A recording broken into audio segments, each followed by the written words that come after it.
What is the experience of being a boss in a world of universal job transitions? Yi Tian traverses into a world where everyone can change professions on the day of transition. In this era, Transition Day is not a celebration, but rather a gamble. The awakening of professions is entirely random. Some mediocre individuals ascend to greatness, while prodigies may find themselves mired in despair. And Yi Tian awakens to the profession of boss. He recruits employees and invests in their careers. The stronger the employees, the stronger the boss. He discovers a genius school beauty awakening to the legendary profession of Han Yu Jian. He encounters an all-around tactical master ousted by a guild, transitioning to the godly profession of Sanren. He meets the child of prophecy cursed by dark forces, destined for a hidden profession. This year, the Blue Star faces an invasion of dark forces, with the Great Xia threatened by foreign entities. As enemies lurk in the shadows, endangering the nation's very existence. One by one, geniuses emerge from the Great Xia, vanquishing foreign threats, defeating dark forces, and asserting their paths to kingship and divinity. Chapter 1. Profession, Boss, Silence, Everyone. The transition ceremony is about to commence. In the Great Xia, Eastern China District, at Qingshan No. 2 High School. Within the solemn and majestic Hall of Practitioners, the radiant transition platform shimmers at the center, dazzling in its brilliance. Over 200 senior students await, their eyes alight with anticipation for this fateful opportunity. May the gods of Great Xia bless us. We hope for a plethora of high-quality professions to emerge this year, bringing hope to Great Xia amidst foreign threats. Principal Ji Chonglin, with a solemn demeanor, clasps his hands together, silently praying. This year marks the biennial competition with the neighboring foreign tribes. It will be challenging. By the transition platform, the Director of Education and other school leaders express their concerns. Not a single epic-level practitioner has appeared from the neighboring school. This year, let's hope for a miracle among this new cohort. I believe that Shi Li from Class 1 has great potential. The atmosphere within the hall is tense, filled with anticipation and anxiety. Among the crowd stand a young man in black, hands in pockets, his disheveled black hair framing a striking yet somewhat despondent visage. I have indeed traversed worlds. Yi Tian pulls forth a crystalline awakening stone from his pocket, merging his memories with the unfamiliar transition platform before him. In his past life, he was a salesman, tirelessly working for months to secure a multi-million contract, only to be abruptly informed that his boss had gambled away the company's assets, leading to bankruptcy. The company was no more. It felt as if he had been leading a team to a triumphant comeback, only to discover that his own crystal had been shattered by a teammate. Cursed be the boss. Overwhelmed with frustration, his mind blanked. When he regained consciousness, it was this morning, having traversed into this world. This blue star bears a striking resemblance to the Earth of old, yet reveres the extraordinary powers known as practitioners 0.2 centuries prior. A mysterious crimson meteor struck, unleashing dark forces from other dimensions to ravage the world and consume its inhabitants. Moreover, portals to other realms have opened, with foreign races employing both soft and hard tactics, threatening and enslaving this land through alliances and competitions. Only practitioners possess the strength to resist. Thus, Transition Day is also known as the day that determines one's fate. Students whose names are called, please take your awakening stones and approach the transition platform. Principal Ji Chonglin, aged over 80, speaks without a microphone, yet his voice resonates throughout the hall. The quality of a practitioner is categorized into 6 levels: ordinary, elite, rare, epic, legendary, and divine. The higher the quality, the more difficult the awakening. Only 20 to 30 individuals achieve epic-level professions each year nationwide, while legendary ones are exceedingly rare. And in 2 centuries of extraordinary history, only 3 have attained divine status. Upon successful transition, a brilliant column of light will envelop the practitioner, with the intensity of the light corresponding to the quality of the profession. I did it. I did it. I am rare. I have awakened to a rare profession. Ha ha ha. I have diligently practiced martial skills for a decade. Why must I awaken to a life profession? Why? I am a true man, standing at 6 feet 3 inches. What does it mean to awaken as a healer? Why am I blacksmith? I refuse to accept this. I want to battle on the front lines against the foreign races. In an instant, the hall erupts into chaos. I end this brief ceremony that determines their lives. Many students are filled with dissatisfaction, even breaking down in screams of despair.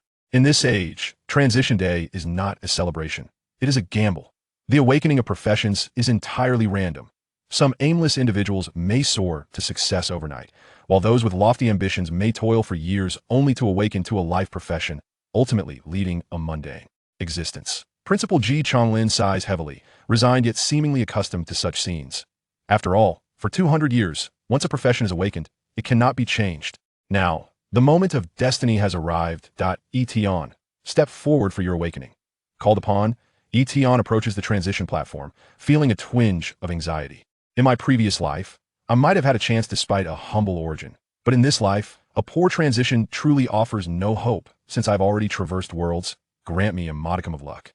The radiance of the transition platform intertwines with the awakening stone in Yi Tian's hand. Yet in the next moment, the awakening stone crumbles to dust, and no column of light, symbolizing a successful transition, appears. Ji Changlin stands in shock. Did the transition fail? Even the weakest ordinary quality profession would yield a faint white awakening light, yet Yi Tian's awakening has produced not a ripple. In an instant, many sympathetic gazes from below turn toward Yi Tian, that a hint of bewilderment crosses Yi Tian's face. Upon viewing his professional panel, he realizes that it is not a failure of transition. Rather, it seems his profession cannot display its quality. Personal panel, Yi Tian. Profession, boss, 0th level, apprentice. Quality, unknown. Level, 0. Strength, 10. Agility, 10. Physique, 10. Spirit, 10. Professional talent. Resume review allows the viewing of any individual's resume, including life history, potential, and more, to facilitate proper recruitment. Professional skill recruitment/investment. Spend funds to recruit talent, sign contracts, and invest in new professions. Upon success, acquire all of the individuals' professional abilities and share 100 of their attributes and experience gained. The stronger the talent's potential, the higher the quality of the profession that can be invested in. Upon successful recruitment, the target is automatically marked as employee. Professional passive dividends. Earn funds, dividends, and special rewards whenever an employee achieves honors or accomplishments. Professional passive management log. Each night at midnight, assess employees' work performance for the day, earning a small financial reward based on the quality of work. Leveling/questing/slacking. Professional skill termination. Dissolve contracts with employees and reclaim their professional abilities. Initial funds, 20 points. A boss. Yi Tian can ascertain that this is a profession that has remained unawakened for 2 centuries globally. Having just been betrayed by his boss in his previous life, he now finds himself in the role of the boss. His initial attributes are a mere 10 points, quite low, equivalent to an ordinary white-quality profession. However, he will also gain the attributes and professional skills of his employees. The experience they earn will likewise be his. The potential of this profession is undoubtedly unparalleled and formidable. After recruiting employees, he can invest in their new professions. The more employees he recruits, the stronger he, as a boss, will become. A win-win situation. Moreover, following the recruitment, the professions he invests in are not arbitrary. With merely a financial commitment, one can even invest in legendary, divine, or even mythical hidden professions. This ability is undoubtedly something that any nation would covet. Recruitment details. Talent potential levels. White, yellow, blue, purple, gold, iridescent, special. Available investment profession qualities. Ordinary, elite, rare, epic, legendary, divine, hidden. Cost of recruitment. 1 point, 3 points, 5 points, 10 points, 20 points, 40 points, 60 points. Initially, there are 20 points of funding available. This implies that, provided there is a talent of sufficient potential, Yi Tian can recruit a legendary professional at this moment. Legendary professions are exceedingly rare, scarcely seen across the entirety of Blue Star. Superpowers like the Xia in the United States see only one emerge every 2 to 3 years. No wonder my profession lacks a grade. What grade could possibly measure a boss capable of investing in legendary, divine, or even hidden professions? At this moment, among the crowd that had completed their job transition, almost no one stood alongside Yi Tian. Most students clustered around elite and rare combat professions, their faces displaying envy and flattery. Masters, could you possibly take me through the apprentice trial? I am an auxiliary profession and will surely follow commands. Please take me, esteemed ones. I am willing to contribute 200,000 to join the team. I am willing to wear my long johns inside out. The apprentice trial is a crucial initiation level that must be completed following the job transition ceremony. All new students will be teleported to a trial secret realm, where they can form teams of up to 5 individuals and receive trial rewards based on their completion scores. Successfully passing the trial will allow them to shed the title of apprentice and become fully fledged professionals. Conversely, failure to pass or opting out of the trial will prevent any upgrades or advancements, necessitating a wait until the following year's job transition ceremony to challenge it again until successful. However, the trial presents considerable challenges, and each year, numerous students meet their demise therein.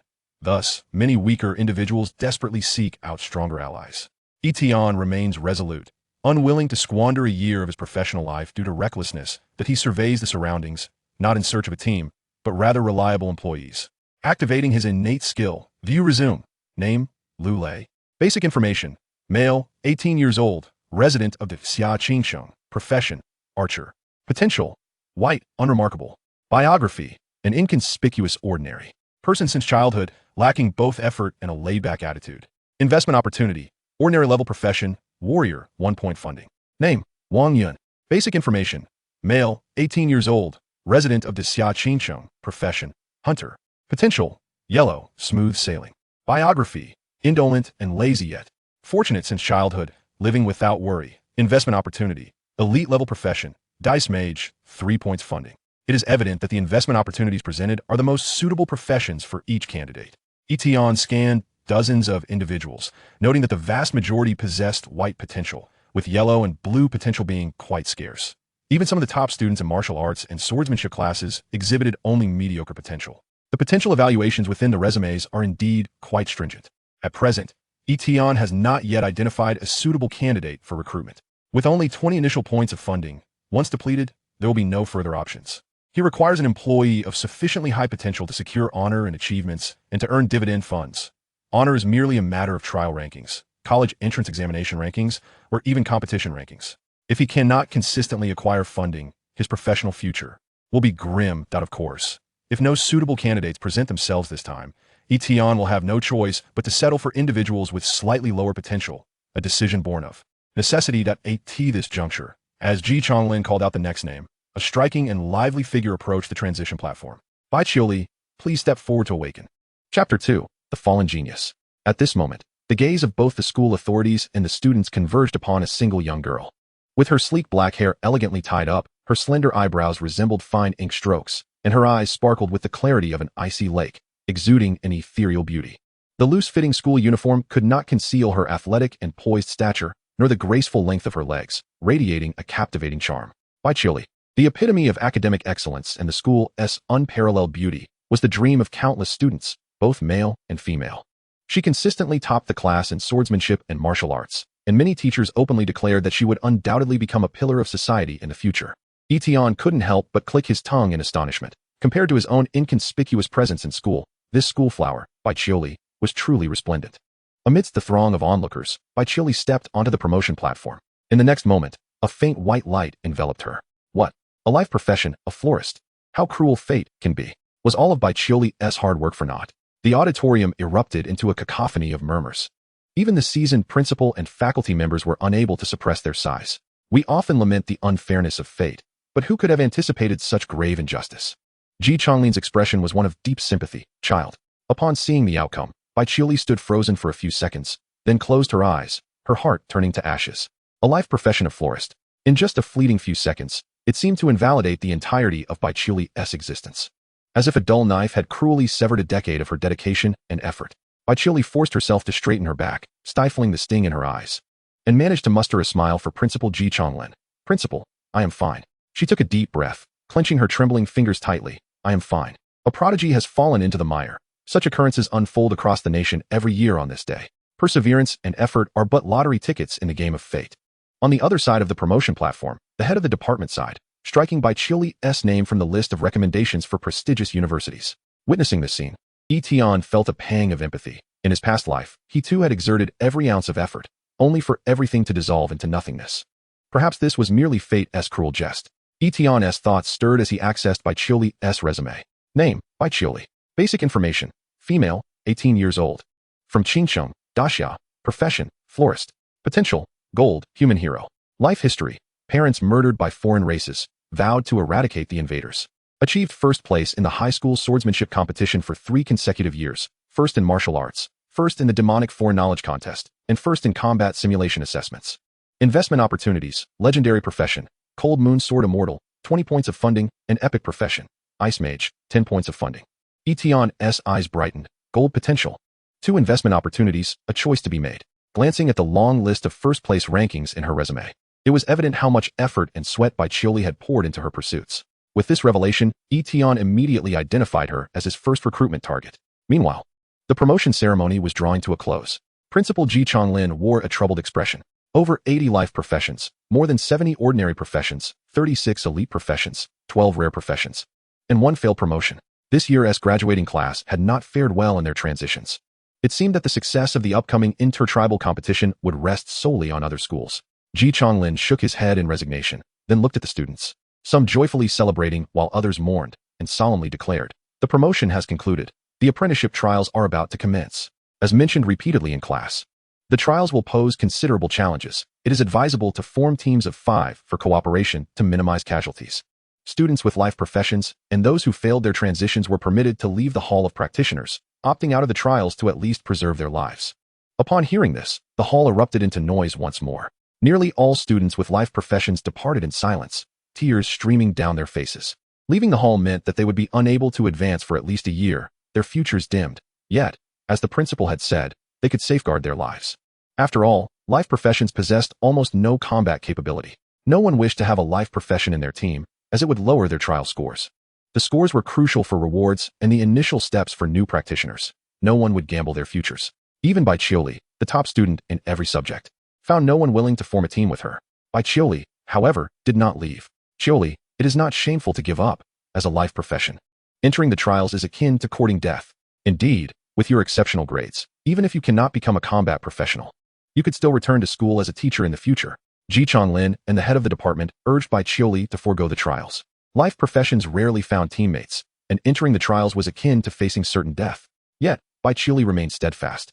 Perhaps this was her final act of defiance. "I believe this may be my only opportunity to enter a dungeon in my life. Principal, please grant me this wish." Transitioning to the role of a florist meant bidding farewell to her dreams. She wished to seize this singular chance at the trials. As a way to account for her efforts over the past decade, Ji Chonglin fell silent. At that moment, a voice suddenly pierced through the crowd. What a fade. If she awakens as a florist, she should just resign herself to being a decorative vase.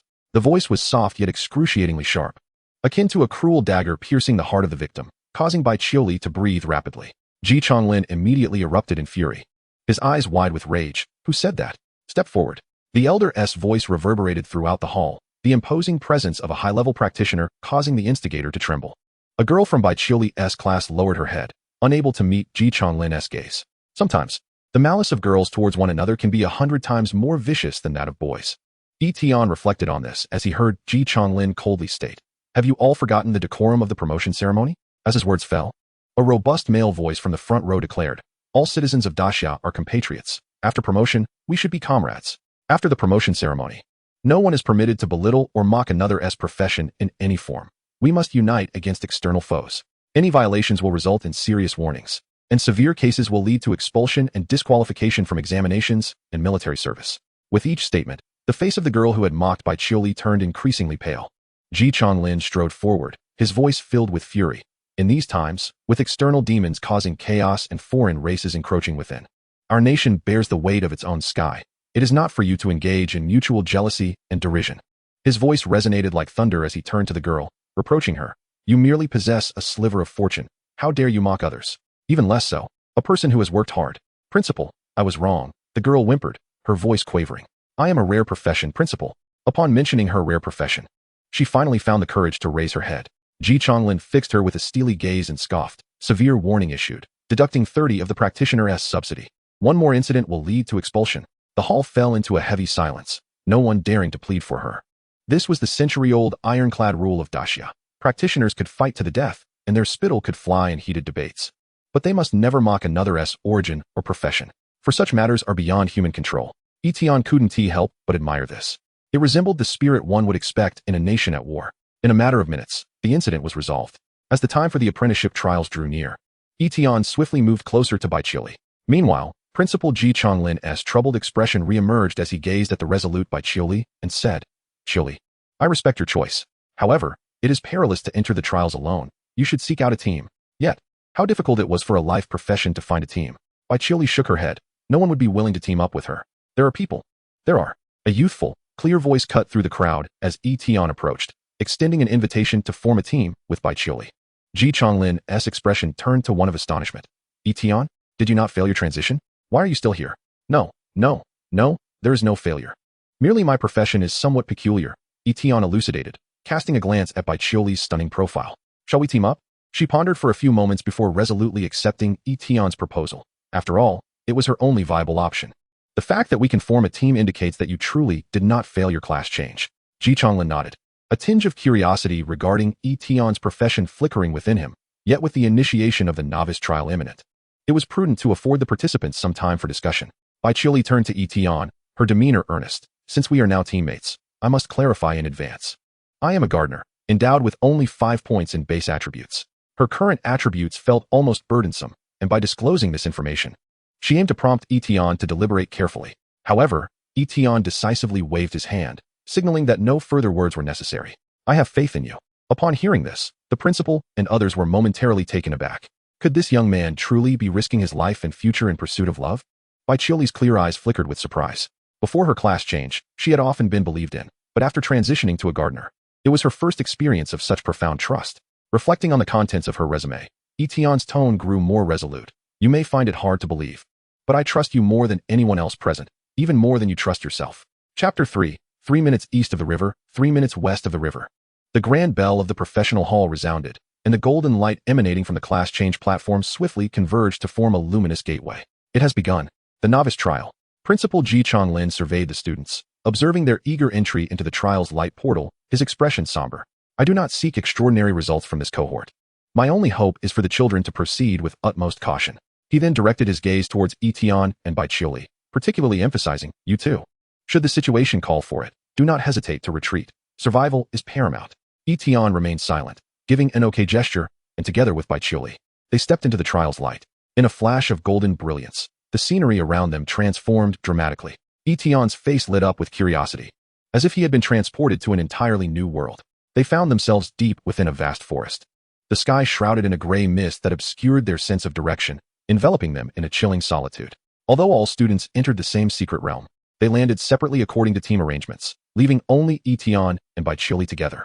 The trial tasks were announced. Eliminate more than 10 ferocious beasts for team trial success. The higher the kill count, the better the score. Alternatively, traverse the misty forest to reach the exit for team trial success. Challenge task. Locate and defeat the trial boss. Dangerous. Yi Tian scrutinized the task panel, noting the 2-hour countdown in the upper right corner. Once the time elapsed, they would be automatically teleported out of the secret realm. Time was of the essence, and the tasks were pressing. Turning his head, he suddenly spotted Baiqiuli beneath a withered tree, searching for something. What are you looking for? Dried lichen, Baiqiuli replied, focused on examining the roots of various trees. Both of us lack combat strength. To pass, we must find the exit of the secret realm. Applying dried lichen to our bodies can mimic the scent of dead plants, reducing the likelihood of being attacked by ferocious beasts. That's unnecessary, Yi Tian declared, waving his hand and activating his professional skill, recruitment investment. Please select an investment opportunity, legendary, 20 funds, or epic, 10 funds. Without hesitation, Yi Tian went all in on the legendary profession.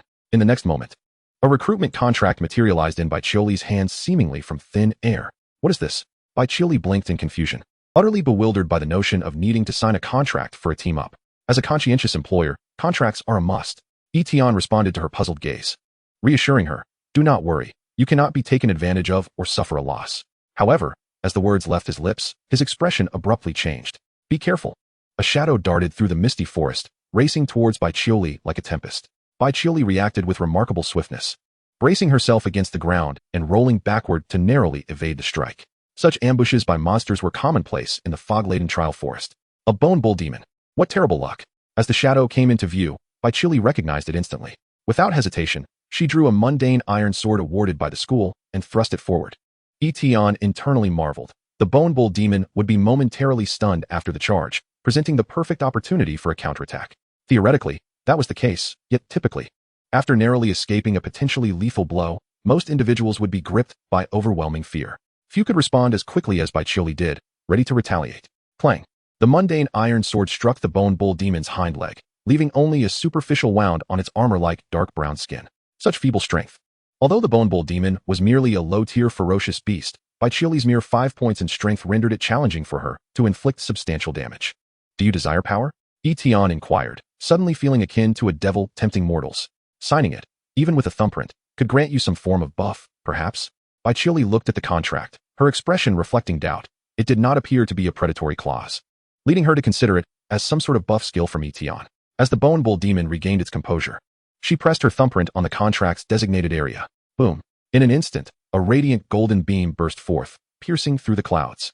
The startled bone bull demon found itself retreating several steps in alarm. Yi Tian could not help but click his tongue. The awakening moment of a legendary profession was indeed quite a spectacle. In the future, should he perform class changes for others outside the secret realm, he would need to exercise caution. Baiqiuli's eyes, reminiscent of an icy lake, rippled with astonishment as she stood bathed in the golden light, completely entranced. The girl who typically reacted to ferocious beast ambushes in mere seconds took a full 5 seconds to comprehend the notification sound from the panel. You have accepted the recruitment of your employer. Your original gardener profession has been replaced. You have now transitioned to the legendary profession, Cold Moon Swordsman, Novice. Am I dreaming? Bai Qiuli stared blankly at her hands, a scene she had often envisioned during her decade of diligent practice. Yet now, at her most despondent moment, it had become a reality. Even when her dream of becoming a gardener was shattered, Bai Qiuli had not cried. But at this moment, silent tears streamed down her cheeks. This scene could even bring a tear to a robot's eye. Yi Tian mused oddly, then turned his attention back to the retreating bone bull demon, gesturing. Shall we eliminate it before you indulge in tears? At his words, Bai Qiuli opened her eyes anew, once more raising the mundane iron sword. From several meters away, a sword aura, as sharp as ice, sliced through the mist, cleaving the demon in two with a chilling shriek, leaving behind a frost-bitten cut. In one strike, she had slain it. This seamless execution demonstrated Bai Qiuli's remarkable compatibility with the swordsman profession, as well as the attributes of her legendary class, far exceeding Yi Tian's expectations. He opened the employee panel to review Bai Qiuli's attributes. Employee, Bai Qiuli. Profession, Cold Moon Swordsman, 0th rank, Novice. Investment opportunities display the profession name after the 4th rank. The current title is that of a 0th rank profession. Quality, Legendary. Level, 0. Strength, 35. Agility, 40. Physique, 25. Spirit, 30. Professional talent, Cold Moon Decision. Professional skills, Cold Moon Sword Dance, Moon Shadow Step, Cold Light Sword Spirit. Yi Tian gasped in astonishment. The attributes of this legendary profession were astonishing.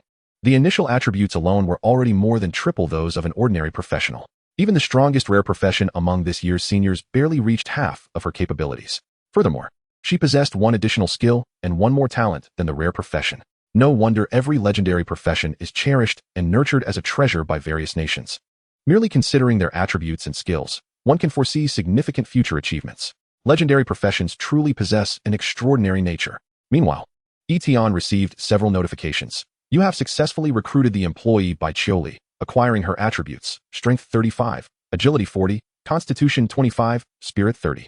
You have obtained the talent skills, Cold Moon Decision, Cold Moon Sword Dance, Moon Shadow Step, Cold Light Sword Spirit. The growth attributes and newly acquired professional skills of the employee are shared as well.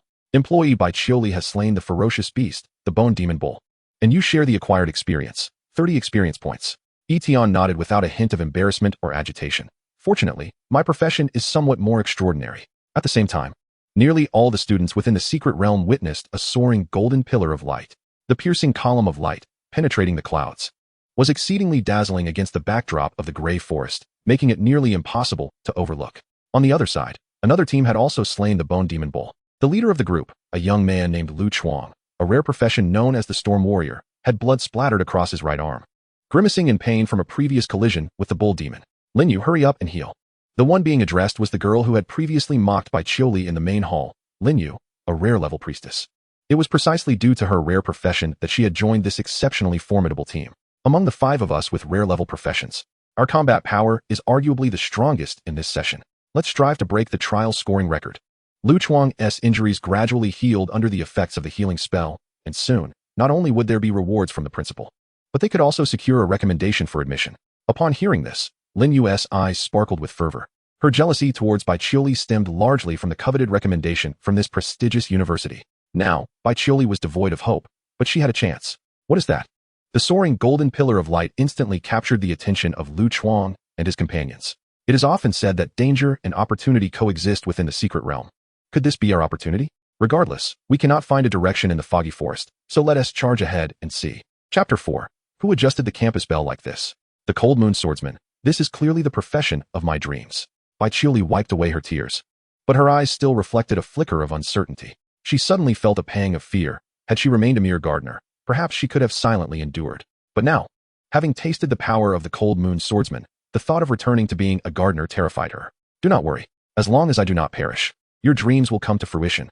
Yi Tian raised an eyebrow and discovered a dropped piece of armor at the site of the bull demon's corpse. The bull demon heavy armor.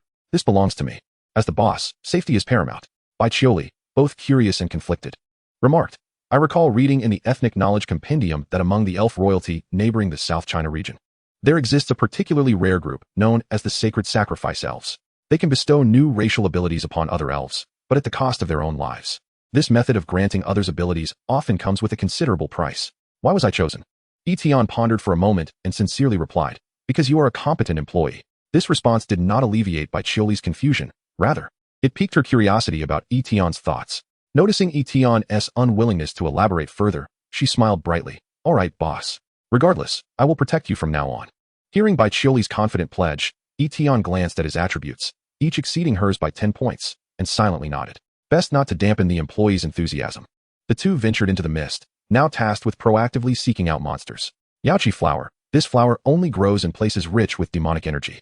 It seems we are on the right track. Bai Qiuli scanned her surroundings, her fighting spirit ignited. Suddenly, two bone demon bulls charged forth from the gray mist.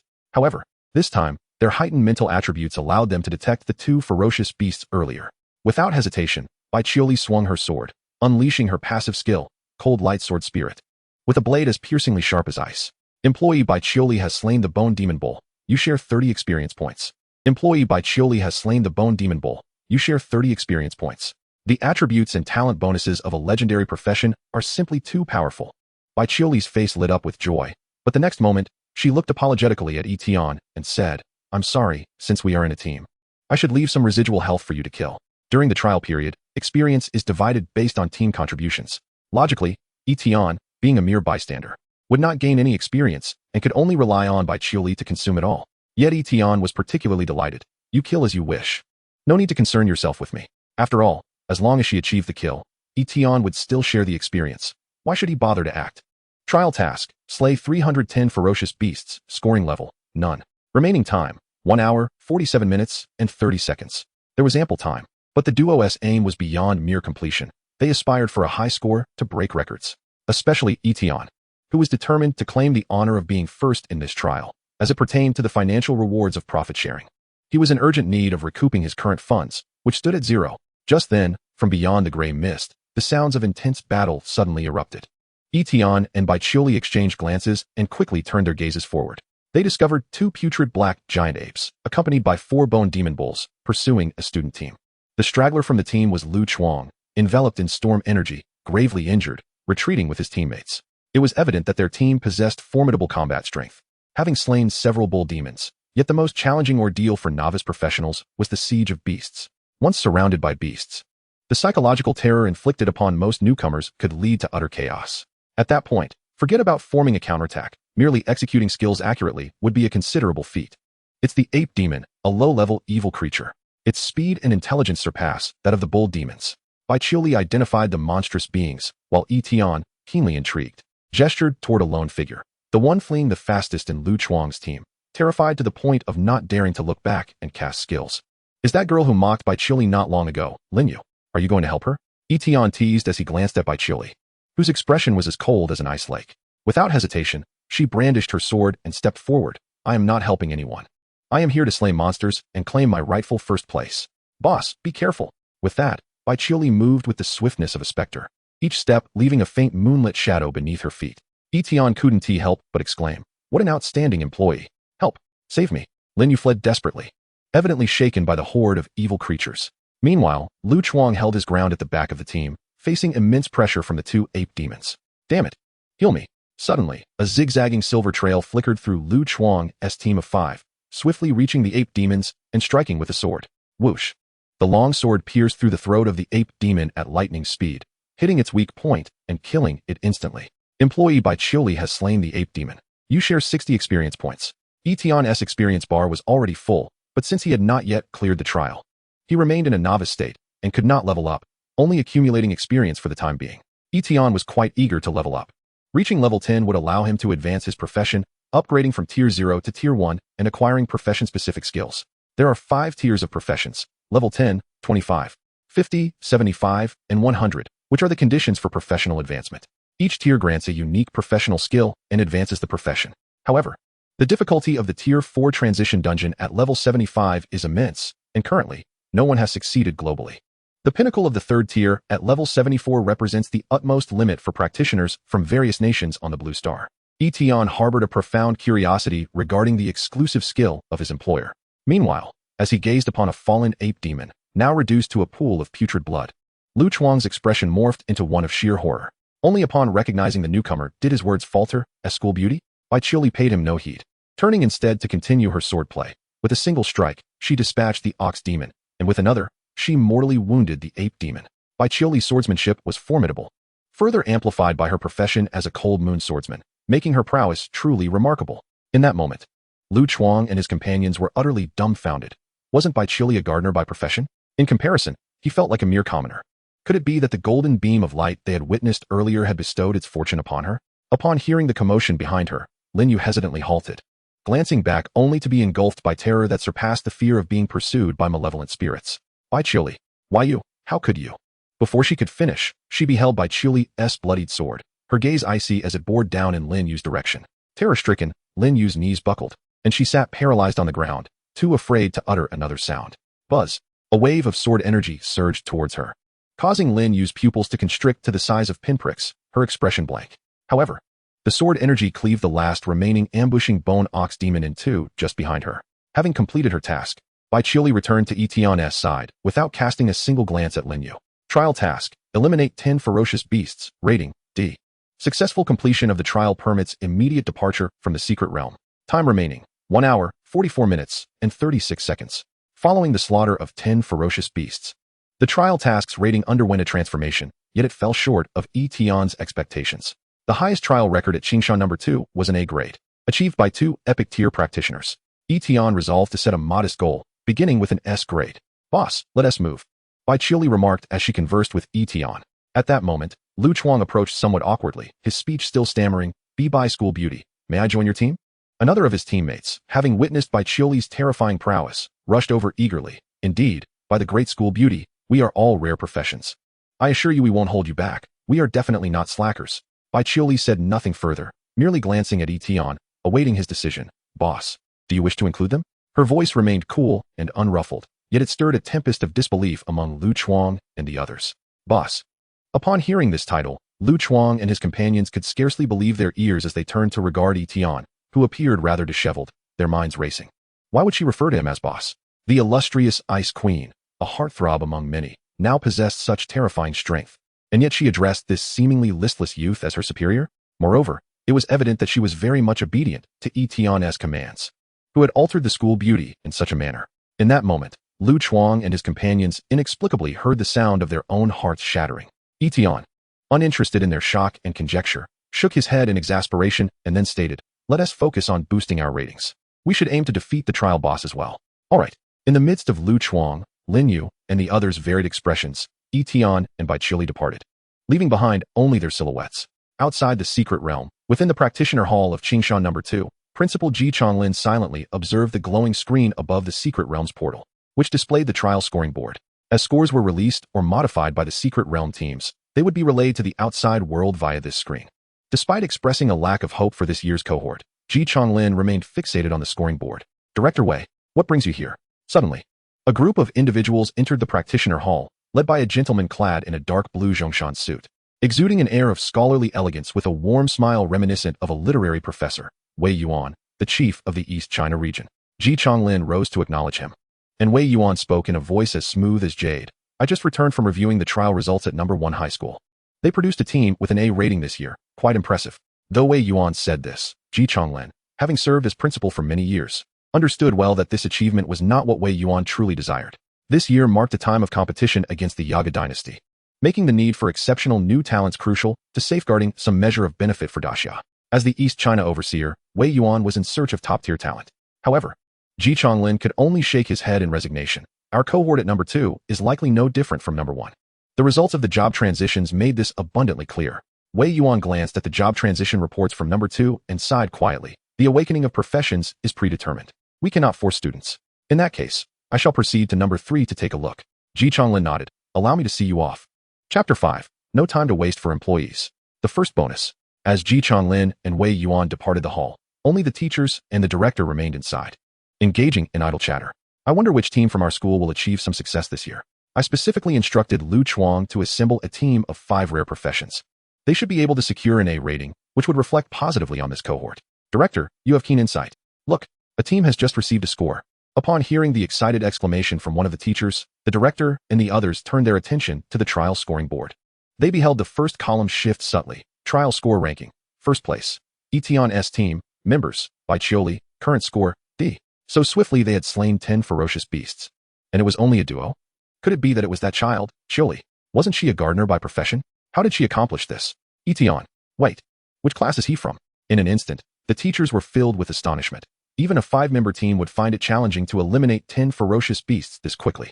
Not to mention that Bai Chioli had entered the secret realm as a gardener. Was it merely a stroke of luck? One teacher speculated. If they encountered 2 waves of beast hordes and took advantage of the weakened ones, it seems plausible, but that appears to be the only explanation. However, scarcely had the words left their lips when the scoring board shifted once more, without the second position appearing.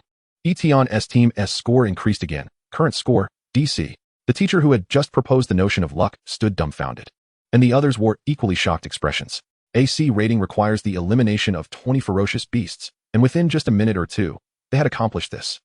The only explanation was their astonishing speed in combat, perhaps even achieving instant kills.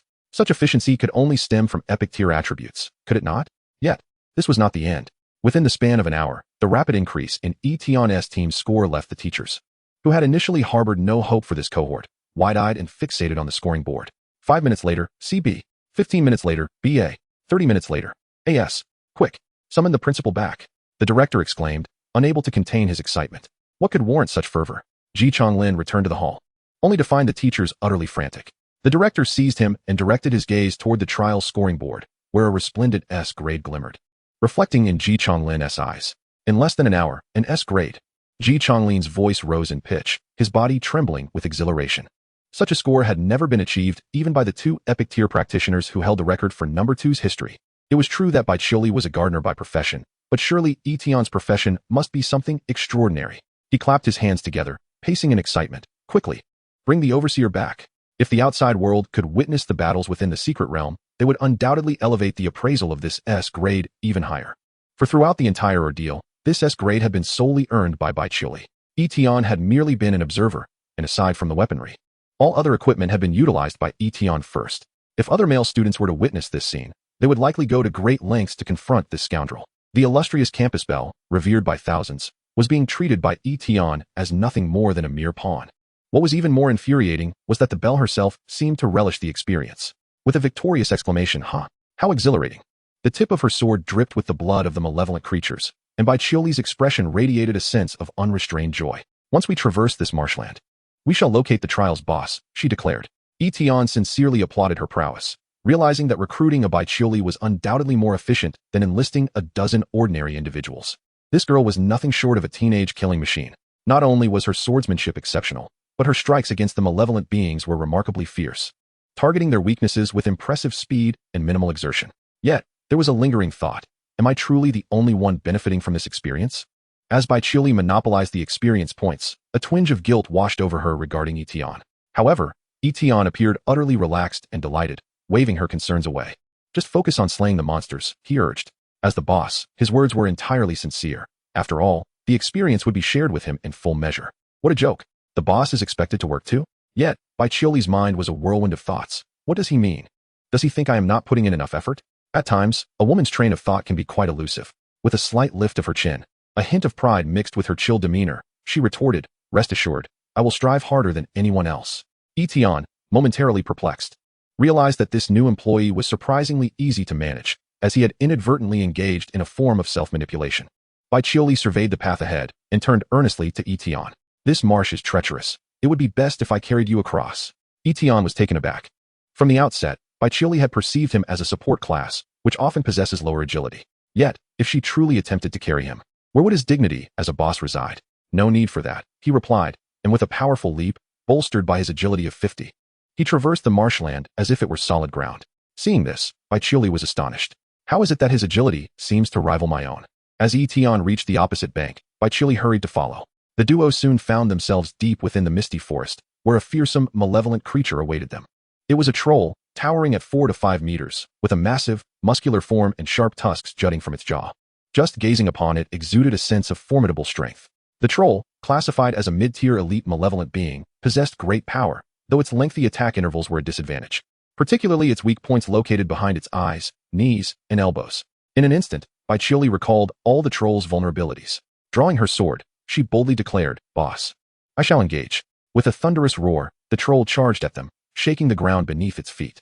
Yi Tian had no doubts about Baiqiuli's abilities. Despite the troll's superior attributes, her skill and combat level were more than sufficient to compensate. Within merely 3 or 4 exchanges, Baiqiuli had severed the troll's right forearm. Most large creatures have their joints as weak points. However, in that moment, the troll fell into a frenzied state. With dwindling stamina, Baiqiuli steeled herself, her gaze sharp and fierce, enhancing the chilling gleam of her sword. Cold moon sword dance. As the troll lunged with a fearsome roar, Baiqiuli's form seemed to merge with the moonlight, her sword transforming into a stream of white light, conjuring 10 ephemeral sword dance phantoms ahead. The air crackled with sword energy, the glimmer of cold light radiating outward.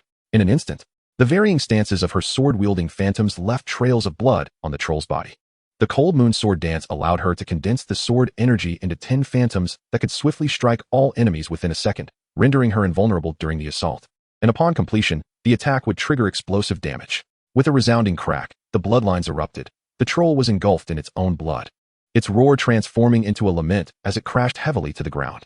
As the pinnacle skill of the cold moon swordsman, this attack dealt an astonishing 15 to 20 times the damage of a standard strike. The terror of legendary combat professions was evident. Just as Baiqiuli was about to exhale a sigh of relief, her pupils constricted in shock. No kill notification.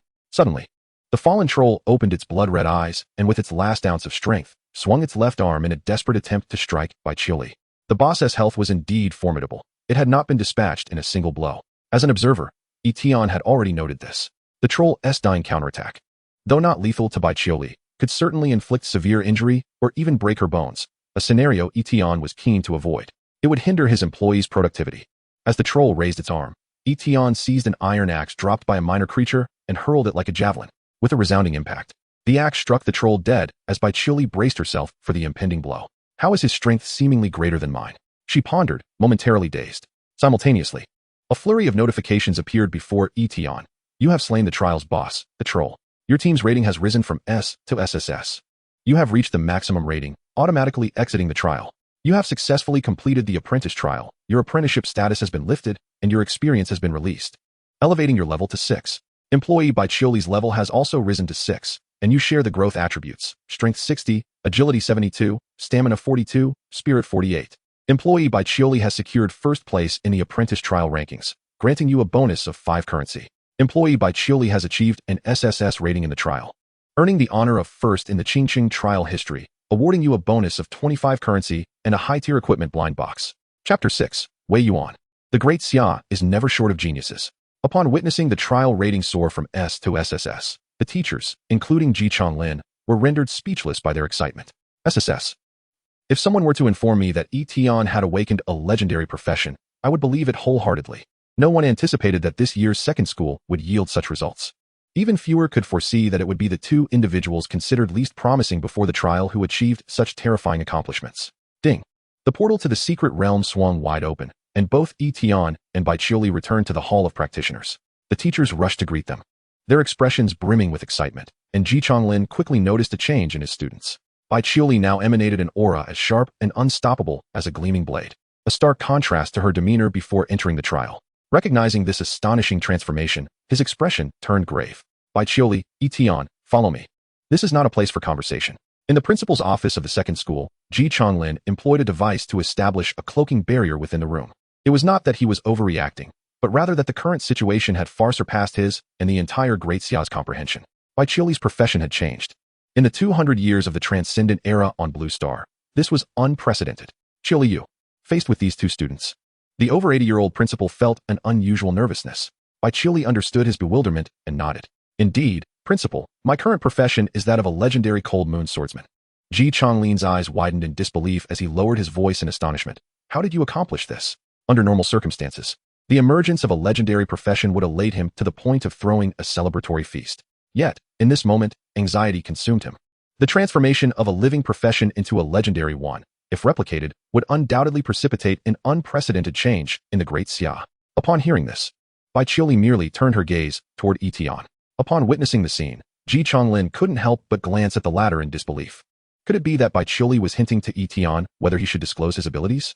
Meanwhile, Yi Tian pondered the question of whether to inform the nation of his powers. Indeed, if he were to conceal his capabilities and strive for personal strength, his professional future would undoubtedly reach its zenith. Yet, the burden was overwhelming. The relentless pursuit of talent amidst the looming threat of invasion from malevolent foreign races, along with the need to obscure the anomalies accompanying each job transition. Was this what it meant to be a leader? In a time when the Great Xia faced both internal strife and external threats, the need for talent was urgent. His abilities, in conjunction with the nation's goals, promised a mutually beneficial outcome. The only concern was the sheer magnitude of the state. Might there be individuals with ulterior motives lurking within? Thankfully, Yi Tian had the means to scrutinize resumes, capable of unveiling the entirety of one's life history. Even the most astute investigator would find themselves outmatched. This included Ji Chonglin, whose background as a veteran made him a trustworthy ally. Soon, Yi Tian arrived at a decision. He would reveal some of his capabilities to the state and collaborate with them. In response to Ji Chonglin's hopeful gaze, Yi Tian finally spoke. Principal, my vocational ability allows me to facilitate the career transitions of others. It is not a random process. Those two succinct statements reverberated in Ji Chonglin's ears like thunder, leaving him momentarily speechless. Yi Tian continued, therefore, Principal, please reach out to the higher-ups. The more influential, the better.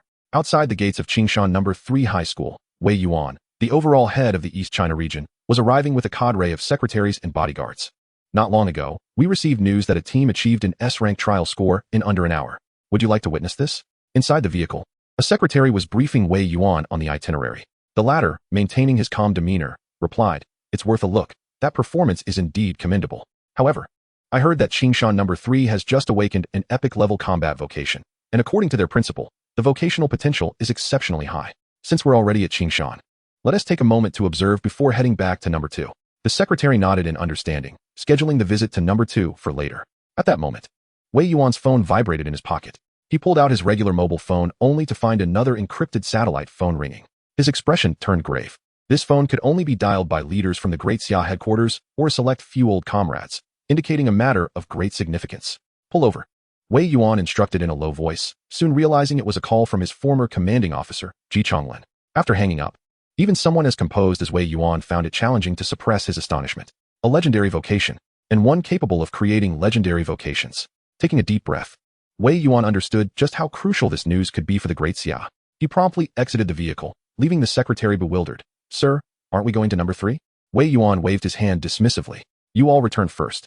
With that, he transformed into a streak of azure light, moving faster than the vehicle itself, vanishing like a shooting star, leaving the secretary and driver in a state of confusion. Inside the principal's office at No. 2 High School, Ji Chonglin paced back and forth, unable to contain his excitement. He was acutely aware of Yi Tian's significance. If this news were to leak, nations across the globe would spare no effort in vying for him.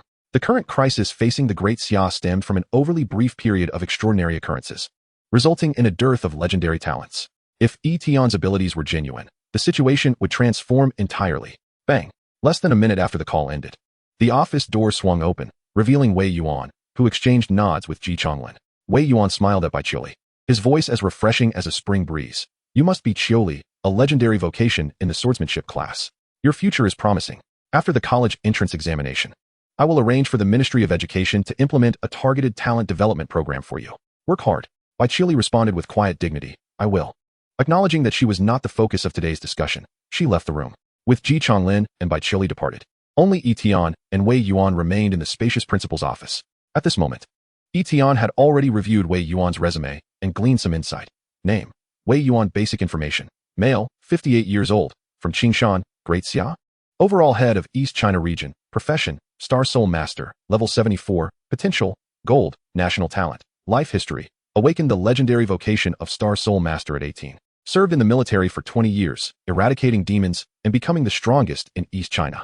Later, he entered into a betting agreement with the alien Yaga dynasty and retreated to the background, significantly developing the military economy of East China to this day.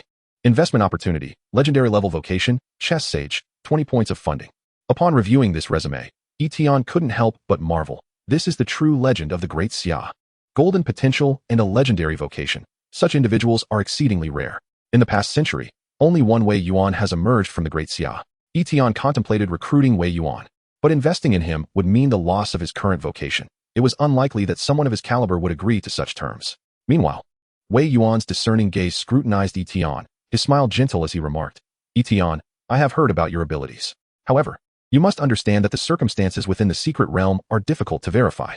Without needing to elaborate, Yi Tian, having lived 2 lives, understood the principle that words alone hold little weight. The higher-ups had their reservations. Fortunately, after passing the trial, Yi Tian's funding had returned to 30 points, allowing him to continue recruiting. I understand. I can awaken another legendary vocation to substantiate my claims. Really? Wei Yuan's eyes sparkled with excitement upon receiving Yi Tian's confirmation. The great Xia had just discovered a talent of nuclear weapon-grade significance. From their conversation, he could sense Yi Tian's confidence was no mere boast. Furthermore, Yi Tian's proactive offer to the state, articulated with clarity and conviction, prompted Wei Yuan to cut to the chase. So, what do you currently need from the state? Yi Tian, at this juncture, had few demands. After a moment of contemplation, he replied, ensure my safety, and assist me in finding some talented individuals. Enlisting the state's help in talent acquisition was one of Yi Tian's primary objectives for collaboration, as the efficiency of state involvement far surpassed his individual efforts. Once suitable talents were discovered, he could validate his abilities. Wei Yuan smiled reassuringly. You can rest easy regarding these matters. I will personally arrange for your protection, so there's no need for concern. His tone then turned somber, as if reminiscing about something. The great Xia has never been short of talented individuals. They merely lack an opportunity. Yi Tian wholeheartedly agreed with this sentiment, echoing the saying from his previous life. There are many steeds, but few who can recognize them. Wei Yuan then picked up his phone and dialed a number. Is this the principal of number 3 high school? This is Wei Yuan. Please select some of this year's outstanding students and have them wait for us in the conference room. We will arrive shortly. Chapter 7, Golden Potential, Pillars of the Nation. As Wei Yuan stated, he took Yi Tian directly to Qingshan number 3 high school, since the goal was to scout for talent. This year's graduating seniors were the prime candidates. Yi Tian readily agreed. If number 2 didn't have suitable talents, it was prudent to explore other schools. At Qingshan no. 3 high school, shortly after receiving Wei Yuan's call, a banner welcoming the esteemed visitor had been hung. As the overall head of East China, Wei Yuan oversaw all affairs in the 12 major cities of the region, making his personal visit to a high school a significant event. The principal and school officials awaited him at the entrance.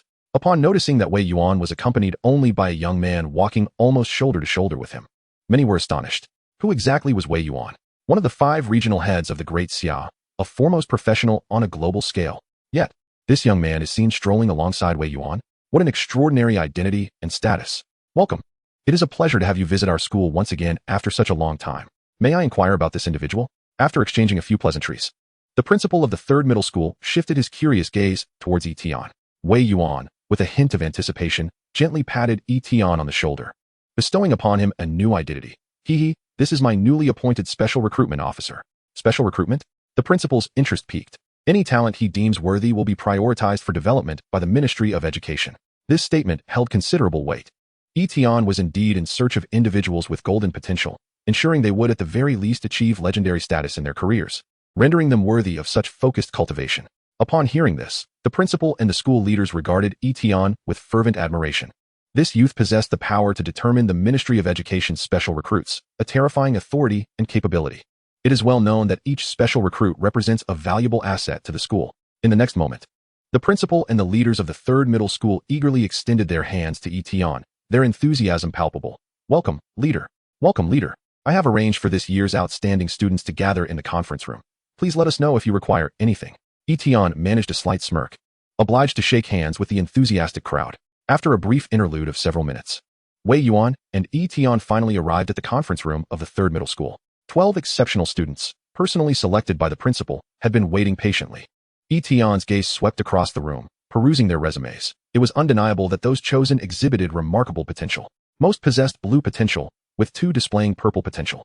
Unfortunately, given the current scarcity of resources, Yi Tian sought individuals capable of consistently earning honor, namely those with golden potential. Additionally, the attributes and skills associated with legendary careers far surpassed those of epic ones. Are there no suitable candidates? Wei Yuan inquired as he dismissed the students.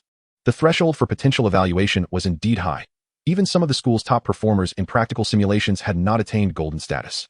Yi Tian shook his head. There are 2 who are quite promising, but they still fall short of my ideal candidates. Then let us explore further. Just as the 2 were about to depart the conference room, they were suddenly met with a cacophony emanating from the nearby academic affairs office. Director, here is my application for permanent status. How many times must I reiterate?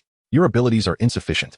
Focus on your role as a practical course assistant and refrain from any fanciful notions. Director, I have already interned for nearly 3 years.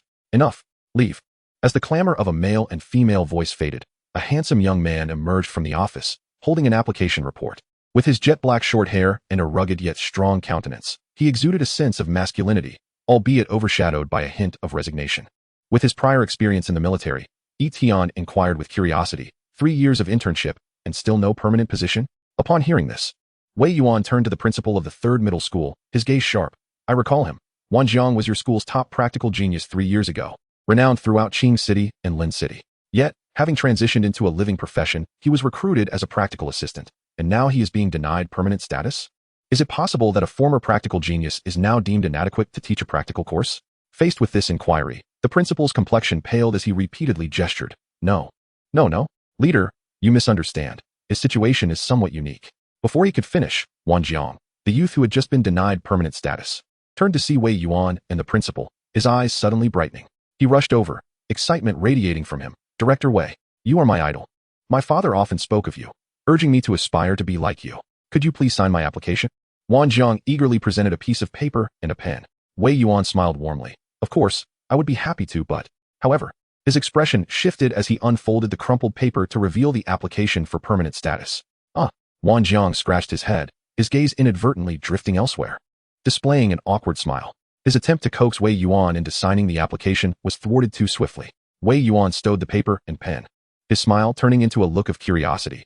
Is it truly so difficult for you to attain permanent status that you resort to such tricks? At that moment, the academic affairs director, a middle-aged woman clad in a plain professional outfit, hurriedly emerged from the office, her demeanor somewhat sheepish. She explained, Leader, it's not that his permanent status is difficult. Rather, our school has already filled its quota for practical course instructors. I don't need a formal teaching position. Wang Jiang insisted firmly, addressing Wei Yuan.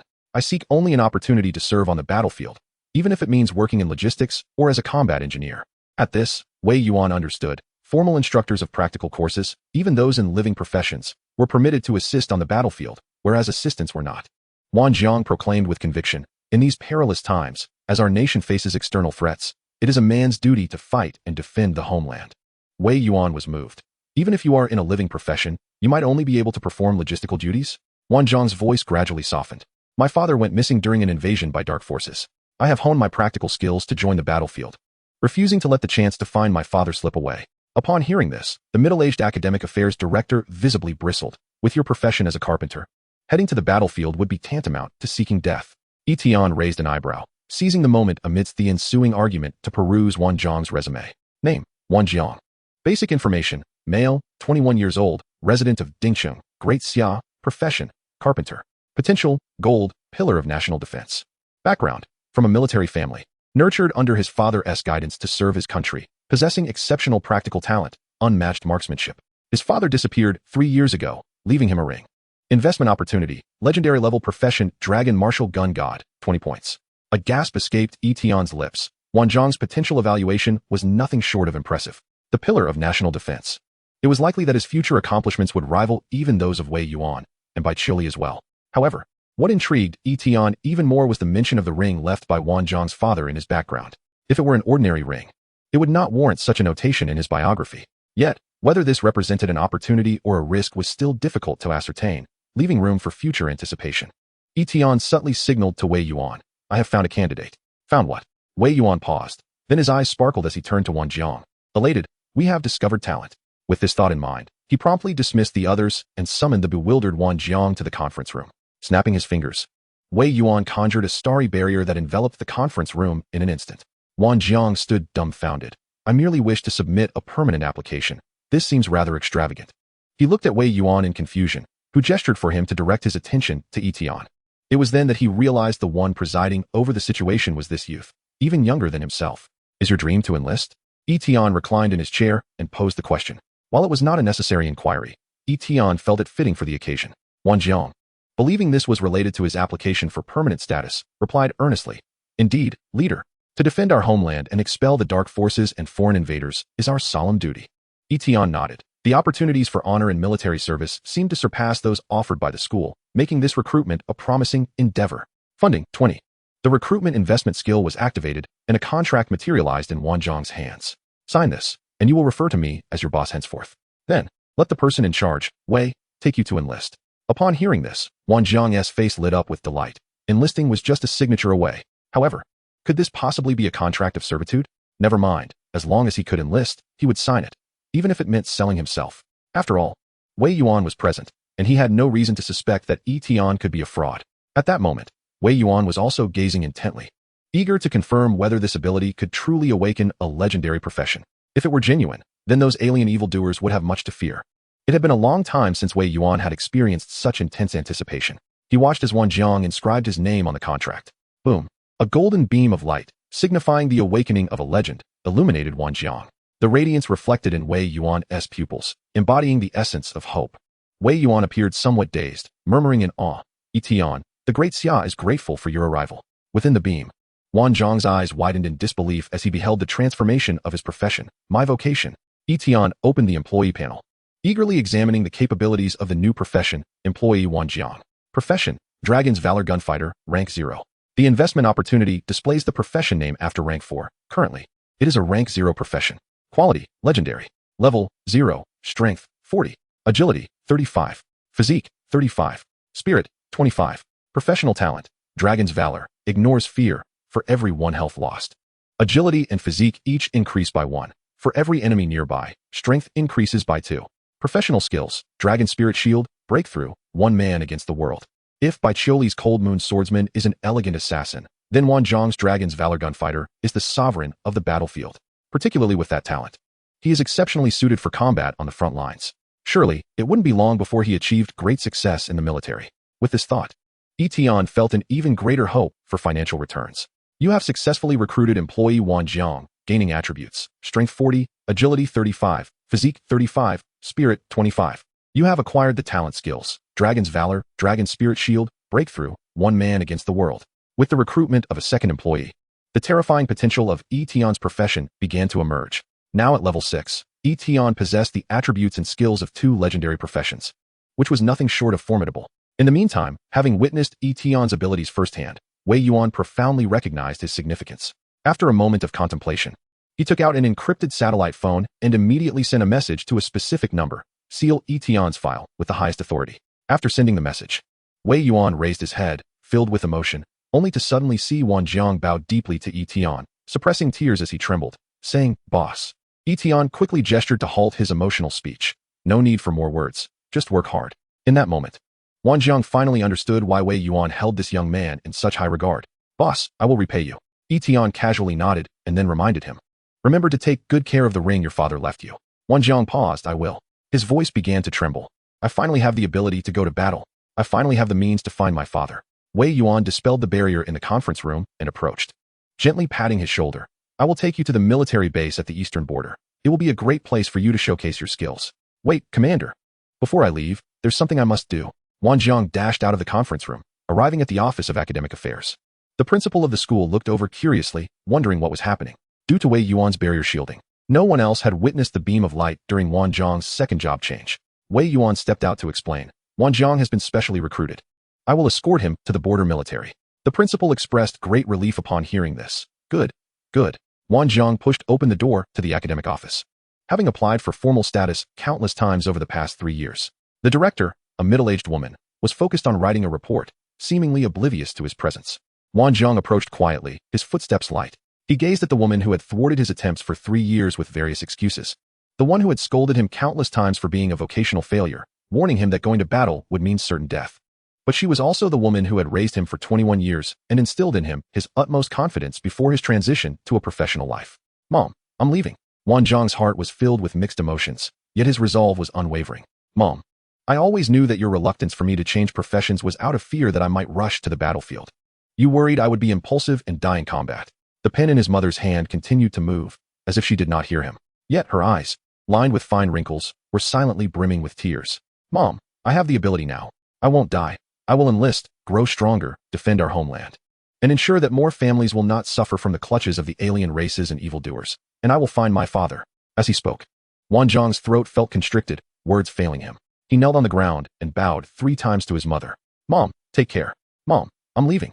Chapter 9, The Age of the Ancient Kingdom. Surprise the alien races. In the evening, a military off-road vehicle departed from Qingcheng, heading towards the border city in East China. Wei Yuan personally drove, accompanying Yi Tian as they took Wang Jiang to the border military camp. If others were to see the head of the East China operations personally driving 2 young men, they would surely be astounded. The city of Dingqing, though referred to as a city, resembled more of a fortress of war. The steel-like city walls, adorned with runic cannons and metal storms, formed the external defenses. while the night sky was patrolled by the hawk drones monitoring the borders for enemy activity. Upon entering Dingqing, the entire city was devoid of any signs of life. What astonished Yi Tian even more was that, on the streets of Dingqing during the evening, the figures passing by were not vendors or returning residents, but several alien beings. Towering 3 meters high, with lizard-like heads, humanoid scorpions with claw-like hands, and winged half-dragons known as red sand scorpions. How could there be aliens in a city belonging to the Great Xia? Sensing Yi Tian's confusion, Wan Jiang, a resident of Dingqing, sighed and explained, Dingqing no longer has any Great Xia residents. 25 years ago, the evildoers launched a full-scale invasion of Blue Star, attacking from all sides. Consequently, some alien races took advantage of the situation through interdimensional portals, invading Blue Star to plunder, seeking to occupy its land. Many small nations were directly annihilated by these aliens. Dingqing was seized by the Ancient Kingdom during that time. The Ancient Kingdom? Indeed, the interdimensional portal in Dingqing connects to another world larger than Blue Star. And the Ancient Kingdom is the ruler of that realm. They are led by the ancient dragon lineage, dominating dozens of alien races with terrifying power.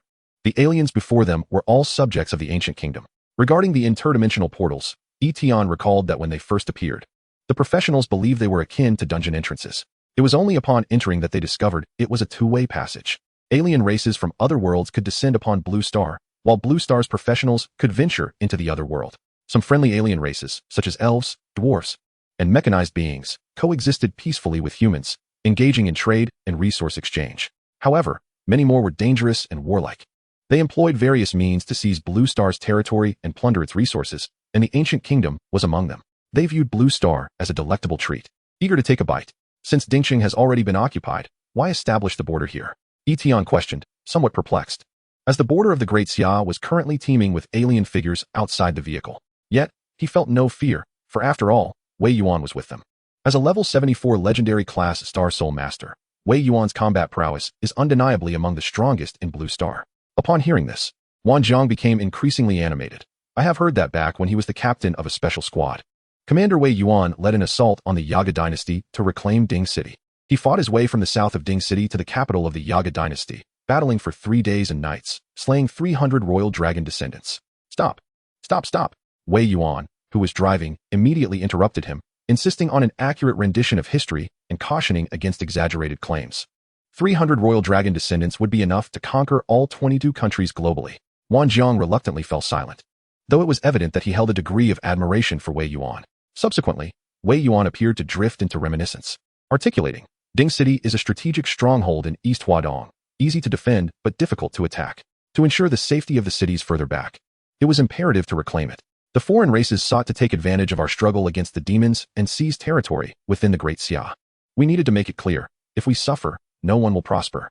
At that time, Great Xia had proactively relinquished the 12 defensive lines in East Huadong, ceasing its resistance against the demons to focus entirely on an offensive against the Yaga dynasty, striking down the royal lineage. Even if it meant inflicting 800 casualties upon ourselves to slay 1,000 of the enemy, we had to instill fear in the hearts of the foreign races, ensuring they would hesitate to invade. Ultimately, after I eliminated the third royal dragon descendant, a peace agreement was reached between our two races, with the Yaga dynasty consenting to return Ding City. Wei Yuan spoke with a tone of ease and nonchalance.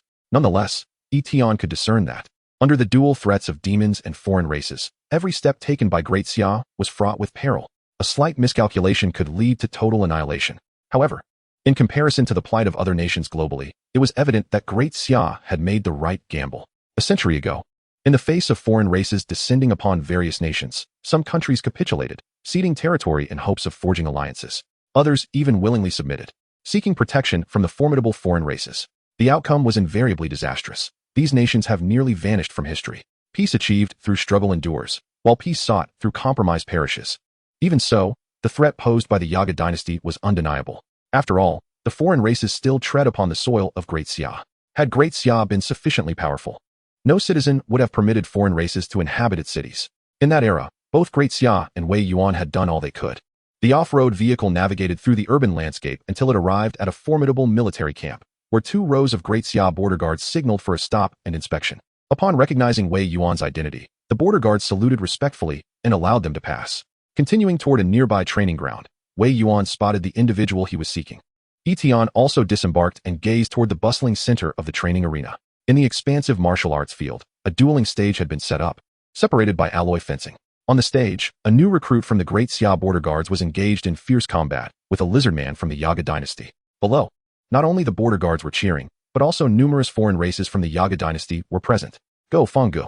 Take him down. Fanggu. Aim for his center. The excitement on both sides was palpable. Yet, Yi Tian could not comprehend the shouts from the Yaga dynasty spectators. Even within the military camp, there are foreign races? For someone like Yi Tian, who had merely been an ordinary high school student, knowledge of the border guard situation was exceedingly limited. No, those are actually the border guards of the Yaga dynasty. Remember the peace agreement reached between Great Xia and the Yaga dynasty? Wei Yuan gestured for Yi Tian and Wan Jiang to approach while explaining. The agreement stipulates that both races cease hostilities and jointly combat the demons. Ding City is to be returned to Great Xia, yet half of its area is to be governed by the Yaga dynasty. The two races are to coexist peacefully, fostering friendly exchanges, with each side dispatching troops to garrison Ding City, united against the demons. Peace. Friendship? While the demons that consume lives are a common foe for humanity and all foreign races, to claim that the two races can unite completely is far-fetched. Not even Yi Tian, nor anyone else, could possibly believe that. Wei Yuan clarified further, the Yaga dynasty's ambitions remain unquenched. They seek to find opportunities to seize territory from Great Xia and plunder the resources of Blue Star. Meanwhile, Great Xia requires the strength of the foreign races to combat the demons, reducing the casualties among its practitioners and alleviating national pressure. It is a mutual exploitation. A covert struggle. Yi Tian suddenly understood. Ultimately, it stemmed from Great Xia's limited national strength and the constraints on practitioners. Otherwise, why would they need to engage in such pretense with the foreign races? The forced division of Ding City was a reluctant concession for Great Xia.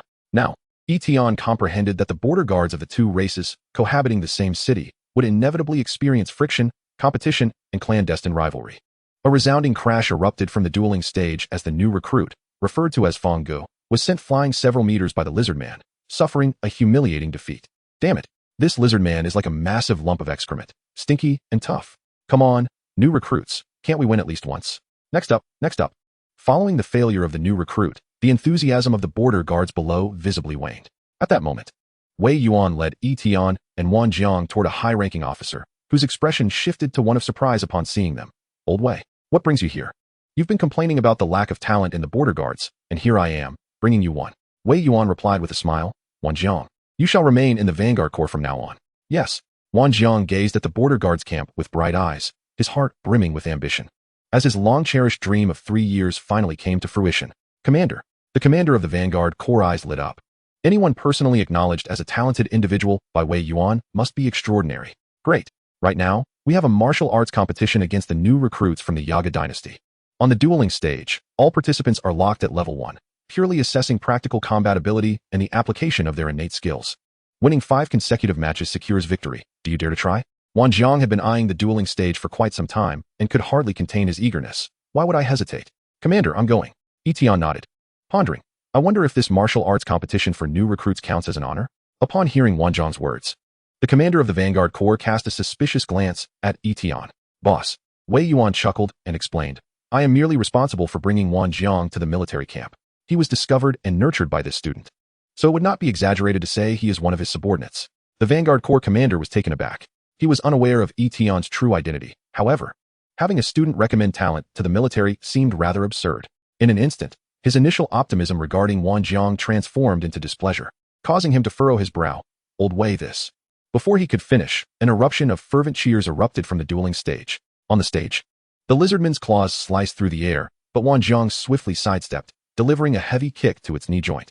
As the lizard man lost its balance, Wan Jiang unleashed a powerful punch. Breakthrough, a highly destructive single-target skill that concentrates the power to shatter bones within the weapon or fists and feet, dealing colossal damage that ignores defenses while instilling fear in surrounding enemies. A legendary skill with outrageously exaggerated damage. With a resounding crash, akin to a boulder striking a bird, the lizard man was driven into the ground by Wan Jiang's punch, unable to rise for an extended period. The skirmish concluded in mere seconds. Holy moly, that was smooth as silk. Where did this new recruit come from? Whose subordinate is he? He's astonishingly fierce. This time, even without understanding the foreign language, Yi Tian could ascertain that the spectators from the Yaga dynasty were likely cursing. The commander of the Vanguard Corps eyes widened in astonishment. Accustomed to facing foreign races, he understood that the Yaga dynasty's foreign races possessed thin dragon bloodlines, endowing them with innate physical prowess far superior to that of humans. Yet, at this moment, Wan Jiang had annihilated one of them in an instant. With rich battlefield experience, he recognized that the seamless sidestep, the the precise kick to the knee, followed by the final devastating punch, showcased a candidate with formidable practical skills and professional capabilities. They had struck gold. The expression on the face of the Vanguard Corps leader transformed instantaneously from anger to delight, even adorned with a hint of sycophantic smile as he exclaimed, "Ah, Yi Tian, my dear fellow, do you have any other talented individuals under your command? Do send a few more our way. You are unaware, but we, the Vanguard Corps, not only fend off malevolent creatures from the north, but also must remain vigilant against foreign races. Life is indeed arduous." Yi Tian responded. The martial combat competition necessitates a series of 5 consecutive matches. However, after witnessing the first bout, both Wei Yuan and I decided to depart. Given the legendary class statistics and Wanjian's practical prowess, I hold considerable confidence in my abilities. Moreover, those dispatched to the border defense forces from alien races possess limited lineage and skill. It is the royal dragon descendants of the Yaga dynasty who truly warrant our caution. As the night deepened, the clock struck midnight, heralding the refresh of the management log. Once again, it was Wei Yuan driving Yi Tian home. This time, Wei Yuan seemed intent on enlightening Yi Tian about the ongoing conflicts with foreign races. Today's martial competition of the border defense forces serves as a microcosm of the strategic contest between the Great Xia and the Yaga dynasty. As he drove, he continued, the peace treaty comprises a second clause, the survival of the fittest. Every 5 years, both races engage in a grand competition for new talent. The contest consists of 5 one-on-one duels and a team battle in a secret realm. The outcome determines the territorial claims over the resources of the Huadong region for the next 5 years. Upon hearing this, Yi Tian was taken aback. So, if we triumph, we could reclaim the other half of Dingqing's territory. Not only that, theoretically, we could even gain dominion over the Yaga dynasty's own lands. Wei Yuan chuckled resignedly. Alas, we have never tasted victory. Never tasted victory? Yet, we have not lost any other territories, have we? We cannot afford to relinquish more land. Hence, each year we utilize the control over smaller secret realms to compensate for the penalties of failing the grand competition. Secret realms are categorized into small, medium, and large types, yielding resources such as materials for advancing equipment and skill traits for practitioners. For Qinsheng, the output from 5 small secret realms is sufficient to sustain an entire city. And what about us? Wei Yuan sighed. In order to preserve our territory, the Great Xia has sacrificed 27 small secret realms. Indeed, relinquishing a portion of land and population may render life somewhat more comfortable for the Great Xia. But who is to make such sacrifices? Who shall be forsaken? These are all citizens of the Great Xia. The loss of 27 small secret realms signifies that further defeats could threaten the very foundation of the Great Xia. Yi Tian was profoundly intrigued. Is the Yaga dynasty truly that formidable? The Great Xia has only 2 centuries of extraordinary history, while the Yaga dynasty boasts at least several millennia of rich heritage. Moreover, the strength of the Yaga dragon descendants is determined by the purity of their bloodline, with royal kin often marrying within the family, even to the extent of fathers begetting children with daughters or grandfathers with granddaughters. This ensures that each generation of royalty possesses a robust bloodline. To strengthen themselves, humans must endure years of toil and sweat, honing their skills, accumulating attributes, and relying on luck during the promotion ceremony. In contrast, the Yaga dragon descendants' approach of interbreeding is decidedly more straightforward. It is indeed a challenge to remain competitive. Wei Yuan expressed a sense of relief. Fortunately, your emergence this year has bestowed some hope upon Huadong. Otherwise, we might have found ourselves once again vying for national fortune against the Yaga dynasty. Yet, Yi Tian's aspirations soared higher. I wonder, if we were to win the grand competition against the Yaga royal family, how much would the dividends be? If we were to subsequently expel or counterattack the Yaga dynasty, what glory and rewards would await us? As the vehicle returned to Qinsheng, they arrived at a building adorned with the Nanqingshan apartment. This was the new residence Wei Yuan had arranged for Yi Tian, far superior in living conditions and security measures compared to his previous abode. By the way, take this, Wei Yuan said, handing Yi Tian several spherical artifacts. Barrier orbs, an epic item that, when deployed, creates a shielding barrier spanning 555 meters, obstructing external probing and entry. In the event of another awakening, it can also shield the awakening light pillar. Should extremist organizations from foreign races discover high-quality practitioner awakenings, it could pose unnecessary dangers. Yi Tian accepted them with gratitude, well aware of the wisdom of remaining low-key, instilled in him from his previous life. A smile graced Wei Yuan's cultured visage. I hope the grand competition in half a month will bring a delightful surprise to the foreign races. They exchanged knowing glances, both revealing a shared, tacit smile. Chapter 10, Management Log. Advancement Task. Qingshan Apartment, Room 502. Although termed an apartment, the interior exudes a grandiosity. The residence Wei Yuan arranged for Yi Tian features a spacious area exceeding 100 square meters, complete with a balcony, and includes a button for activating a defensive barrier and summoning assistance, specially crafted by the state. Furthermore, Wei Yuan resides nearby, providing a considerable sense of security. As for Yi Tian's previous dwelling, there was little to miss. He had been an orphan, raised in the Qingqing orphanage, devoid of parents, with his former residence being government-provided housing. The fact that an orphan could safely live in the Great Xia until graduating from high school and participating in the promotion ceremony is unimaginable in any other nation. This alone solidifies the wisdom of collaborating with the Great Xia. The current time was 11:45, with mere moments remaining until the midnight management log refresh. Yi Tian opened the personal backpack designated for practitioners, retrieving the high-tier equipment blind box as a reward from the apprentice trial.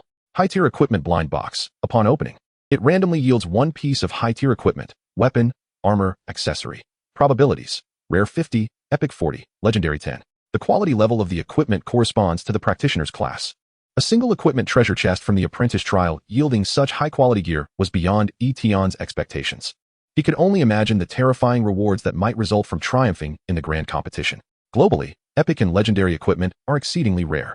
The emergence of foreign races has seized many secret realms that rightfully belong to Blue Star, severely limiting the production of equipment materials across nations, making it exceedingly difficult for even high-tier practitioners to forge a complete set of superior gear. Open, Yi Tian commanded as he unsealed the equipment blind box. In the next moment, a golden light armor emblazoned with a pattern reminiscent of swirling yellow sands appeared in his hands. Yellow sand armor, epic level 5, defense 30. Physique 6, magic damage reduction 20. When damage is sustained, it grants a shield value of 500 in physique. This epic-grade armor is considered top-tier equipment for most practitioners. Yi Tian promptly donned it. Despite having protection, personal defensive gear remains indispensable. After all, numerous extremist organizations still exist in society. These groups believe that foreign races will inevitably dominate Blue Star, actively assisting them in their conflict against humanity and employing various means to hunt down promising human talents. The number of such traitorous organizations is not insignificant, as many foreign races possess millennia of extraordinary history, with a multitude of races and formidable strength. It is even rumored that some foreign races harbor divine beings. In contrast, the path for humanity is fraught with challenges. Finally, the clock struck 12.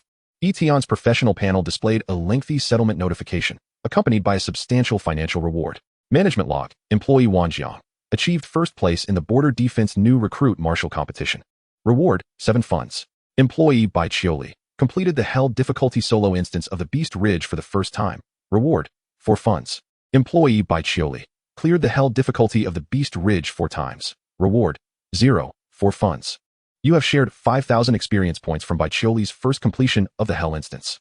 You have shared 26,000 experience points from Employee Monster Farming. Your level has risen to level 10. You have reached the required level for advancement. Upon completing the advancement task, you will obtain class-specific skills. It appears my employees are diligently striving. Yi Tian's face illuminated with joy upon reviewing the management log. He had not anticipated that, in addition to Wang Jiang's first-place achievement, Bai Chioli had also been industrious, achieving a milestone in the solo instance. However, for Bai Chioli, her exceptional swordsmanship befits a legendary profession, and it is hardly surprising that she can solo held difficulty dungeons.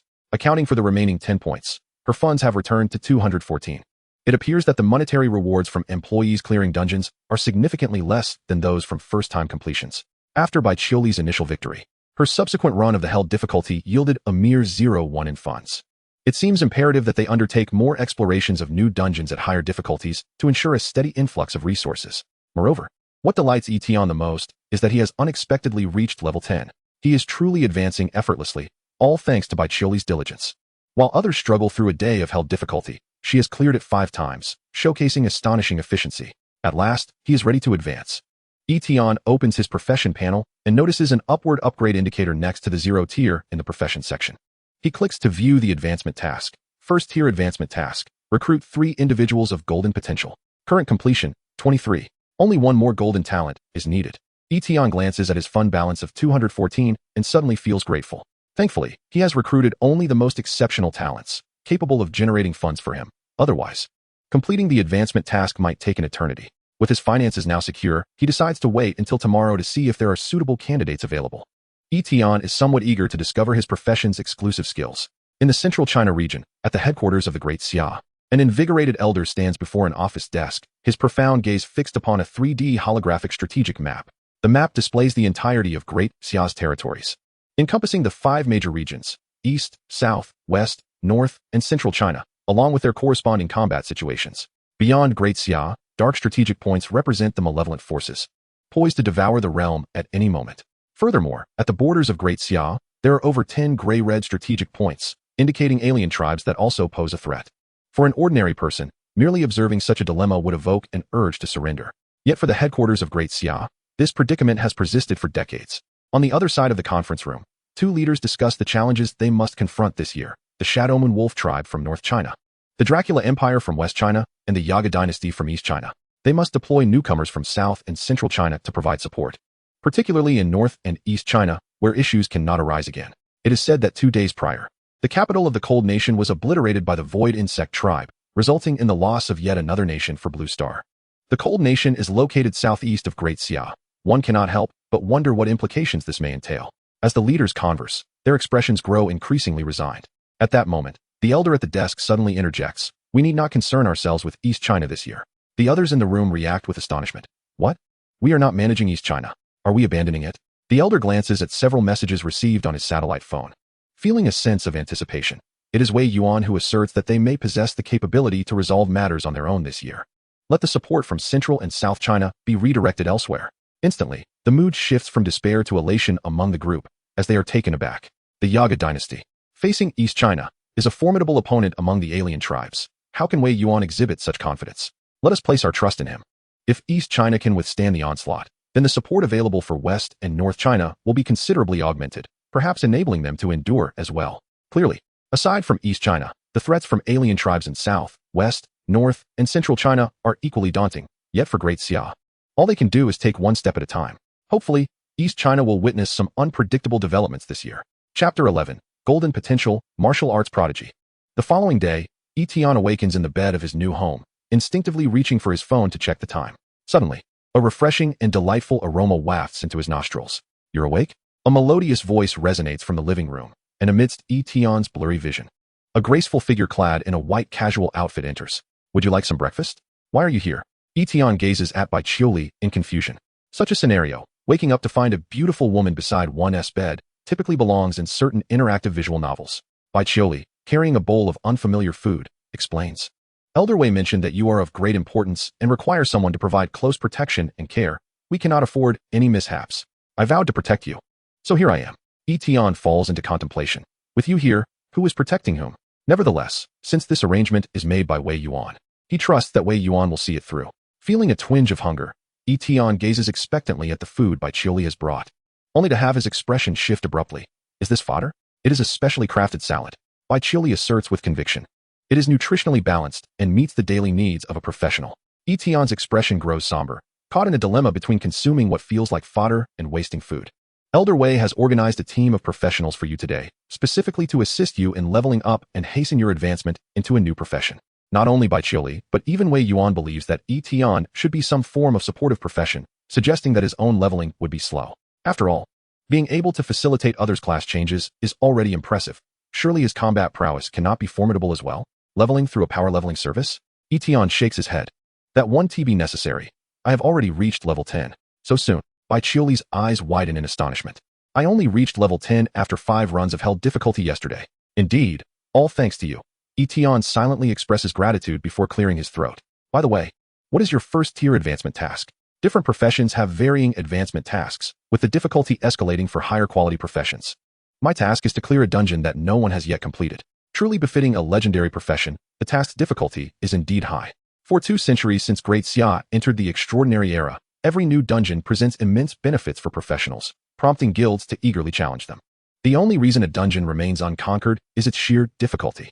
Even so, Bai Qiuli remains invigorated with determination. Yi Tian too is filled with anticipation. Securing the first completion of a dungeon will surely yield substantial rewards. Why don't we find a team and see if there are suitable dungeons we can conquer?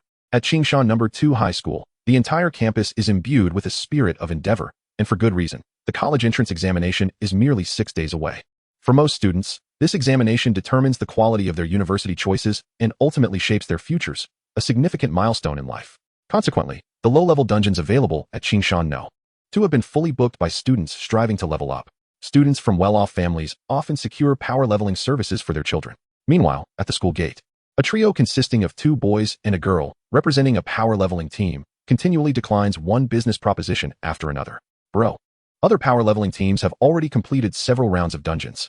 Why hasn't our client arrived yet? One of the boys leans against the wall, visibly frustrated. We've been waiting for so long. Today, even the King of Heaven would have to pay extra. The older youth, appearing to be the leader among the three, sternly cautions him, Jiangche, keep it together. This client is of great importance to our higher-ups. Haven't we signed a confidentiality agreement? If we successfully complete the task, there will be substantial rewards, no need for complaints. Sitting on the ground, Jiangche murmurs under his breath, still, it should come with a pay raise. At that moment, Yi Tian and Bai Chili approach. Throughout their journey, Yi Tian has been on the lookout for suitable talents, but reviewing resumes one by one has slowed their pace. Given that he is merely one golden potential away from advancement, Yi Tian feels a sense of urgency. Upon spotting Yi Tian, the older youth's eyes light up. You must be Mr. Yi, greetings. We are the training team of the Starfire Martial Arts School. My name is Jiang Xing, a level 25 epic dual gun ranger.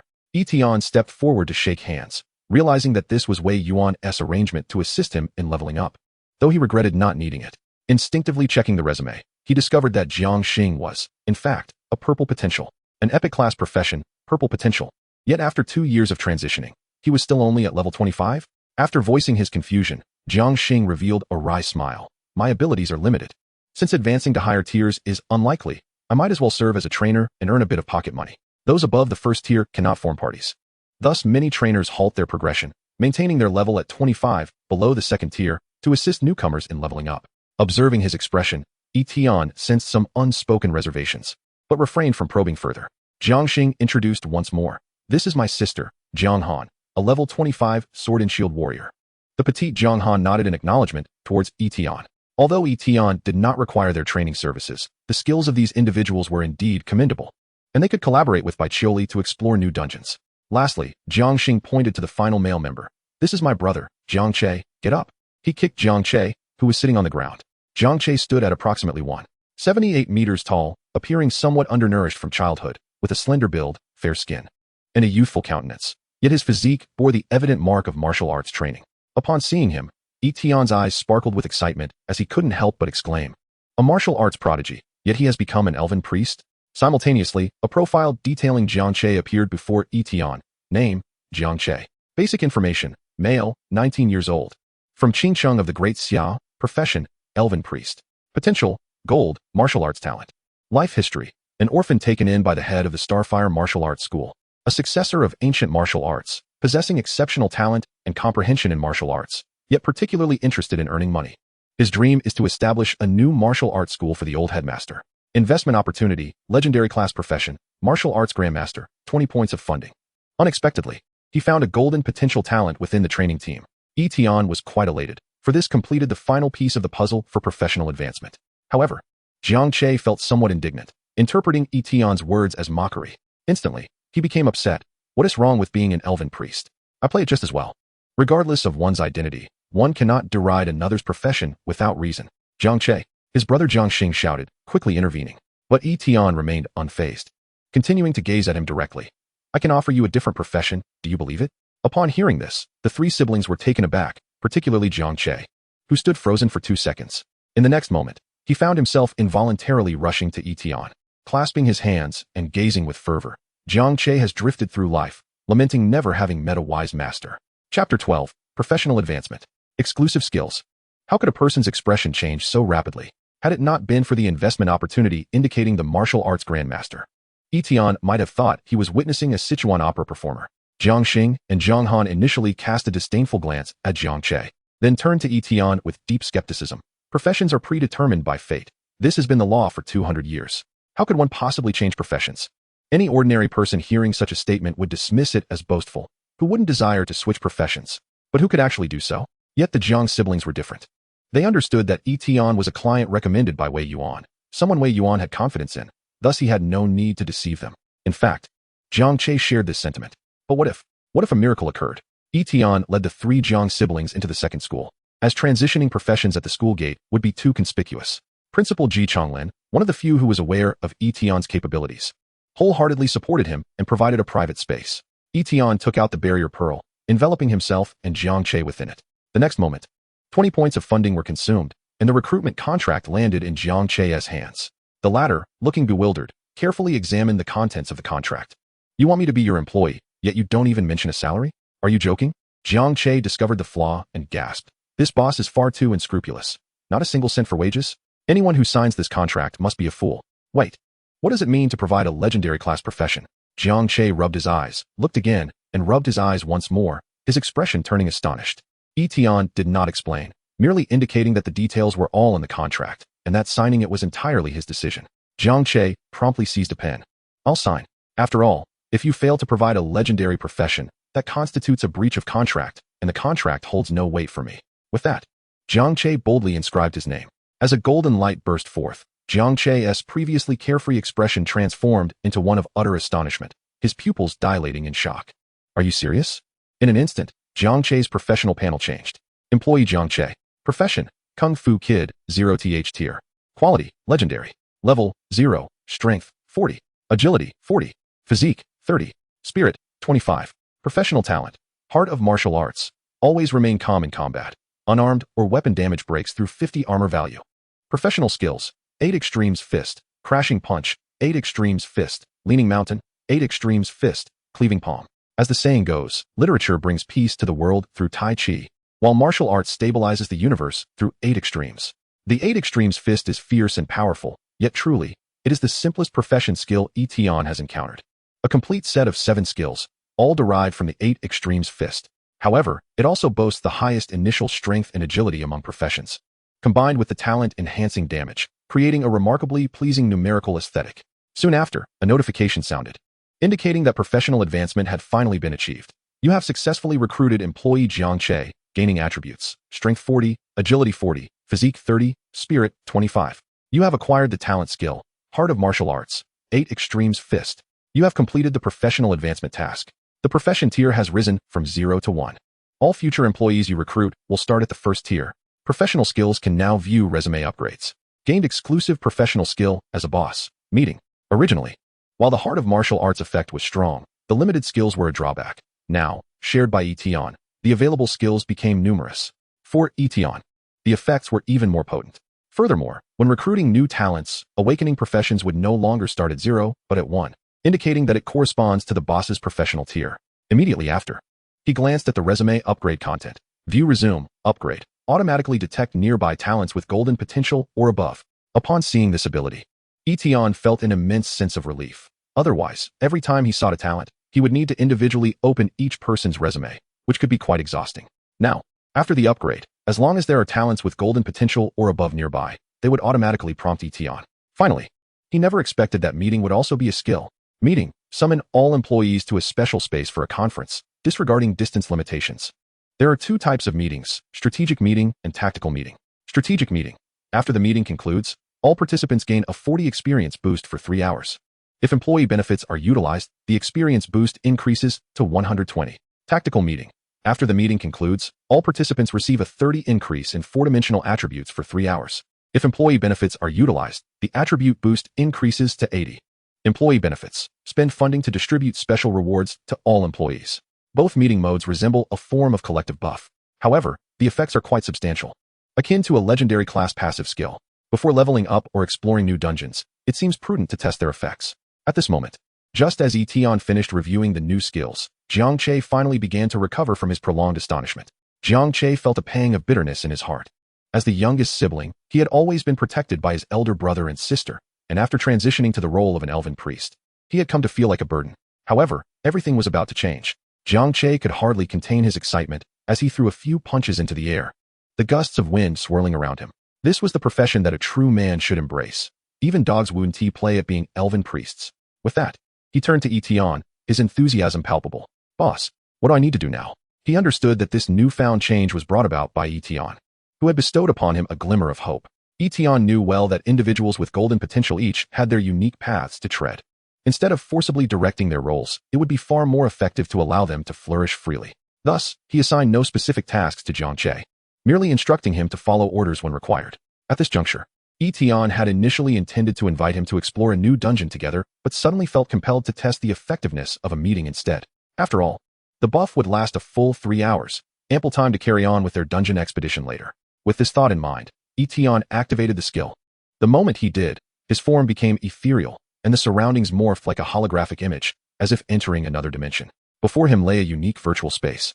reminiscent of floating amidst the stars, with soft lights weaving around to create an appearance akin to a conference room. At the center stood a crystal long table, with Yi Tian seated majestically in the boss's chair, the high back resembling a throne, as though he were surveying the cosmos below. Simultaneously, an invisible aura enveloped the space. "Boss, where's everyone?" Jiang Che observed as Yi Tian suddenly vanished. In the next instant, a meeting invitation popped up before him, and he clicked to accept. Outside, Jiang Xing and Jiang Han appeared anxious and expectant, uncertain if their brother's transition would bear fruit. Bai Qiuli, standing nearby, was calm until she received the meeting invitation, which stirred something within her, leading her to vanish from sight. "Huh, where did she go? Did she go invisible?" Jiang Han exclaimed, scratching his head in confusion. In Ding City, on the frontier, the Vanguard team was poised for a live exercise. At that moment, a notification appeared before Wan Jiang. "The boss invites you to a meeting. If there are no significant events, please click accept or silently invoke participation."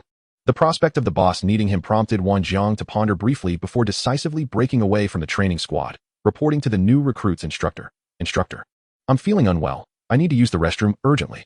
Given that Wan Jiang had just led the new recruits to victory in 5 consecutive battles, the officers of the Vanguard team were quite lenient. "The exercise won't start for a while. Go ahead." "Yes." Wan Jiang made his way to a secluded spot, silently reciting a phrase, and gradually, he became intangible until he vanished, as though pulled into another realm. Chapter 13, Employee Benefits. Unlocking the dungeon. Please select the type of meeting, strategic meeting or tactical meeting. As they were about to embark on a new dungeon exploration, it was essential to enhance attributes. So he chose the tactical meeting. Yi Tian settled comfortably in the boss's chair, ready to proceed. In the next moment, Bai Qiuli, Wan Jiang, and Jiang Che appeared in the conference room in the order of their recruitment. "What a beautiful place. It feels like sitting among the stars." "Boss, you summoned me?" exclaimed Wan Jiang, astonished to find himself alongside the other two, especially given his recent triumph in the frontier martial competition. He had never anticipated that Yi Tian could teleport him from dozens of kilometers away, a feat even legendary professions would struggle to achieve. Meanwhile, Yi Tian contemplated the implications of this ability. It seemed that the meeting skill had vast potential for future applications. Nothing significant, merely testing a new skill. "After the meeting concludes, you will receive a rather generous buff," Yi Tian remarked. He then decided to review the employee benefits associated with the expenditure of funds. Utilizing employee benefits would directly enhance buffs by an astounding 80. Such an attribute increase was indeed extraordinary, akin to doubling one's level. Employee benefits. Life insurance. Spend 3 points of funds per employee to generate a life shield for all employees, capable of withstanding one fatal blow, lasting for 3 days. Tier 1 only allows one option for employee benefits, an opportunity for a second chance at life. Although Yi Tian had only one option available at Tier 1, it was clear that the employee benefit was quite promising. Unfortunately, it required a cost of 3 points of funds per person, totaling 9 points for 3 employees. Glancing at his balance of 14 points, Yi Tian silently closed the employee benefits interface. "All right, let us conclude the meeting," he stated.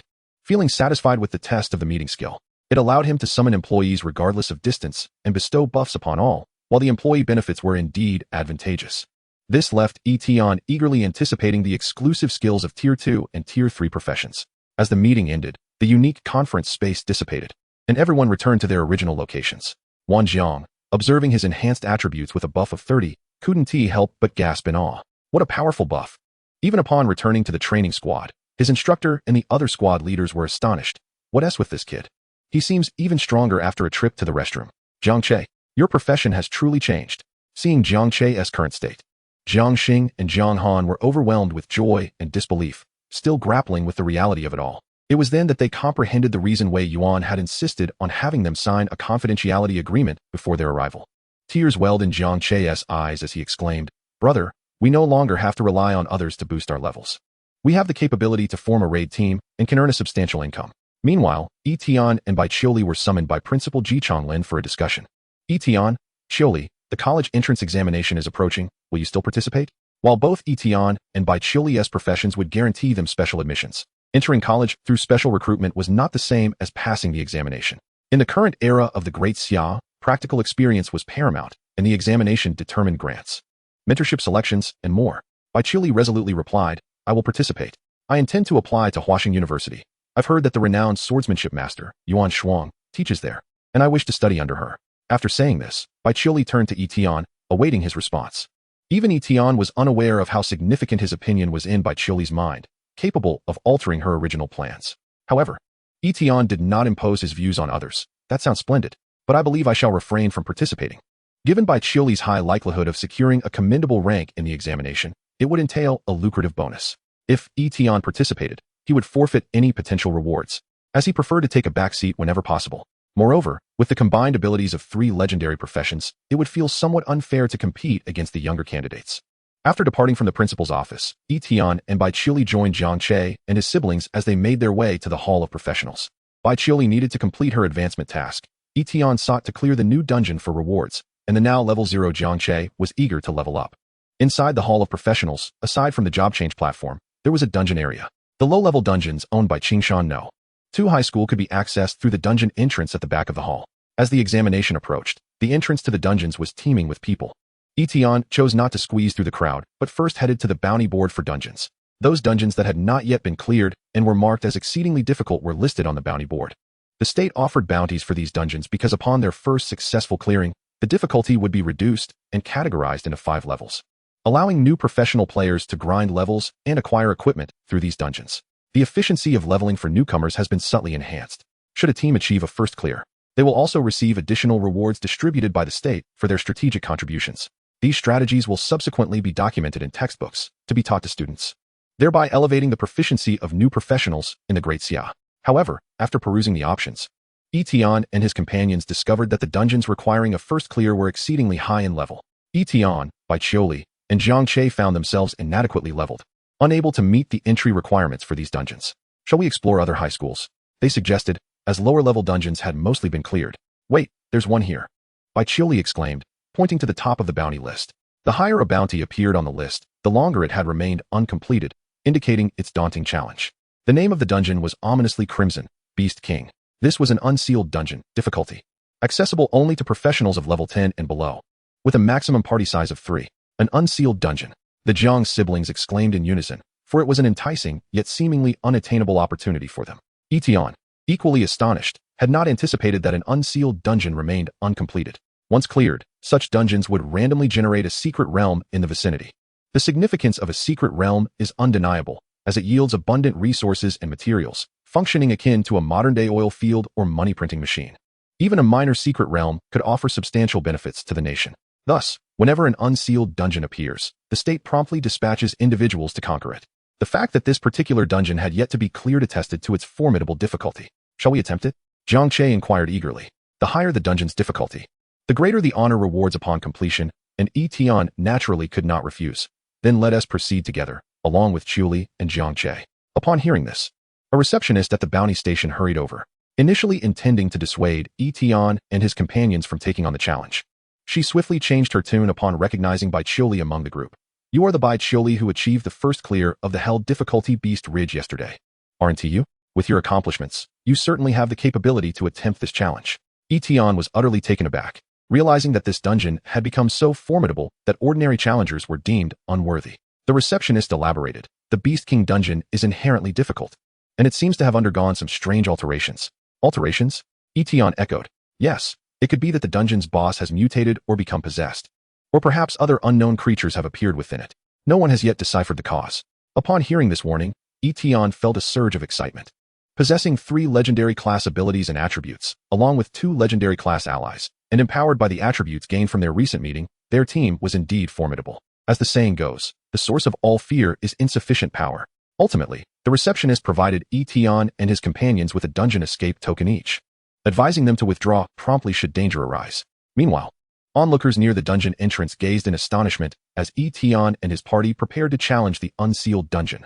What courage! This unsealed dungeon hasn't been cleared for over a decade.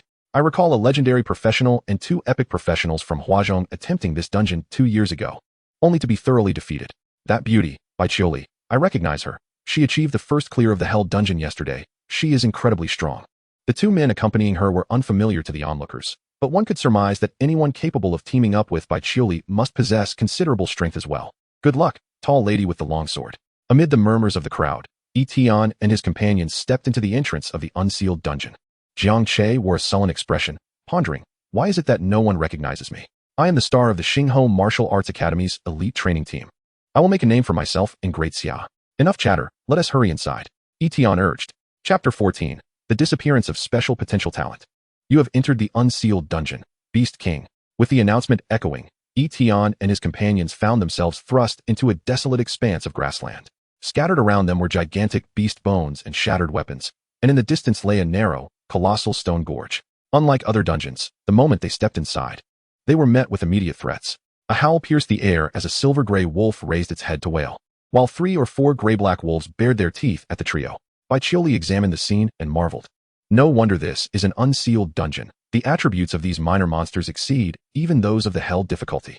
The level 10 wolves possessed attributes nearly 15 times that of rare classes at the same level. Alas, they still paled in comparison to legendary professionals. Watch my moves. Oh. Attack. Jiang Che shouted. His legs tensed as he launched a punch at a charging wolf. His fist struck the wolf's head, causing merely superficial damage before the beast flung him several meters away with a flick of its head. What the hell? You're only level 0, and you think you can take on a level 10 monster? Baiqiuli remarked coolly, as she gracefully darted past Jiang Che, her sword slicing through the air. Crimson damage numbers erupted with each strike, consistently indicating critical hits. Even the alpha wolf could not withstand the might of Baiqiuli's prowess. After dispatching the minor threats, Baiqiuli turned to her companions, saying, "Boss, let us retreat." "Boss." They both glanced at Yi Tian, who stood frozen in place, his expression peculiar, as if he had witnessed something astonishing. Before him, a special notification flickered, only visible to him. Ding. Special potential talent detected nearby. Meanwhile, in the Beast King's lair, a colossal tiger resembling a small mountain lounged. Its fur resembling the gray armor of rock, muscles rippling beneath its skin, exuding an aura of explosive strength. At that moment, a figure cloaked in black approached the giant tiger, bowing respectfully, "My Lord Beast King." The figure's voice was neutral, devoid of gender or emotion. The tiger's eyes snapped open, clearly displeased at the interruption of its slumber. The cloaked figure bowed even lower. "My Lord Beast King, we have new challengers. You disturb me for this trivial matter?" The tiger growled. "No, my lord. These challengers are unlike any we have faced before. Their strength is extraordinary. One among them possesses attributes I have never witnessed." The cloaked figure spoke with trepidation. "In a direct confrontation, we stand no chance. I propose we send scouts to lure them in. Once they are entangled, we can dispatch elite members to exhaust their stamina, leaving you and I to engage when the time is ripe. Only then do we have a chance of victory." Before the cloaked figure could finish, the tiger exhaled a searing breath and roared arrogantly, "Nonsense." Rising to its feet, the tiger's eyes glowed with bloodlust as it fixated on the cloaked figure. "I initially thought you possessed some skill, but it seems your courage is lacking. The laws of the dungeon dictate that level 10 humans possess minimal strength." The cloaked figure remained silent. The tiger disregarded them entirely, striding toward the dungeon's exit, its footsteps shaking the ground. "What challengers? Merely fresh prey," it declared. "I happen to be hungry." As the tiger exited the lair, it prepared to hunt down Yi Tian and his companions directly. At that moment, the cloaked figure allowed its aura to seep out, exuding a chilling murderous intent as it watched the tiger leave with an impassive expression. Useless, utterly incapable of anything significant. The figure's gaze followed the departing tiger, filled with disdain, a stark contrast to its earlier demeanor. "If I cannot defeat him, do you truly believe you are strong? You are merely seeking death. It appears this dungeon is on the verge of being cleared. If I do not leave, I too may find myself in peril, following that foolish tiger to its demise." With that, the cloaked figure revealed an arm, gleaming with a cold, silvery gray hue. With a sweeping gesture of his arm, a door of deep purple hue, resembling a portal to the void, unfurled before him, its interior radiating a luminous flow akin to liquid light. The figure cloaked in black stepped through, vanishing instantly within the confines of the realm. The portal then sealed behind him. Ding! A notification rang out, indicating the emergence of a person with exceptional latent potential nearby. The alert read, "Exceptional potential does not necessarily surpass golden iridescent potential. Rather, it signifies the possession or the ability to awaken a unique capability, a singular existence among the myriad worlds across the heavens. When a person of exceptional potential is recruited, their unique abilities are likewise shared." Before Yi Tian could fully comprehend the distinctive nature of this exceptional potential, the automatically detected information abruptly vanished. Yi Tian's expression turned skeptical as he reopened the skill, only to be informed, no individuals with golden or higher potential are present in the vicinity. How could this be? Yi Tian was taken aback. After such effort to discover an exceedingly rare individual with exceptional potential, they had now completely disappeared. Although recruiting an individual of exceptional potential required a hefty 60 points of funds, quite costly indeed, retaining them would at least offer a glimmer of hope for future recruitment. Now, even that hope was extinguished. Yi Tian furrowed his brows deeply. The talent that had appeared within the realm has vanished. Either they have been slain or have exited the realm entirely. Yi Tian resolved, addressing Baiqiuli and Jiang Che, "Quickly, expedite through the realm." Then, Meticulously investigate whether there are any hidden chambers or special passages leading to other areas. Yi Tian had initially intended to refrain from direct involvement. However, in his quest to find the vanished individual of exceptional potential, he found himself increasingly restless. Searched thoroughly, Yi Tian unleashed his full prowess, dispatching elite monsters along the way as if they were mere trifles. Even creatures that Baiqiuli needed to strike at their weak points to vanquish fell before Yi Tian's casual punches, showcasing his numerical superiority. Jiang Che stood by, utterly astonished. Could it be that the boss possesses legendary combat prowess? As the realm progressed to its midpoint, the ground began to tremble. Before the trio, a ferocious giant tiger materialized, its form akin to a mobile mountain, accompanied by a deep, rumbling growl. A boss. How could the realm's boss manifest here? The cracked rock tiger king, Beast King, level 18 epic boss. Upon seeing the giant tiger's details, Baiqiuli and Jiang Che exchanged glances filled with apprehension. An 18-level epic boss, its attributes slightly surpassing those of Baiqiuli, a level 10 legendary class. The latter realized she must approach this adversary with utmost caution. At that moment, the giant tiger roared, its voice shaking the heavens, its gaze filled with malice directed at Yi Tian and his companions. Ha! Humans, are you already frightened? Yi Tian paid no heed, primarily due to his ineptitude in understanding the common beast tongue, rendering him oblivious to the words. However, he had no intention of wasting time on an obstructionist. If one is not of exceptional potential, they ought not to impede my path. With that, Yi Tian unleashed a straightforward punch, striking the cracked rock tiger king with the force of a cannonball, bolstered by the heart of a martial artist. His right fist glowed with a crimson hue, breaking the army. The fusion of two different legendary class abilities erupted with devastating power. The Tiger King's massive pupils constricted as Yi Tian approached. As a beast king, it never anticipated that a human could unleash such terrifying strength, rendering the previous human adversaries it had faced utterly incomparable. It was akin to a tyrant in elementary school suddenly confronting an adult. The chasm of disparity was monumental. Just as Yi Tian's fist was about to land, the Tiger King recalled the warning from the figure in black. Boom! The Titan's body collapsed with a thunderous crash, creating a massive crater in the ground as cracks spread like a spider's web across the surface. One punch to defeat a boss. Jiang Che's jaw nearly dropped to the ground, his mind swirling with questions. Wait a minute, who exactly was it that made me train alongside such a terrifying individual? Is there something wrong with their judgment? Oh, it was Wei Yuan, then it's all right. Baiqiuli's beautiful eyes widened in disbelief as she gazed at Yi Tian's figure. Why am I so far inferior to him? Could it be that I have not put in enough effort? Chapter 15, Medium-Sized Secret Realm. After gathering intelligence, are you still planning to depart? No hidden chambers or pathways to other regions were found. After searching the entirety of the realm for quite some time, Yi Tian, feeling somewhat helpless, speculated, could it be that they have been killed? At that moment, Baiqiuli, clutching a dying monkey demon, exclaimed joyfully, Boss, I just interrogated this monkey demon. And it mentioned that a cloaked figure was originally by the Tiger King's side, but did not appear today. Jiang Che, astonished, replied, You can interrogate monkeys? Baiqiuli responded matter-of-factly, My proficiency in the common beast tongue has always been impeccable. The monsters and various alien races in the realm possess diverse languages. Mastering them proves immensely beneficial in combat and exploration. The Great Xia selects certain common languages to include in high school curricula, but unfortunately, neither Yi Tian nor Jiang Che managed to grasp them. Yi Tian's eyes lit up. The cloaked figure? Jiang Che inquired curiously. Wait.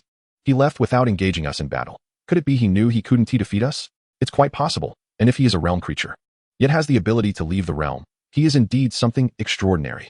Knowledge of realm creatures is common knowledge from high school textbooks. No realm creature can exit the realm. Moreover, from the monkey demon's description, the manner of the cloaked figure was distinctly different from the other monsters in the Beast King realm, indicating he likely did not belong to this realm at all. An entity that can traverse the realm without entering through the standard portal. Exceptional potential truly is remarkable. Yi Tian couldn't help but exclaim, since he is not dead, there will surely be another opportunity to encounter him. Perhaps I could have Wei Yuan dispatch someone to investigate. With this conclusion reached, Yi Tian no longer lingered on the matter and chose to exit the realm, initiating the completion process. However, this incident served as a reminder that accumulating more funds would be prudent. To prevent the loss of a recruitment opportunity due to insufficient funds should he encounter a high-potential individual again would be utterly disheartening. Departing from the realm, you have successfully cleared the unsealed Beast King realm. A medium-sized secret realm will randomly generate in the surrounding area. Employees Baiqiuli and Jiang Che have cleared the unsealed Beast King realm, granting you a dividend of 152 funds. Baiqiuli has completed her advancement task, evolving into Cold Moon Sword Master, and you share a tier 1 exclusive skill, Frozen Death Strike. Baiqiuli's level has risen to 12, and you share the growth attributes, Strength 26, Agility 30, Physique 20, Spirit 22. Jiang Che's level has risen to 8, and you share the attributes: Strength 96, Agility 96, Physique 64, Spirit 56. Your level has increased to 14. The secret realm will manifest as a medium-sized resource realm, refreshing in 2 days on the outskirts of Qingqing. As the qualifier for the unsealed Beast King realm, based on your contribution, you will receive a resource output of 95 from the medium-sized secret realm. Meanwhile, in the Qingqing City Lord's office, a spacious conference room housed the city lord, military officers, and the commander of the garrison, all standing solemnly behind the chief administrator, Wei Yuan. Originally, Wei Yuan intended to personally arrange for Yi Tian to progress in leveling and class advancement today, but circumstances had taken an unexpected turn. The reason lay on the opposite side of the conference room. 7 half-dragon emissaries from the ancient dynasty had arrived in Huadong for negotiations, with the leader bearing a significant status within the ancient dynasty, named Crimson Emperor Dragon Envoy, Lord Wei Yuan. There is no need for us to discuss the rewards and penalties of this year's interclan competition. If your great Xia were to lose again, it would be better to cede the city of Qingqing to my dynasty, which would benefit both our parties. The voice of the Crimson Emperor Dragon Envoy was hoarse, yet brimming with confidence. Before the annual competition between the two clans, the Aga dynasty would dispatch envoys to negotiate the rewards and penalties of the current year's contest, primarily seeking to procure greater benefits. Additionally, this served as an opportunity to gauge the military strength of Huadong. In previous years, the Aga dynasty's appetite was merely for the quantity of small secret realms. But this year, they audaciously demanded the division of 2 cities from the Great Xia.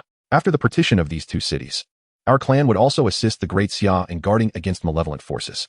This would alleviate both the military and economic pressures on Great Xia. Wouldn't you agree, Lord Wei Yuan? Such a grandiose scheme to encroach upon Great Xia's territory left the military officers, including the commander of the Qingqing garrison, visibly outraged. Their gazes burning with the desire to devour the opposing Red Emperor Dragon Envoy. In stark contrast, Wei Yuan remained remarkably composed, reclining leisurely in his chair, with a tone that conveyed amusement. If you are to make such audacious demands, would you not require the personal presence of your Red Emperor? The Red Emperor, one of the rulers of the Aga dynasty, is a scion of the royal lineage, renowned for his peak combat prowess. Years ago, he had faced Wei Yuan in battle, with neither side emerging victorious. In response, the Red Emperor Dragon Envoy replied, somewhat begrudgingly, "You speak true, Lord Wei Yuan. However, whether the Red Emperor comes or not will not alter the outcome of the competition. You and Great Xia must prepare accordingly." Although the Red Emperor Dragon Envoy harbored some trepidation towards Wei Yuan, he remained exceedingly confident regarding the outcome of the clan competition. His gaze was laced with mockery, as he mused that no matter how formidable Wei Yuan might be, he was merely one man, incapable of altering the fate of an entire race. At that moment, both Wei Yuan and the Dragon Envoy were abruptly informed. The sealed secret realm of Qingqing has been cleared. A medium-sized secret realm will appear in Qingqing. Both Wei Yuan and the Red Emperor Dragon Envoy were taken aback. The sealed instance had been personally orchestrated by Wei Yuan 2 years prior, when he had brought in people from Huazhong to conquer it, yet they had failed. Now, he pondered who might have achieved this feat meanwhile. The Red Emperor Dragon Envoy was astonished that the sealed instance had unexpectedly generated a medium-sized secret realm. It is known that the resource output of a medium-sized secret realm is comparable to that of 10 small ones, capable of sustaining 2 or 3 cities. Even for a powerful alien race like the Aga dynasty, a medium-sized secret realm was an object of great envy. Across all of Huadong, there existed only one such medium-sized secret realm. Congratulations, Lord Wei Yuan, the Red Emperor Dragon Envoy said with a smile that did not reach his eyes. Might we be allowed to witness it ourselves? Wei Yuan maintained a calm demeanor, allowing a brief pause before responding, very well. Upon the announcement of the successful clearing of the sealed instance, jubilant cheers erupted within the hall of Qingshan No. 2 School. The excitement stemmed not only from Yi Tian and his companions overcoming a challenge in Qingqing, but also from the prospect of a medium-sized secret realm. If they could conquer it as well, the benefits for the practitioners of Qingqing would be immense. Principal Ji Chonglin arrived with curiosity, but upon seeing that the successful challengers were Yi Tian and Bai Qiuli, he felt a sense of inevitability. 2 prodigies from Qingshan No.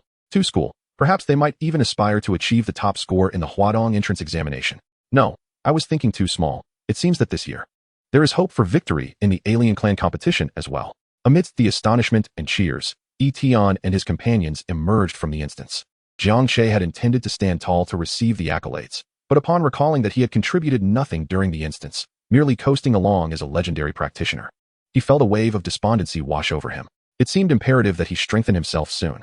He could not afford to be outdone by his boss, or, more importantly, by Bai Qiuli.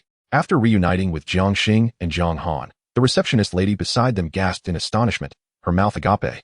Unable to believe that these individuals had truly accomplished such a feat, she quickly interjected, Wait, I need to register your information for the subsequent reward distribution. In the distance outside the hall, Wei Yuan and the Red Emperor Dragon Envoy did not enter the hall, their keen eyesight allowing them to spot Yi Tian and the others from afar.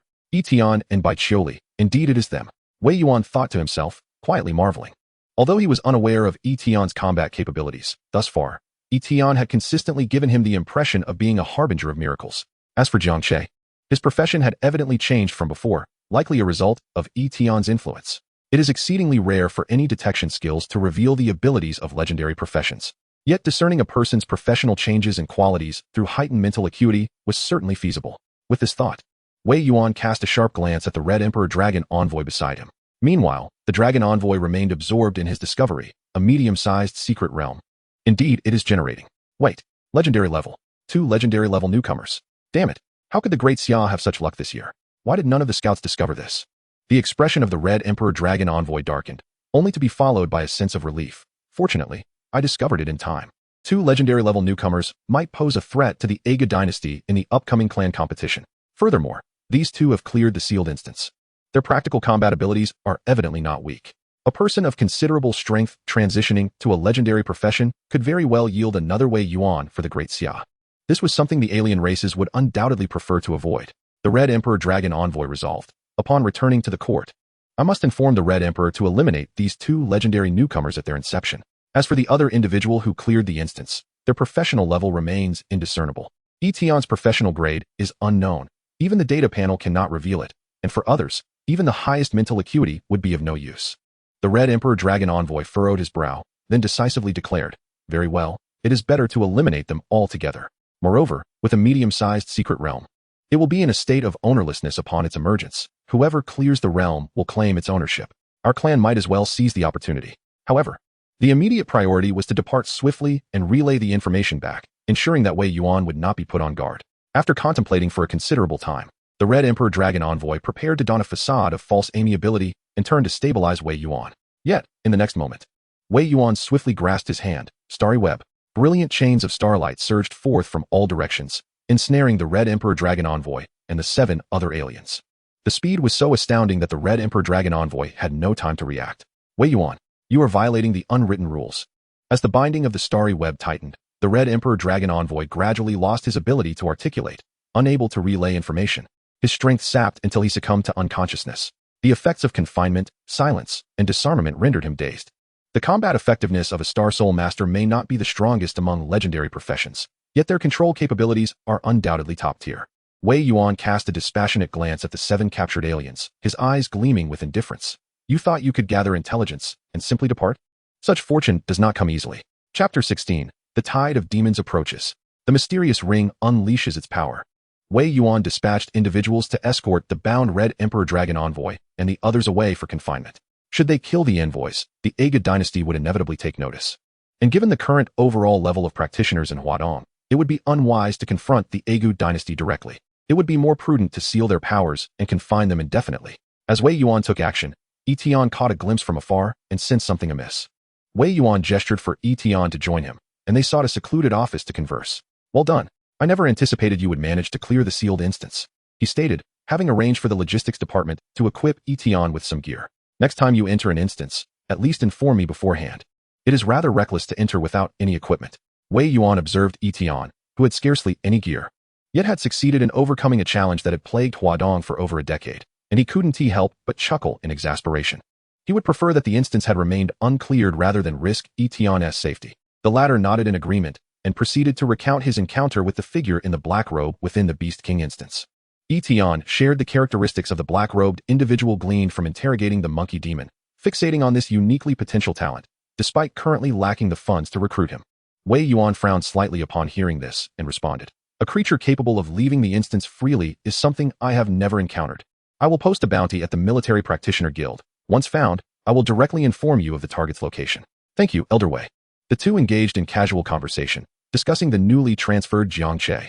Wei Yuan harbored considerable expectations regarding the talent that Yi Tian had discovered.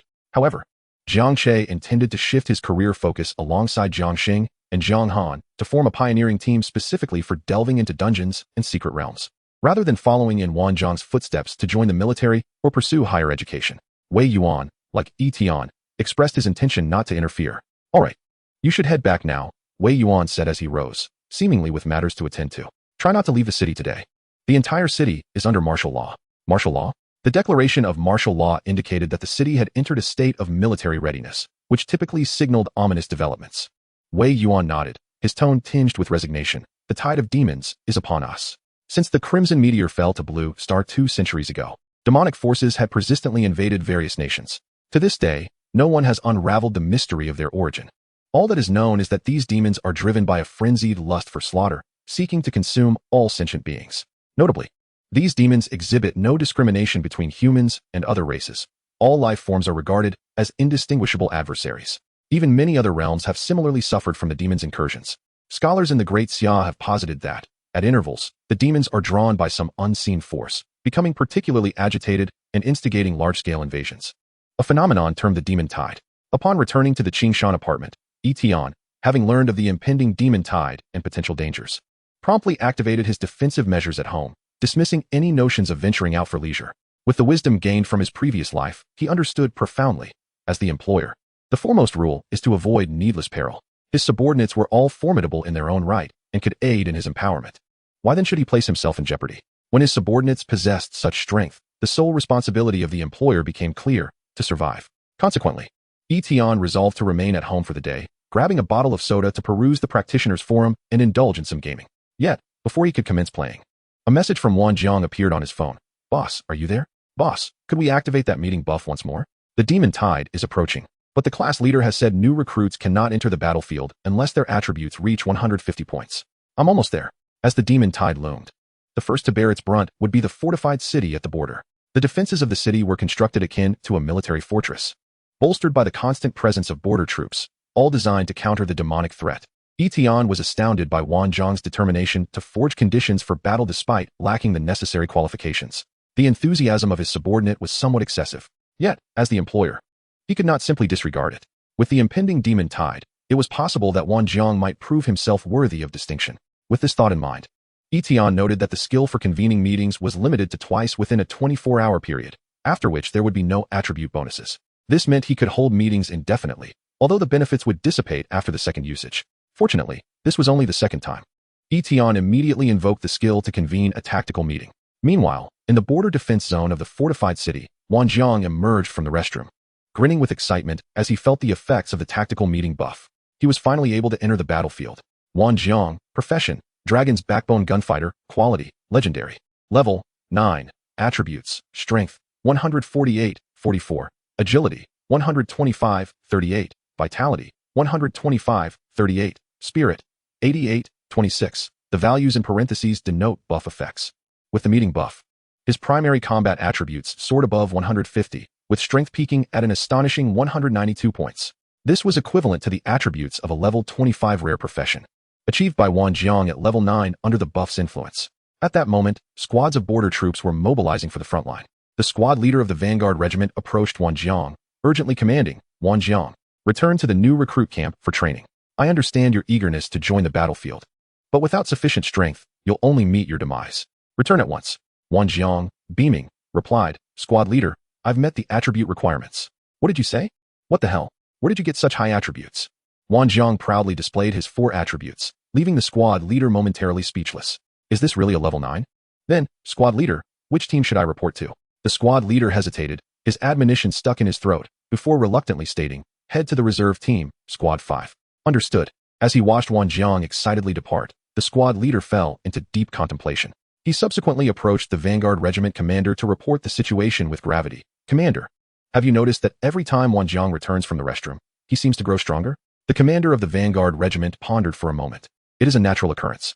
As a crucial border city, in addition to its ironclad defensive walls, there were 2 additional lines of defense positioned 5 to 6 kilometers outside the city. For minor demon tides, the border troops would engage in small-scale ambushes or harassment, dividing forces to preemptively contain the demon tide outside the city. This approach not only mitigated wear on the city's defensive equipment, but also served to train soldiers and enhance their combat experience. In this instance of a minor demon tide, our Squad 5 would primarily operate along the eastern line in Zone 12, tasked with trailing behind the main Vanguard force to eliminate residual demons, while avoiding reckless advances. At the second line of defense outside the city, the captain of Squad 5 cautioned his 5 team members. The combat forces are divided into the main force and the reserve team, with the latter primarily tasked with hunting down low-level demons left behind by the main force.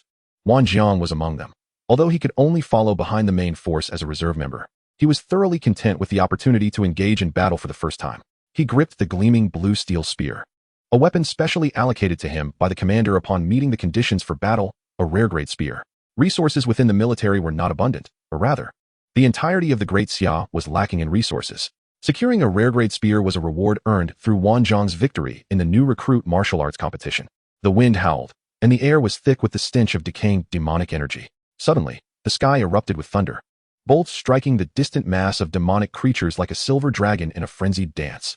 These were the high-tier practitioners serving as the main force. Illuminated by the lightning, the captain of Squad 5 raised his hand, signaling the detection of 3 low-level demons. These demons, known as ghost children, bore childlike forms in a sickly gray-black hue, their surfaces marred with cracks, their strength comparable to that of elite level 30 adversaries. The captain executed tactical hand signals, prompting his team members to spring into action according to their professional capabilities. Taunt. The shield-bearer among the team was the first to act, drawing the ire of the 3 ghost children. The initial wave of taunts aimed to concentrate fire and achieve swift kills. However, before the others could take action, Wan Jiang had already timed his leap perfectly, the spear's tip aglow with a sanguine light. Breaking army. Boom. What astonishing attack power does this new recruit possess? The captain momentarily froze, witnessing Wan Jiang cleave a ghost child to pieces with a single strike.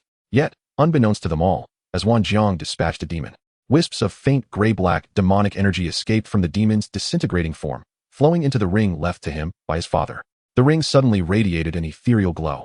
Chapter 17. The Demon's Sealing Tower. The Crucible of Strength. Well done, Wan Jiang, the captain of Squad 5 exclaimed with palpable excitement.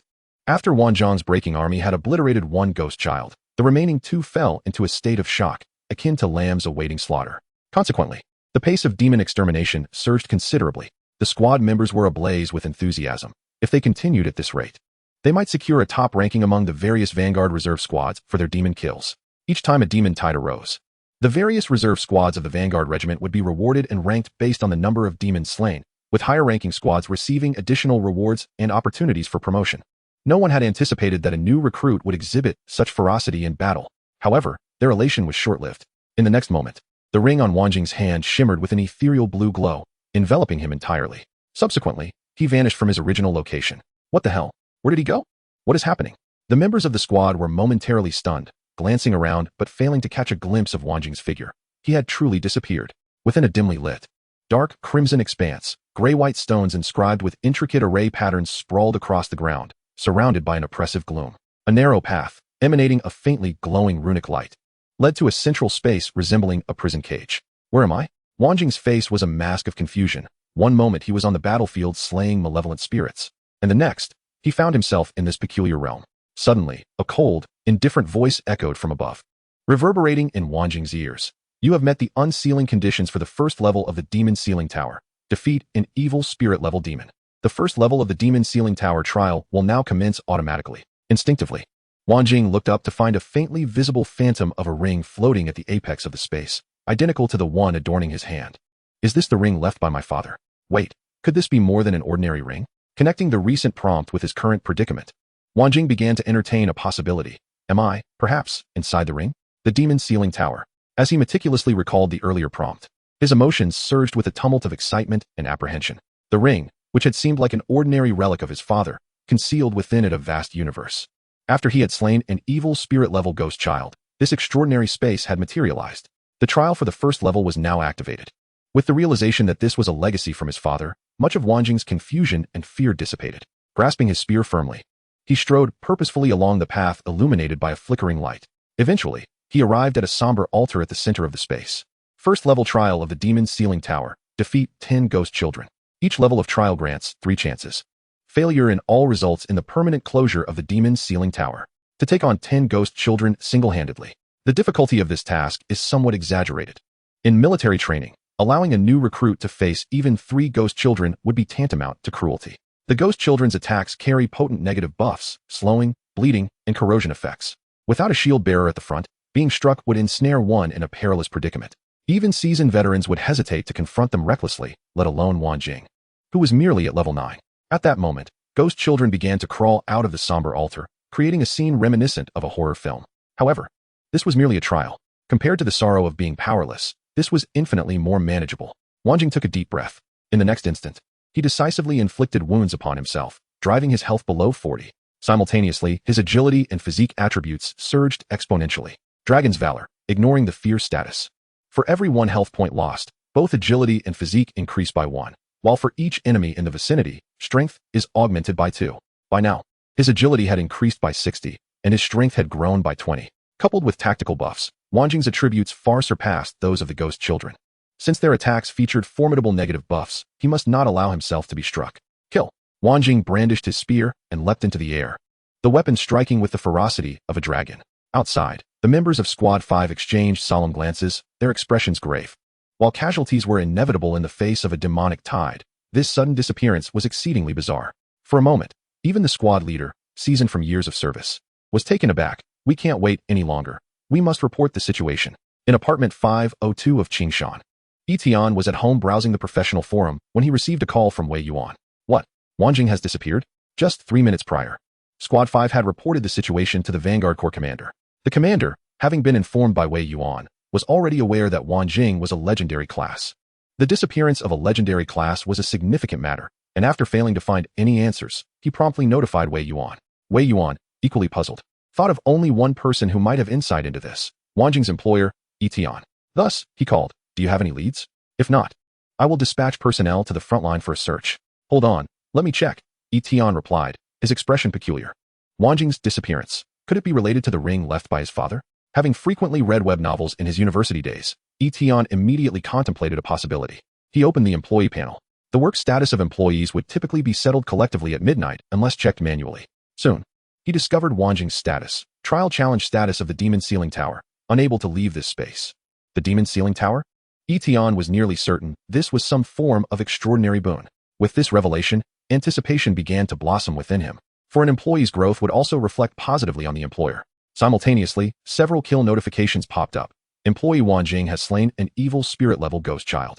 You have shared 400 experience. As the 10th kill notification appeared, Wanjing's status finally changed. Employee Wanjing has cleared the first-level trial of the Demon Ceiling Tower. You have received a bonus, 5 funds.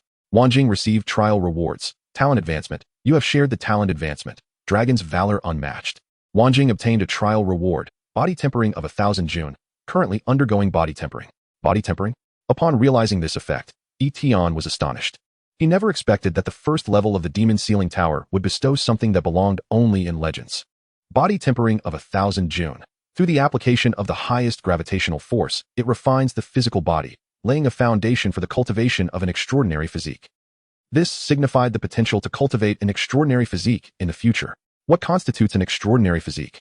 It refers to those with inherently powerful attributes or special abilities, predominantly seen in other races, for instance, the dragon body of the dragon race or the elemental spirit body of the spirit race, among others.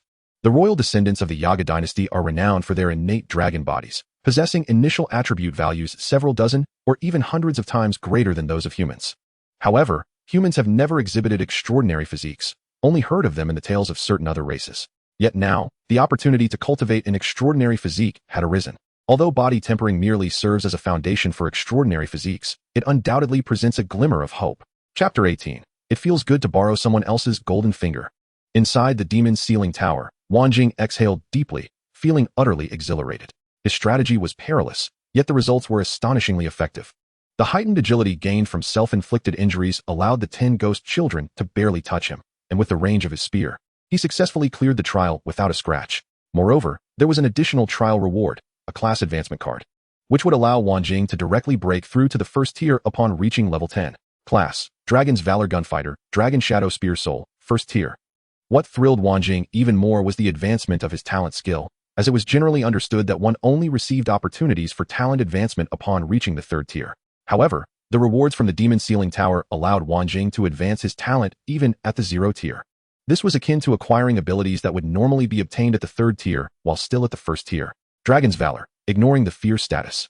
For every 1 health point lost, both agility and physique increase by 1, while for each enemy present, strength rises by 2. Advancement, unmatched, ignoring all negative statuses. For every 1 health point lost, all 4-dimensional attributes increase by 1, while for each enemy present, all 4-dimensional attributes rise by 3.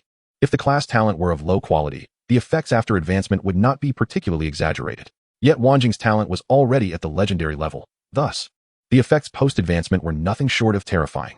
Body tempering is about to commence. Please prepare to accept the baptism of gravity. Challenger.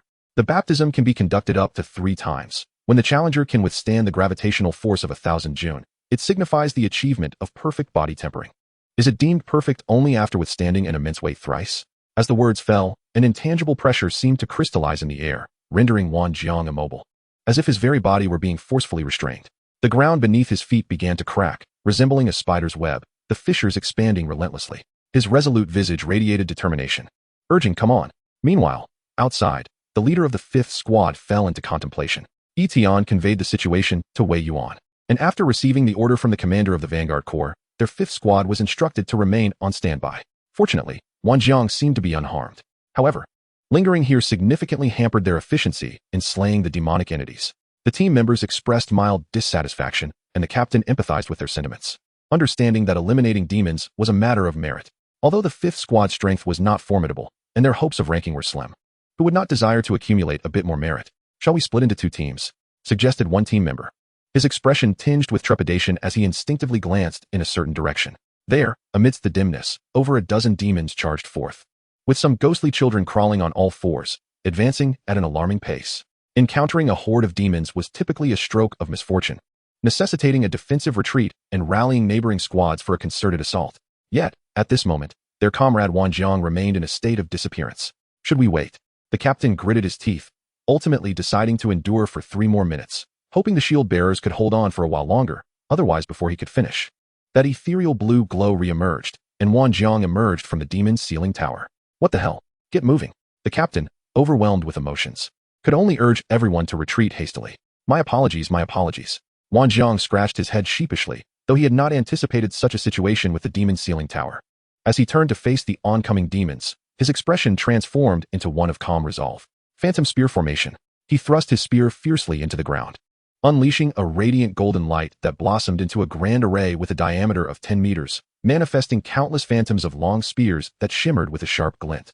As the demons surged forward, the spectral spears, like vigilant soldiers, danced and intertwined, ruthlessly annihilating their foes. With a single skill, the entire demon horde was vanquished. The members of the 5th Squad exchanged bewildered glances, their faces a mix of astonishment and disbelief, resonating with a question from the depths of their souls. Is this person truly our teammate? Meanwhile, Wan Jiang beheld the effects of his body tempering with a surge of exhilaration. Body tempering level: 270 June talent effects, strength 50, constitution 50, spirit 20. During his first tempering, he had only managed to reach 270, still a distance away from 1,000 June, indicating further effort was required. However, his current combat prowess surpassed what it had been prior to the demon tide, now double the strength. With 2 tempering opportunities remaining, upon reaching the 1,000 June threshold, the effects would surely amplify even further.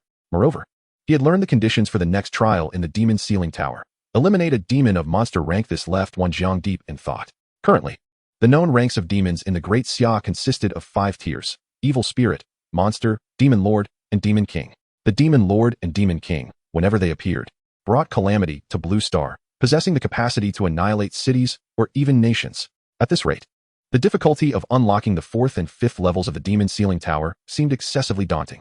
Yet, more alarmingly, Wan Jiang discovered a miniature tower design etched onto his ring, clearly indicating there were 9 levels. Where on earth had his father acquired such an artifact? After much contemplation, he could not arrive at an answer.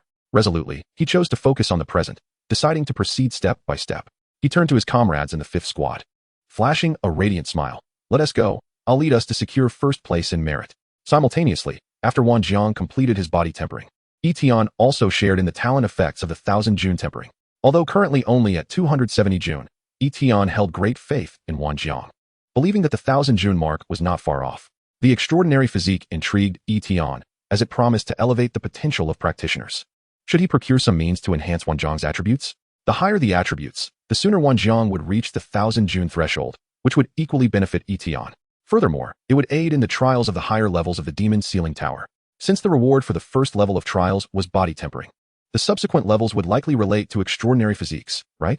One could not deny, this sensation of leveraging another's golden finger was rather delightful. Yi Tian reclined in his computer chair, browsing forums as he awaited the approach of midnight. Tonight, he was alone in the house, After initiating the unlocking of the instance, Baiqiuli had embarked on a solo mode and had yet to return. It seemed Yi Tian's rapid boss killing had spurred her into action. With only 6 days remaining until the college entrance examination, striving to become stronger was likely the fervent wish of every senior student. Moreover, the prestige associated with the entrance examination would undoubtedly be substantial, with rewards and special bonuses promised, which Yi Tian anticipated eagerly. The night deepened. The demon tide appeared to have subsided, and the dark miasma that had previously engulfed the eastern border was gradually dissipating. As the clock struck midnight, the management log settlement list began to refresh. Chapter 19. The Secret Realm Unveils. Prismatic Potential. Upon clearing the unlocking instance, coupled with Wan Zhang's success in the first level of the Demon Ceiling Tower, Yi Tian's funds rose to 364. Although still some distance from recruiting specialized talents, it was nonetheless a promising sum. He was curious about what rewards this settlement might yield. Yi Tian began reviewing the management log from yesterday. Management log. Wan Zhang achieved first place in the new recruit drill. Reward. 2 funds. Wan Zhang secured first in the Vanguard Corps Demon Tide Reserve Team. Reward. 5 funds. Baiqiuli completed the solo instance Ghost Valley at hell difficulty for the first time. Reward. 4 funds. Baiqiuli completed the solo instance Blood Fury at hell difficulty for the first time. Reward. 4 funds. Baiqiuli cleared Blood Fury at hell difficulty 3 times. Reward. 0. 3 funds. You share the experience gained by your shared employee. First clear of Monster Drill 840,000. Your level has risen to level 16. Rewards like those from the first layer of the Demon Ceiling Tower instance had been previously claimed by Yi Tian and therefore did not appear in the management log. So far, the income from funds was quite considerable. Yi Tian's funds increased again, 517. Experience also surged. But due to the exponential increase in experience required for leveling up after reaching a new level, the speed of advancement was not particularly swift. Yet, Yi Tian noticed a peculiar issue. What on earth was Jiang Che up to? Typically, one would receive feedback in the form of funds for clearing instances or leveling up. Yet Jiang Che had received none. Was he merely slacking off all day? No, his experience had clearly increased significantly. Jiang Che had now reached level 10, Tier 1. His profession evolving from martial apprentice to Qi master. Yet, according to the settlement panel, he had not cleared any instances. The Jiang siblings, Jiang Che, Jiang Xing, and Jiang Han, had originally intended to transition from a leveling team to a pioneering team, aiming to profit from selling strategies or materials derived from clearing instance secret realms. It seemed their early development had not gone smoothly. Perhaps he could inquire further when they met tomorrow. In contrast, Baiqiuli had become a source of satisfaction for Yi Tian, consistently challenging hell difficulty instances almost daily. Of course, her profession as a Frost Moonsword Master, characterized by high damage and agility, was inherently suited for solo play. Just as he was pondering this, a message from Baiqiuli suddenly popped up. Baiqiuli has transferred ownership of the 0.5 Secret Realm Yield to you. You currently hold 10 ownership of the Secret Realm Yield. It finally dawned on Yi Tian. Upon clearing the unlocking instance, all members would divide the 10 ownership of the Secret Realm Yield according to their contributions, which served as a reward for those who unlocked the Secret Realm. Yi Tian had initially secured 9.5 ownership, while Baiqiuli obtained the 0.5, which she now transferred to Yi Tian. The remaining 90% is designated as a reward for those who conquer the secret realms, held by the first team to successfully navigate these mystical domains. Once the sealed secret realm unveils itself and is successfully conquered, the holder of this ownership can continuously extract equipment materials and other resources from the realm. Securing the rights to these resources is akin to discovering a gold mine. Even if one were to submit it to the state, it would yield a lifetime of wealth. Thus, the competition for first completion of a secret realm is far more intense than that for regular dungeons. Not only will the state dispatch talents from various regions to form exploration teams, but numerous professional guilds and even foreign races will seek ways to participate in the contest. All teams will enter the secret realm simultaneously, and the first team to achieve victory will be regarded as the rightful masters of the realm. Yi Tian remains intrigued. For conquering a medium-sized secret realm undoubtedly brings honor and a lucrative share of the spoils. A day later, a medium-sized secret realm refreshes in the Augu dynasty, at the Crimson Emperor City. In the otherworldly passage located in the northern part of the city, the Crimson Emperor City stands majestically at the pinnacle of the world. At its center lies a palace shaped like a dragon, poised to take flight, with each scale crafted from epic-grade crystalline materials. Upon the throne within the palace sits the Dragon King, clad in dark red scales, his eyes blazing like the sun, his voice resonant and commanding. "Where's the envoy?" he inquires. "Returning, Lord Crimson Emperor. The dragon envoy has yet to return," replies a half-dragon attendant, bowing. The Dragon King expresses his displeasure. "My lord, perhaps the human is seeking your protection, thus delaying the envoy's return," the attendant speculates. Upon hearing this, the Crimson Emperor displays no sign of doubt. After all, The envoy sent by the Aogu dynasty is a reflection of his own prestige. Except for a few audacious top-tier practitioners from the Great Xia, none would dare to show disrespect, particularly those extremist organizations who believe that foreign races should dominate the world, often seek to ingratiate themselves with the envoy. At that moment, a scout hastily enters the palace to deliver urgent news, reporting to Lord Crimson Emperor. The Azure Emperor has discovered that a medium-sized secret realm is emerging, not far from our battlefront. It is located near the Great Xia's Qing city. A medium-sized secret realm. The Dragon King's eyes gleam with avarice. Excellent. Given the current pressing war situation, we require the resources from the secret realm. Among the royal dragon heirs of the Aogu dynasty, there are currently 3 imperial rulers: the Crimson Emperor, the Azure Emperor, and the White Emperor. The Crimson Emperor, being the most formidable in combat, leads the Aogu military and is a primary instigator of external conflicts, making him one of the greatest adversaries of the Great Xia. The Azure Emperor, known as the Dragon of 10,000 Laws, possesses an exceptional sensitivity to magical energies, capable of perceiving the fluctuations that herald the formation of secret realms.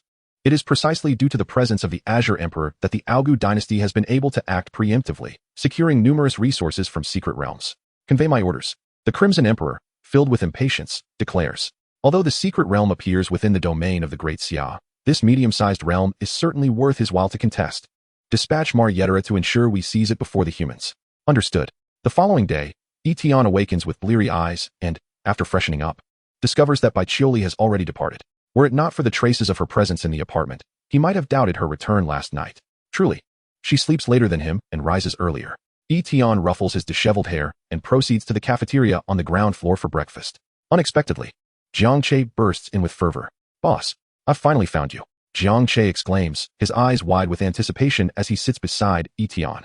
Yi Tian had intended to inquire about his whereabouts the previous day, but seeing his urgent demeanor, he instead asks, "What's the matter, boss? Could you possibly team up with Chili?" Jiang Che implores, meeting Yi Tian's puzzled gaze. "My brother, sister, and I have transitioned from a leveling team to an exploration team. However, most exploration dungeons require 5 members, and we can hardly find any teammates. All 3 of you are formidable in your professions. How could you struggle to recruit teammates?" Yi Tian questions. With a medium-sized secret realm about to emerge, all major professional guilds are frantically recruiting to assemble their top forces for the conquest. They are offering increasingly lucrative salaries, making it impossible for our small team to attract anyone. Yi Tian then realizes that the allure of the medium-sized secret realm is far greater than he had imagined. For various organizations, it is a gamble. Should they win, it could secure them wealth for the latter half of their lives. Consequently, the value of even the most skilled practitioners has escalated dramatically. No wonder Jiang Che is struggling to find teammates. At that moment, Jiang Che seems to recall something and indignantly remarks, "Boss, we actually encountered a minor secret realm yesterday. We were among the first wave of explorers, but a mediocre 5-member team snatched the first completion from us." Oh, Yi Tian finally comprehends why Jiang Che had only leveled up without any completion record the day before. It turns out they had stumbled upon a secret realm but were preempted by others. In secret realms, once a team achieves first completion, all other teams automatically fail. Minor secret realms are less challenging than medium-sized ones, and many practitioners have records of clearing them in random teams. Given Jiang Che and Jiang Xing's abilities, they should not have been outpaced. A mediocre team managed to steal your first completion? Yi Tian asks, finishing the last bite of his oil stick, intrigued. Jiang Che, although somewhat disgruntled, responds earnestly, that team leader was indeed quite skilled. Leading 4 average teammates, they managed to complete it swiftly. Clenching his fist, Jiang Che adds, had it not been for him claiming our minor secret realm, we would have had enough to purchase a full set of equipment and even renovate our Master S dojo. Despite being less valuable than a medium-sized secret realm, the ownership of a minor secret realm still holds significant worth. Yi Tian ponders for a moment and agrees to Jiang Che's request. All right, I will consult Chioli's opinion. Great. Jiang Che follows closely behind Yi Tian, his eyes seemingly ignited with a vengeful flame. If Chioli had been there yesterday, they would never have claimed the secret realm. Next time we encounter that team leader, we will show him our true strength. As they exit the cafeteria, Jiang Che suddenly spots a figure passing by on the street, his eyes widening as though he has encountered an enemy. Wait, that's him. Yi Tian, curious, lifts his gaze and sees a somewhat disheveled, slender figure. Jiang Che's expression intensifies with recognition. Yes, I remember him. He was the team leader who snatched my secret realm. Yi Xiao. Ding. Detection of a potential talent of iridescent grade in the vicinity. Chapter 20. Yi Xiao, the genius driven away from the guild. Iridescent potential. At the moment Yi Tian hears the skill prompt, he nearly believes he has misheard. In this small Qing city, there lie hidden dragons and crouching tigers. Truly, it echoes Wei Yuan's words. The great Xian never lacks talent. At this moment, the slender youth, Yi Xiao, also hears Jiang Che's voice, stopping to turn with a natural smile. Oh, it's the martial arts dojo guy from yesterday? Observing Jiang Che's vengeful demeanor, Yi Xiao expresses interest. You're not still upset about me beating you to the secret realm, are you? Jiang Che scoffs. If we hadn't been just 3 people yesterday, you definitely wouldn't have secured that first completion. Prepare for my revenge today? Hearing this, Yi Xiao does not refute him, comfortably acknowledging, of course, I've seen your damage output. Your professional caliber is likely quite impressive. However, as he speaks, Yi Xiao shrugs and smiles. But don't come looking for me for revenge. I've already left the Sega Guild. Huh. Jiang Che is momentarily taken aback. Rendered speechless. Didn't you just lead a team to secure a minor secret realm yesterday? What? Meanwhile, Yi Tian opens Yi Xiao's profile. Name, Yi Xiao. Basic information, male, 20 years old, resident of Great Xiaqing City. Occupation, battle mage, elite level. Potential, iridescent, full-time expert. Biography, a prodigious tactical genius. Possessing profound insights into nearly all professional abilities, he transitioned to join the Sega Guild as a leader. With his exceptional understanding of dungeons, he led the team to achieve numerous first completions. After seizing the secondary secret realm, the Sega Guild recruited an epic-class player as the new leader and, under the guise of contractual obligations, demanded that Yi Xiao relinquish ownership of the secret realm to assume a training role. Yi Xiao chose to depart from the Sega Guild, sacrificing his claim to the secret realm. Investment opportunity. God-tier solo player, 40 points of funding. The Sega Guild is truly despicable, Yi Tian mused after reading the resume. A guild that flourished on the back of Yi Xiao, only to cast him aside upon gaining a foundation with the secret realm. What heartlessness. Yet, Yi Xiao refrained from elaborating to Jiang Che, casually remarking, in any case, if you seek vengeance, go find Sega. I'm off to find another team. Farewell. With his current strength, Yi Xiao knew that leveling up and farming equipment alone would be far too slow. He needed a team. Jiang Che sighed at this, appearing somewhat regretful for his former rival. Those who understand your strength best are often your opponents. While the Sega Guild failed to grasp Yi Xiao's worth, Jiang Che was acutely aware of his capabilities, particularly for a dungeon raiding team. Hesitantly, Jiang Che asked, do you desire a fresh start? Yi Tian interjected, calling out to Yi Xiao. Jiang Che turned to Yi Tian with surprise, having initially considered recruiting Yi Xiao, but fearing he could not present satisfactory terms. Now, with Yi Tian's endorsement, it became much simpler. How about considering joining me? This legendary player Jiang Che is one of my subordinates. Yi Tian got straight to the point, patting Jiang Che on the shoulder. Were others to hear Yi Tian's words, they would certainly scoff. Legendary players as subordinates? What a dream. Legendary players are rare treasures nationwide, revered by all major factions. How could they possibly serve a mere youth? Yet, Yi Xiao believed it. Having witnessed Jiang Che's prowess during the contest for the secondary secret realm, he recognized the formidable damage he could deal at level 10, indicating an impressive quality of class. Jiang Che, fully compliant, continued, indeed, I am the first or second under the boss. He intended to showcase his status, but, upon reflecting on by Qiuli and Wan Jiang, realized they might surpass him. Third strongest. Jiang Che raised his thumb, prompting a slight perspiration from Yi Tian. Yi Xiao scrutinized Jiang Che intently, sensing no deceit, and grew even more curious about Yi Tian. What manner of organization is this? Is the internal atmosphere truly so harmonious? A legendary player, exhibiting such humility, he pondered, subconsciously thinking that for a legendary player to rank third might be a touch of self-deprecation. Perhaps it was due to lower levels, maybe others were of higher rank. If what Jiang Che claimed held true, Yi Xiao harbored considerable optimism for this organization. After all, the Sega Guild, having discarded him, could only attract epic players. Despite flaunting the secondary secret realm, noticing Yi Xiao's growing interest, Yi Tian signaled for him to find a quieter place to discuss further. As doing so in the street was rather ostentatious, Yi Xiao followed, casually inquiring, what are your salary offerings? Without hesitation, Jiang Che replied, none at all. Yi Tian. Yi Xiao, never mind, as long as there's a place to stay. The three arrived at Yi Tian's apartment. With Yi Xiao having few demands and Yi Tian placing no stringent requirements, the recruitment process proceeded smoothly. However, when Yi Tian presented the contract to Yi Xiao, the latter fell silent. This contract, compared to that of the Sega Guild, was akin to a charitable draft. It not only placed no restrictions on employee activities nor demanded the surrender of secret realm ownership, but also had remarkably few clauses. Yet upon seeing the stipulation for a god-tier job, Yi Xiao's lips twitched. Heh.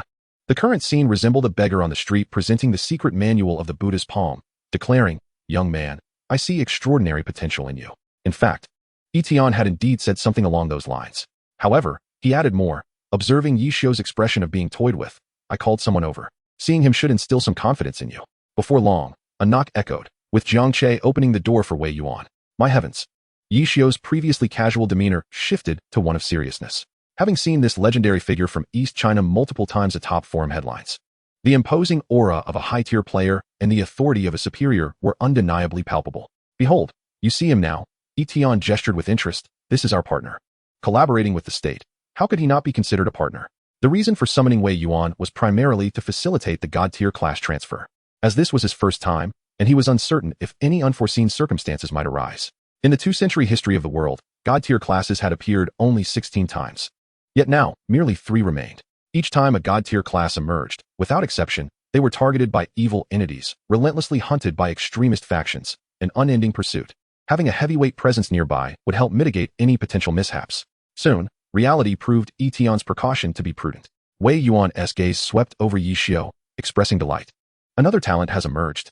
His curiosity piqued. He was also slightly astonished. Just how many legendary players could Yi Tian still produce?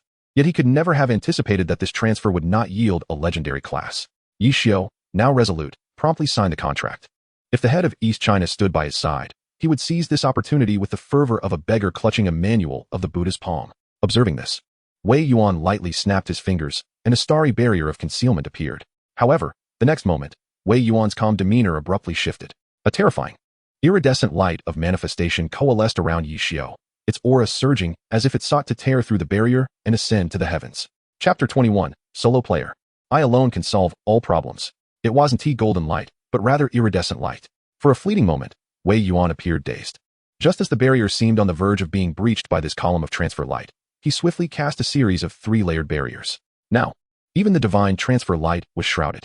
Were it not for Wei Yuan's presence at that moment, the divine light would have emerged in the morning, and the evil entities and foreign races would have likely descended by noon. Divine class. Though Wei Yuan had never witnessed the emergence of a divine class, he had heard tales of the iridescent light during transfers. Instinctively, he glanced at Yi Tian. Unlike Jiang Che's awestruck expression, Yi Tian appeared entirely unfazed. Clearly having anticipated this outcome. Yi Tian, can even divine classes be awakened? This ability is truly terrifying. Thankfully, Yi Tian had appeared in the Great Xia. Wei Yuan exhaled, his thoughts deepening as he felt a stronger sense of hope regarding the current state of affairs in Great Xia and the looming threat posed by foreign races and evil entities. Yi Xiao's gaze was fixed, his pupils slightly dilated, as if pinned in place. The strategist who could swiftly conceive tactics for any dungeon now found his mind blank. Overwhelmed by an indescribable shock. Trembling, he gazed at his current stats. Yi Xiao. Class, Solo Player, Tier 1. Quality, God Tier. Level, 10. Strength, 170. Agility, 170. Constitution, 170. Spirit, 170. Class Talent. 1000 Machine Umbrella, Solo Player exclusive weapon that evolves with class growth, capable of transforming into any weapon form without cooldown, possessing mythic-level weapon attributes. Talent 2, Full-Time Enhancement, can learn all low-tier skills, Tier 2 and below, of all classes without limitation, with learned skills receiving super enhancement. This class possesses 2 talents. However, it lacks inherent skills. Yi Tian, unable to contain his excitement, was eager to explore the capabilities of this god-tier profession, the Free Spirit. It was undeniably distinct from any other profession he had encountered. First and foremost, it possessed a mythic-grade weapon, which was quite astonishing, and it could also transform forms without any cooldown. It is worth noting that, as the highest quality of equipment, there has yet to be a single piece of mythic-grade gear in existence globally. Indeed, not a single piece. The few remaining dungeons capable of dropping mythic-grade equipment are as challenging as the 4th-tier transfer dungeons, with difficulty levels so high that no one has managed to conquer them to date. This, therefore, stands as the sole mythic-grade weapon in the world. No, rather there are 2, for upon successful recruitment, Yi Tian also acquired one. However, he found the second professional talent a bit lacking. The ability to learn all profession skills without limitation is undeniably powerful, yet it is restricted to lower-tier skills. The actual combat effectiveness would still depend on Yi Xiao's capabilities. The only uncertainty remained how far this super enhancement could elevate them. Yi Tian reserved his anticipation for the latter part of the effect. You have successfully recruited the employee Yi Xiao, gaining the following attributes: Strength 170, Agility 170, Constitution 170, Spirit 170. You have acquired the talent, Universal Umbrella Full-Time Enhancement. The radiant hues of the transfer light column gradually dissipated. Wei Yuan dispelled his starlit barrier. Before him, the 4th ranked of the world and the 2nd ranked in the Great Xia emerged. For a moment, Wei Yuan felt a twinge of sentiment, pondering whether in the future, the total number of high-quality professions globally would not surpass those under Yi Tian's command. Here, you take these. Wei Yuan produced 3 rings, handing them to Yi Tian. These are items known as shielding rings, possessing the capability to conceal one's professional quality from being detected. Although the skills capable of detection are rare, and those able to sense the existence of professional quality using mental power are few. It is prudent to exercise caution. Yi Tian accepted them gratefully to mitigate unnecessary troubles. Such items were indeed necessary. Originally, the 3 rings were meant for Yi Tian, Bai Qiuli, and Jiang Che, with Wanzhong's already delivered to the military camp. However, Wei Yuan did not anticipate the addition of Yi Xiu today. Come to my office later. I have another ring for you, along with a set of equipment to bestow. Before departing, Wei Yuan reiterated his instructions to Yi Tian. Only after Wei Yuan had left did Yi Xiu awaken from the stupor of this immense surprise. He finally began to grasp some of his earlier confusions. Why would Jiang Che, a distinguished legendary profession, heed the commands of a mere youth like Yi Tian? Why could even Wei Yuan be summoned by Yi Tian? Now, Yi Xiu understood. Boss, Yi Xiu composed himself and remarked, in that case, I shall address you as such as well. Of course. Now, is there a task I must undertake? The typically carefree Yi Xiu now found himself wishing for Yi Tian to assign him some duties. The weight of gratitude for having attained a god-tier profession compelled him to contribute something of value. It felt akin to starting a new job and being gifted a luxury car, a villa, and $1 million bonus by the boss. Not putting in the effort would make one feel as if ants were crawling over them. Yi Tian, in turn, was pleased to accommodate his desire. Tomorrow, the medium-sized secret realm will open. I hope you can lead the team as the tactical commander to conquer it. With Yi Xiu's recruitment, Yi Tian felt a renewed confidence in overcoming the medium-sized secret realm. The medium-sized secret realm. Yi Xiu was certainly aware of it. Recently, all major guilds had been fervently recruiting, and merely contemplating the competition was enough to convey its intensity. In fact, the Sega Guild had stripped Yi Xiu of his position as leader due to their desire to recruit for the medium-sized secret realm. To conquer the secret realm meant outpacing all other teams to achieve the first clear. However, Yi Xiu had never shied away from challenges. Boss, who will our teammates be? The maximum team size for a secret realm is typically 5. Yi Tian had just the right candidates in mind and relayed the basic information of Bai Qiuli, Wanzhong, and Jiang Che to Yi Xiu. Thus, with Yi Tian himself, they formed a perfect quintet. All legendary professions. Yi Xiu gasped in astonishment. His gaze towards Yi Tian reflecting disbelief. He had never imagined that someone could assemble such a formidable team. If the existence of this all-legendary profession squad were made known, it would likely deter 90 of guilds vying for the medium-sized secret realm. Contemplating this, Yi Xiu suddenly turned to Jiang Che. So, you truly are the third best. And that was no false humility. Jiang Che. However, after digesting the information about his teammates, Yi Xiu felt a twinge of concern. The inherent difficulty and mechanics of the medium-sized secret realm, coupled with monsters of level 25 and above, with the final boss nearing level 50, posed a challenge. Though he and his teammates boasted exceptional quality, their levels were woefully low. The highest among them, Bai Qiuli, had only just reached level 14. Yi Xiu fell into contemplation, prompting Yi Tian to inquire, is it unachievable? Of course not. Yi Xiu replied without hesitation, exuding confidence.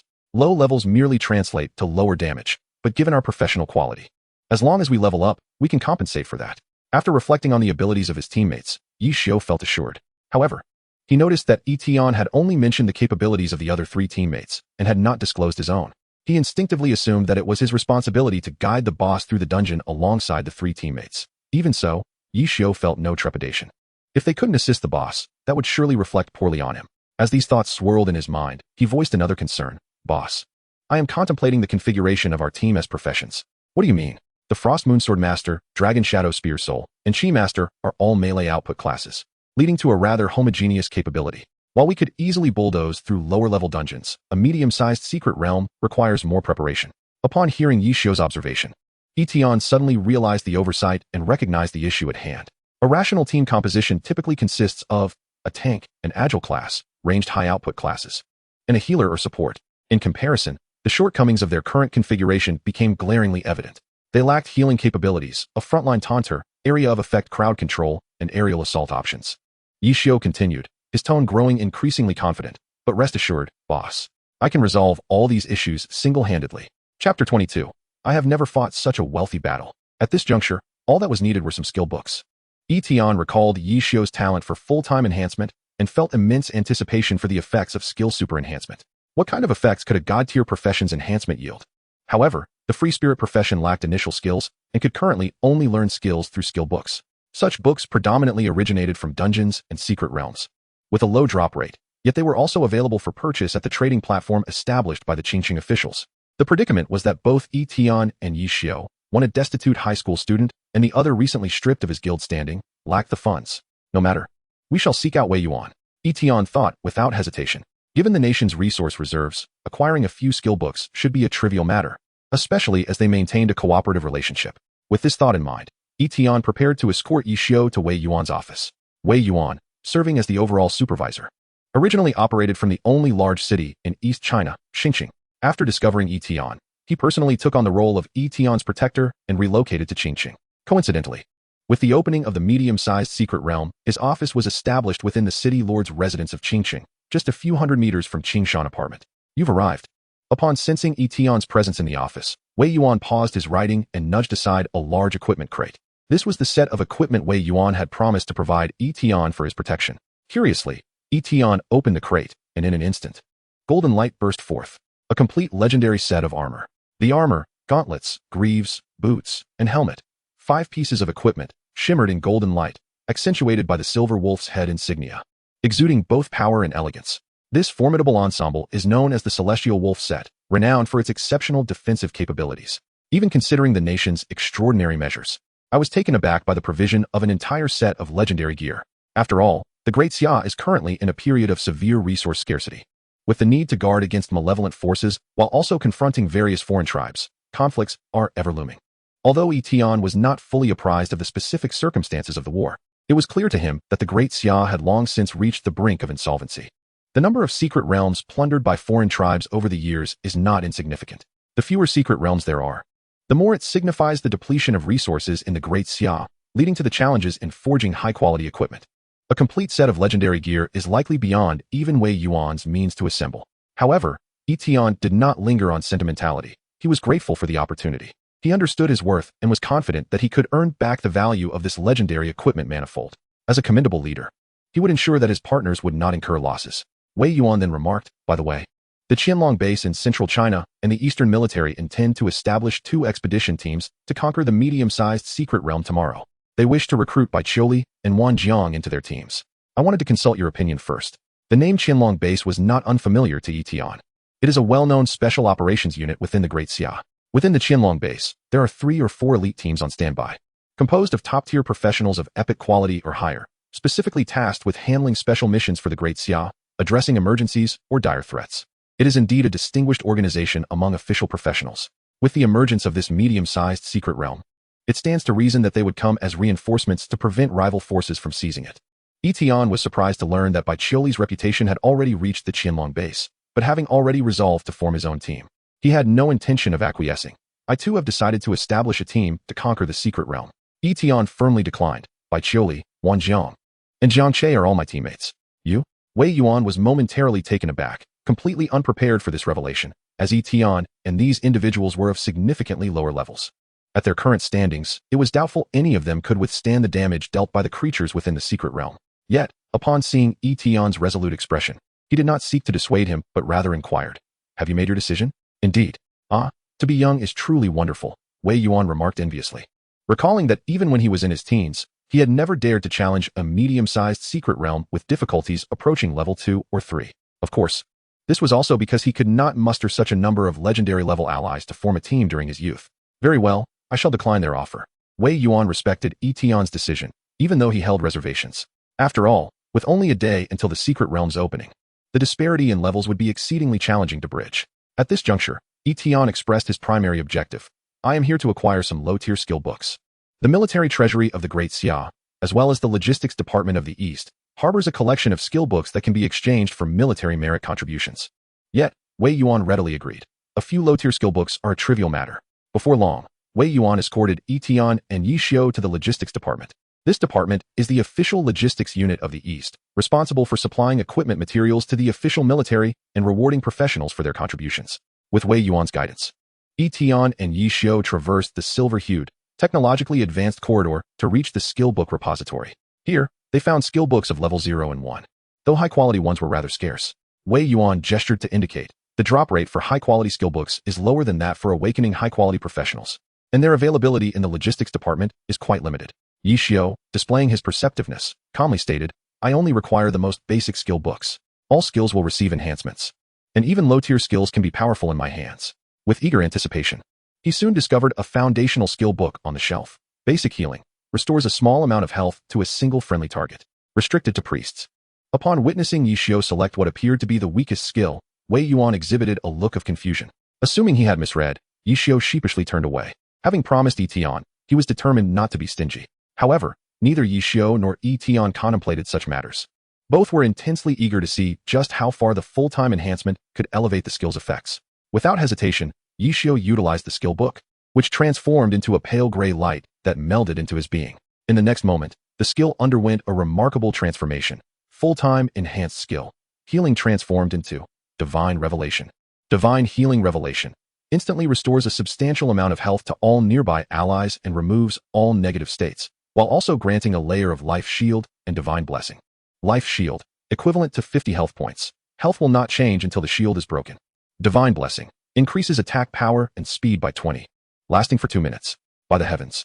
Both Yi Tian and Yi felt their hearts surge with exhilaration. A common quality low-tier skill, after full-time enhancement, appeared to surpass even legendary-level skills. With just this one skill, Yi could nearly become the foremost healer in Qingqing. Gazing at the rows of skill bookshelves, each brimming with tomes, Yi was momentarily dazed, never having fought in such an affluent manner. Chapter 23, The First Team Combat. At this moment, the skill book repository, filled with tomes, appeared to Yi as a veritable treasure trove. Simultaneously, the skills enhanced through his talents were also shared with Yi Tian. You have shared employee Yi skill, Divine Revelation. The issue of team healing was now resolved. But this was merely the beginning. Yi continued his search and quickly identified the next target. Gatling gun, inflicts rapid-fire damage on enemies. Restricted to gunner class. The gunner's skills provide significant advantages for ranged output. The strength of the freeform class began to manifest here, as Yi could select skills without the constraints of class limitations, drawing from the strengths of numerous professions. Moreover, the 1000 Machine Umbrella can transform into any type of mythic weapon, and combined with the full-time enhancement talent, it allows for the perfect utilization of all professional abilities. Yi felt thoroughly satisfied. This class ability seems tailor-made for me. After saying this, he also consumed the skill book for the Gatling gun.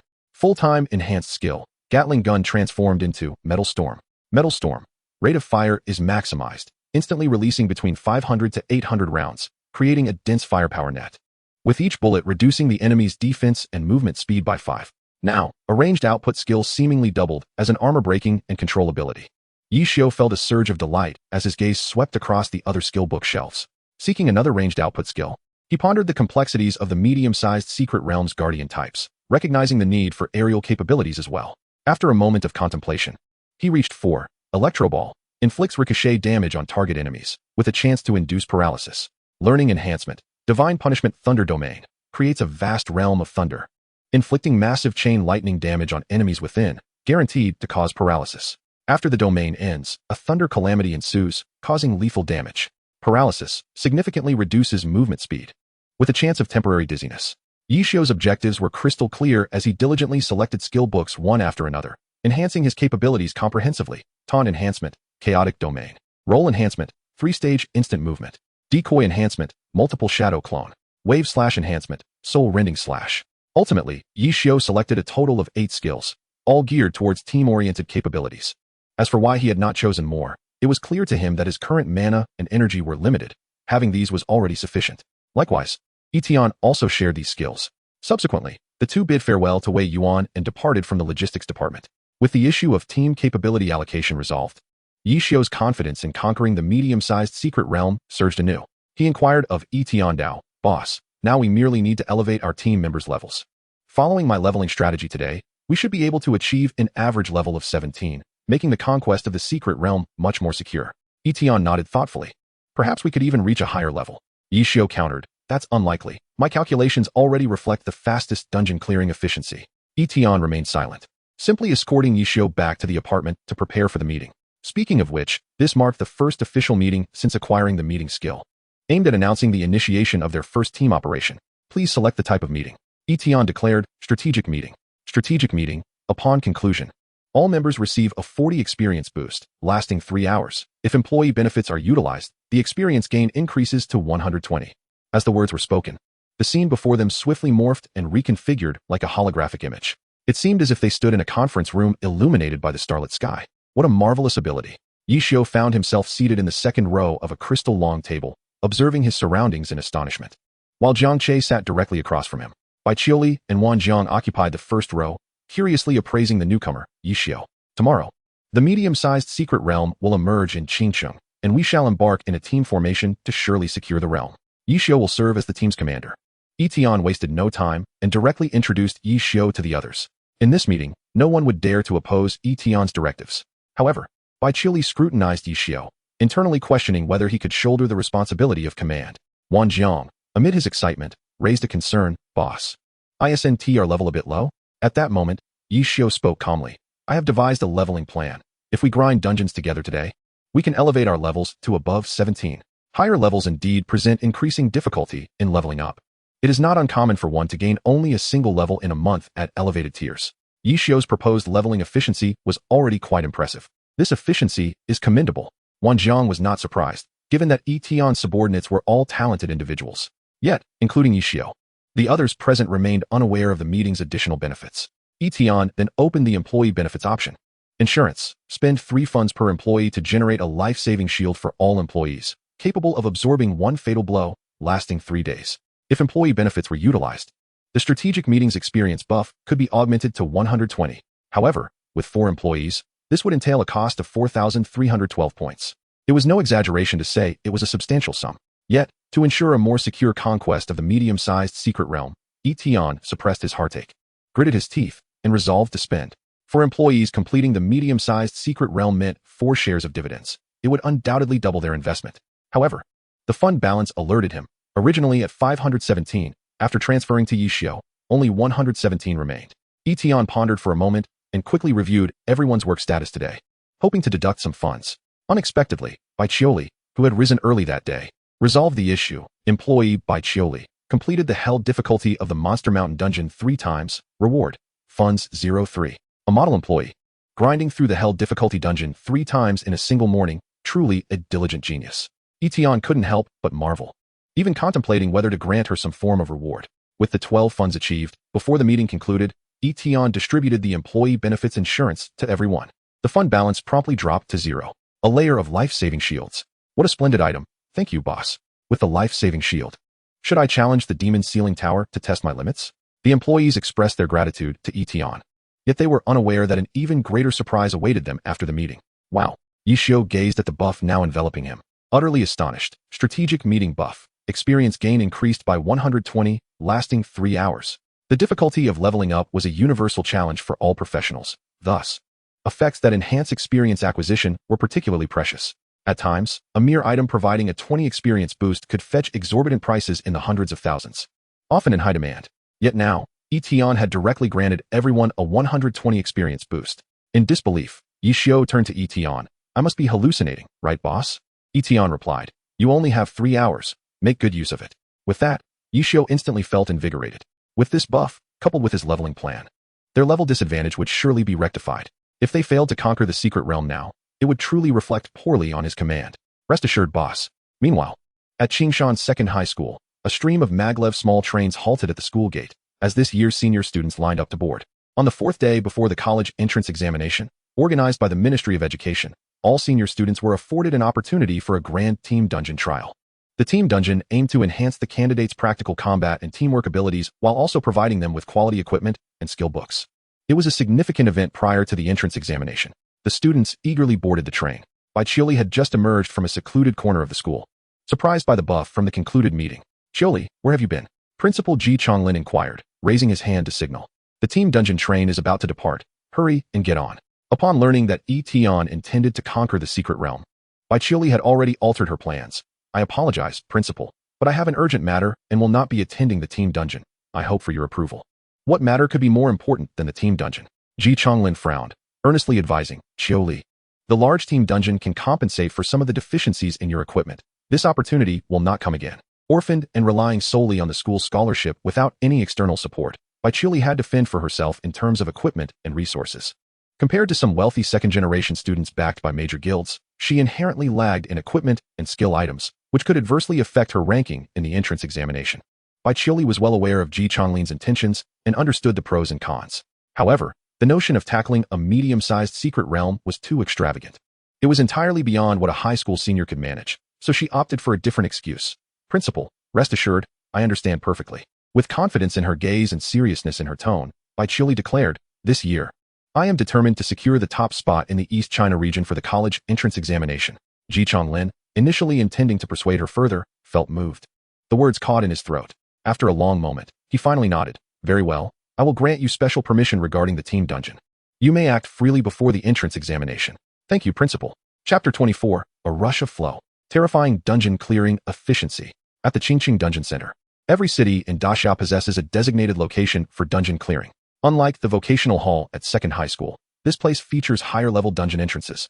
With no dungeons below level 10, it is the most frequented location for adventurers, bustling with major guilds and exploration teams. Dressed in a simple white uniform, Bai Qiuli moved gracefully, her hair dancing in the wind as she scanned for her teammates, drawing numerous astonished gazes from passers-by. Jiang Che waved repeatedly, while a somewhat laid-back youth leaning against the wall greeted him. Yi Xiu, you're a battle mage? Bai Qiuli noted the mage armor Yi Xiu wore. A distinctive type exclusive to battle mages. Yi Xiu smiled. I used to be, but now I possess a bit of every ability. Wan Jiang would join them shortly. Shall we enter the dungeon? Let's go. Just as Yi Xiu and the three prepared to enter the dungeon, a figure in the crowded dungeon center fixated on him. This person donned a guild-customized outfit emblazoned with the name Sega. Wait, could that person be Yi Xiu? Upon hearing this, the members of the Sega guild nearby turned their gazes, recognizing the figure by its silhouette alone. They had often watched Night Repair from behind in previous instances. Leading the group was the guild president, Ma Xiang, who upon seeing Night Repair's two companions, displayed a look of disdain.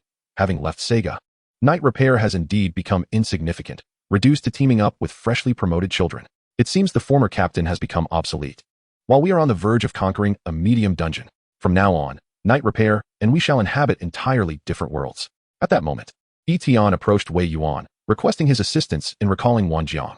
Military regulations dictated that one could not leave the barracks at will, but with Wei Yuan's intervention, the matter was promptly resolved. In a matter of moments, Wan Jiang found himself on a return vehicle to Qingqing, seated behind a grand wooden desk. Wei Yuan glanced at Yi Tian on the sofa and cautioned, your team differs from others. Your levels are significantly low, and thus you are prone to injuries in the dungeon. Do not be reckless. Whether in a dungeon or a secret realm, this is not merely a game. The moment your health bar reaches 0 signifies true death.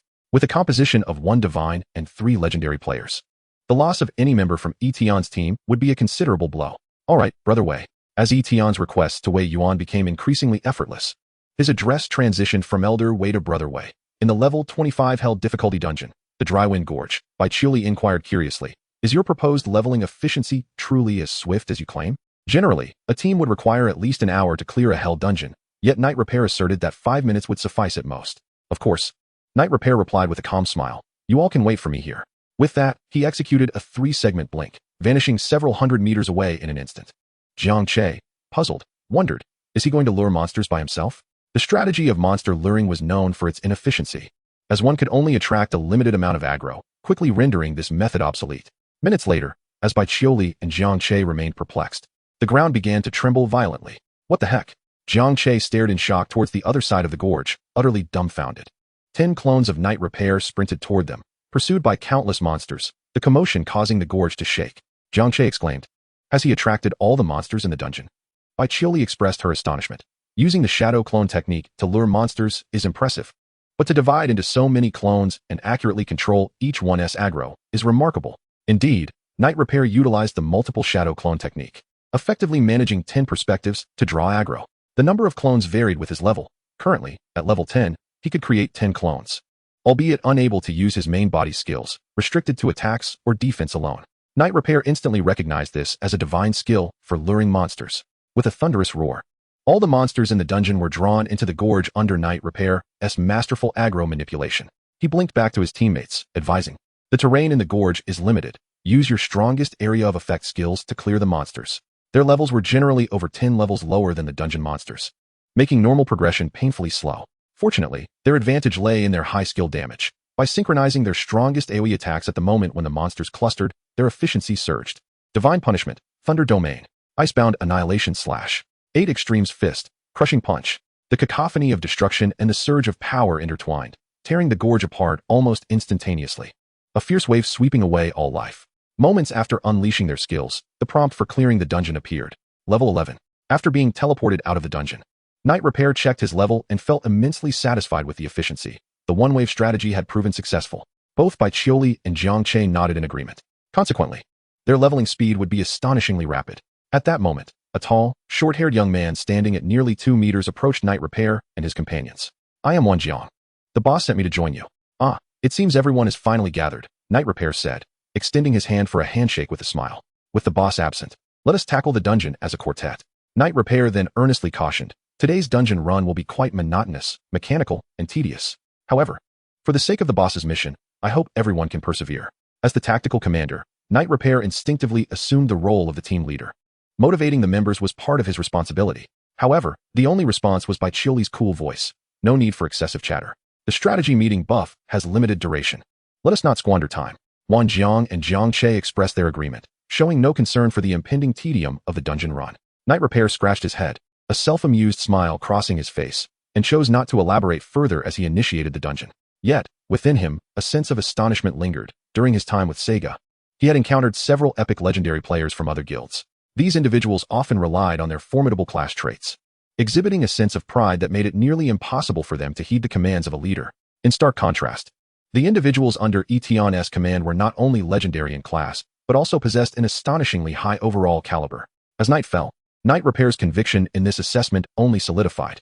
The team, driven by Chioli, continued to grind through dungeons until deep into the night, finally pausing only when their status bars displayed the extreme fatigue debuff. Yi Tian arranged for the exhausted quartet to rest at the Qingshan apartment. The 5th floor of the Qingshan apartment had been entrusted to Yi Tian's management by Wei Yuan, providing ample accommodation. As Yi Tian pondered, what should I do if my employees become overworked? I hope I won't find myself strung up on a lamppost. The new day's management log began to calculate. Chapter 25. Employees are too worry-free. A gathering of heroes.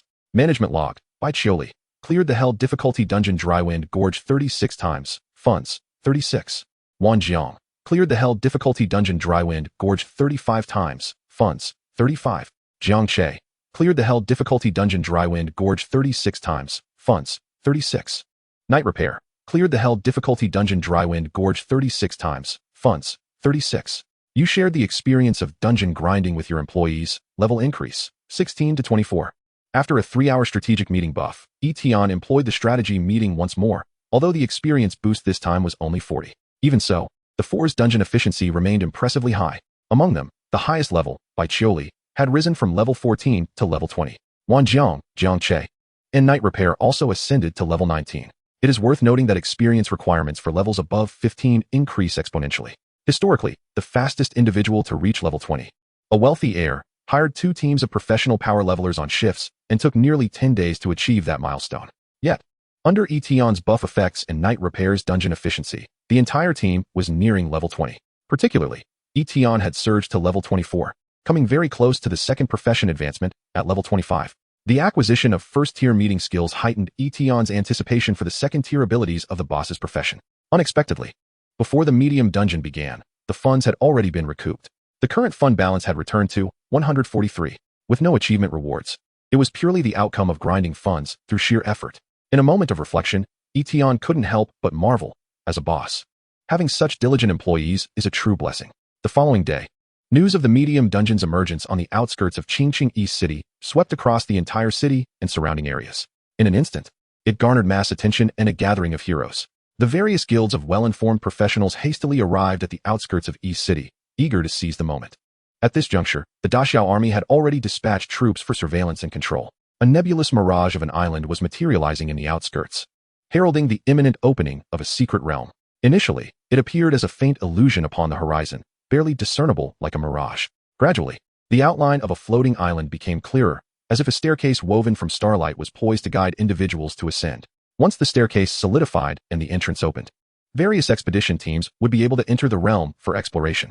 Upon successful conquest, it would manifest as a resource-rich sanctuary, continuously yielding valuable materials. However, should they fail to conquer it within 3 days, the realm would vanish entirely. In a mere span of 10 minutes, over 10 guilds had already gathered their expedition teams here, brimming with anticipation, including the illustrious Sega Guild.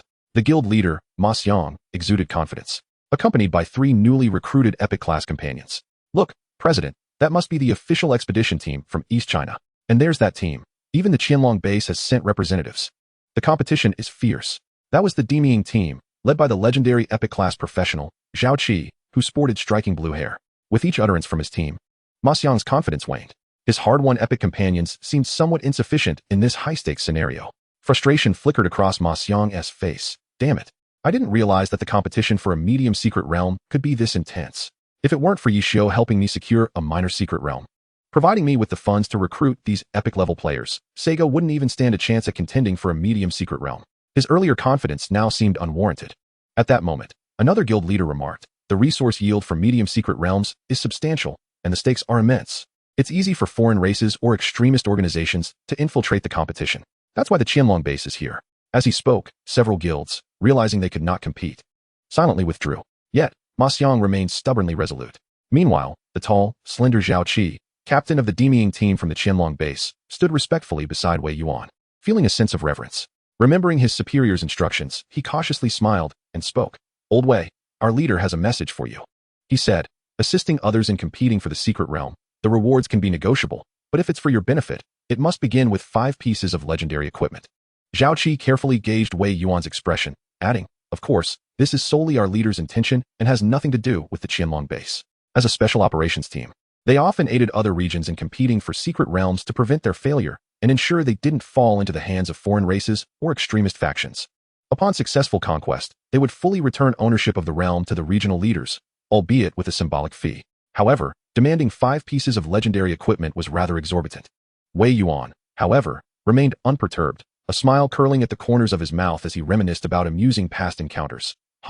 Your leader, Ling Luo, has been looking for trouble since the barracks, always ending up on the receiving end of a beating for decades, yet he demonstrates remarkable tenacity. Zhao Qi pressed his lips together, respectfully lowering his head, unwilling to engage further. It was a precarious situation, and he could not afford to offend anyone.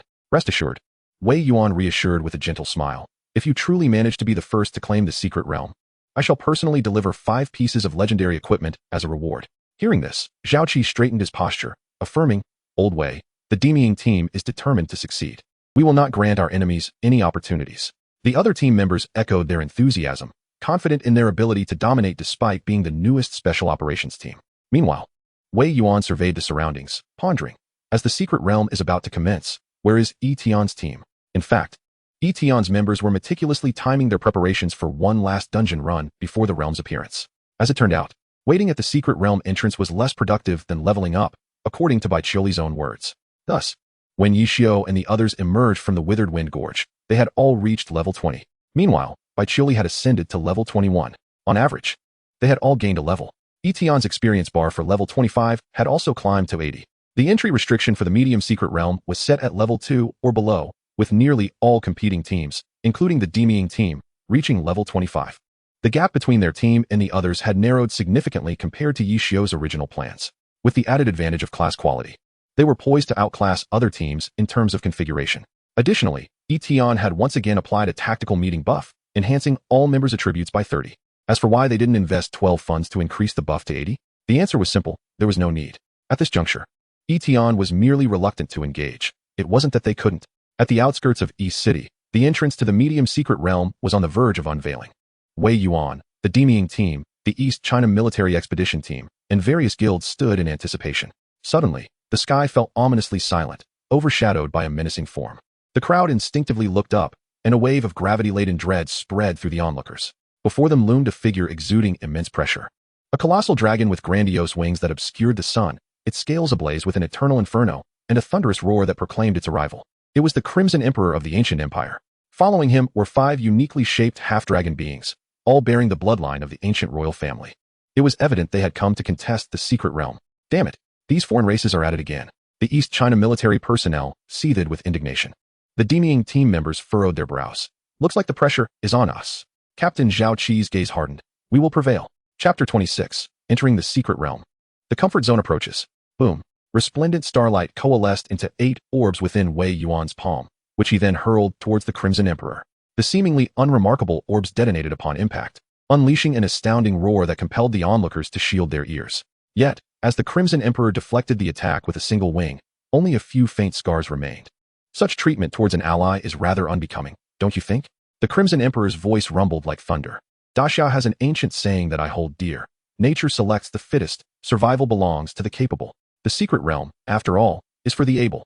Are you, Wei Yuan, afraid of competition? The Crimson Emperor crossed his arms, hovering in midair with a mocking smile directed at Wei Yuan. Wei Yuan's expression remained impassive. His demeanor suggested he had anticipated the ancient empire's intervention. After all, Xingqiang was not far from the ancient empire's interdimensional passage. However, this was not the moment to sever ties with the ancient empire. Daxia faced numerous adversaries, and the current war was too pressing to invite further conflict. Wei Yuan spoke solemnly. The secret realm is a domain we humans have unlocked. How can the ancient empire simply intrude? The Crimson Emperor laughed heartily. You can keep that small secret realm in Dingxing. Consider it our admission ticket. A medium secret realm boasts resource yields several times that of a small one, and the larger the realm, the greater the likelihood of high-quality items emerging. Noticing Wei Yuan's lack of rebuttal, the Crimson Emperor, along with several half-dragon royal kin, descended at the entrance of the secret realm, revealing a self-assured grin as if the outcome was already in their grasp. It felt akin to a trade, exchanging a small secret realm for a medium one. This is how it should be. The secret realm belongs to the capable. Proclaim my decree. Whenever the ancient empire discovers a secret realm, Daxia is free to challenge. And we shall not refuse anyone.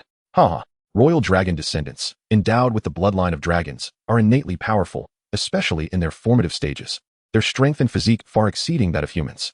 This has fostered an unwavering confidence within the ancient empire for generations. Upon the arrival of the Ager Kingdom, nearly half of the guilds immediately withdrew from the competition for the secret realms. These half-dragons were each formidable, rivaling legendary warriors without contest. There was no time to waste. Yet, as countless individuals departed, a 5-member team led by Yi Tian swam against the current and finally arrived.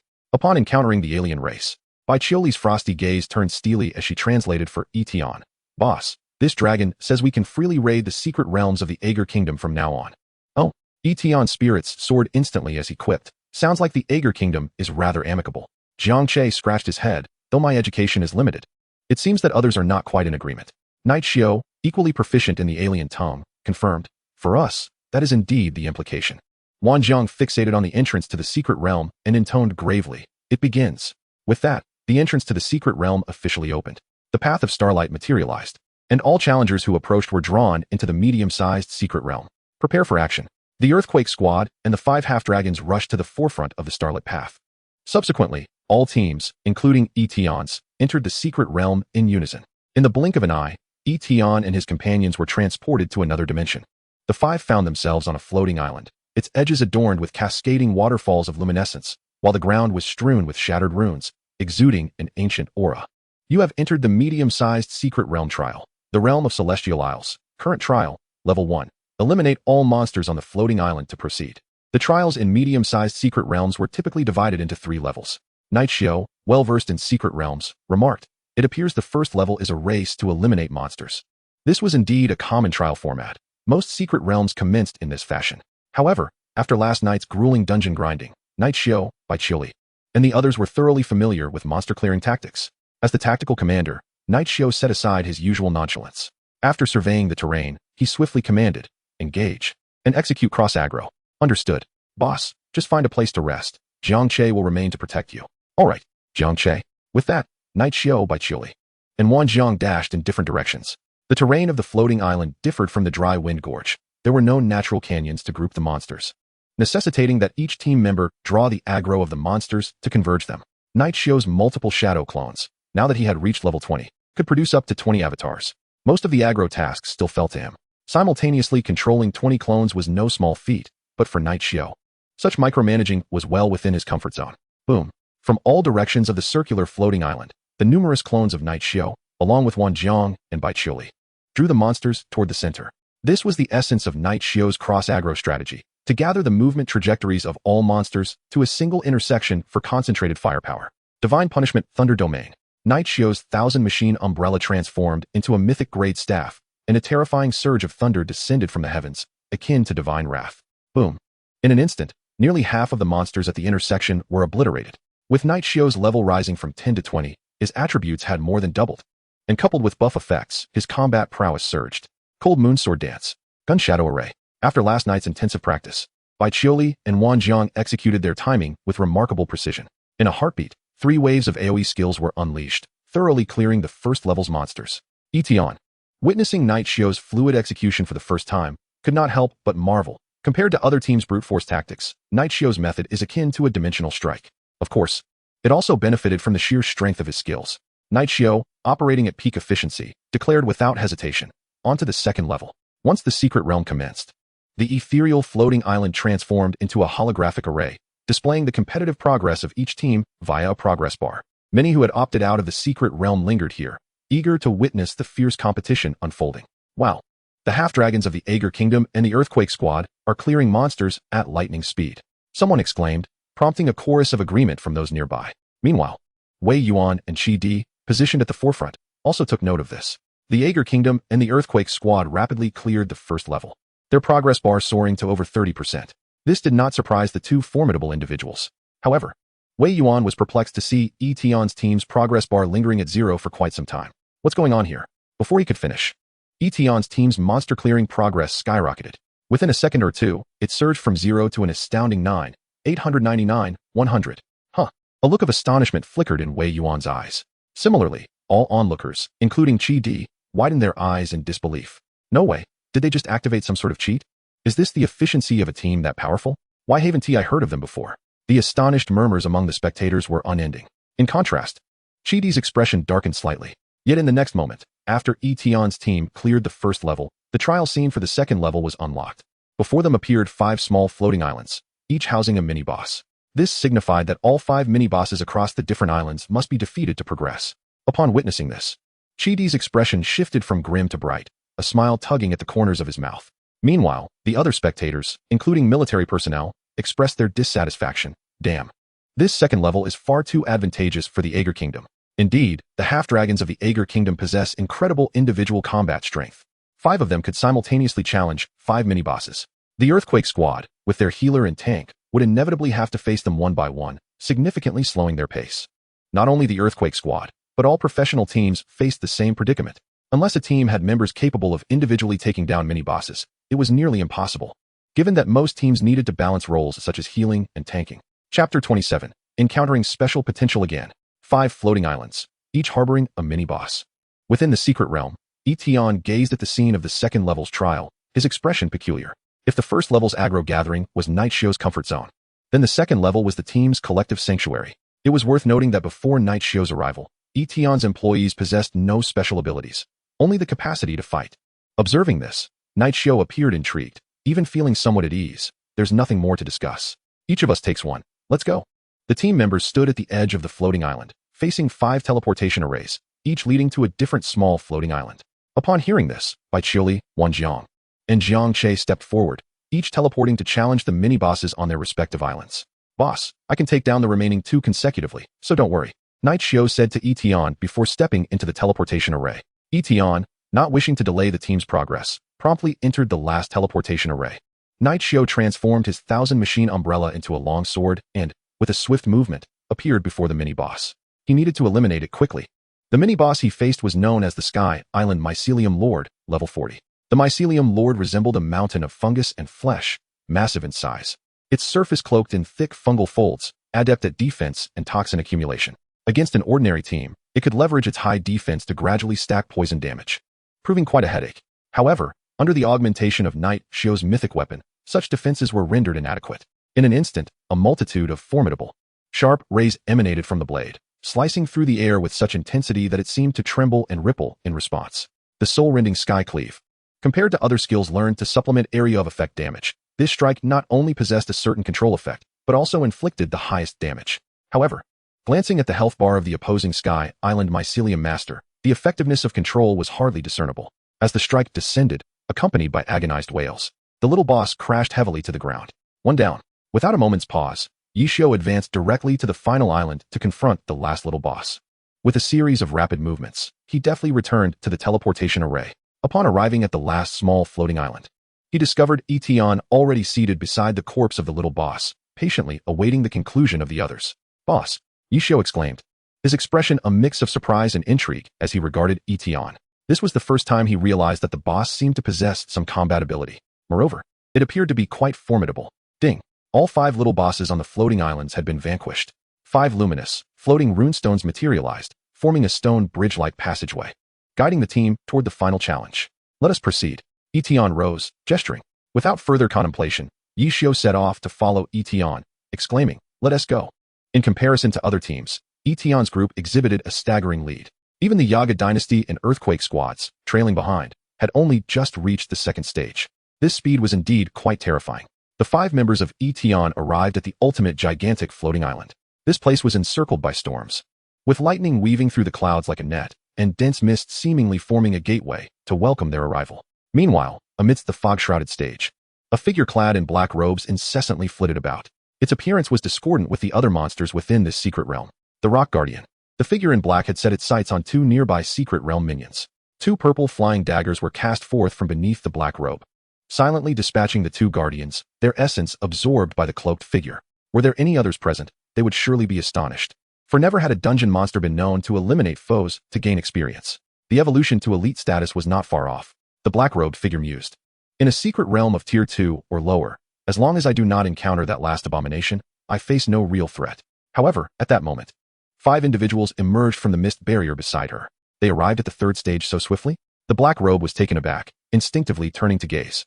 In the next instant, she locked eyes with the leader of the group, her expression filled with dread.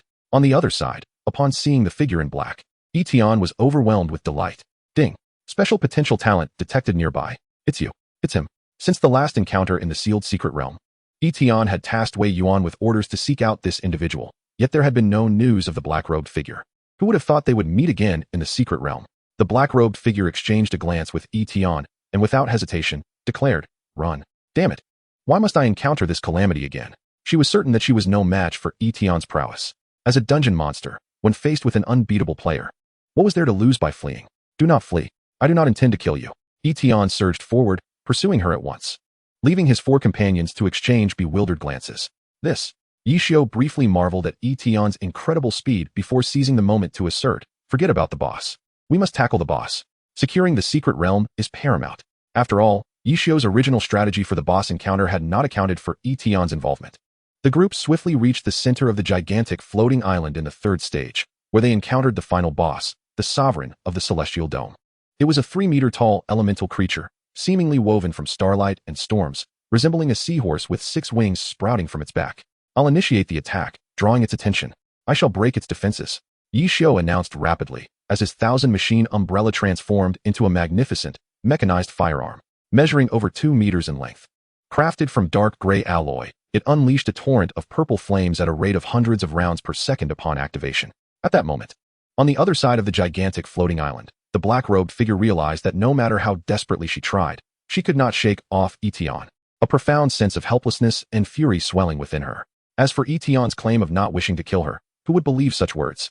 She was acutely aware that when players encountered dungeon monsters, especially unique ones like herself, their singular thought was, will killing it yield valuable loot? During her weaker days, she had suffered countless such killings, every moment of pain etched vividly in her memory. If she were to be killed again, although she could resurrect, all her painstakingly accumulated experience and levels would be wiped clean. In a fleeting moment, a resolute expression crossed the black-robed figure's face.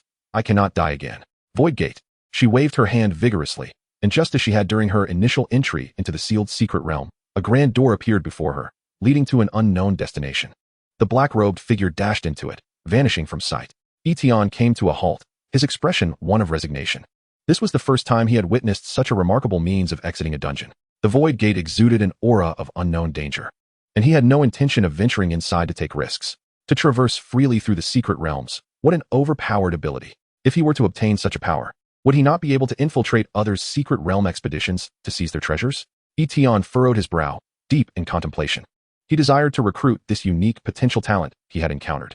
However, without addressing the means by which she could traverse the dungeon space at will, he would have no opportunity to even engage in conversation. Having encountered relatively few situations thus far, Yi Tian was unaware of the countermeasures. Yet, by some twist of fate, he resolved to take out his phone and inquire with the enigmatic Wei Yuan. "Is there any ability that can counter space teleportation?" Meanwhile, Wei Yuan, who was intently monitoring the progress of the secret realm completion, suddenly felt his phone vibrate slightly. Upon seeing the message from Yi Tian, even the composed Wei Yuan fell into a prolonged silence. "Aren't you in a race through the secret realm? What time do you have to send messages?" Wei Yuan let out a cryptic chuckle and replied, "Yes. Is this another sub-level space of the secret realm?" The black-robed figure stepped through the door, only to find the surrounding scenery still within the mid-tier secret realm of the Sky Islands. The sub-level space served as a trial space with identical challenges designated for various challengers within the secret realm. She surveyed her surroundings and realized she was in the 2nd stage. Not far from her was a half-dragon engaging a little boss, the Storm Weaver. The Yaga dynasty's strategy in the second stage involved each member battling a little boss, yet the black-robed figure had not anticipated encountering one of them. A dragonborn? Faced with the half-dragon, regarded by many as a formidable foe, the black-robed figure remained unfazed. Fortunately, they are far inferior to that calamity. Since her encounter with Yi Tian, the black-robed figure felt an increase in her confidence when facing others. Seizing the moment while the half-dragon launched a full assault on the little boss, the black-robed figure swiftly unleashed 4 purple flying daggers from behind. Whoosh, whoosh, whoosh, whoosh, accompanied by the sharp sound of slicing wind. The 4 daggers accurately struck the half-dragon's waist. The intense pain elicited a piercing scream from the half-dragon, who was momentarily incapacitated. The little boss, Stormweaver, seized the opportunity to unleash a skill, grievously wounding the already disadvantaged half-dragon. An excellent opportunity, the black-robed figure thought as she drew her twin blades, leaping into action, her precise and sharp techniques swiftly dispatching the severely weakened half-dragon. Without hesitation, she also struck down the little boss that had been battered by the half-dragon. With the elimination of 2 formidable targets, the surging experience transformed her title into something of elite status. Chapter 28, Substantial Funding. Tier 2 Quest. The external atmosphere was charged with tension as the Crimson Emperor's visage flushed with fury, seemingly raising the temperature around him. He was acutely aware that one of the half-dragons possessing royal blood had perished within the secret realm. A half-dragon had met its demise in the depths of the secret domain. Incredulous, the Crimson Emperor could hardly fathom that a half-dragon of noble lineage could fall in such a perilous environment. Indeed, had it not been for the dark-robed figure being frightened away by Yi Tian, fortuitously teleporting behind the half-dragon, death would have been improbable. However, this unfortunate turn of events not only cost them a half-dragon, but also hindered the progress of the Yaga dynasty in their quest. Incompetence. Wei Yuan, standing nearby, casually remarked, "Crimson Emperor, do mind your demeanor." At these words, the Crimson Emperor's eyes blazed crimson, fixating intently on the unperturbed Wei Yuan. His ire escalating. "Do you think our 4 kin cannot secure victory? Your Dasha's progress is hardly commendable either." As he spoke, he glanced at the progress bar of the secret realm, his eyes widening in disbelief as he fell momentarily silent. The progress bar indicated that Yi Tian's team had reached the final boss of the 3rd level, achieving a remarkable 95 completion. They were merely a step away from victory, while the remaining 4 half-dragons of the Yaga dynasty had only just concluded the 2nd level. A faint smile graced Wei Yuan's lips, for reasons unbeknownst to him. Ever since Yi Tian had sent him a message, he felt an inexplicable certainty. Yi Tian would undoubtedly claim the first victory. Within the secret realm, on the colossal floating island of the final level, Yi Xiu, Bai Qiuli, Wan Jiang, and Jiang Che positioned themselves in a semi-surrounding formation, with Yi Xiu continuously issuing commands: "Stand down, conserve your skills and mana, and await my signal to shatter the armor." The boss's health is critically low. It is preparing its final strike. Bai Qiuli interrupted. Before he could finish his sentence, Bai Qiuli had already readied herself. The formidable power of ice coalescing around the blade of her sword, Icebound Absolute Slash. A white streak swept past, encasing the boss, the Sky Sovereign, in a crystalline prison of ice. Subsequently, countless strikes rained down upon the frozen form. Yi Xiu swiftly commanded, "Focus fire, eliminate the boss." The Icebound Absolute Slash had a freezing effect capable of forcibly interrupting the boss's skills. However, once the freeze concluded, the boss would unleash its rage with greater ferocity, necessitating a swift execution during this critical window. With the boss's health reduced to a mere 5, this threshold posed little challenge for Yi Xiu and his comrades. With a resounding crash, the ice shattered, and the remnants of the boss lay strewn across the ground. Your team has vanquished the secret realm boss, the Sky Sovereign. Upon his return, Yi Tian beheld the scene of the boss's defeat. He had scarcely lifted a finger, yet he had led them through the medium-level secret realm, earning him a place in history as the first to do so. Nice. Jiang Che and Wan Jiang exchanged triumphant fist bumps. It was their first successful completion of a medium-level secret realm, but for Yi Xiu, the experience was particularly poignant. It had taken him 2 years in the Sega Guild to conquer his first minor secret realm, yet here he was, achieving success in a medium-level secret realm on just the 2nd day. Yi Xiu's smile radiated with a sense of rebirth. "So how about it, boss?" "Excellent," Yi Tian affirmed with conviction. What truly delighted Yi Tian, however, was Wei Yuan's reply, which indicated a means to thwart spatial teleportation. This signified that next time they encountered the dark-robed figure, there might be an opportunity to recruit such a rare talent. A double blessing. Simultaneously, the settlement announcement was also revealed. You have cleared the medium-level secret realm, the Sky Island, and your level has risen to 25. You have reached level 25. And upon completing the advancement quest, you will undergo a 2nd job advancement, acquiring a unique skill for your profession. Employees by Qiuli, Wan Jiang, Jiang Che, and Yi Xiu achieved the first clearance of a medium-level secret realm, earning a distribution reward of 204 funds and 4 legendary equipment blind boxes. This reward was nothing short of sumptuous. The four of them had successfully cleared the medium-level secret realm, resulting in a total of 80 points in incoming funds. This marked Yi Tian's first significant financial gain. Combined with the existing balance, the total funds now amounted to 943. Even after recruiting a special talent, there would still be ample funds remaining. Moreover, the most significant gain from this endeavor was undoubtedly the ownership of the medium-level secret realm. Your team has cleared the medium-level secret realm first. According to team distribution rules, as the captain, you have acquired 100 ownership of the secret realm's output. This arrangement had been decided by the team prior to entering the secret realm. It was unanimously agreed that Yi Tian would retain full ownership of the secret realm's resources, as such valuable assets required management and cultivation, particularly those capable of sustaining 2 or 3 towns. Everyone concurred that this responsibility should rest on the shoulders of the boss. However, the willingness to relinquish ownership so decisively, aside from the military, was unique to Yi Tian's team. As the team members' levels rose, they did not, however, receive rewards in terms of equipment or skills for clearing the secret realm. Observing this, Yi Tian resolved to present 4 legendary equipment blind boxes as rewards for the 4 of them. After all, the efforts of the employees were clearly evident. As a boss, he could not afford to be stingy when it came to rewarding them. Furthermore, Yi Tian already possessed the Heavenly Wolf set gifted by Wei Yuan, and the others deserved adequate equipment as well. Everyone performed splendidly. Consider this a bonus. You may each open a blind box to obtain a piece of legendary equipment for your profession. Whale. Jiang Che's eyes widened in disbelief, unable to comprehend that such a valuable piece of legendary equipment was simply being handed over. Bai Qiuli and Wang Zhang's gazes were equally fixed on the blind boxes, both astonished. Especially Bai Qiuli, whose equipment had been subpar, could have faced disadvantages in examinations, but Yi Tian had directly compensated for that. The boss is generous. Yi Xiu accepted the blind box, feeling both shocked and touched. After 2 years of navigating through guilds, he had encountered numerous bosses, many of whom hoarded their wealth with a miserly grasp, doled out meager rewards to their employees, and acted as though they were bestowing immense favors. In stark contrast, Yi Tian, who did not demand anything in return and could have easily evaded complaints, chose to reward his team with legendary equipment, an unprecedented act in the annals of history. If previously, Yi Xiu had been motivated by a sense of gratitude towards Yi Tian, now he genuinely recognized him as a commendable leader. Come, everyone. Give a shout for the generous boss. The boss is incredible. Before departing the secret realm, Yi Tian reviewed the advancement quest. With his level now attained, the second job advancement was imminent. Second-tier advancement quest. Recruit 1 person with God-tier potential. Any employee will earn a district-level honor. Progress, 12. A person with God-tier potential. He happened to have Yi Xiu, but he was still 1 honor short of the district-level distinction. Honor, to be specific, referred to certain awards. For example, Bai Qiuli's historical first in the apprentice trial, or Wang Zhang's commendable performance during the backup team's accomplishments in the Tide of Monsters. The district-level honor pertained to the 5 major districts within Huaxia: East China, South China, West China, North China, and Central China, which undoubtedly required a more significant accolade. Yi Tian immediately thought of the upcoming college entrance examination. In contemporary Daxia, the once nationwide exam had been segmented into 5 major districts, and the East China district's examination was merely 2 days away. Bai Qiuli, preparing for the college entrance exam, would undoubtedly earn a district-level honor should she achieve a commendable rank. 2 days from now, Yi Tian mused, on the day of the examination, all examinees in East China will participate, and many talents are bound to emerge. It shall be an opportune day for recruitment. Chapter 29. The means of recruiting special talent. With Yi Tian's team having successfully cleared the secret realm, other teams were compelled to conclude their challenges, all facing failure, for there could only be one victor.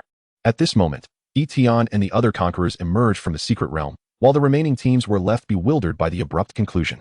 The Sega Guild, under the leadership of President Ma Xiang, was at a loss, as they had not yet progressed halfway through the first level before being teleported out. The progress of Sega was among the lowest across all teams. Ma Xiang's command was ineffective, and they lacked damage output, relying solely on 3 new epic teammates to lead them to victory and utter delusion. However, his eyes widened in astonishment. He had unexpectedly spotted Yi Xiu among the team that had successfully cleared the dungeon. President, could that possibly be Yi Xiu? How could it be? As a distinguished elite class, what right does he have to conquer a medium-sized secret realm? He must be riding on someone else's coattails. In truth, I believe Yi Xiu's command of his team is rather impressive. Several members of the Shijia Guild actively contradicted the president, causing Ma Xiang's face to flush with anger. Indeed, the current team lacked any coherent leadership, resulting in chaos.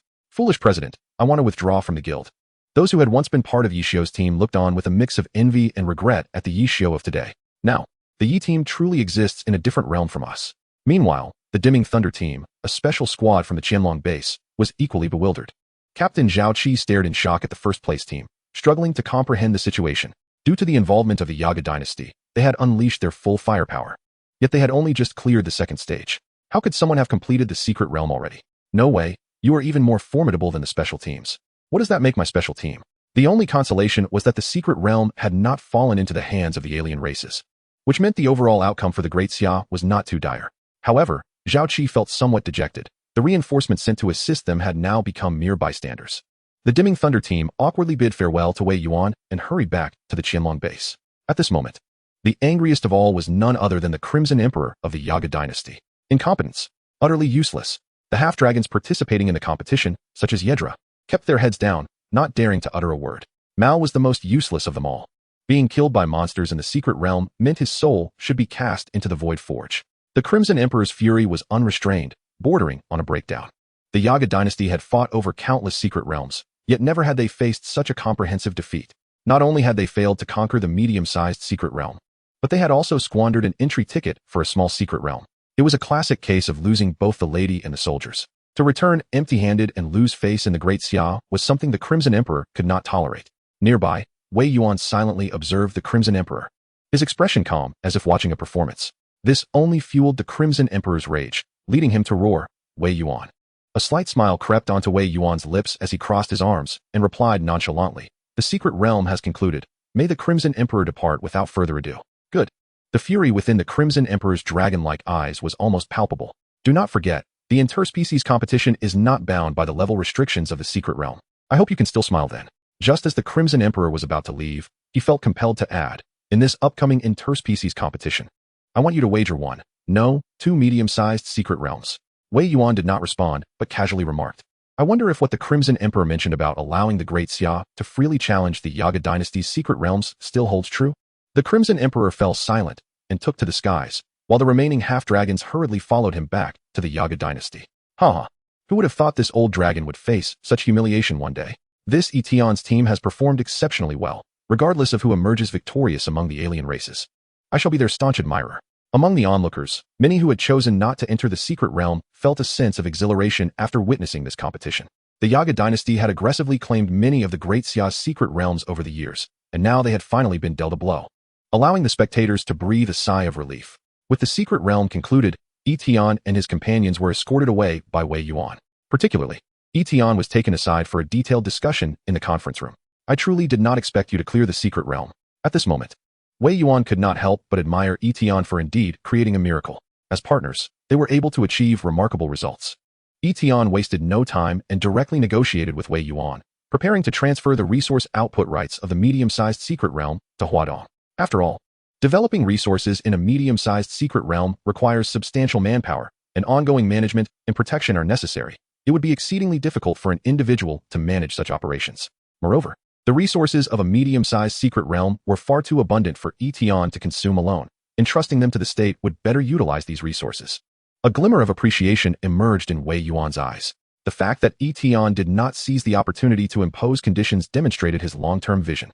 In that moment, as the head of Huadong, Wei Yuan began to seriously contemplate the relationship with Yi Tian as a partner. Very well, since that's the case, I shall not say much more. Wei Yuan responded readily. Should you require anything in the future, do not hesitate to seek me out. I will also reserve a portion of the resources from the secret realm specifically for your use. Yi Tian promptly put forth a request. Actually, there is something I need right now. You mentioned having the ability to prevent spatial teleportation. What exactly is it? Though Wei Yuan was unsure of Yi Tian's intentions, he decided not to withhold information upon seeing his eagerness. He produced a square object, each face composed of an ethereal transparent grid, resembling a miniature prison. Deathmatch prison. Upon use, it creates a space from which no one can escape by any means unless the holder of the object perishes. Hearing this, Yi Tian's face illuminated with joy. Such a valuable item. He took the deathmatch prison and discovered it was indeed a legendary-grade object. With it in hand, he would no longer fear the black-robed figure escaping during their next encounter. Wei Yuan elaborated. This was developed by a legendary inventor from the Great Xia, and currently, only a few are held by the official state. This exemplifies one of the advantages of collaborating with the state. Such a uniquely functional item would be exceedingly difficult for Yi Tian to find on his own. In summary, the collaboration was fruitful. Where there are joys, there are inevitably sorrows. Meanwhile, within the Crimson Emperor's palace in the Yaga dynasty, chaos reigned. The palace was in disarray, with various rare treasures toppled beside the throne. and even the stone pillars within the hall were half destroyed. The royal dragon descendants present did not dare to breathe. Upon his return, the Crimson Emperor erupted in wrath. For the first time in over 20 years, he had suffered such a humiliating defeat. Your Majesty, please calm your anger. After the Crimson Emperor's fury had subsided somewhat, a half-dragon mage advisor spoke up to console him. This is merely a small setback in the secret realm. The princes have now returned from the dragon ancestors' secret realm. Their bloodlines far surpass that of half-dragons, easily overwhelming the Great Xia. When the two races compete, they shall make the Great Xia pay in blood. These words somewhat eased the Crimson Emperor's furious expression. The princes of the Yaga dynasty were the purest bloodline of newborn dragons, and according to the dragon lineage theory, they were also the strongest. In terms of levels, they had already surpassed the second tier. The Crimson Emperor resumed his seat upon the throne and emitted a thunderous snort. In this upcoming interspecies competition, I shall raise the stakes, demanding the Great Xia put forth not one, but two medium-sized secret realms. The half-dragon advisor concurred enthusiastically. Your Majesty is wise. Let the Great Xia repay today's gains double. Just as the Crimson Emperor's expression had begun to soften, the next moment, a soldier entered the hall with news. Your Majesty, the border forces of the Great Xia intend to take over one of our small secret realms, claiming you have permitted it. Ah, damn it. The Crimson Emperor's face, which had just relaxed, turned even angrier as he slammed his fist against the throne's armrest, thankful that the throne was sturdy enough to withstand the blow. To lose a small secret realm after one outing was akin to a curse etched upon the Crimson Emperor's face. You wish to seize a secret realm? I shall see where the Great Xia finds the audacity to take it. The Crimson Emperor huffed coldly and instructed his advisor beside him. Go to the Great Xia's border and stir up the demonic source energy. Let us see if they have the leisure to claim my secret realm. Chapter 30. 1,000 pounds of body refinement. Perfect. The sudden demonic tide. After departing from the Lord's residence, Yi Tian, Bai Qiuli, Yi Xiu, and Jiang Che enjoyed a hot pot feast at the apartment. It was a celebratory banquet for their first team operation. Having pushed themselves to the brink of exhaustion while grinding in the secret realm, it was time to unwind after their triumphant completion. Thus, at Yi Tian's suggestion, they took a brief afternoon break to indulge in a delightful meal. However, Wan Jiang did not partake. His departure from the military was bound by a strict time frame, allowing him a mere 2 days. After a long-awaited return to Qingsheng, he hastened home to visit his mother as soon as the secret realm concluded. When a child achieves success, their foremost desire is often the recognition of their parents. However, Wan Jiang could only share his triumph with his mother, as his father had gone missing. When would he ever find his father again? In the stillness of the night, after dining with his mother, Wan Jiang lay alone in bed, entranced by the ring on his finger. Confusion enveloped him. To dispel this disorientation, he resolved to enhance his strength. This thought rekindled his fighting spirit, preparing him to confront the challenge of the Qianjun body refinement once more. Having ascended to level 22 following his experience in the secret realm, and bolstered by the attributes provided by the Qianjun body refinement, his capabilities soared. 270 Qianjun refinement granted him 50 strength, 50 constitution, and 20 spirit. His attributes surged, and fortune smiled upon him as a blind box from his boss yielded a legendary piece of armor, the dragon scale armor. Compared to his initial attempt at the Qianjun body refinement, his attributes had more than doubled. Now, as he prepared to challenge the Qianjun body refinement again, the prospect of achieving a perfect score seemed within reach. With a thought, Wan Jiang vanished from his room, instantly teleporting into the spatial realm of his ring. At the center of the first level of the demon ceiling tower, I challenged the Qianjun body refinement, he declared. In response, the tower echoed his proclamation. The second Qianjun body refinement challenge begins. In the next moment, an invisible pressure coalesced around him. This time, he commenced from his past achievement of 270 Qianjun. Yet, with his significantly enhanced attributes, Wan Jiang felt no pressure whatsoever. 500, 600, 800 Qianjun. The oppressive weight escalated to its zenith, binding him with countless chains, each muscle feeling as though it were being torn asunder. Yet, his willpower remained steadfast, akin to a taut string, enabling him to endure. 1,000 Qianjun. Under the immense pressure, a regular individual of his level would likely be reduced to mere pulp. However, Wan Jiang persevered. Moments later, a glimmer of brilliance enveloped him, and his aura transformed, resembling a mountain rising from the earth. The Qianjun body refinement challenge concluded. Achieving perfect refinement, 1,000 Qianjun. He had attained one of the foundational elements for cultivating an extraordinary physique. The Qianjun body refinement, perfect, yielded him 150 strength, 150 constitution, 50 spirit, and 50 agility. His physical prowess surged dramatically, his vitality resonating with the vigor of a dragon, and his recovery rate significantly improved, allowing him to heal from severe injuries in a short span of time. He had succeeded. Wan Jiang's clothes were drenched in sweat as he gasped for breath to restore his vigor. With a sigh, he realized his strength and constitution had each increased by 100, amassing a total enhancement of 280 attribute points. His current level 22 attributes now surpassed those of a level 40 epic class expert. Wanjiang grew increasingly eager for the subsequent challenges within the demon ceiling tower. The unlocking condition for the second level required the defeat of monster-grade evil beings. He aimed to achieve this as swiftly as possible. In apartment 502 of Qingshan, Yi Tian and others lounged on the large sofa in the living room after dinner, engaged in casual conversation. Yi Xiu had decided to form a raid team with Jiang Che and his siblings, perfectly resolving the issue of Yi Xiu's solitary status and the need for skilled individuals in Jiang Che's group. Suddenly, a notification popped up before Yi Tian. You have shared the talent of employee Wan Jiang. Qianjun body refinement, perfect. Instantaneously, his physical attributes received a boost. And merely sitting there, he radiated vitality like a roaring furnace. Who turned the air conditioning to heat? Jiang Che fanned his collar, puzzled. Bai Qiuli, seated across the sofa, scrutinized Yi Tian, sensing a newfound strength in him. Yi Xiu also observed Yi Tian, teasing, the boss is still young, getting all worked up at night. I usually reserve that for the morning. Yi Tian was taken aback by the remarkable effects of Wan Jiang's perfect Qianjun body refinement. Yet he could not help but twitch at Yi Xiu's comment. Soon, midnight arrived, and the management log refreshed. However, due to the team resting after clearing the secret realm, there was little content to report. Only a few instances of leveling up prior to the secret realm and the total earnings of 28 in funds. A mere trifle compared to the substantial profits from the secret realm. The next day, as Wan Jiang returned to the border military camp at Dingxing, he was startled by the urgent mobilization of the border troops. What was happening? Were they suddenly entering a state of combat readiness?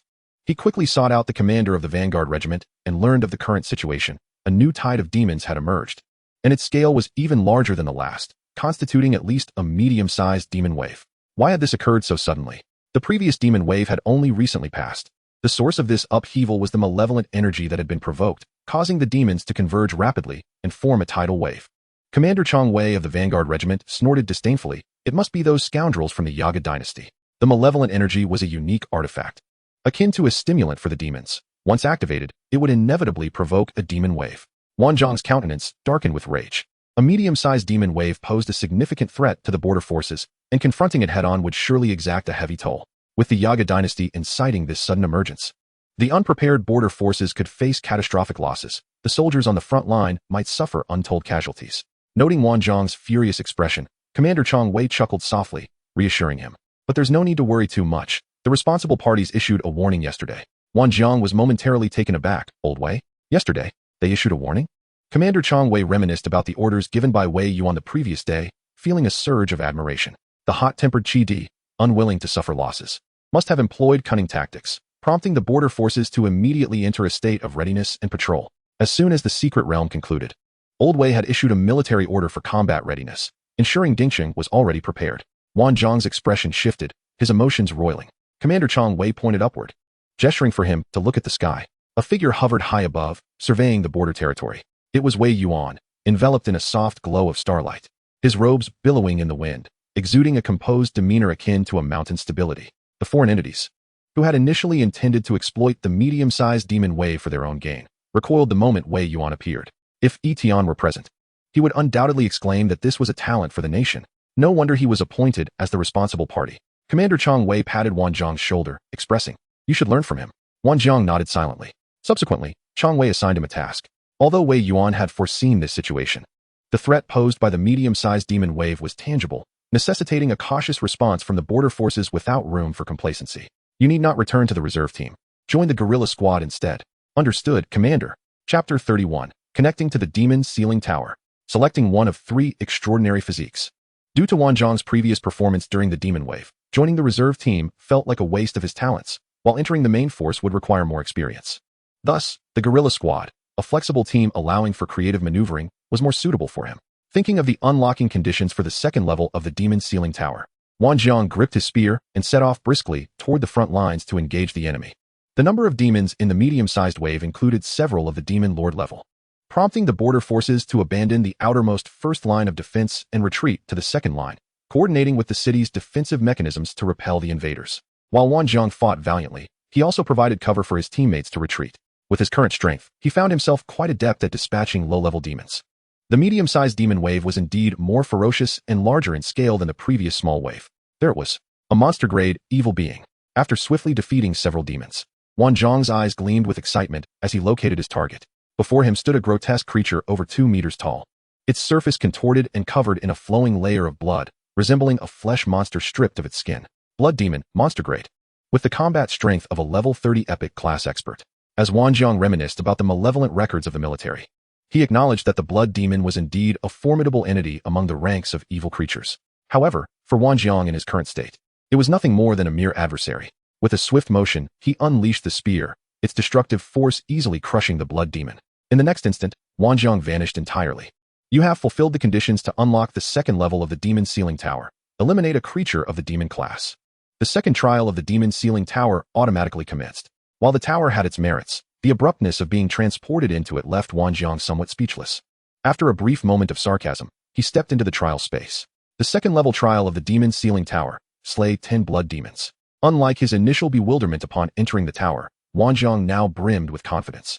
As 10 blood demons emerged from the shadows of the trial space, he firmly grasped his spear and thrust it into the ground, summoning a radiant formation from beneath his feet, the Spear Shadow Formation. Notably, the 10 blood demons provided Wanjiang with a 30-point attribute boost, allowing him to dispatch them with remarkable swiftness. Upon clearing the second level trial, he was rewarded with the talent Spirit Gathering Form. This talent allowed him to cleanse his physical form with spiritual energy, shaping an extraordinary constitution. As the trial concluded, the second level of the Demon Ceiling Tower radiated brilliance, and an ethereal essence merged seamlessly with Wanjiang's body. Unlike the heavy pressure experienced during body tempering, the Spirit Gathering Form brought an unparalleled sense of refreshment, as if every sinew and bone had been purified. How exhilarating! At this moment, Wanjiang's senses were significantly heightened. His vision, hearing, smell, and touch were all immensely amplified. He could even perceive the fluctuations of spiritual energy, anticipating danger and the movements of foes. The talents 1000 June Body Tempering, Perfect, and Spirit Gathering Form had fused, achieving the prerequisites for an extraordinary constitution. Seeing this new notification, Wanjiang's face lit up with joy. He had never anticipated that the legendary extraordinary constitution was now within his grasp. A new attribute appeared in his talent bar. Extraordinary Constitution, none. Prerequisites for activating the constitution have been met. Activation required. In simpler terms, Wanjiang had acquired the qualification for an extraordinary constitution but had yet to attain it. However, from the information within the Demon Ceiling Tower, he gleaned that the reward for the third level trial would directly grant him the extraordinary constitution. The conditions to unlock the third level: eliminate a demon spirit class creature. At this moment, Wanjiang's heart surged with excitement. The demon spirit class, perhaps there was hope in striving for this challenge. His benefactor had bestowed upon him a legendary profession and legendary equipment. How could he fail to grow stronger in return for such faith? He resolved to attempt the challenge against the demon spirit class. A rookie daring to confront a demon spirit class creature. If the commander were to know, surely he would be taken aback. Yet Wanjiang intended to challenge not just one, but multiple. With an indomitable spirit, he left the Demon Ceiling Tower, only to suddenly freeze in his tracks. Surrounding him were countless pairs of crimson eyes, all fixated upon him. All around him were demons. At the Border Defense Command Post, all commanders, including Chong Wei, were astonished. Hadn't they confirmed that all personnel had retreated from the first line of defense? How was there still someone who had infiltrated the rear of the demons? All allied forces were bewildered, and the 2 battalion commanders responsible for the evacuation were equally perplexed. Indeed, everyone had just retreated. Faced with a medium-sized demon tide, the original battle plan was to fall back to the second line of defense, with all soldiers from the first line returning. Yet, to their utter disbelief, someone had appeared amidst the encirclement of demons. Above the city of Ding, Wei Yuan remained impassive, surveying the battlefield until he spotted Wanjiang among the horde of demons. What was that member of Yi Tian's team up to? In that moment, realizing he was ensnared by the demons, Wanjiang felt no fear or trepidation, only exhilaration. For he was now frighteningly powerful, unparalleled, ignores all negative statuses. For every 1 point of health lost, all attributes increase by 1. For each enemy nearby, all attributes increase by 3. The area of effect was not extensive, but with the demons densely packed, there were still around 60 to 70 demons in proximity, effectively doubling Wanjiang's attributes. The unprecedented sensation of power surged within him, igniting his battle spirit. With a sweeping motion of his spear, he effortlessly dispatched nearly 10 demons in a single strike. How delightful! A wave of euphoria coursed through him. Yet Wanjiang did not act recklessly. He was no fool. He understood the gravity of the situation. The medium-sized demon tide, with the presence of Demon Lord-class demons, represented an entirely different tier of adversary. Should he engage? Death was all but certain. The immediate priority was to seize the opportunity to initiate the third-level trial of the Demon Ceiling Tower. Having realized through the previous trials that the monsters within mirrored those he had slain to activate the trials, he understood that the Demon Spirit class demons possessed power akin to level 50 or 60 epic professionals, making them formidable foes. it was best to select an opponent that he could counter. Eureka! Wanjiang's gaze fixated on a gnome-like creature, emanating a virulent black mist. Plague Roar, Demon Spirit. Level, 55. Attributes, Strength 565, Agility 565, Constitution 600, Spirit 595. Description, releases vast amounts of virus-infused energy, inflicting numerous negative statuses. Contact results in a deadly plague infection. The Plague Roar was a particularly troublesome monster for the border defense forces, and many professionals hesitated to face it. The viruses it released were exceedingly repugnant, and once infected, the suffering was profound, with recovery requiring an extensive period. However, for Wanjiang, it was entirely a reward.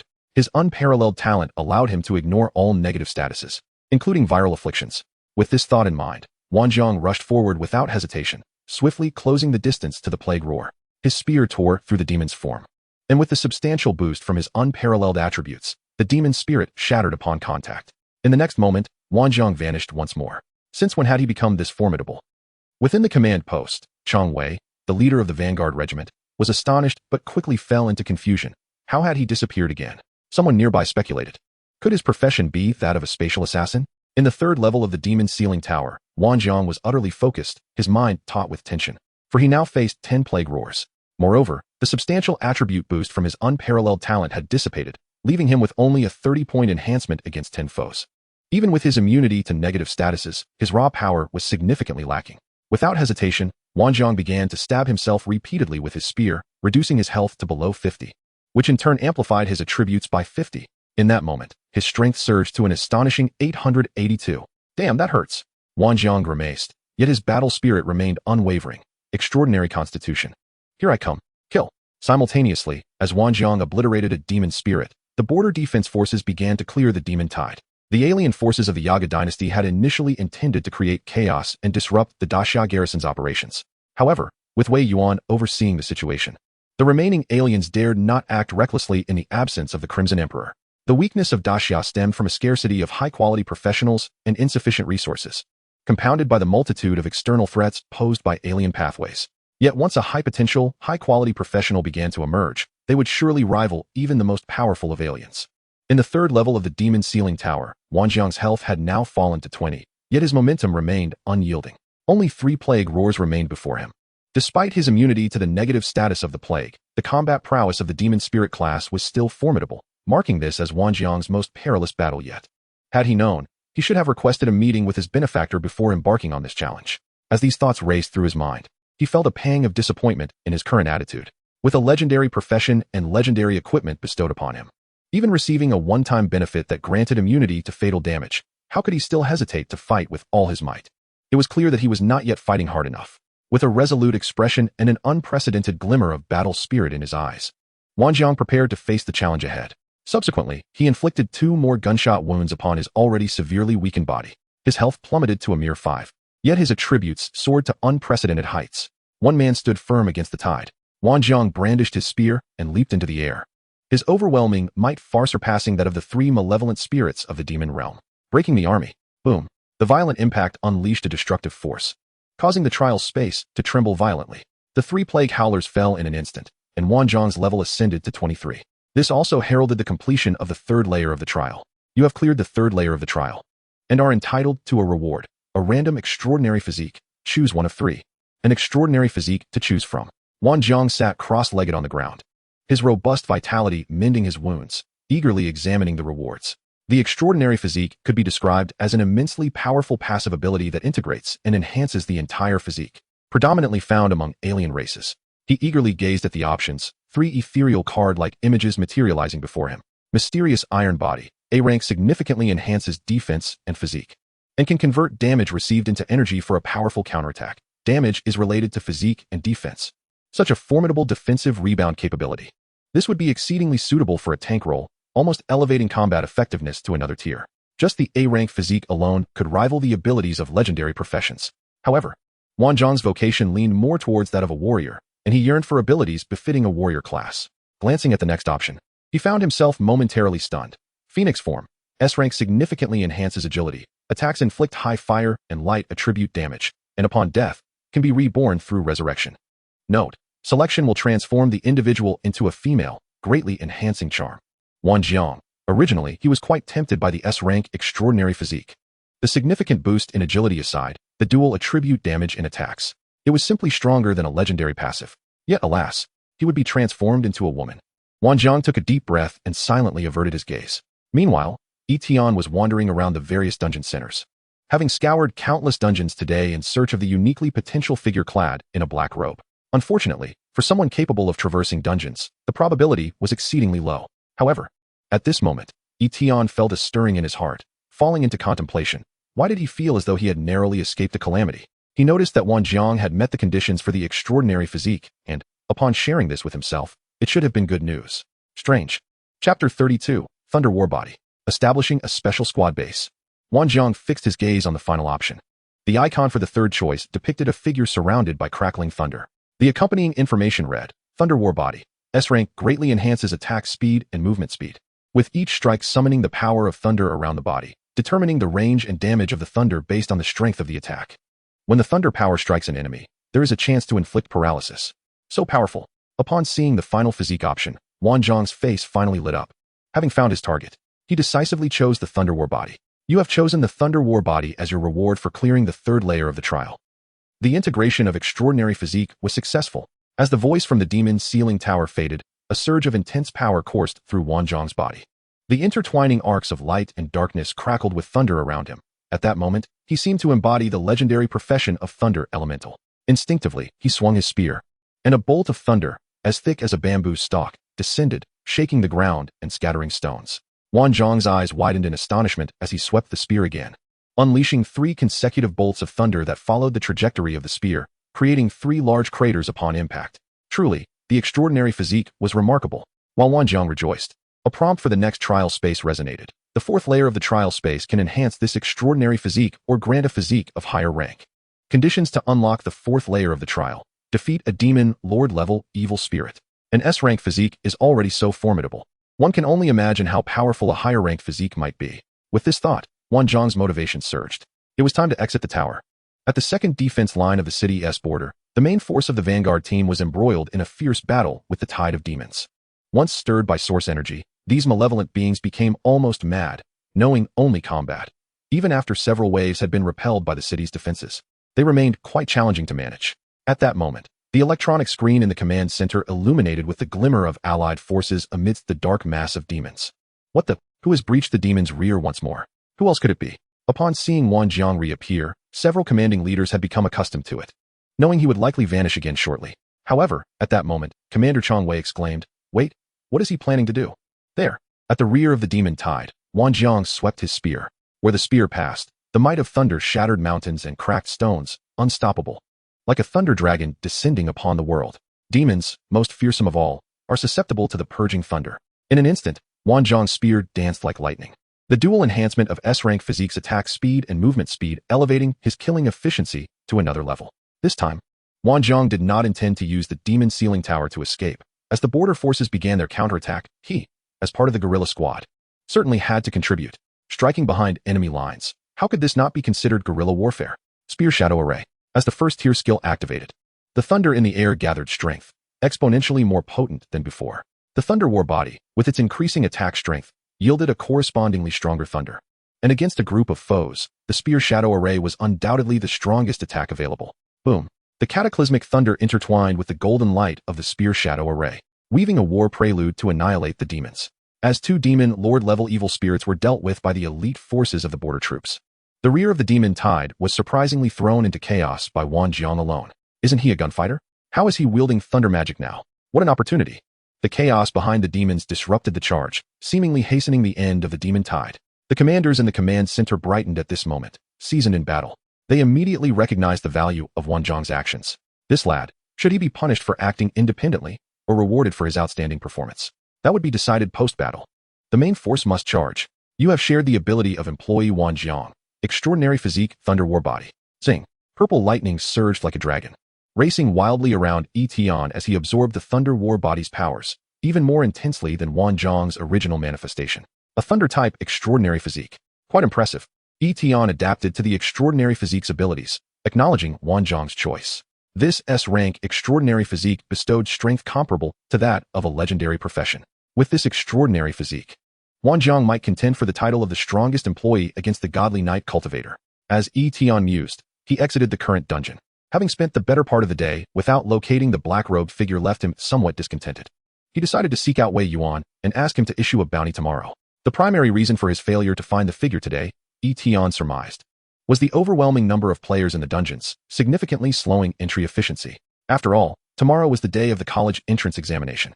No student would pass up the chance to cram at the last moment. What if they stumbled upon suitable equipment or skills, or managed to level up a couple of times, improving their standings? Though he had no intention of participating, he was nonetheless quite eager for the college entrance examination. Not only for vocational advancement, but also for the opportunity to discover more talents. As Yi Tian left the dungeon center, he learned that the medium-sized tide of demons had been repelled, resulting in a significant victory for the border forces. This came as no surprise to him. Knowing Wei Yuan was present, nothing untoward could occur. Just then, Wei Yuan, clad in a green coat, descended from the sky, appearing before Yi Tian. Your employee Wang Jiang is now incredibly powerful. Wei Yuan and Yi Tian walked side by side, engaging in casual conversation like old friends. Yi Tian contemplated the ceiling tower of Wang Jiang and the potential evaluation of its national pillar, nodding affirmatively. He will only grow stronger in the future. Wei Yuan looked at Yi Tian in astonishment, surprised that he seemed entirely unfazed by Wang Jiang's miraculous performance today. Could this be interpreted as the confidence of a boss in their employee? After pondering for a while, he set this question aside and spoke of his purpose. Since you are not participating in the college entrance examination tomorrow, why not come and serve as a special recruitment officer for East China? Certainly, Yi Tian replied readily, just as when he was at Qingshan No. 3 Middle School. The role of a special recruitment officer involved selecting exceptional talents, aligning perfectly with Yi Tian's intentions, thereby granting him an official identity. Thus, he readily accepted without hesitation. There is one more thing, Wei Yuan said, his expression somewhat playful, as if he anticipated the response. With so many capable employees under your command, why not establish a special operations team base? Like the Demi team? Wei Yuan shook his head. Not just a special operations team, but something akin to the Qianlong base, which oversees multiple special operations teams. Yi Tian was momentarily taken aback. He truly hadn't expected to be tasked with establishing a special operations team base. Was he mistaken? Chapter 33, The Mercenaries of Daxia. The college entrance examination commences. The special operations teams are designed to address unique tasks for Daxia or respond to urgent enemy situations, providing support across the nation. A new special operations team emerges only every 4 to 5 years. The Special Operations Department, the Qianlong base in central China, manages all elite teams and is the most unique organization in Daxia, unparalleled in its existence. In the past 2 centuries, there has only been one Qianlong base. Now, Wei Yuan suggests that he should benchmark against the Qianlong base? At that moment, he suddenly recalled the dread of being controlled by foolish bosses and clients in his past life. Noticing Yi Tian's peculiar gaze, Wei Yuan smiled slightly. Don't be anxious. I believe you can still awaken numerous individuals, right? Yi Tian nodded. With sufficient funding, he could even recruit up to 1 billion awakened individuals. In truth, he was rather eager for that day. What level of power would he achieve by recruiting 1 billion individuals? That would no longer be an issue. Consider it. What the special operations team base lacks the most is top-tier professionals, and you can find many of them. Wei Yuan was filled with enthusiasm, while Yi Tian fell into silence. Collaborating with the state for mutual benefit was indeed his desire. However, joining and establishing a national department would certainly entail more trivial matters and complications than he currently faced, and he did not wish to waste his time on such matters. He did not conceal his thoughts, candidly expressing his concerns to Wei Yuan and indicating his disapproval. To his surprise, Wei Yuan's expression turned peculiar. You don't truly believe that Daxia could support a second Qianlong base, do you? There aren't enough resources. Yi Tian was momentarily taken aback. What then? Wei Yuan placed his hand on Yi Tian's shoulder, explaining, I envision the special operations team base you established not as a national department, but rather as a mercenary group collaborating with Daxia. Upon hearing this, Yi Tian's eyes lit up. This identity seemed promising. The mercenary identity would not be burdened by the complexities of national departments, with the core remaining focused on collaboration. Through further explanation from Wei Yuan, Yi Tian understood that this special operations team base was not a concept from Daxia's headquarters, but rather a suggestion from Wei Yuan himself. Daxia currently faced numerous special tasks and urgent enemy situations, but resource scarcity hindered the formation of another special department. Meanwhile, Yi Tian and his team had successfully navigated a medium-sized secret realm, which reignited Wei Yuan's hopes. In summary, previously, Yi Tian had cooperated with the state as an individual. Now, he would bring all his subordinates along, transitioning from an individual to an organizational form in collaboration with the state. I will still strive to meet your needs, but the internal matters of your organization will be up to you to resolve, Wei Yuan remarked with a smile. What do you think? Yi Tian was quite tempted. Transitioning to an organizational form would elevate the affairs he could engage in, suggesting more opportunities for profit sharing. For instance, during the recent emergence of a medium-sized secret realm, he could dispatch special operations teams to assist other regions, much like the Qianlong base. The only concern seemed to be the competition with the Qianlong base. After all, establishing a new special operations team base with similar functions to the existing department would inevitably lead to some rivalry. Yi Tian looked at Wei Yuan with skepticism. Are you dissatisfied with the Qianlong base? Wei Yuan stroked his chin, a slight smirk appearing on his lips. Not quite. It's just that the head of the Qianlong base harbors some resentment towards me. As he spoke, he suddenly grasped Yi Tian's implication. You are quite confident. Yi Tian's question was plainly suggesting that in terms of special operations teams, the Qianlong base could not possibly compete with him. However, Yi Tian genuinely believed this. Considering the strength of his subordinates, he could hardly imagine any special operations team that could rival them. He decisively agreed to Wei Yuan's proposal, albeit acknowledging that with the current limited number of employees, the establishment of a special operations team would take some time. All right, if you require a base facility, I can provide that as well. After saying this, Wei Yuan escorted Yi Tian back to the Qingshan apartment before departing. At midnight, it was time to settle the management log for the day. Management log. Wanjiang successfully cleared the second and third layers of the ceiling tower, earning funds of 10. Yi Xiu successfully cleared a level 40 dungeon, Bone of Grievance, earning funds of 6. Yi Xiu submitted dungeon strategies and sold new dungeon equipment materials, accumulating funds of 1. Yi Xiu taught a new student who sought out the martial arts academy the 8 Extremes Fist, earning funds of 0. 2. Your experience is full. You cannot level up until you complete the advancement task. Bai Chili practiced various martial arts examination techniques all day in preparation for the college entrance examination tomorrow, resulting in no funds feedback. Yet what surprised Yi Tian the most was not Wanjiang's clearance of the ceiling tower or Yi Xiu's dungeon exploration, but rather Yi Xiu's initiative to open a new martial arts academy. Hadn't he mentioned that before? Yi Xiu was the child taken in by the former director of the Xingho Martial Arts Academy, whose desire was to establish a new academy for the old director. However, Yi Tian never expected that opening a new martial arts academy and teaching new students could also yield financial returns. Could this be considered an achievement of sorts? Perhaps, but Yi Tian couldn't quite ascertain yet. More examples would be needed for a clearer judgment. The good news was that funds had further increased, reaching 1143. Regrettably, he had been so focused on searching for the man in the black robe today that he completely overlooked the emergence of new talent. Nevertheless, tomorrow marked the college entrance examination. If one were to consider places abundant with talent in Daxia, the examination halls would undoubtedly be among them. He hoped for fruitful results tomorrow. Closing the management log, Yi Tian picked up his phone, preparing to play a couple of games before heading to bed. The next morning, sporting slight dark circles under his eyes, Yi Tian arrived at the designated examination venue, Qingshan No. 1 Middle School, in Qingqing. The shielding array at the school entrance had been activated early, preventing anyone without examination or proctoring qualifications from entering. Individuals from various professional guilds and noble families were kept at bay by fully armed guards several paces from the school gate. The annual college entrance examination officially commenced. With the privileges of a special recruitment officer, Yi Tian passed through without hindrance, arriving at the examination management office. As soon as he arrived, his attention was drawn to a woman in red standing beside Wei Yuan. She donned a specially tailored red uniform that accentuated her tall and slender figure. Her wavy black hair cascading over her shoulders, exuding a captivating yet dangerous charm, akin to a red mandala standing proud against the wind. However, Yi Tian noticed her not for her beauty, but because her gaze was fixated on Wei Yuan with palpable hostility. You're here. Quick, let me introduce you. Wei Yuan called out with a smile, waving at him. Inside the examination management office, there were over a dozen individuals, all recruitment officers from top universities in Daxia. Seeing Wei Yuan actively beckon to a student, they could not help but feel curious. Yet Yi Tian merely tugged at the corner of his mouth, having already formed a conjecture about the identity of the woman in red. Indeed, Wei Yuan raised his hand and pointed to the woman in red, smiling as he said, "Here stands the leader of the Qianlong base, your future competitor, Commander Ling Luo." The woman in red, Ling Luo, crossed her arms, her cold, captivating gaze surveying Yi Tian before she let out a disdainful snort. "Humph, coward. You can't muster the courage to act yourself? So you send a student to bear the burden." Yi Tian's eyes lit up. From just those two remarks, he could discern the complex emotions of love and resentment between Ling Luo and Wei Yuan. Wei Yuan chuckled lightly, seemingly oblivious to Ling Luo's derision, and continued. "This is Yi Tian. I know him well. He is the captain of the team that surpassed the Yaga dynasty and the Demi team, successfully navigating a medium-sized secret realm." After Demi team's failure in the secret realm, they had mentioned Yi Tian to Ling Luo, piquing her curiosity about him. Ling Luo's gaze was sharp.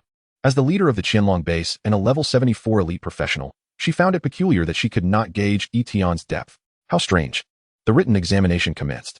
In the examination management office, a middle school principal noticed the time and reminded the crowd. The professional examination for practitioners is divided into written and combat assessments. The written examination assesses textbook knowledge and tactical strategies. Some candidates with less promising career prospects may opt solely for the written exam to secure a clerical or tactical support position. Yi Tian, however, did not expect to discover his target in the very first written exam. He detected a golden potential talent. Chapter 34, Scholar and Relics. Although most present were recruitment teachers, their interest in the written examination was lukewarm. For professionals, the written content merely served as an additional scoring element. The combat assessment was the decisive evaluation, revealing a newcomer's abilities and potential. Thus, aside from a few proctors for the written examination who departed, most waited for the combat assessment to begin. Yet, Yi Tian headed directly to the written exam venue, drawing puzzled glances from the onlookers. Only Wei Yuan, who was aware of Yi Tian's remarkable abilities, followed without hesitation. The written examination venue in this world bore resemblance to the college entrance examination of the past, conducted in various classrooms with simulated tests. Yi Tian approached the back window of a particular classroom, drawn by the prompt on his resume. He noticed a girl who wrote with remarkable speed, suggesting her confidence in her answers. The girl appeared delicate and composed, her slender frame clad in a plain white school uniform that had faded slightly with age. Her expression exceedingly earnest. Name, Ningjing. Basic information, female, 18 years old, from Qingcheng, Daxia. Profession, dual blade warrior. Potential, gold, ancient civilization explorer. Biography, raised by her grandmother since her parents' divorce, resulting in an introverted personality with an almost obsessive interest in ancient relics and a natural talent for exploring ancient civilizations. Investment opportunity, legendary level scholar, 20 points of funding. Yi Tian observed Ningjing's seemingly fragile demeanor and couldn't help but feel a sense of exaggeration. After reviewing her resume, he realized that Ningjing came from a modest background, a commonality among many high-potential talents. Yi Tian pondered and shook his head. It wasn't that talent emerged from humble beginnings. Rather, the majority of families in Daxia were currently struggling with the dual onslaught of demons and foreign races. Where could one find numerous affluent, warm households? In the examination corridor, a patrolling teacher noticed Yi Tian peering through the back door and instinctively moved to disperse him. However, upon seeing Wei Yuan approach Yi Tian, he promptly turned and resumed his patrol in another direction. What's this? A new talent? Wei Yuan stepped forward, and Yi Tian seized the opportunity to inquire, what is the profession of a scholar like? Scholars, evidently, were not combat professionals. Yi Tian was not well versed in non-combat professions and was uncertain about their worthiness for recruitment. Upon hearing his question, Wei Yuan instantly became intrigued. In Daxia, the scarcity of scholars surpassed that of combat professions by far. Oh, the capabilities of a scholar lie in excavation and research, Wei Yuan elaborated, simultaneously enlightening Yi Tian about the content of relics. Are you familiar with ancient relics? They are the lost heritage sites containing the legacies of various otherworldly civilizations. This includes ancient battlefields, sites of natural anomalies, and the repositories of ancient extraordinary civilizations. Opportunities abound. Scholars can unearth these forgotten relics and interpret their contents. The value of a relic with a heritage is incalculable. Hearing Wei Yuan's explanation, Yi Tian felt a growing admiration. After all, it had been ages since Daxia had reported any news of relics. The last appearance of a secret realm occurred over a decade ago. Nevertheless, Wei Yuan was acutely aware of the significance of relics and scholars. Beyond excavation, scholars also engage in research. When the otherworldly passage emerged, the languages of the foreign races were unintelligible to humanity. It was the scholars who deciphered these foreign languages, enabling Daxia to establish contact with them. The universal beast languages and dragon tongues you study are the fruits of scholarly research. Furthermore, the development of special tools and materials owes much to scholars' contributions.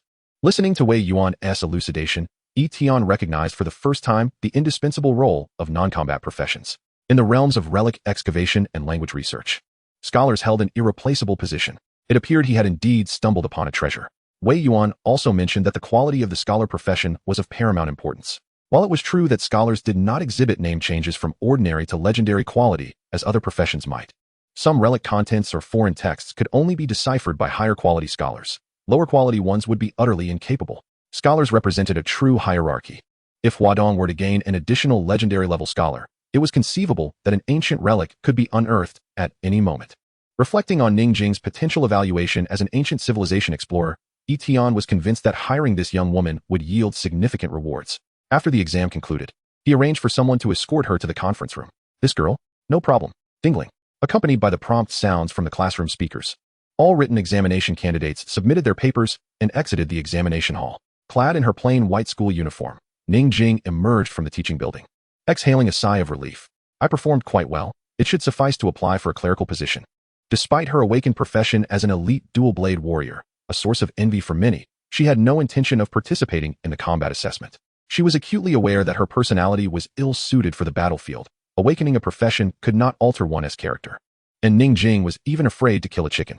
Consequently, she often felt a twinge of guilt, a sense of failing her vocation. Just as she exited the teaching building, a striking figure flashed past her. It was Bai Qiuli. Ning Jing's eyes sparkled momentarily. If only I were as formidable as the legendary Sword Immortal sister. Bai Qiuli had achieved multiple first clears in hell-level challenges and secured victories in medium-sized secret realms, rapidly elevating her fame. Lost in admiration, Ning Jing was suddenly approached by Wei Yuan's secretary. "Student Ning Jing, please accompany us to the conference room." Huh. Ning Jing was taken aback, her mind racing with possibilities. Had she forgotten to write her name on the exam? Or perhaps failed to fill out the answer sheet? Surely she couldn't have been so careless. Bewildered, Ning Jing followed along. They entered a small conference room within the teaching building, where Wei Yuan's secretary respectfully invited her inside before closing the door behind her. Ning Jing immediately spotted the person in charge, Wei Yuan, which heightened her anxiety. However, she found it odd that Wei Yuan stood silently by the window, while a young man occupied the sofa in the conference room, making Wei Yuan appear almost like a bodyguard. Wei Yuan then spoke. "This is our special recruitment officer, Yi Tian." Yi Tian discovered that regardless of whom he was recruiting, as long as Wei Yuan was present, the process would be remarkably straightforward, significantly boosting the other party's trust. After all, a top executive from Huadong, coupled with a renowned elite professional from Huaxia, carried considerable weight. Indeed, upon hearing Wei Yuan's words, Ning Jing's tense expression transformed into one of astonishment. I have been specially recruited?" Yi Tian handed her a contract, affirming, "Indeed, sign this, and you shall become my employee. Subsequently, Chief Wei will arrange your placement." Given that Ning Jing held a non-combat profession, she was not suited for the special team base, so Yi Tian entrusted her arrangement to Wei Yuan. After all, he was a legendary scholar, and the prominent research institutes across the Great Xia were vying for his attention. Ning Jing bit her lip, casting a careful glance at Yi Tian, utterly astonished that this boy, seemingly of her age, wished to employ her. Was it truly feasible? Tentatively, she inquired, "May I ask what the monthly salary would be after joining?" 200,000, Wei Yuan interjected, speaking on Yi Tian's behalf, setting aside other combat professions. A legendary scholar deserves the appropriate compensation. After all, Yi Tian had entrusted her to him, and naturally, he could not treat her poorly. Bonuses are additional. Before he could finish, Ning Jing's expression shifted to one of solemnity upon hearing the figure of 200,000. She eagerly picked up the pen and began signing the contract, as if wanting to inscribe her name in every conceivable space, fearful that Yi Tian might change his mind. 200,000 was nearly equivalent to 2 years' salary for an office worker. Yi Tian, witnessing her enthusiasm, could not help but marvel. Having a salary truly makes a difference. If Jiang Che were to learn of a 200,000 monthly salary, he might contemplate establishing a chain of martial arts academies. As Ning Jing inscribed her name, Wei Yuan snapped his fingers, and the starlight barrier unfurled. In the next moment, a golden light erupted. Chapter 35, Bai Qiuli, a scholar of exceptional talent. Employee, Ning Jing. Profession, scholar, Tier 1. Quality, legendary. Level, 10. Attributes, non-combat profession omitted. Professional talent, absolute focus, significantly enhances mental strength, allowing for unwavering concentration on learning or research, rendering one less susceptible to external distractions. Professional skills, universal language proficiency, ancient ruins exploration, ruin deciphering, civilization scholar. Upon witnessing Ning Jing's legendary scholar skills, Yi Tian felt a surge of delight. The universal language proficiency granted the possessor the ability to learn the languages of 10,000 different races from other worlds, including ancient texts and cryptic scripts. This instantaneously filled the void in Yi Tian's knowledge of alien languages. Furthermore, the ruin deciphering skill enabled one to acquire 3 core pieces of information about a ruin upon entry. Should there be an opportunity to explore ruins in the future, its value would be immeasurable. Even though Wei Yuan had observed the transition of professions several times, he could not help but express admiration at the sight of the golden light. If other nations were to discover that such legendary professions could be awakened so effortlessly in Yi Tian's presence, it would undoubtedly incite a tremendous uproar. No, it would likely escalate into conflict. In contrast, Ning Jing remained dazed for an indeterminate time, as if her mind had momentarily stalled at the moment the golden light manifested. It was only when Wei Yuan briefly elucidated the situation that she was jolted back to reality. He promptly summoned his secretary to arrange her future placement. The martial arts examination commenced. Upon exiting the conference room, Yi Tian observed various recruitment teachers hastily making their way to the martial arts examination venue. Even Ling Luo, the head of the Qianlong base, was no exception. It was quite surprising that the leader of the esteemed special department, Qianlong base, would come to recruit from their humble Qingqing. Wei Yuan could not resist a teasing remark, to which the strikingly beautiful Ling Luo responded with a slight huff, raising her chin in acknowledgement. Yi Tian seemed to deduce the target of her interest. It was likely the legendary profession by Qiuli. However, attempting to poach an employee from Yi Tian was virtually impossible. The martial arts examination venue was a vast arena, several times larger than the academic examination classrooms. However, the number of participants in the martial arts examination was far fewer than that of the academic examination. Only those with a certain degree of professional prowess would consider participating in the martial arts examination. Otherwise, it would merely be a waste of time and resources. Prior to the examination's commencement, recruitment teachers from various universities had already taken action, seemingly having identified their targets and engaging in conversations with several candidates. Among them was a boy named Sun Yi, who had captured the interest of the National Martial University. The National Martial University, Jing University, and Huaxing University were the three premier institutions of the Great Xia, boasting top-notch mentors and dungeon resources, a dream for countless students. Upon reviewing Sun Yi's resume, Yi Tian noted that he was a talent of purple potential, with a profession of epic quality, Battle King. Additionally, he appeared to come from a well-off family, adorned in epic or rare-level equipment. My goal is to achieve first place in East China and gain admission to the National Martial University, Sun Yi declared proudly, eliciting a pleased response from the recruitment teacher. Your father has secured Xiao Feng as your mentor. He will be monitoring your performance during the examination. Make sure to excel. Sun Yi responded with fervor. However, just as he finished speaking, the gaze of all recruitment teachers, including Ling Luo's, was drawn to a striking figure approaching from behind. By Qiuli, who called out her name. In an instant, recruitment teachers from the three premier universities flocked towards her, eager not to fall behind. Even Ling Luo was visibly intrigued. After having been rebuffed in her previous attempt to recruit her into the diminutive Thunder team, Ling Luo was now determined to personally extend a special invitation. With a legendary profession and a record of successfully navigating mid-tier dungeons, she was a highly sought-after candidate. Countless examinees cast envious glances towards her, while Sun Yi quietly regarded Bai Qiuli as his primary rival. Yet, Bai Qiuli paid little heed to the special recruitment opportunities presented by various universities, even dismissing Ling Luo's presence at the Qianlong base. Amidst the astonished gazes of onlookers, she strode directly toward Yi Tian. Boss, why are you out here today? Bai Qiuli said with a smile, her tone teasing. However, to others, it seemed quite different. Countless male and female examinees began to speculate about the nature of Yi Tian and Bai Qiuli's relationship. Yi Tian chuckled, of course. I am here to witness your triumph in the examination. This was indeed true. Yi Tian's Tier 2 advancement task required Bai Qiuli to achieve a commendable rank in the examination, and securing first place would be ideal. A hint of pride graced Bai Qiuli's lips as she lightly twirled her wrist, brandishing a chilling long sword that sliced through the air. With the ice soul sword provided by the boss, victory is assured. Yi Tian was momentarily taken aback, only to realize that the legendary equipment blind box he had gifted to Bai Qiuli had yielded a legendary grade ice attribute long sword. What splendid luck! The ice soul sword, paired with the cold moon sword technique, was comparable to a specialized weapon. Excellent, Yi Tian remarked appreciatively, then informed Bai Qiuli of his plans to form a special team, to which she readily agreed. In the distance, Ling Luo's displeasure was palpable as her gaze fell upon Yi Tian. She had never anticipated that, despite her esteemed presence as the head of Qianlong base, a mere boy would be so valued. Ling Luo's eyes then shifted back to Bai Qiuli, her annoyance evident. This girl is quite the romantic, willing to sacrifice her future for a boy. No one came forth to clarify this misunderstanding, as nearly all recruitment teachers and students shared the same sentiment. The only one privy to the truth, Wei Yuan, stood quietly nearby, a smile tugging at the corners of his mouth as he observed Ling Luo's vexation. At 3 o'clock in the afternoon, the martial arts examination commenced punctually. The martial arts examination consisted of 3 main components: combat robot battles, dungeon challenges, and simulated demon confrontations. These segments were designed to test the candidate's combat skills, dungeon strategies, and performance against demons. All examinees entered the trial phases. I hereby announce that the martial arts examination has officially begun. Wei Yuan's steady voice echoed throughout the plaza as he personally declared the commencement from the podium. Yi Tian stood beside Wei Yuan, experiencing the perspective of an invigilator. The performance of all students in the martial arts examination would be vividly displayed before the podium. However, what no one anticipated was that less than 10 seconds into the martial arts examination, someone had already breezed through the first stage. What? Bai Qiuli has annihilated the combat robot. That level of power is indeed akin to that of a second-tier professional, a truly terrifying display of damage. The admissions officers, witnessing this spectacle, were left utterly astonished. Both Wei Yuan and Ling Luo shared expressions of surprise. The former cast a discreet glance at Yi Tian, noting his unperturbed demeanor, and remarked, "A legendary-grade weapon. Your generosity knows no bounds. Even a family as affluent as Sun Yi's has yet to acquire a single piece of legendary equipment."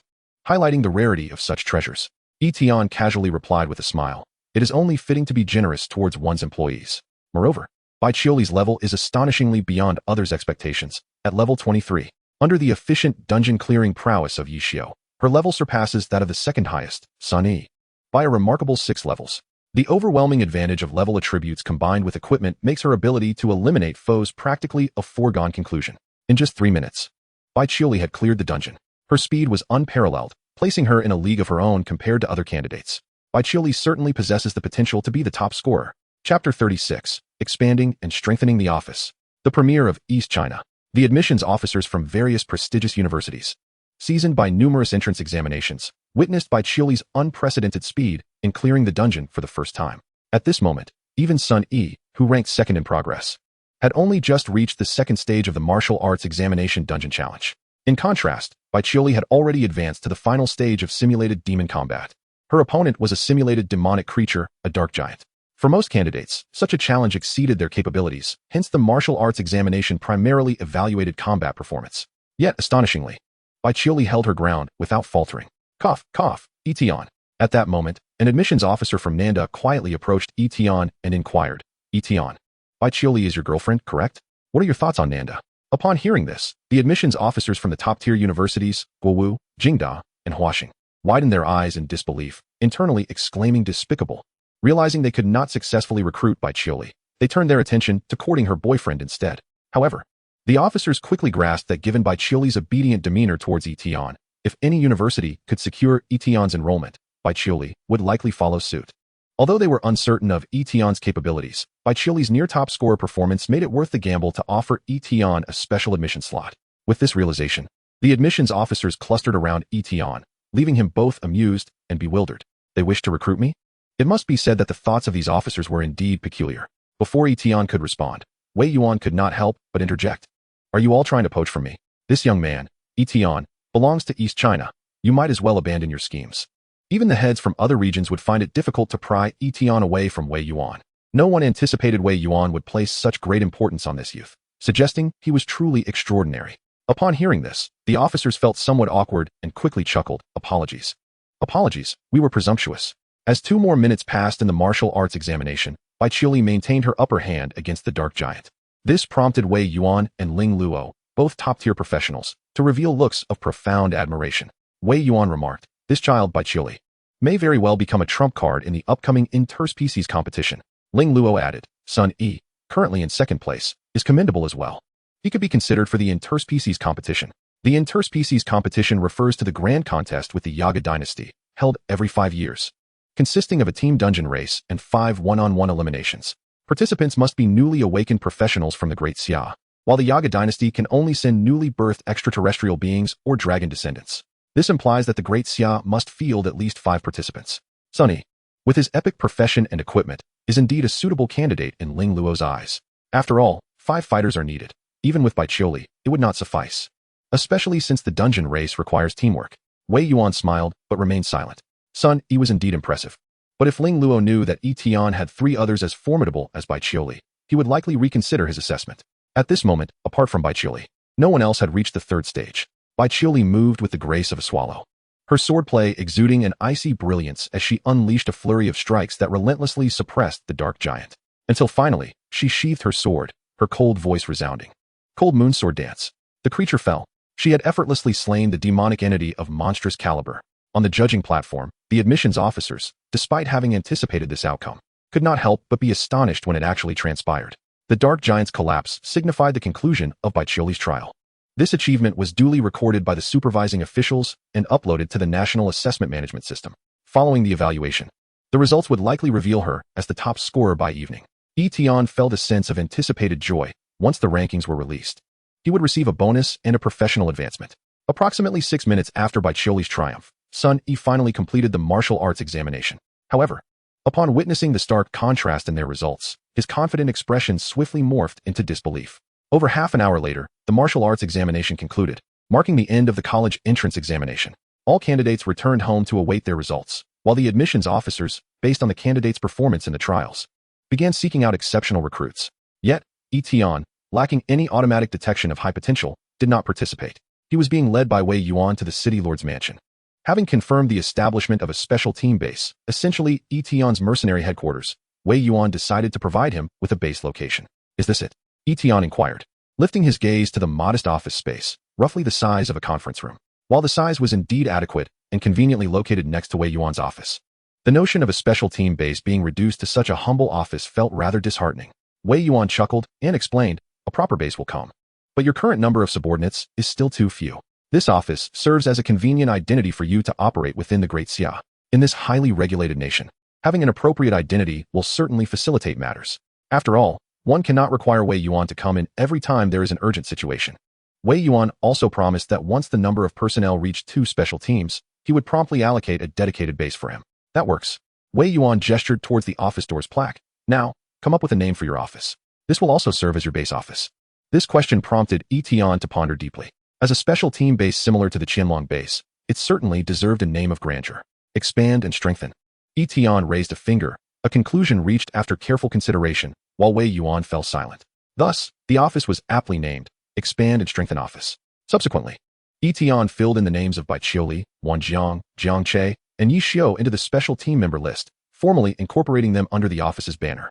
Theoretically, a special team comprises 5 members. Currently, 1 member was still needed if Yi Tian was excluded. Around 7 o'clock in the evening, the college entrance examination rankings were published. Bai Qiuli achieved the highest score in East China. Chapter 37, Professional Advancement. 1 promotion, 1 divine level. News of this spread like wildfire within minutes, with reporters from across the nation flocking to Qingqing. Fortunately, the Qingshan apartment, with its discreet location and stringent security, ensured that Yi Tian's residence would not be overrun by journalists at this moment. The journalists, having lost their sense of purpose, congregated en masse at the entrance of Qingshan No. 2 High School, where Principal Ji Chonglin greeted them with a beaming smile. Meanwhile, Bai Qiuli found herself in the city lord's mansion, engaged in a conversation with the esteemed Jiang Yuanshuang, renowned as the Sword Saint of the Great Xia. Jiang Yuanshuang, a professional swordsmanship instructor at Huaxing University and a level 74 Flowing Cloud Sword Saint, is among the elite practitioners of the Great Xia, an instructor whom Bai Qiuli had long aspired to study under. Following the confirmation of her first-place ranking in the East China region, Jiang Yuanshuang promptly traveled from Huazhong to conduct an in-person meeting for potential disciples.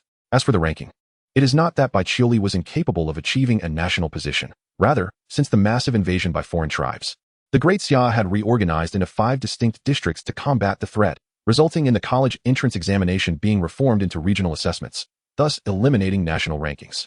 Of course, the headquarters of the Great Xia might still maintain such rankings, but they are not publicly disclosed. Nonetheless, the title of first in East China had already greatly satisfied Yi Tian. The completion of the Tier 2 advancement task was finally realized. Bai Qiuli was awarded for securing the top score in the East China region with a reward of 15 points of funding for the Starry Shield Array. The Tier 2 professional task was accomplished. Your professional rank has been elevated from Tier 1 to Tier 2. All future employees you hire will begin at a Tier 2 professional rank. Additionally, a new employee benefit has been introduced. You have acquired a unique professional skill exclusive to the employer. Promotion. Indeed, the significance of the college entrance examination was evident, as it came with exceptional rewards. Yi Tian was the first to notice the legendary quality item, the Starry Shield Array, included in the reward. The array, akin to a barrier, is a unique and rare ability, often utilized to ensure safety in examination venues. The Starry Shield Array possesses the capability to detect hostility and defend against all forms of dangerous attacks, activating invisibly until the defensive effect is triggered. Remarkably, legendary great arrays are rare, and to have such an asset for the base to enhance departmental security is invaluable. After all, rare great arrays are typically employed during examinations. Yet Yi Tian had already acquired a legendary grade 1. He then shifted his gaze to the other rewards. After advancing to Tier 2, a new employee benefit was unlocked. But upon reviewing the particulars, he couldn't help but gasp in astonishment. Employee benefits. 1. Life insurance, at the cost of 3 points of funding per employee.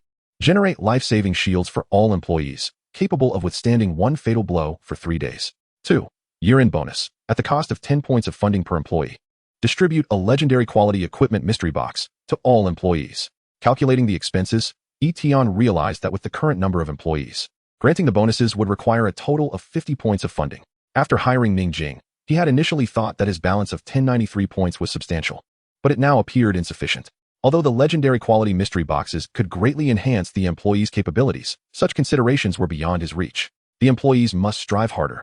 As for the final item, the Tier 2 exclusive skill for the employer was quite practical: promotion. This skill allows the elevation of an employee's rank, e.g., from ordinary employee to outstanding employee, accompanied by further investment opportunities. Currently, there are 2 available promotion slots for outstanding employees. All of Baichioli and her colleagues are presently ranked as ordinary employees. Elevating them to outstanding status would offer unique investment opportunities. Yi Tian thoughtfully stroked his chin, realizing that every professional skill has considerable utility. In his mind, he had already silently decided on the first promotion candidate, Baichioli, without a doubt. Among all the talents, she demonstrated the most diligence, possessing exceptional abilities with limitless potential for future achievements. Furthermore, as Baichioli was about to enter university, her chances of receiving awards would increase, potentially yielding more rewards for him. Promote Baichioli. With a focused thought, he observed as her title on the employee panel transformed swiftly: Outstanding Employee Baichioli. Shortly thereafter, a new special investment panel appeared: Outstanding Employee Investment Opportunities. 1. Professional Advancement. Elevate a legendary grade profession to a divine grade profession. Cost: 20 points of funding. 2. Exclusive Weapon. Acquire the exclusive weapon of the Cold Moon Sword Immortal. Cost: 5 points of funding. 3. Promotion without investment. Choose one of the 3 options. Yi Tian immediately dismissed the third option. Merely elevating a title held no real value, akin to empty promises.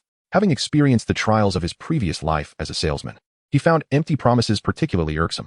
Advancing to a divine grade profession undoubtedly offered the greatest enhancement. He had not anticipated the possibility of upgrading the quality of a profession. However, the cost was substantial: 20 points. Fortunately, Yi Tian's current financial situation was relatively secure, investing in a professional advancement. Wait a moment. He nearly forgot that the manifestation of a divine grade profession might attract unwanted attention. It would be prudent to call upon Wei Yuan for assistance. In the City Lord's conference room, Baichioli was engaged in an animated discussion with a graceful woman clad in a moon-white gown, whose tall figure and elegant demeanor radiated both gentleness and authority. This was none other than Jiang Yuanshuang, the sword saint of the Great Xia.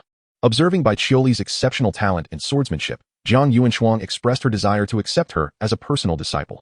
Chioli, if that is the case, you shall enter my tutelage and accompany me to Huaxing University.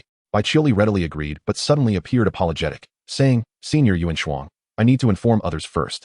She considered the necessity of notifying her employer before departing from Qingshan to university. Little did she know, Jiang Yuanshuang, with an almost perceptive gaze, teased. Are you going to inform your little boyfriend? Prior to this meeting, she had already learned from the admissions officer at Huaxing about Baichioli's circumstances during the examination, including her seemingly close relationship with Yi Tian. Baichioli's cheeks flushed in surprise as she hurriedly waved her hands. No, that's my boss. Boss. Jiang Yuanshuang's brows furrowed with displeasure. Chioli, as a legendary professional, you are destined to rise to prominence in the Great Xia. How can you remain subordinate to another? A romantic partner is one thing, but a legendary professional ought not to serve under someone else. Before Baichioli could elaborate, the conference room door swung open, revealing Wei Yuan, clad in azure attire. He entered, gesturing with his hands to summon the power of the stars, swiftly erecting 3 starry barriers for Baichioli. Upon the emergence of the barriers, Jiang Yuanshuang chuckled lightly. What is this? The esteemed Director Wei cannot bear to let Chioli leave with me? Baichioli shared her confusion. She knew her performance was commendable, yet Yi Tian had an abundance of talents, and Wei Yuan surely would not impede her departure. With a grin, Wei Yuan shrugged. Being the director isn't anything grand. I'm just here to work. Jiang Yuanshuang raised an eyebrow in surprise. Although Wei Yuan's comment was tinged with jest, it indicated that he had been summoned to perform a task, perhaps by the headquarters.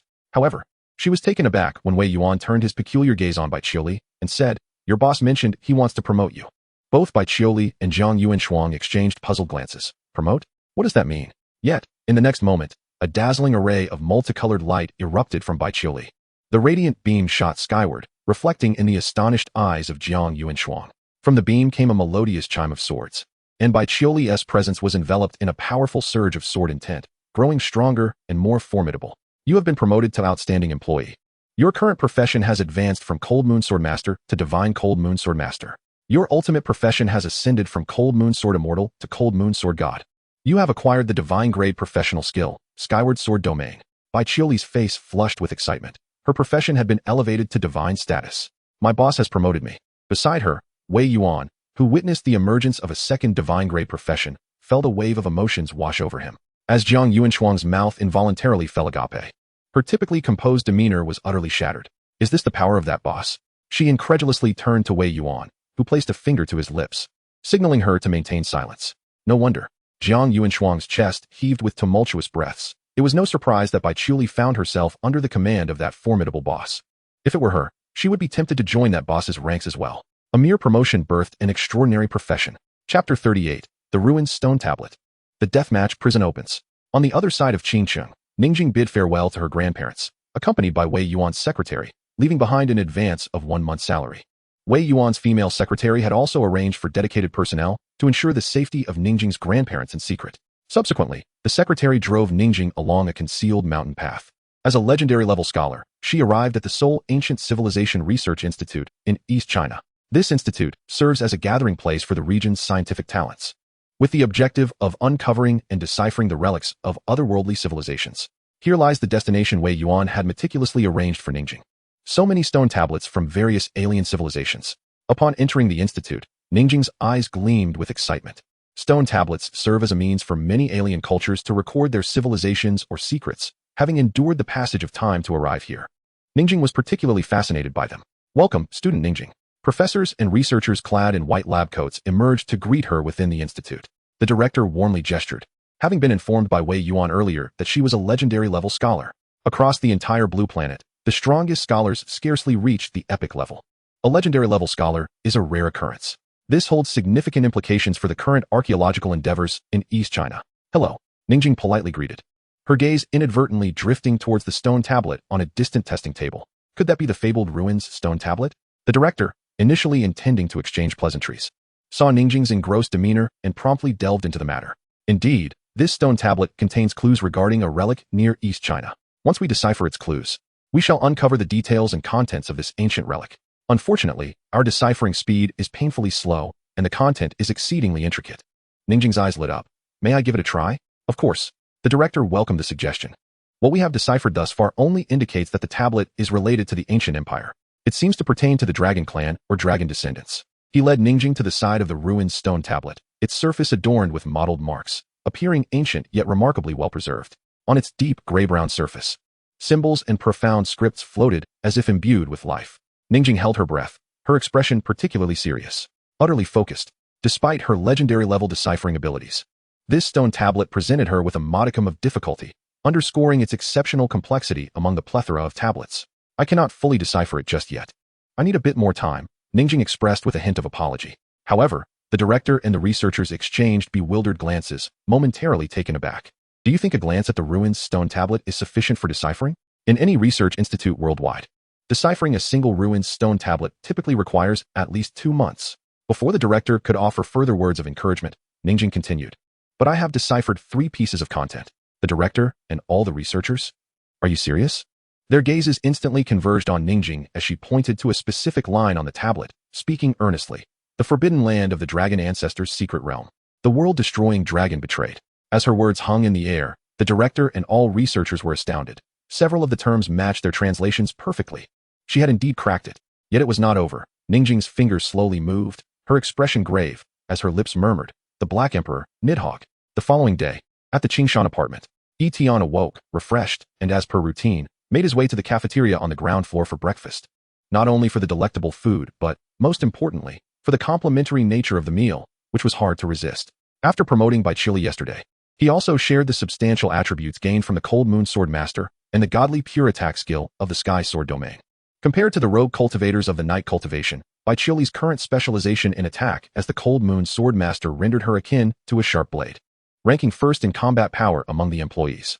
As for the other position of an outstanding employee, Yi Tian was still deliberating. He had not yet utilized it. However, if he could elevate the profession's quality, he was quite eager to see what the Night Cultivation's godly rogue cultivator would evolve into upon advancement. After spending 20 on Bai Qiuli, he was left with 893. Adding the 6 points from yesterday's log settlement, his balance stood at 953. The reason for maintaining such a high fund was Yi Tian's lingering thoughts on the mysterious figure in the black robe, a special talent. Therefore, he kept over 60 funds on hand, though regrettably, he had yet to encounter them again. Today, Yi Tian planned to venture into a dungeon for a stroke of luck.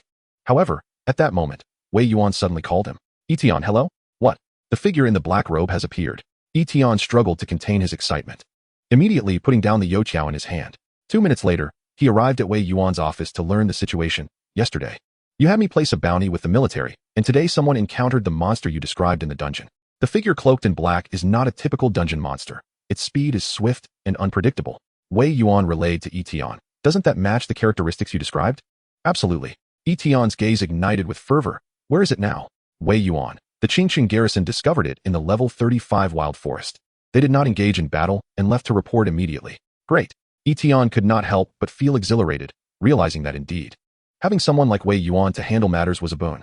Searching for it alone felt akin to searching for a needle in a haystack, but with Wei Yuan's bounty, the task became significantly easier. After expressing his gratitude to Wei Yuan, Yi Tian promptly set off for the dungeon center. Level 35 dungeon, wild forest. The sun blazed overhead, and the towering trees cast long shadows. Yi Tian entered the dungeon alone, his heart slightly anxious. It wouldn't he have fled, would it? He cautiously proceeded forward, yet he had not heard the automatic detection sound, growing increasingly disheartened. After what felt like an eternity, he stumbled upon a monster corpse marred by blade wounds. In a new dungeon, it was theoretically impossible to find a freshly slain monster. Ding. Special potential talent detected in the vicinity. Indeed, Yi Tian's eyes blazed with intensity, a smile curling at the corners of his mouth. The deathmatch prison is open. Chapter 39, Dungeon Bug Alice. On the other side of the dungeon, the familiar figure in the black robe deftly and precisely drove a short blade into the skull of a dungeon monster. As the creature collapsed, its body transformed into a stream of experienced blue light, absorbed by the figure in black. Level 24. The voice of the black-robed figure seemed devoid of emotional fluctuation. Currently, her strength was only sufficient to hunt minor monsters, and leveling up was still painfully slow. The wild forest boss, the wild gorilla, was utterly one-tracked, rendering negotiation impossible. In truth, her unique existence faced immense survival pressure, having to contend with the occupational challengers in the dungeon while also being rejected by it. Should the dungeon boss take a disliking to her, it would lead to relentless pursuit. Had it not been for this, she would not have needed to feign compliance with those dungeon bosses. Presently, this level 35 dungeon posed a significant threat to her.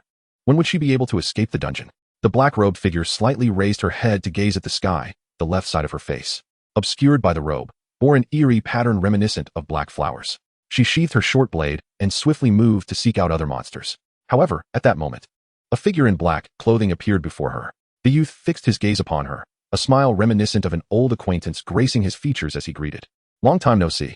The warmth of his words elicited an immediate tension in the figure cloaked in black, who suddenly tensed, slipping into a state not of combat, but of flight. It's you again? The black-clad individual could hardly fathom that. Following the encounters in the instance of the Beast King and the secret realm of Tianyu, they would once more cross paths with Yi Tian. What have I done to provoke you? Yi Tian was, without a doubt, the last person she wished to encounter at this moment. His combat prowess was exceedingly formidable. Even now, having ascended to the level of an elite monster, she felt no semblance of hope for victory. She suspected Yi Tian possessed attributes exceeding level 50. Yet he could still enter an instance restricted to level 35. Was there no justice in this world? Yi Tian's voice remained calm. Do not be alarmed. I truly do not intend to kill you. As if I would believe that. The black-clad figure scoffed, immediately preparing to use her spatial teleportation ability to escape. She reached out to activate the portal to the void, her eyes keenly observing Yi Tian, wary of any sudden movements. To her relief, he remained motionless, igniting a flicker of hope within her. Though I cannot defeat you now, I shall undoubtedly grow stronger than you in time. Yet, in the next moment, the portal she so proudly conjured remained obstinately shut, the entire space unresponsive to her commands. This area was under the influence of a deadly combat prison. No creature could leave until the prison's owner perished or chose to release it. What? The black-clad figure felt her heart plummet, recognizing the smiling Yi Tian as the source of this predicament. To kill me, you would go to such lengths? She was no stranger to such powerful spatial artifacts. Their rarity was unparalleled, leaving her utterly bewildered as to how she had offended this youth. Her gaze turned icy, her mind fixated on a singular thought. Yi Tian stood firm, hands tucked into his pockets, affirming, I suspect you will not give up easily. No sooner had he spoken than a shadow, laden with murderous intent, surged toward him like a tempest. The cold blade arced toward Yi Tian's throat. The ferocity of the black-clad figure coalesced into a tangible force. Even the mightiest would succumb to a throat slash. Though she belonged to the instance monsters and would respawn upon death, her level and abilities would reset to 0. A fate she could not bear after painstakingly clawing her way up from level 0. She refrained from targeting his heart, knowing that the powerful were often heavily armored there. Instead, she chose the throat, a vulnerable spot often overlooked. Channeling all her strength, she struck. Yet, in an instant, Yi Tian vanished from his position, reappearing behind her with a swift movement. 2 fingers lightly tapped her shoulder. Boom. A weight akin to a mountain bore down upon her. draining her of all strength and means. There was, indeed, no hope. Collapsing to the ground, pain coursed through her body, but it did little to alter her indifferent expression. Only a profound sense of helplessness began to spread within. Powerlessness rendered her a mere lamb to slaughter. Without strength, she could achieve nothing. She must grow stronger. The despair that had gripped her heart was swept away, fueling her resolve to begin anew. However, Yi Tian simply sat beside her. Now you believe I'm not here to kill you, don't you? The black-clad figure hesitated, recognizing that she was no match for Yi Tian. Had he intended to take her life, he would have done so already. Did he harbor even more sinister intentions? She propped herself up, revealing her countenance beneath the black cloak. It was an extraordinarily enchanting face, one side radiating cold beauty, reminiscent of a femme fatale, while the other was marred by dark floral patterns, an emblem of malevolence. Yi Tian was momentarily taken aback. The dark markings were not mere tattoos, but the insignia of a demon. This was a person tainted by demonic corruption, who, theoretically, should have lost their sanity and become one with the abyss. The black-clad figure, Alice, locked her gaze onto Yi Tian, her heart riddled with confusion, unable to fathom his intentions. In turn, Yi Tian accessed her profile. Name, Alice. Basic information, female. 33 years old, a human of the Source Martial world, elite monster of the Source Martial fighter instance. Potential, special, instance bug. Biography, the first female fighter of the Source Martial world. She encountered abyssal corruption while exploring a wormhole, and through immense willpower, resisted the corruption, becoming a half-human, half-demon creature. Awakening the ability to traverse space. After the abyssal wormhole was shattered by an unknown entity, she was fragmented into various instances. However, Alice did not lose her memory upon becoming an instance monster. Rather, her hybrid form awakened a monster template, allowing her to evolve through combat. Yet she remained trapped in the instance. Investment opportunity, hidden class, Blade Queen, 60 points of funding. The information within this profile was overwhelmingly vast. A half-human, half-demon instance bug-level creature from the Source Martial World's abyssal lair. Each word was a blind spot in Yi Tian's knowledge. The only predictable aspect was the hidden class brought about by her special potential. After the emergence of numerous interdimensional passages, the Daxia Empire had come to learn that beyond Blue Star, there existed many realms akin to the Yaga dynasty. The Source Martial world was but one among countless other dimensions. As for the abyssal content, it was likely not recorded in the Daxia textbooks. Not due to forgetfulness, but rather an absence of knowledge. Alice's gaze turned wary as she questioned, "What do you intend to do?" "To assist you." "Assist me?" Alice scoffed. "Can you reverse the instance rules and help me escape?" Yi Tian shook his head. "While I cannot help you escape the instance for now, I can aid you in growing stronger." As he spoke, he activated a skill, and a contract materialized in Alice's hand. After perusing it, a cold smile crept across her lips. "I would rather die than serve another." Yi Tian chuckled lightly, his demeanor as a former salesman rendering him unfazed by her rejection. "Alice, what is your dream? How do you know my name?" "Just a trivial ability." Upon hearing Yi Tian's words, Alice's expression wavered between skepticism and intrigue. As she contemplated her dream, her demeanor hardened with resolve. "Revenge. Those scoundrels who commanded us to explore the abyssal wormholes, only to seal them off when the demonic corruption was discovered, preventing our escape. So many others remained untainted. They could still be saved. All who obstruct my vengeance must perish." As she spoke, Alice's fury reached its zenith, her wrath almost materializing as she momentarily forgot Yi Tian's presence. A shiver ran through Yi Tian. The tragic narrative he had skimmed over in her profile was far more harrowing than he had anticipated. However, it was advantageous for his next argument. "It seems your desire for revenge is not as potent as you claim." "How could it not be?" Alice glared at him with her bewitching eyes. "For revenge, I would do anything." Yi Tian replied calmly. "Then, for the sake of revenge, can you not momentarily cast aside your principles?" Alice faltered, a tumult of emotions warring within her. The principle of never serving another was constantly assailed by the surging flames of vengeance.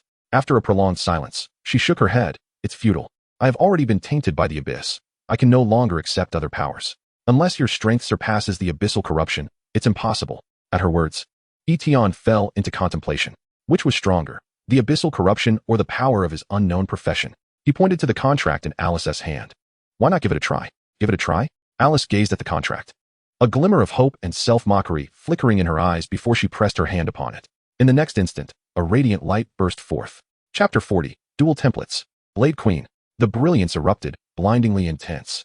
Thousands of runes flowed like rivers of stars, cascading toward Alice's form. Soon after, the instance's sky was stained a sanguine red, a chilling aura enveloping the entire world of the instance. Alice radiated an astonishingly sharp brilliance, as if an array of invisible blades, guided by her will, shattered all that lay before her. Yi Tian could not help but feel a surge of excitement. Indeed, he had succeeded.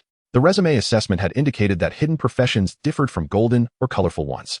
Each individual endowed with special potential exhibited unique characteristics upon job transition, with their abilities varying greatly. This might well be the distinctive attribute of hidden professions. With the addition of a new member to the employee panel, Yi Tian's heart swelled with joy. He had finally recruited his first talent of exceptional potential. Although the expenditure of 60 points was somewhat steep, reducing his balance to 353. The sight of Alice's attributes made it all worthwhile. Employee, Alice Profession Panel, Blade Queen, Second Tier, Quality, Hidden Level, 25 Strength, 575 Agility, 600 Constitution, 518 Spirit, 550 Professional Talent, Demonized Dark Battle God, 12 Winged Radiant Blades Professional Skill, Judgment of the End, Cold-Blooded Executioner Monster Template, Void Walker, Elite Monster, Ability, Void Traversal, opens a gate to the void, allowing for traversal to other realms, currently restricted to dungeons, usable up to 6 times a day. 2 panels. This was Yi Tian's first encounter with such a phenomenon. Moreover, the capabilities of both panels were exceptionally formidable. The hidden profession of Blade Queen was self-evidently powerful, with attributes akin to those of divine beings, yet her talent skill, demonization, was an exceedingly potent transformation ability. As is well known, transformation skills are invariably strong. Furthermore, the capabilities of the monster template elucidated why Alice was deemed a bug within dungeons. The freedom to traverse dungeon spaces was an invaluable skill. It implied the ability to silently eliminate foes within dungeons. Even during the exploration of dungeons that typically limited teams to 5, Alice could effectively provide an extra hand. Yi Tian instantly recalled the recent interracial competition. The first event was a team dungeon race, where the Great Xia and the Agul dynasty each dispatched 5-member squads to race through the dungeons. With Alice on board, Yi Tian could scarcely fathom how the Agul dynasty could emerge victorious. With such an advantage, how could they compete? And as for the globally troubling level 75 Tier 4 dungeon, once Alice matured, clearing dungeons would be a mere walk in the park. The expenditure of 60 points was undoubtedly a wise investment. You have recruited Employee Alice, sharing skills, Void Traversal, Demonized Dark Battle God, 12 Winged Radiant Blades. Shared attributes. A long string of feedback surged into Yi Tian's consciousness. Meanwhile, Alice underwent a profound transformation. Her silver-white hair flowed like liquid metal. The dark patterns beneath her skin revealed a more complete demonization. Her left eye narrowed into a slit pupil, with slender dark patterns extending from the corners, reminiscent of a demon's tear stains. Her black robe billowed in the wind. Behind her floated 6 pairs of 12 radiant blades, adorned with metallic silver energy patterns, which she could manipulate at will. This was the passive manifestation of the 12 winged radiant blades. An unprecedented force surged within Alice, leaving her almost incredulous about its authenticity. After a long moment, she concealed the 12 radiant blades beneath her robe and gracefully approached Yi Tian, kneeling on one knee. Her face, imbued with an otherworldly beauty, tilted slightly downwards as her right fist fell upon her chest, reminiscent of a gesture from a world of source martial arts. Regardless of your identity, I, Alice, pledge my loyalty to you, my master. Her voice was hoarse and magnetic, laced with a hint of seductive allure, particularly the last 2 words, which were as lethal as poison. Yi Tian waved his hand. Rise, from now on, call me boss. My identity is merely that of an ordinary Great Xia human. Understood. Boss, Alice replied, the enticing lilt of her voice lingering. As she stood, her gaze fervently fixed upon the young man before her. Such a youthful and handsome figure had bestowed upon her such formidable power. The capabilities truly defied comprehension. Simultaneously, it offered her hope for growth. With the strength of the Blade Queen, she would no longer have to struggle between life and death as she once did. With this thought, Alice leaned closer to Yi Tian, her voice dripping with danger and temptation. Boss, are you not afraid that my newfound strength may one day threaten you? Yi Tian. Yi Tian regarded her with a peculiar expression, momentarily at a loss for words. Alice pursed her lips in silence, as Yi Tian's gaze seemed to her akin to that of one observing a fool. Alice, what level can your monster template ascend from elite? Yi Tian inquired. Alice responded. The levels of dungeon monsters are categorized as minions, enhanced minions, elite monsters, elite bosses, lord bosses, ultimate bosses, and world bosses. Elite bosses and lord bosses are what professionals often refer to as dungeon mini-bosses and major bosses, respectively. The latter are typically the strongest monsters encountered at the conclusion of a dungeon. As for ultimate bosses, they are said to only appear in certain special locations, such as legendary ancient ruins or large secret realms. The world boss, however, has only been witnessed once globally, during an exceptionally large secret realm developed by the American Empire, where none survived. Alice continued, theoretically, I could also reach the level of a world boss. This has been my long-standing goal, as the ability of void traversal will enhance alongside the elevation of my monster template level. I believe my chance of escaping the dungeons lies here. Yi Tian too felt a sense of anticipation. The ability to traverse space, currently limited to dungeons, would be immensely more valuable if applicable outside of them. Curiously, he asked, are the conditions for enhancing the monster level limited to hunting dungeon monsters, or can any creature be slain? Any creature will suffice. The stronger, the better. Alice replied, however, as a member of the human race, I would not actively hunt my own kind. A sudden spark of inspiration struck Yi Tian. Then you could venture into the Agul dynasty's dungeons to hunt down the alien races and Dragonborn. It's time to teach those outsiders a lesson. Killing aliens? That sounds excellent. Alice exclaimed enthusiastically. With her monster template, defeating dungeon challengers would yield far more experience than slaying mere dungeon monsters, especially those inherently powerful aliens, whom she had previously avoided due to her insufficient strength. Now, with her hidden profession, hunting them would undoubtedly lead to rapid growth. However, another concern crossed her mind, but I've always been confined to dungeons, utterly unaware of the locations of these alien races. I cannot find their dungeons. The ability of the Void Walker, while allowing her to traverse various dungeons freely, was akin to wandering blind without any directional guidance. In truth, Alice had lived within the dungeons for so long that she had lost her sense of orientation. Each traversal was a gamble of luck. Yet Yi Tian had the perfect solution. You should now be able to sense my location, right? Alice closed her eyes, lightly attuning her spirit, and nodded with delight. Upon successfully recruiting her, a natural employer-employee relationship had automatically formed between Yi Tian and Alice. Just as Yi Tian could view the employee panel, Alice, too, could intuitively sense her boss's presence. To her, this sensation felt akin to being enveloped by the light of a lighthouse amid a boundless, dark sea. I will help you locate the dungeons of the alien races. You can directly teleport to my side when the time comes. Upon hearing Yi Tian's words, Alice's expression brightened. Thus, her aimless existence within the dungeons was finally coming to an end. She elegantly bowed to Yi Tian. Alice shall follow your guidance. Leaving the dungeon, Yi Tian felt quite satisfied. He had gained a remarkable talent and acquired the extraordinary ability to traverse dungeons. The potential of special talents was indeed remarkable. As Yi Tian pondered, he suddenly noticed that the number of practitioners at the dungeon center had diminished significantly. Several teams of practitioners, after engaging in hushed whispers, hurriedly made their way outside the city. What could have transpired? The receptionist at the dungeon center, who had a vivid impression of Yi Tian's triumphs in clearing dungeons and exploring secret realms, responded to his curiosity. The medium-sized secret realm outside has inexplicably undergone a mutation and has been completely sealed off. The medium-sized secret realm outside? Wasn't that the very domain recently claimed by Yi Tian and his companions? A slight frown creased Yi Tian's brow.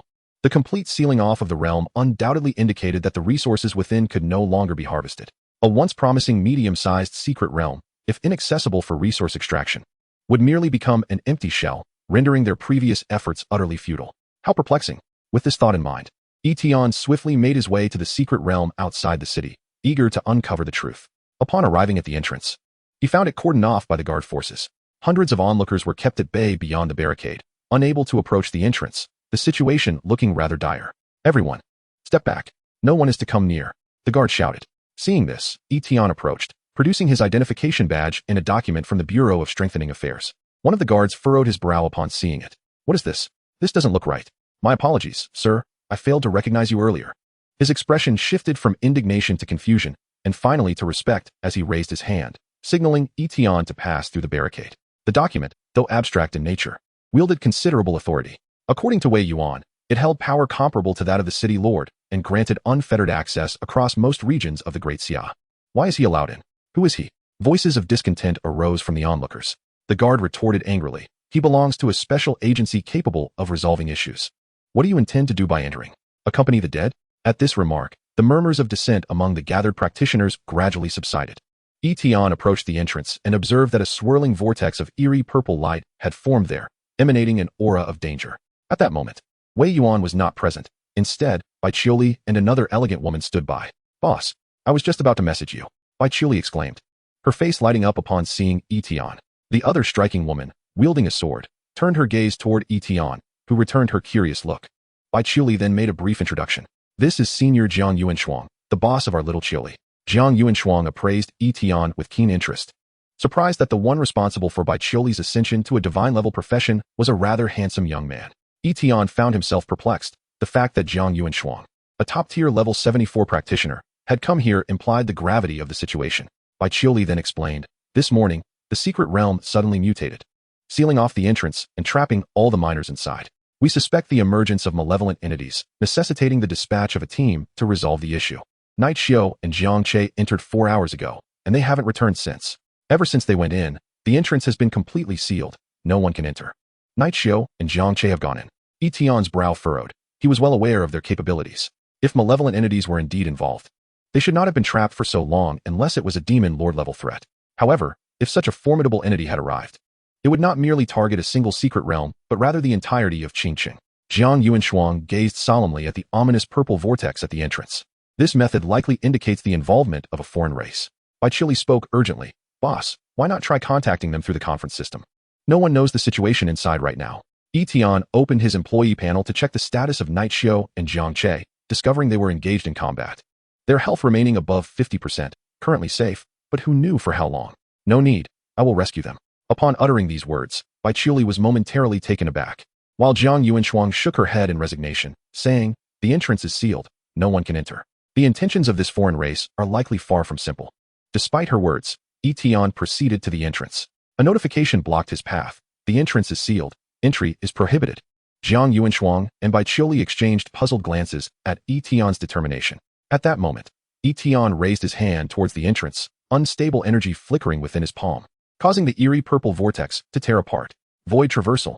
In the next instant, Yi Tian stepped through the rift, directly entering the secret realm.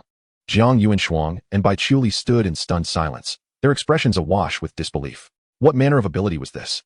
Jiang Yuanshuang, her composure gradually unraveling, murmured, when did the great Xia produce such a terrifying figure? Turning to Bai Chili, she inquired, what exactly is your boss's strength? Bai Chili's lovely features bore a hint of confusion as she pondered, her tone wavering with uncertainty. He should be quite formidable, right? Chapter 42, The Void Insect Race. Brazen Extortion. With a flash of purple light, Yi Tian materialized within the secret realm. The once familiar Tianyu domain was now ensnared by countless barriers resembling a dark web, a decaying aura pervading the air, accompanied by a putrid stench.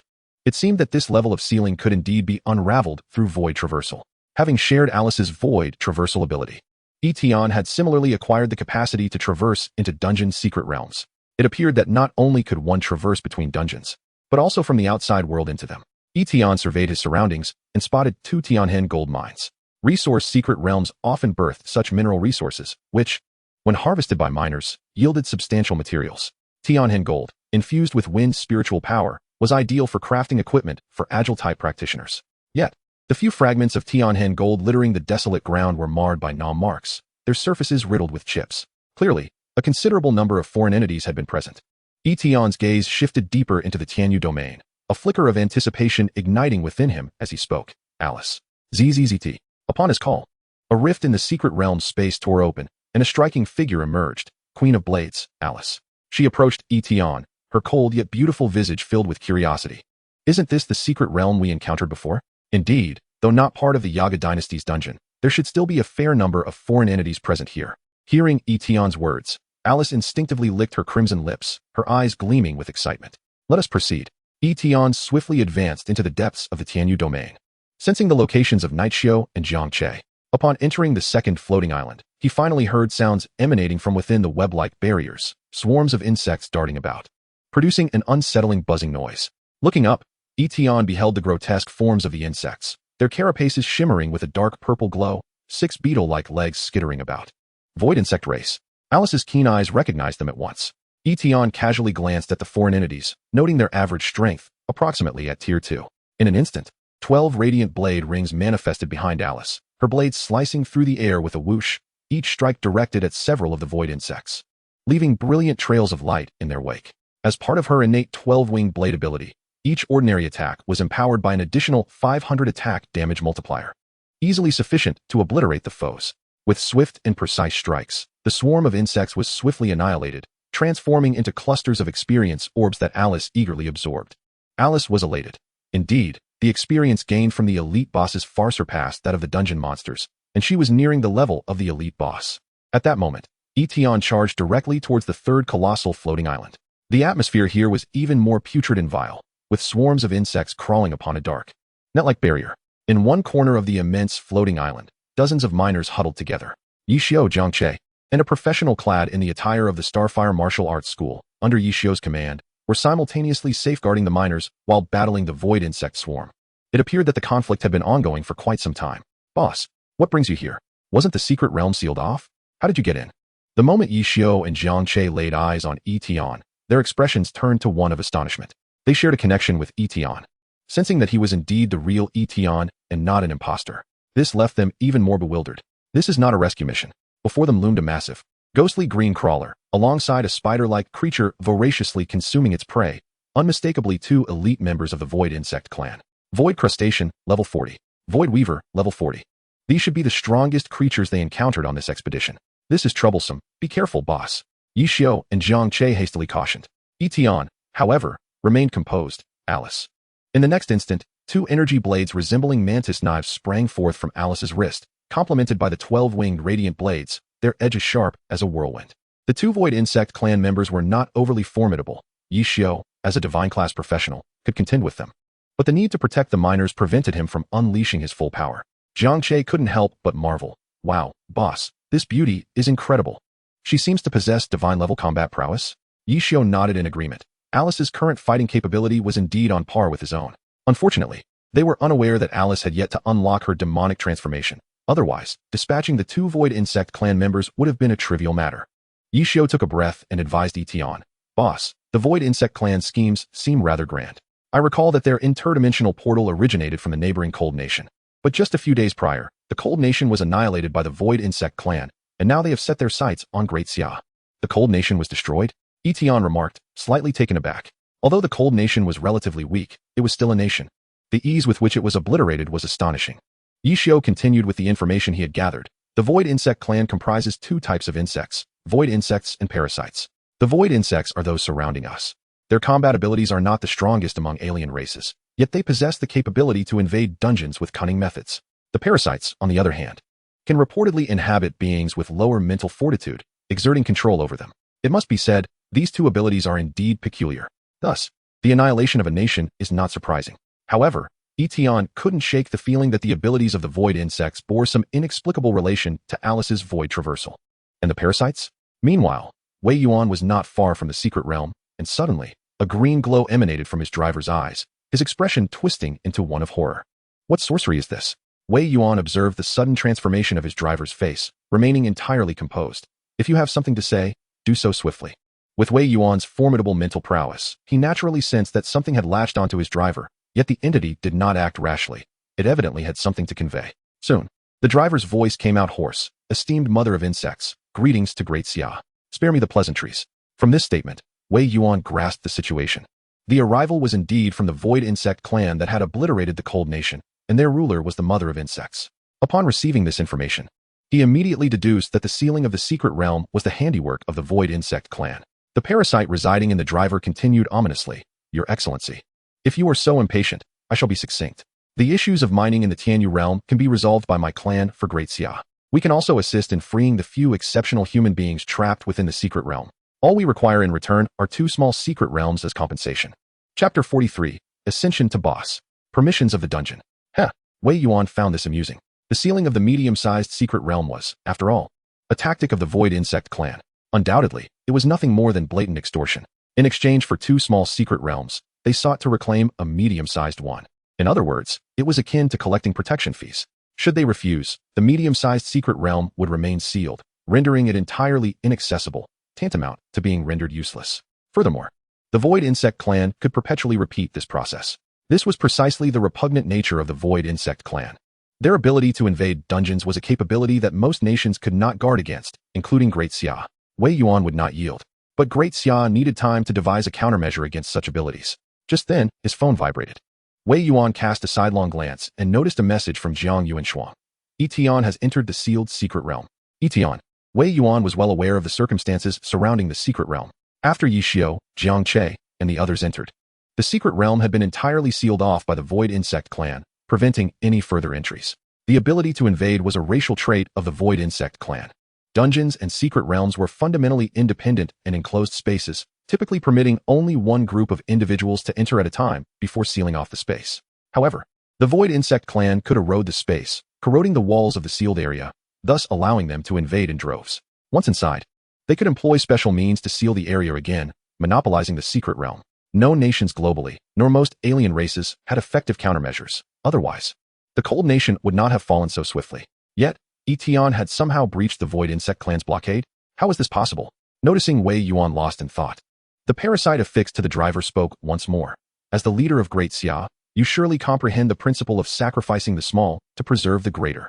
Merely 2 small secret realms in exchange for a medium-sized one and the lives of 5 Great Xia talents is indeed a fair bargain, would you not agree? The parasite's voice was hoarse and unsettling, yet Wei Yuan's mood gradually steadied.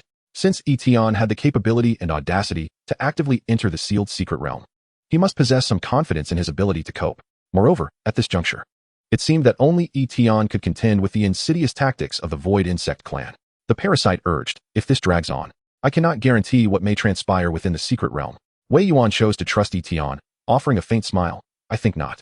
Inside the secret realm of Tianyu, Alice's combat prowess truly astonished all present.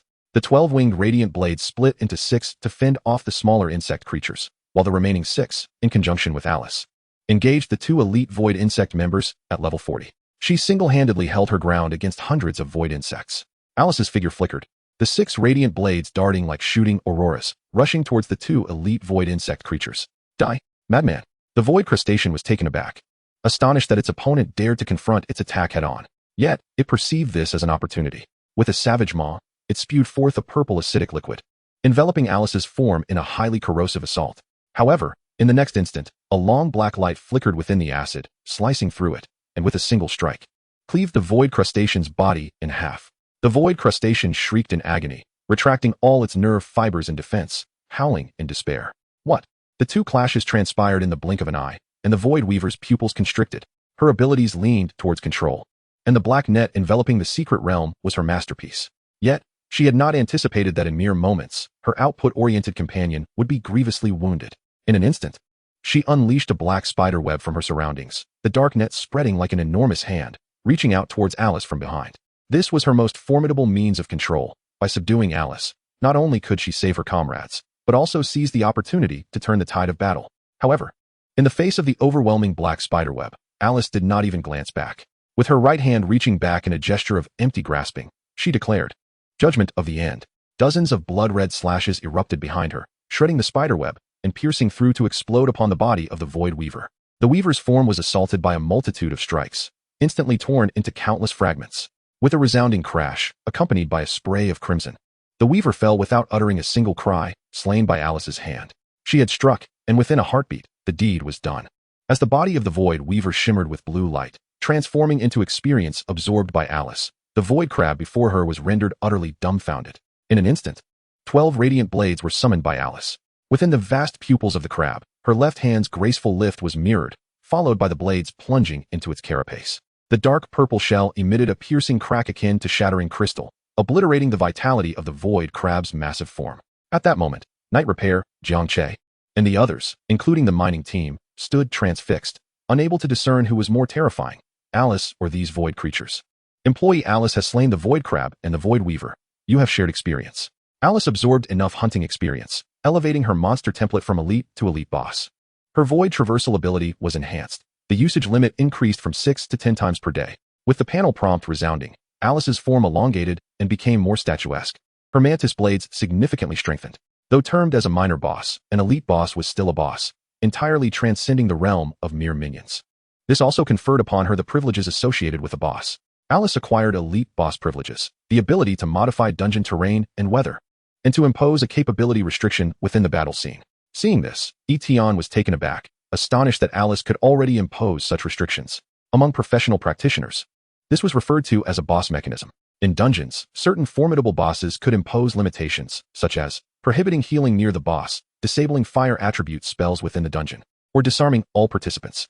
These were unique capabilities of dungeon bosses. So long as a boss existed within a dungeon, they could impose restrictions on any target. This was the distinctive power of a boss.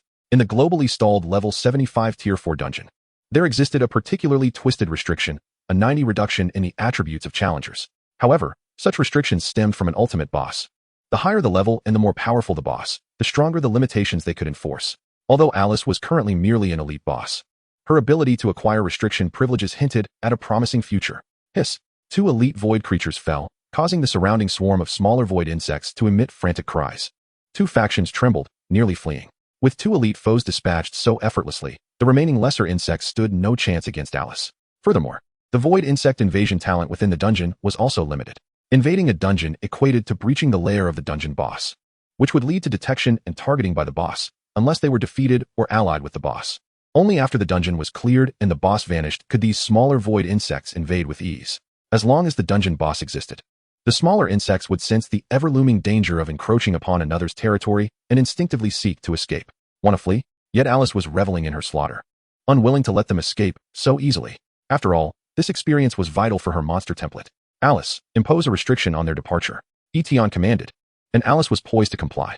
Theoretically, the higher the boss level, the greater the privileges, with higher-tier bosses overriding the capabilities of lesser bosses. Therefore, within the dungeon, practitioners typically face the restrictions of the major dungeon boss, instinctively overlooking those of minor bosses. Coincidentally, in this particular secret realm, Alice was the sole boss present. Prohibit departure from the secret realm. Alice invoked her boss privileges, issuing this command across the entire domain. Instantly, the secret realm seemed enveloped in an invisible force, imposing a layer of restrictions upon all creatures. With the authority of an elite boss, she could only enforce the prohibition of leaving the secret realm for a duration of 1 minute. As the command was initiated, all targets within the realm were unable to depart for that minute. 1 minute was sufficient. Alice's corrupted eye glowed crimson, and the 12-winged blades unleashed their full might under her command. Yi Tian observed his own status and confirmed that even the practitioners were restricted from leaving. As a boss, the authority within the dungeon was indeed formidable. One could only imagine if, in the future, Alice ascended to an ultimate or even world boss, what dungeons would remain unchallenged. Not to mention the Aga dynasty competing in dungeon speed runs among races. She could effortlessly massacre even if 10 other races joined in. Kill, kill, kill. She leaped forth, akin to a wolf amongst sheep. In stark contrast to the small void insect's confusion, Alice appeared as a celestial demon descending from the heavens, with the 12 blades leaving a trail of dismembered monster limbs and blood in their wake. The scene was grotesquely sanguine. Ha ha. Alice's maniacal laughter echoed in the ears of those present, sending chills down the spines of Yi Tian, Knight Repair, Jiang Che, and others. The dozens of miners rescued, initially elated to see the void insects that had ensnared them slaughtered, now exchanged uneasy glances as they witnessed Alice's frenzied carnage, their scalps prickling. Why does it feel like she is more ruthless than those insects? Compared to them, she truly resembles a boss. Just looking at her sins shivers down my spine. That's because, my friend, you're leaning against the corpse of an insect. 1 minute passed. Only the glint of Alice's blades remained in the dungeon. The massive floating island and the black web barrier of the void insects now marked with the scars of her strikes, alongside the severed limbs of the smaller void creatures. Despite their numbers, Alice, with her extraordinary agility and 12 independently controlled blades, dispatched her foes at a terrifying pace. Knight Repair, Jiang Che, and the others had initially intended to assist, but were halted by Yi Tian. These void insects, as invaders of the secret realm, would significantly accelerate the upgrading speed of the monster template upon their defeat by Alice. This was one of the reasons Yi Tian perceived Alice as a dungeon bug. Beyond the dual templates of practitioners and monsters, as a dungeon creature, she could infinitely upgrade her level, even ascending from minor foes to bosses. A feat utterly impossible for other monsters. Practitioners could slay dungeon creatures to level up, while dungeon creatures could slay challengers to upgrade. With her dual templates, Alice's future potential was boundless. Hundreds of smaller void insects transformed into experience absorbed by Alice, bringing her closer to the path of promotion from elite boss to lord boss. Splendid. Having concluded her massacre, Alice licked her lips, her expression one of exquisite pleasure, as if she had just relished a delightful feast. It's over. Yi Tian addressed Knight Repair and the others. You should take the mining team and leave. Knight Repair nodded, understood. As the weather over the floating island transitioned from overcast to clear, the dark net barrier shrouding the secret realm gradually dissipated, signifying the restoration of normal passage within the realm.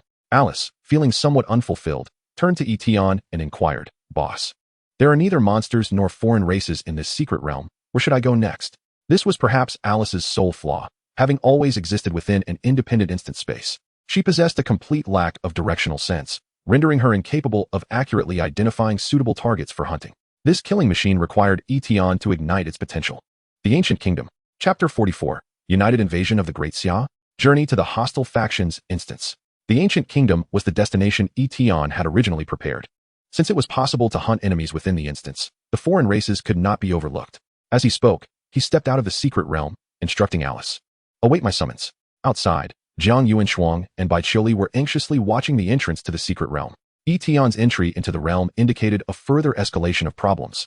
Should Yi Tian fail to emerge, the consequences would be far graver than losing a medium-sized secret realm. Fortunately, the ghostly violet entrance was gradually returning to normal, and the blockade had been lifted. Yi Xiu and Jiang Che, along with dozens of mining teams, exited the realm unscathed. A sigh of relief escaped by Qiuli and Jiang Yuanshuang. The latter, filled with surprise, remarked, "Qiuli, your little boss is indeed quite formidable." Bai Qiuli paused momentarily. To speak candidly, she had rarely witnessed Yi Tian in action and could not accurately gauge his true power. However, from the few instances she had observed Yi Tian's prowess, it was undeniably enigmatic. She nodded in affirmation, albeit somewhat dazed. Meanwhile, Wei Yuan gazed distantly towards the secret realm. The parasite residing within the driver urged, "Do not squander time, my lord. Miracles will not occur." Before the words had fully escaped, the parasite was struck with astonishment. The presence of hundreds of void insects emanating from the direction of the secret realm had suddenly vanished without a trace. What was happening? Had they all retreated? The parasite was engulfed in confusion, entirely oblivious to the possibility of their demise. After all, this was a Tier 2 secret realm, with levels capped below 25. Sending 2 elite void insects of level 40 was already overwhelming combat power. How could there be any issues against a maximum of 5 Great Xia practitioners? Moreover, hundreds of void insects could not perish so swiftly. Enraged, the parasite exclaimed, "Damn it! How dare they defy the commands of our Queen Mother and retreat without authorization?" Wei Yuan sensed the disappearance of the foreign race's presence within the secret realm, and a smile of relief crept onto his lips. Yi Tian, indeed, was a person capable of creating miracles. In the next moment, he reached out toward the parasite, and a colossal force of starlight coalesced into an invisible hand, shattering the parasite's strand of consciousness into fragments. "Tell your Queen Mother, should you dare to enter the Great Xiao again, I shall personally pay you a visit." The parasite's gray-green form let out a piercing wail of agony. The method of the parasite's invasion involved deploying a strand of consciousness through the void insects to seize the body of a mentally weak individual. Although the main body remained unharmed, the destruction of the consciousness would result in excruciating backlash against the parasite's essence. It found itself in a desolate land, corroded to a dull gray, with the sky entangled in a black net barrier. Beneath the ruins lay countless repulsive insect eggs hatching. This was the obliterated Cold Nation. The remnants of humanity within the ruins were mercilessly trampled by the insect race, with collapsed skyscrapers and shattered vehicles. There was no semblance of human life.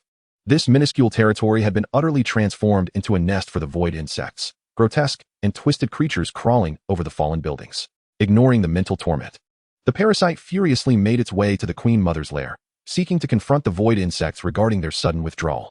However, upon arriving at the Queen Mother's nest, an inexplicable chill enveloped it, emanating from the somber atmosphere.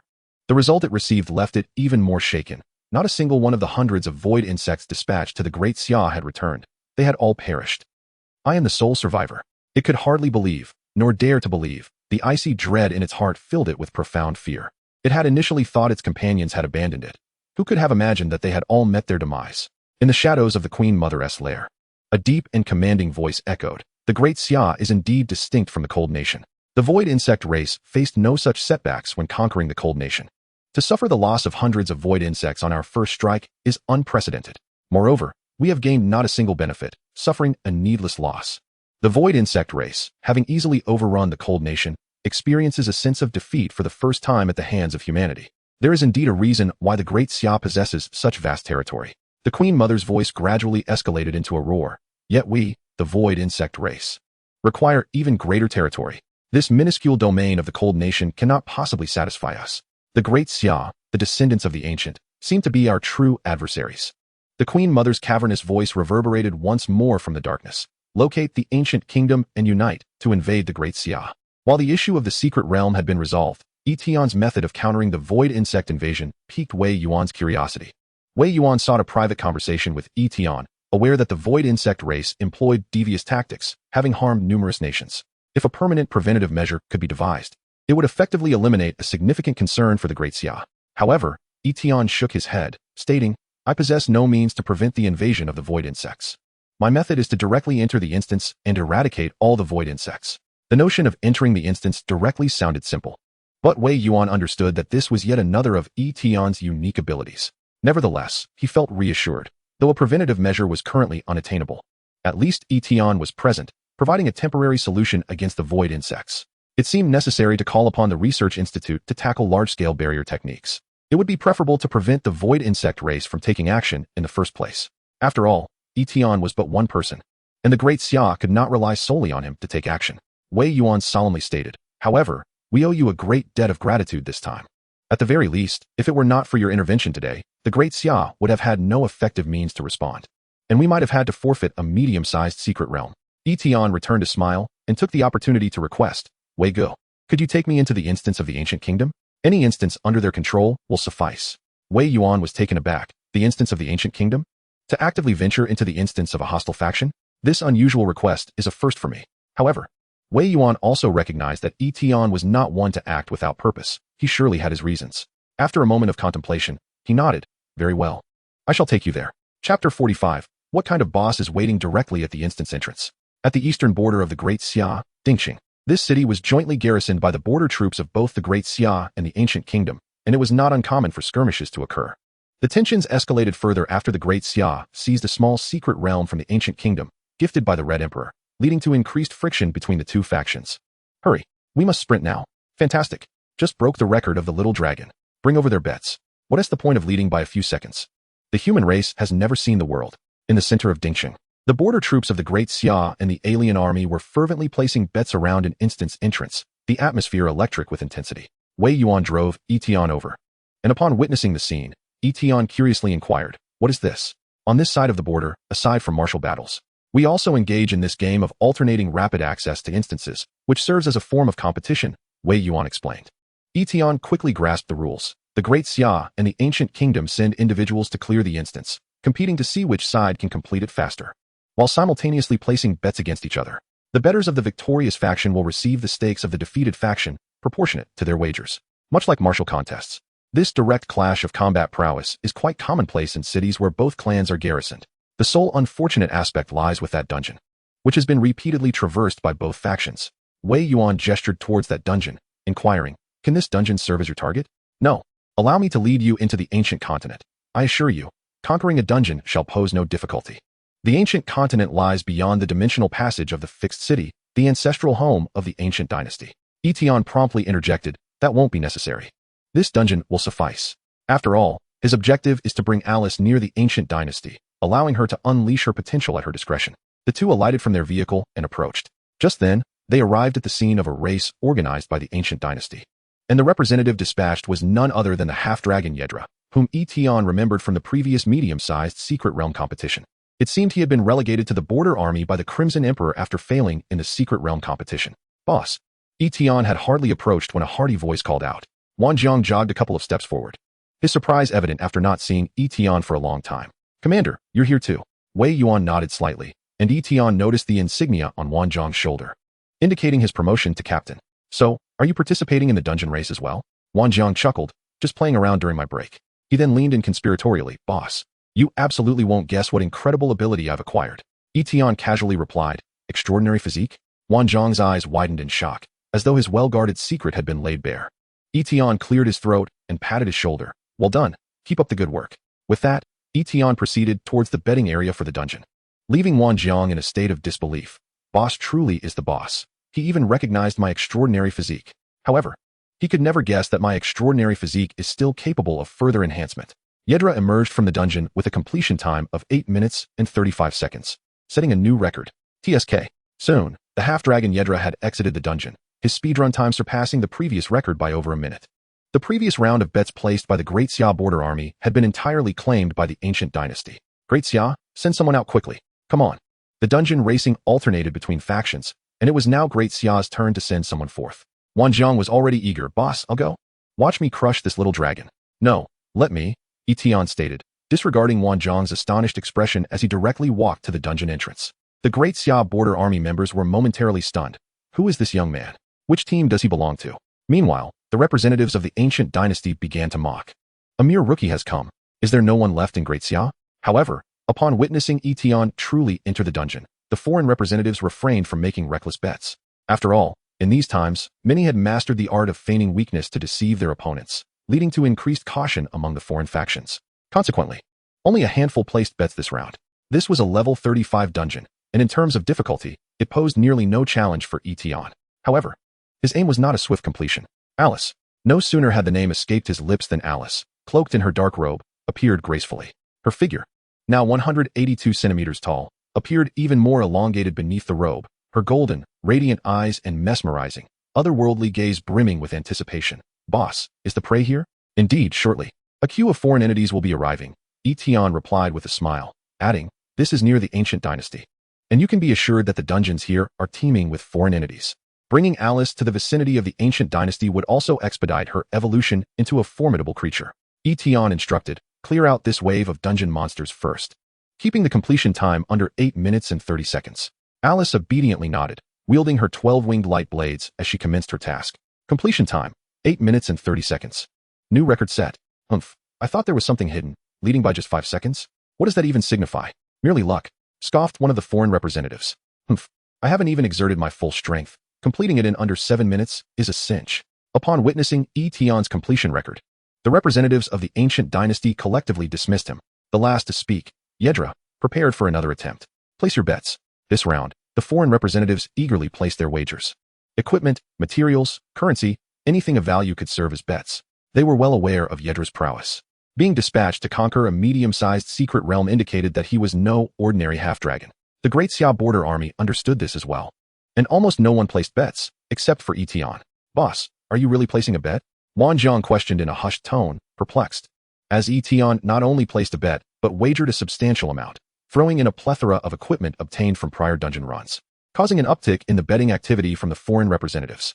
Yi Tian merely chuckled, just having some fun. Wei Yuan, pondering, suddenly recalled the black-robed figure Yi Tian had mentioned within the dungeon, forming a vague suspicion.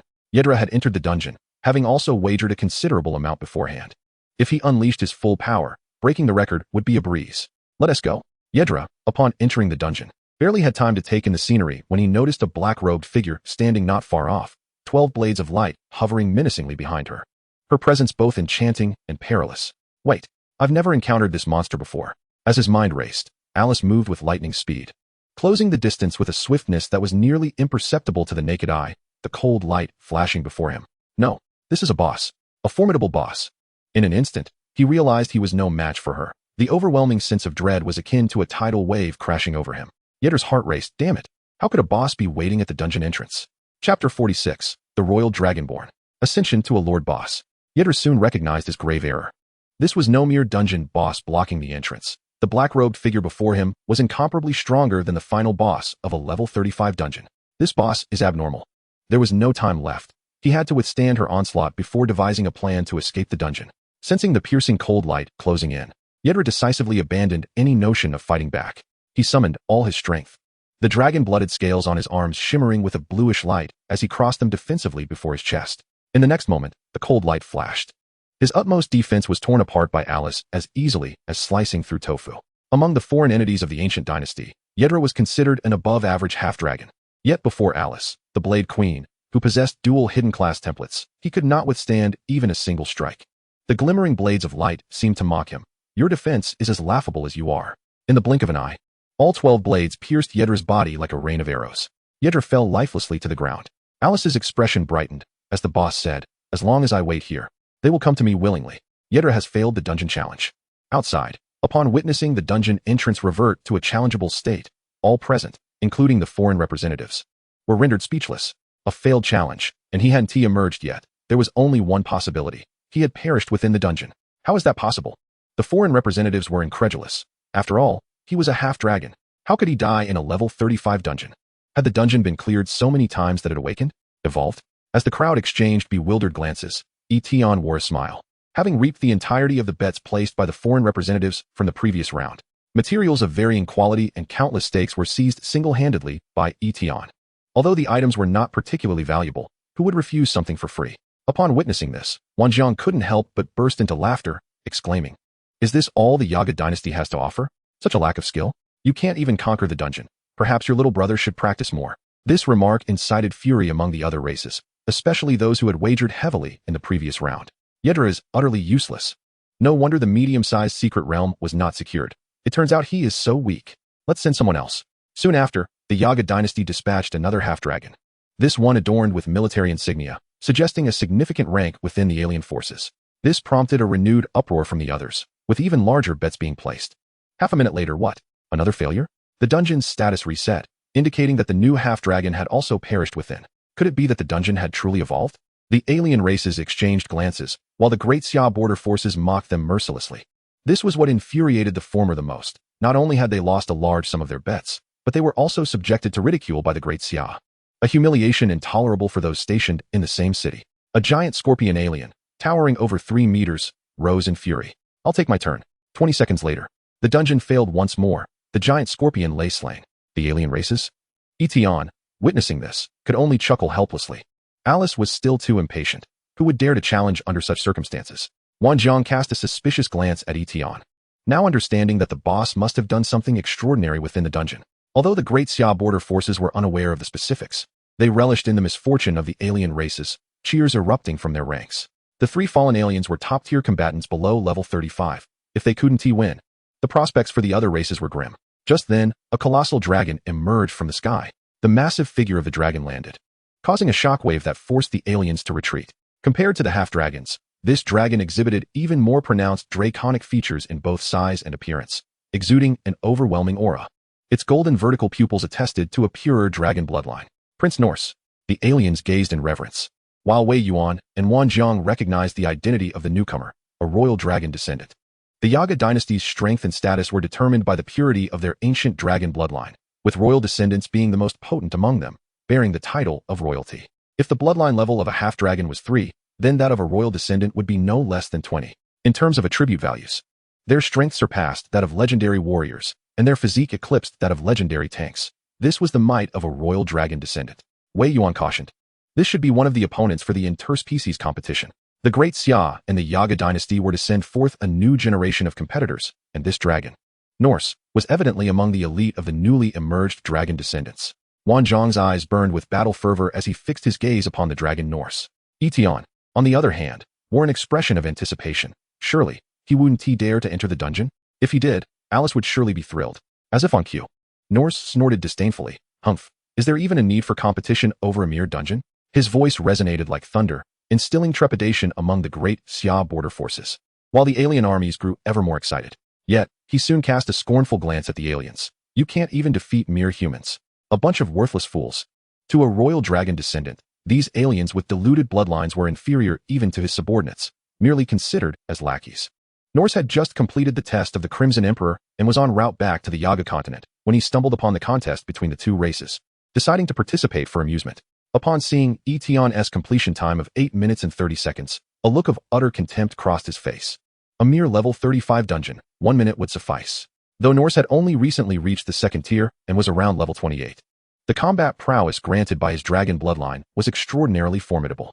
Upon uttering this, the alien forces erupted in cheers, their fighting spirit restored to its zenith. Prince Norse is unmatched. Great Xia's humans, take note. Norse, noticing the betting area, exuded immense confidence, casually tossing down 10 shimmering crystalline orbs. Instantly, the Great Xia crowd gasped in astonishment. By the heavens, dragon essence crystals, legendary grade materials. These dragons are truly wealthy. If we could conquer the Yaga continent, our army would surely be flush with funds. Even Wei Yuan exhibited interest. Dragon essence crystals seemed to only be found in the dragon ancestors' secret realm on the Yaga continent, the finest forging material for legendary equipment. The dragon ancestors' secret realm? Yi Tian pondered, having never encountered this name before. Wei Yuan elaborated. It is said to be a mysterious space left behind by the ancient dragon ancestors, containing endless dragon treasures and legacies, accessible only to dragons with sufficiently strong bloodlines. Moreover, there are rumors of a so-called forbidden ruin within the dragon ancestors' realm. Upon hearing that only dragons could enter, Wanjiang expressed regret. What a pity. I recall the Crimson Emperor saying we could challenge the secret realm freely. Although the dragon essence crystals were of immense value, no one from the Great Xia dared to place bets. After all, the overwhelming strength of the dragon Norse was palpable. Breaking a record was hardly a challenge for him. Only Yi Tian, upon Norse's entry into the dungeon, placed a hefty wager, becoming the sole bettor from Great Xia. Wei Yuan and Wanjiang exchanged confused glances, with Wanjiang lowering his voice urgently. Boss, what on earth did you do inside the dungeon? Wei Yuan had also noted the peculiar change in Yi Tian's expression since Norse had decided to enter the dungeon. Yi Tian donned a harmless smile. I have a feeling the number of opponents in the interspecies competition may soon be reduced by 1. As the dragon Norse stepped into the dungeon space, his golden vertical pupils remained indifferent and apathetic. Even completing the dungeon in 1 minute posed no significant challenge for him. It was merely a diversion. Such dungeon competitions were of little consequence to him, including the interspecies contest. Only the competition against the other races warranted his attention. However, at that moment, a voice filled with excitement suddenly rang out behind him. I thought no one else would come. It seems the appetizer is over. It's time for the main course. Each word resonated with a dangerous undertone in Norse's ears, causing every muscle in his body to tense as he abruptly turned around, locking eyes with Alice. The half-human, half-demon figure of Alice instilled immediate pressure upon Norse. In contrast, Alice was elated at the sight of such a perfect prey. The progress bar for her elite boss had absorbed numerous aliens that day, and was now just shy of half to another evolution. This dragon's arrival was perfectly timed. You mustn't run away now. Alice commanded the dungeon. All targets are prohibited from leaving the dungeon. Still, 1 minute remained, ample time. As her words fell, the golden light in Norse's dragon eyes flared with fury. You think you can defeat me, just a mere special boss that has gained some intelligence? Accompanied by a thunderous dragon roar, the towering Norse soared into the air, his wings striking down with a deafening crack. Accelerating, Norse lunged at Alice like a missile. Alice and Norse were nearly equal in level, but the peculiarity lay in one being of high dragon lineage, while the other possessed dual attributes from a hidden profession and monster template, leading to equally exaggerated stats. Both entities, when placed in the external world, embody an exceedingly terrifying presence, representing the pinnacle of combat power at the nascent stage of the second tier. Should anyone be fortunate enough to witness this battle, they would undoubtedly proclaim it a true spectacle, the clash of titans. This also fuels the ire of the dragon Norse. I indeed harbor trepidation towards you, for our strengths are quite comparable, yet what grants you such confidence that you can vanquish me in a mere minute? Alice's demeanor, overly relaxed, incited his anger. The immense shadow of Norse's dragon claw loomed over Alice, its steel-like talons seemingly poised to rend her asunder in an instant. If I am to resolve this in a minute, I shall exert my utmost effort, she declared. An icy, ruthless aura enveloped her, and the sinister patterns of the other shore flower on her left cheek appeared to pulsate with life, exuding boundless dark power. Just as the dragon claw was about to crush Alice, she unleashed a fervent, violent cry. Dark fighting god. In an instant, the atmosphere within the instance shifted dramatically. Dark power surged skyward, shrouding the heavens. Fear, like an invisible weight, constricted Norse and his dragon claw, compelling him into a momentary paralysis. Norse's dragon eyes narrowed, perceiving a presence of extreme danger before him. The power of the abyss. Have you become a malevolent being tainted by the abyss? With a powerful flap, Alice unfurled a pair of enormous demonic wings, her form cloaked in a dark scale armor, while 12 radiant blades coalesced into a singular, long knife adorned with crimson markings. Slowly, she opened her eyes, her left eye ablaze with a fiery red hue, emanating a fierce and brutal aura. The power of the abyss. This was the first time Alice had wielded it since being tainted by the abyssal wormhole, transforming into a half-human, half-demon, in her usual human form. Suppressing the abyssal taint was already a formidable challenge, and to actively utilize it would undoubtedly hasten her demise. However, after being transitioned by Yi Tian into a hidden profession, she could now actively harness the power of the abyss to transform. This dark fighting god was the demonic manifestation of her former source warrior form. There was no turning back now. With a whispered incantation, Alice swiftly executed 7 or 8 strikes, leaving behind trails of black and red explosions. In the blink of an eye, the dragon claw that Norse had intended to seize was reduced to mere fragments. Norse screamed in agony as the severed claws gushed forth torrents of searing dragon blood. The demonic transformation to dark fighting god. This form enhances destructive power, attack speed, movement speed, skill damage, and reaction speed by 5-fold for a duration of 3 minutes. The destructive power encompasses both attack strength and defense penetration. At the moment of her demonic transformation, Alice's combat prowess escalated to an overwhelming state. Farewell, she proclaimed, her wings unfurling as she slashed forth with the demonic long knife, unleashing a colossal wave of dark energy that rent Norse's body asunder. No, I am of royal dragon lineage, destined to become the Dragon King. Norse's dragon eyes widened in horror, his struggles growing increasingly futile, until his dragon form plummeted, crashing into the ground and creating a deep crater. The vast experience points from the royal dragon offspring were absorbed by Alice, elevating her level to 26, and her monster template was upgraded, from elite boss to lord boss. Her ability to traverse the void was enhanced, increasing the usage limit from 10 times per day to 15, allowing her to mark all traversed areas for instant returns. She also obtained Lord Boss privileges, enabling her to alter environmental mechanisms and issue more potent commands to all monsters within the instance. Alice found herself momentarily entranced. It had taken her half a year to ascend from ordinary to elite monster status. Yet, after encountering Yi Tian, she had soared 2 levels in just a single day. Following her boss was undoubtedly the right choice. Chapter 47. The Collapse of the Yaga Dynasty. Under attack. At this moment, merely half a minute had elapsed in the outside world. The various races of the Yaga dynasty were fervently anticipating. Prince Norse had promised that the instance would conclude in 1 minute, and it surely would. However, after a few more seconds, the instance indeed ended within that time frame. Yet, Norse did not emerge. What? The half-dragon, red sand scorpion, and giant lizard men, among others of the various races, were all struck with disbelief, their expressions bordering on madness. The royal dragon offspring of the Yaga dynasty, a seed candidate in the racial competition, one of the purest bloodlines, Norse, had actually perished within the instance. In an instant, the morale of the alien army plummeted. Once this incident was reported to the Crimson Emperor, even if they had done nothing, they would undoubtedly face punishment. Panic spread among the alien races, scattering like birds and beasts, no longer daring to discuss the instance competition. The border guards of Daxiao erupted in laughter, never feeling so vindicated. At that moment, many began to ponder. What had that young man truly done within the instance? It was incredible. Indeed, I would believe it if someone said he had thrown a demon lord into the instance. Where did he go? Upon confirming Norse's demise, Yi Tian had already taken the 10 dragon marrow crystals from the wager and departed with Wei Yuan. Wan Jiang, witnessing Yi Tian's departing figure, waved at the crowd, declaring, "What trickery! The aliens are simply too weak." With this remark, the border guards immediately nodded in agreement. Exactly. Pathetically weak. And they call themselves dragon descendants. During the journey, Yi Tian fiddled with the azure-hued dragon marrow crystals. Truly legendary materials. Their mere appearance was captivating. Wei Yuan remarked, "They are also a delicacy. Dragon descendants typically consume them to enhance their physique. However, with human teeth and digestive systems, they are unable to bite through or digest them." Throughout their journey, Yi Tian, having absorbed Wei Yuan's explanations, had gained a profound understanding of the value of these dragon marrow crystals, and indeed, anything extracted from the dragon ancestor's secret realm was of considerable worth. This piqued his curiosity about this dragon ancestor's secret realm in the Yaga continent. Wei Yuan continued, "It is a pity there are only 10 dragon marrow crystals here. It is insufficient for crafting equipment. If only there were more, we could forge some top-tier legendary gear." At this, Yi Tian immediately thought of Norse. Having been slain by Alice, the spoils on Norse's corpse would likely be in Alice's possession. As a royal dragon offspring capable of wagering 10 dragon marrow crystals, one could only wonder what delightful surprises his loot might hold. In the outskirts of North Qing City, a luxurious floating vehicle was en route outside the city. Within the vehicle, Jiang Yuanshuang was accompanied by Bai Qiuli, heading towards Huaxing University.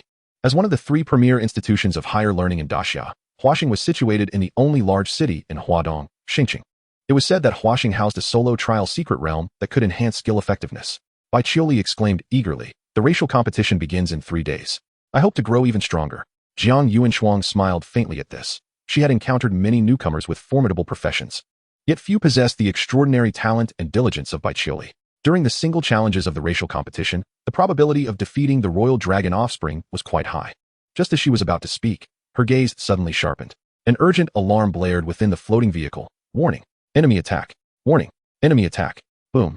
In the wilderness between Qing City and Xingqing, 3 missiles, trailing long tails of flame, struck the floating vehicle, resulting in a violent explosion. Amid the thick smoke of the explosion, Jiang Yuanshuang concentrated her azure sword intent into a shield, ensuring Bai Qiuli landed safely. However, the moment they touched down, several figures emerged from the dim sky, surrounding them. Jiang Yuanshuang's expression turned frosty as she surveyed the surroundings with her sword drawn. There were over a dozen individuals clad in purple church robes, their faces marked with various bizarre symbols, all around level 50, with a significant number holding 3rd-tier professions. Among them was even an epic profession mechanical transformer, whose large cannon, emitting gray smoke, was responsible for bringing down the floating vehicle. The Divine Arrival Sect. Jiang Yuanshuang's voice was icy, radiating a palpable killing intent. It was immediately clear that this was the infamous anti-human terrorist organization known as the Divine Arrival Sect. Notorious in Blue Star, they typically roamed the wilderness, too fearful to encroach upon the cities of Daxia, let alone attack top-tier professionals. They relentlessly pursue the elite newcomers from various nations, armed with their ludicrous ideology. The mechanical modifier and the members of the Divine Arrival Sect fixate intently on Bai Qiuli, their tone imbued with an almost sacred fervor. Those who obstruct the arrival of myriad races on Blue Star must perish. Chapter 48. The Divine Arrival Sect. The one-sided slaughter has commenced. At this moment, Wei Yuan is driving to return Yi Tian to Xingqing. Suddenly, his expression sharpens.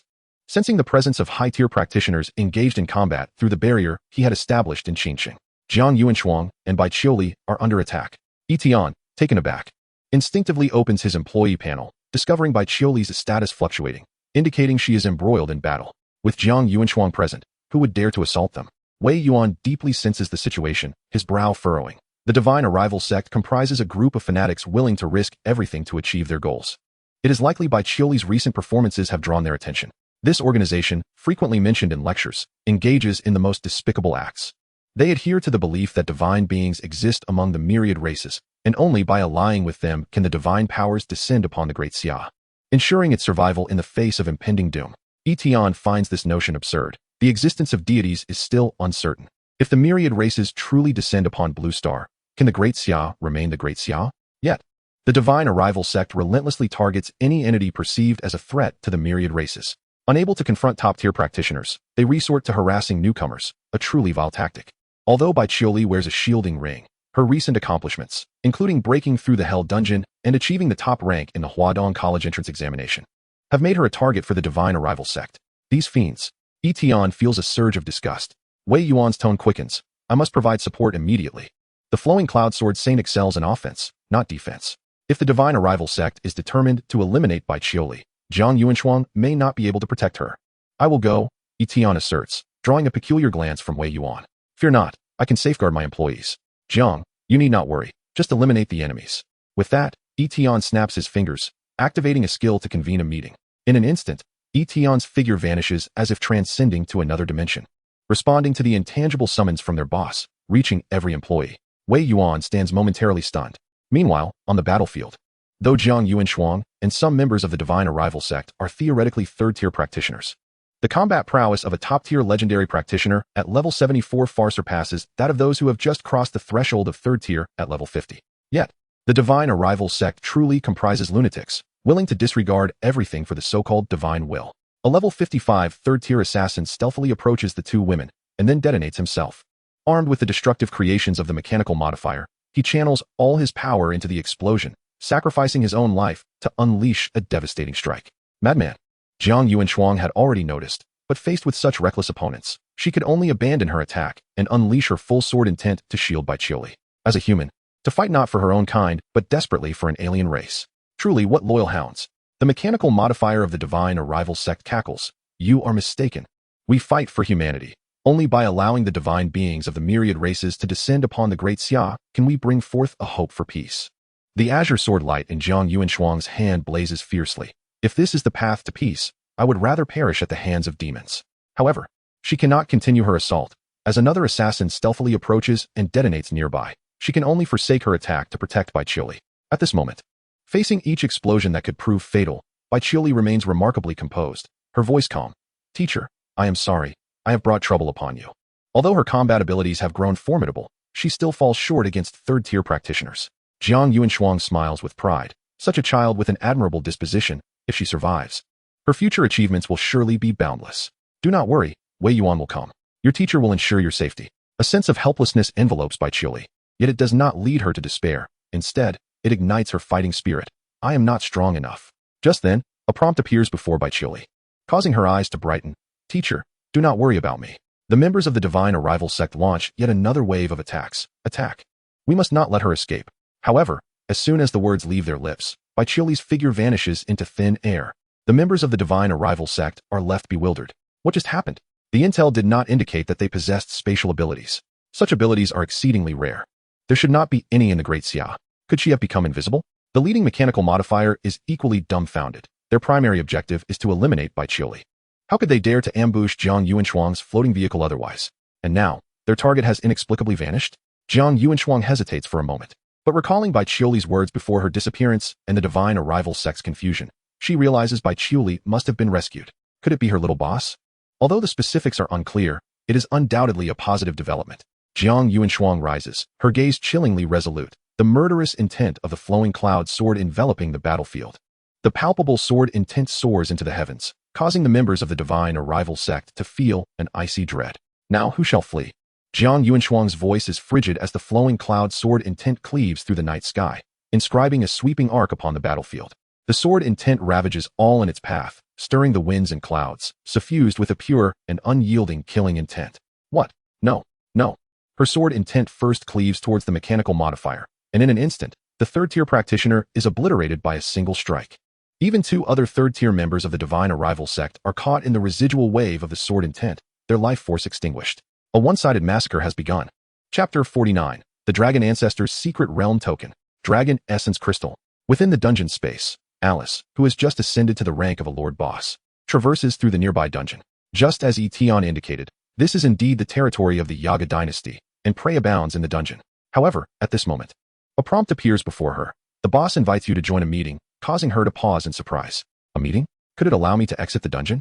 After a brief contemplation, Alice accepts the invitation, and in an instant, her figure vanishes. She finds herself seemingly seated in a conference room high above the starry sky. Bai Qiuli expresses her relief. Fortunately, you convened the meeting in time. Boss, Teacher Yuan Shuang should be able to handle the enemies with ease now. Yi Tian nods. Having also recognized the immense potential of this meeting ability, which effectively disregards distance as a powerful life-saving skill. After all, there is no time limit to the meeting. It can last as long as necessary. This means, should an employee encounter danger, Yi Tian can promptly bring them to the meeting room for protection until the external crisis has passed. Yi Tian advises everyone, if you find yourselves in danger, please alert me immediately. Ningjing, not present in the meeting, is prepared to privately message Yi Tian following the adjournment, as he noticed her in an absolute focused state, deeply engrossed in her research, and thus refrained from disturbing her. The other employees nod in agreement, utterly astonished that a meeting could serve as a means of salvation.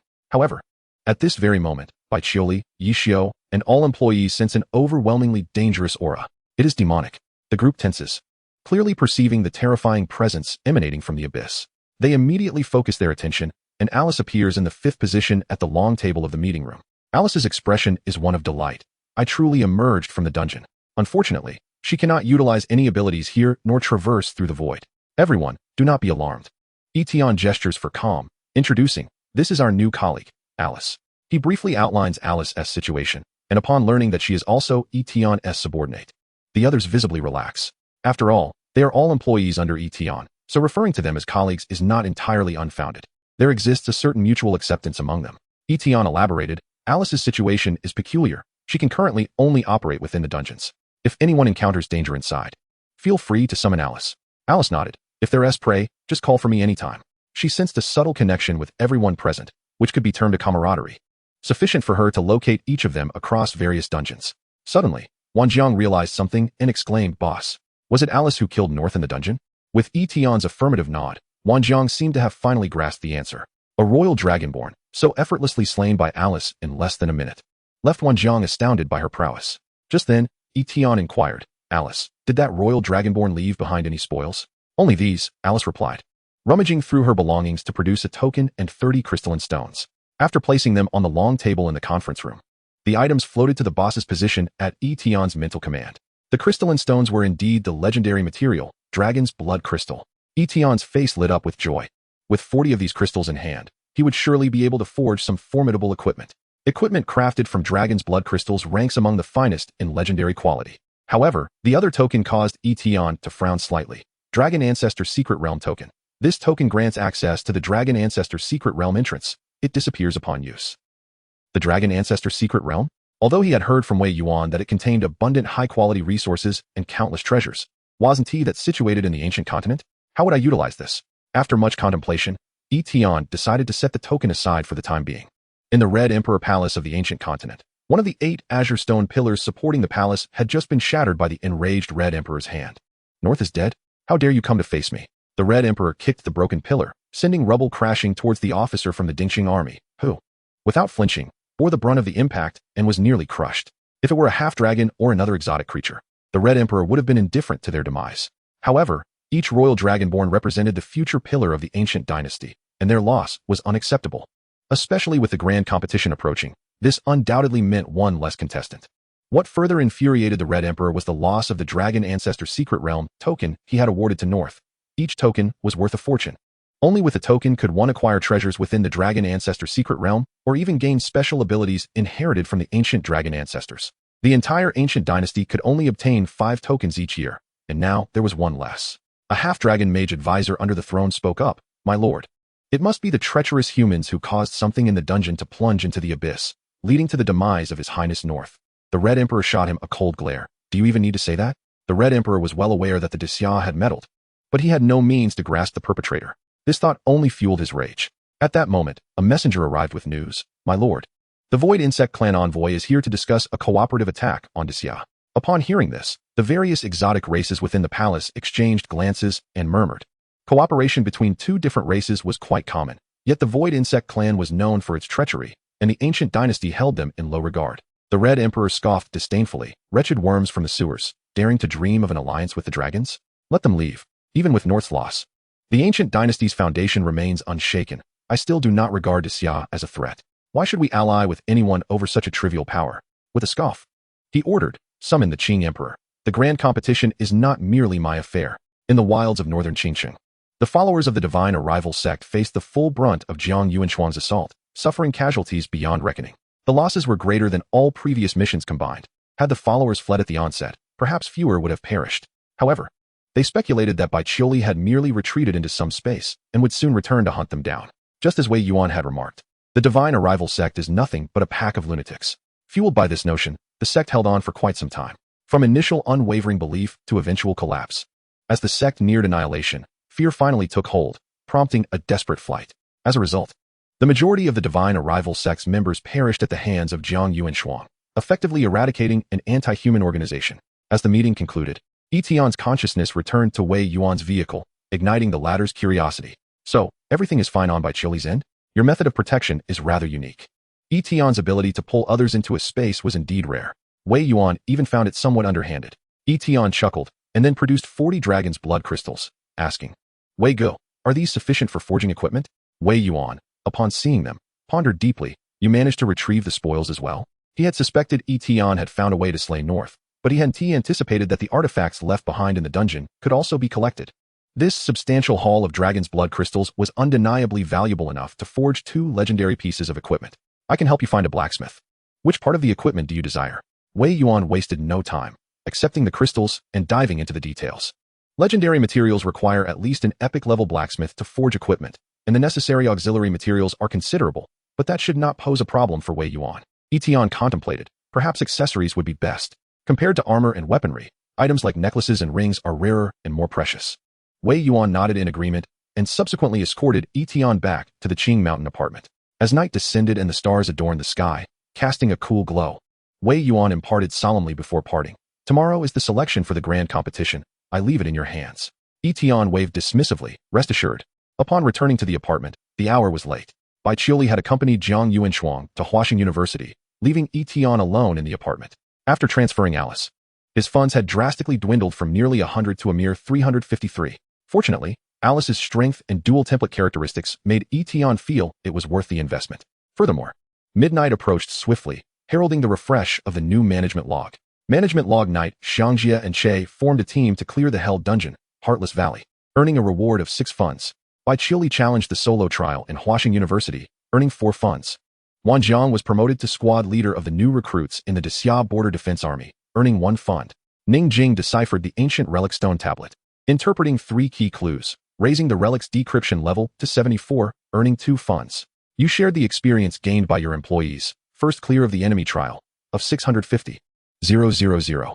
Your level has increased, from level 25 to level 28. Funds, 483. This management log revealed to Yi Tian the myriad ways to acquire funds.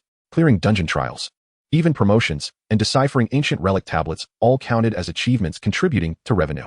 Ning Jing, as a legendary scholar, had made remarkable contributions in just 1 day. Conversely, Alice, being the most powerful among the current employees, was temporarily unable to leave the dungeon, limiting her ability to achieve any revenue-generating accolades or honors.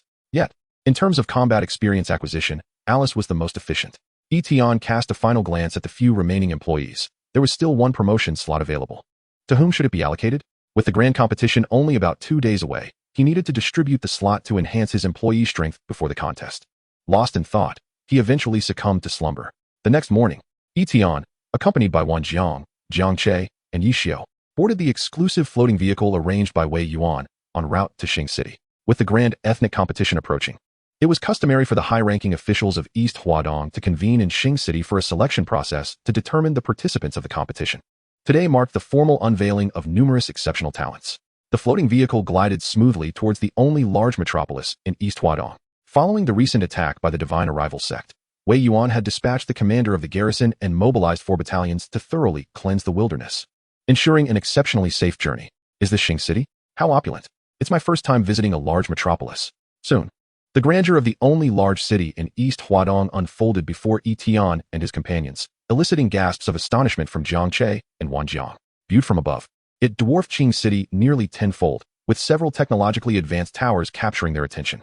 However, compared to the first-tier cities of Yi Tian's previous life, this place bore a more rustic charm due to the ravages of war, lacking the extravagant flair. The group arrived at the East Huadong branch office building, where Wei Yuan, Bai Qiuli, and Jiang Yuanshuang were engaged in conversation at the entrance. Upon noticing Yi Tian and the others, Wei Yuan led them directly to the third-floor conference hall, where today's South selection would take place. As the last to arrive, Wei Yuan and Yi Tian found an assembly of prominent figures from East Huadong already gathered inside. The ethnic competition was pivotal to the interests and survival of all East Huadong.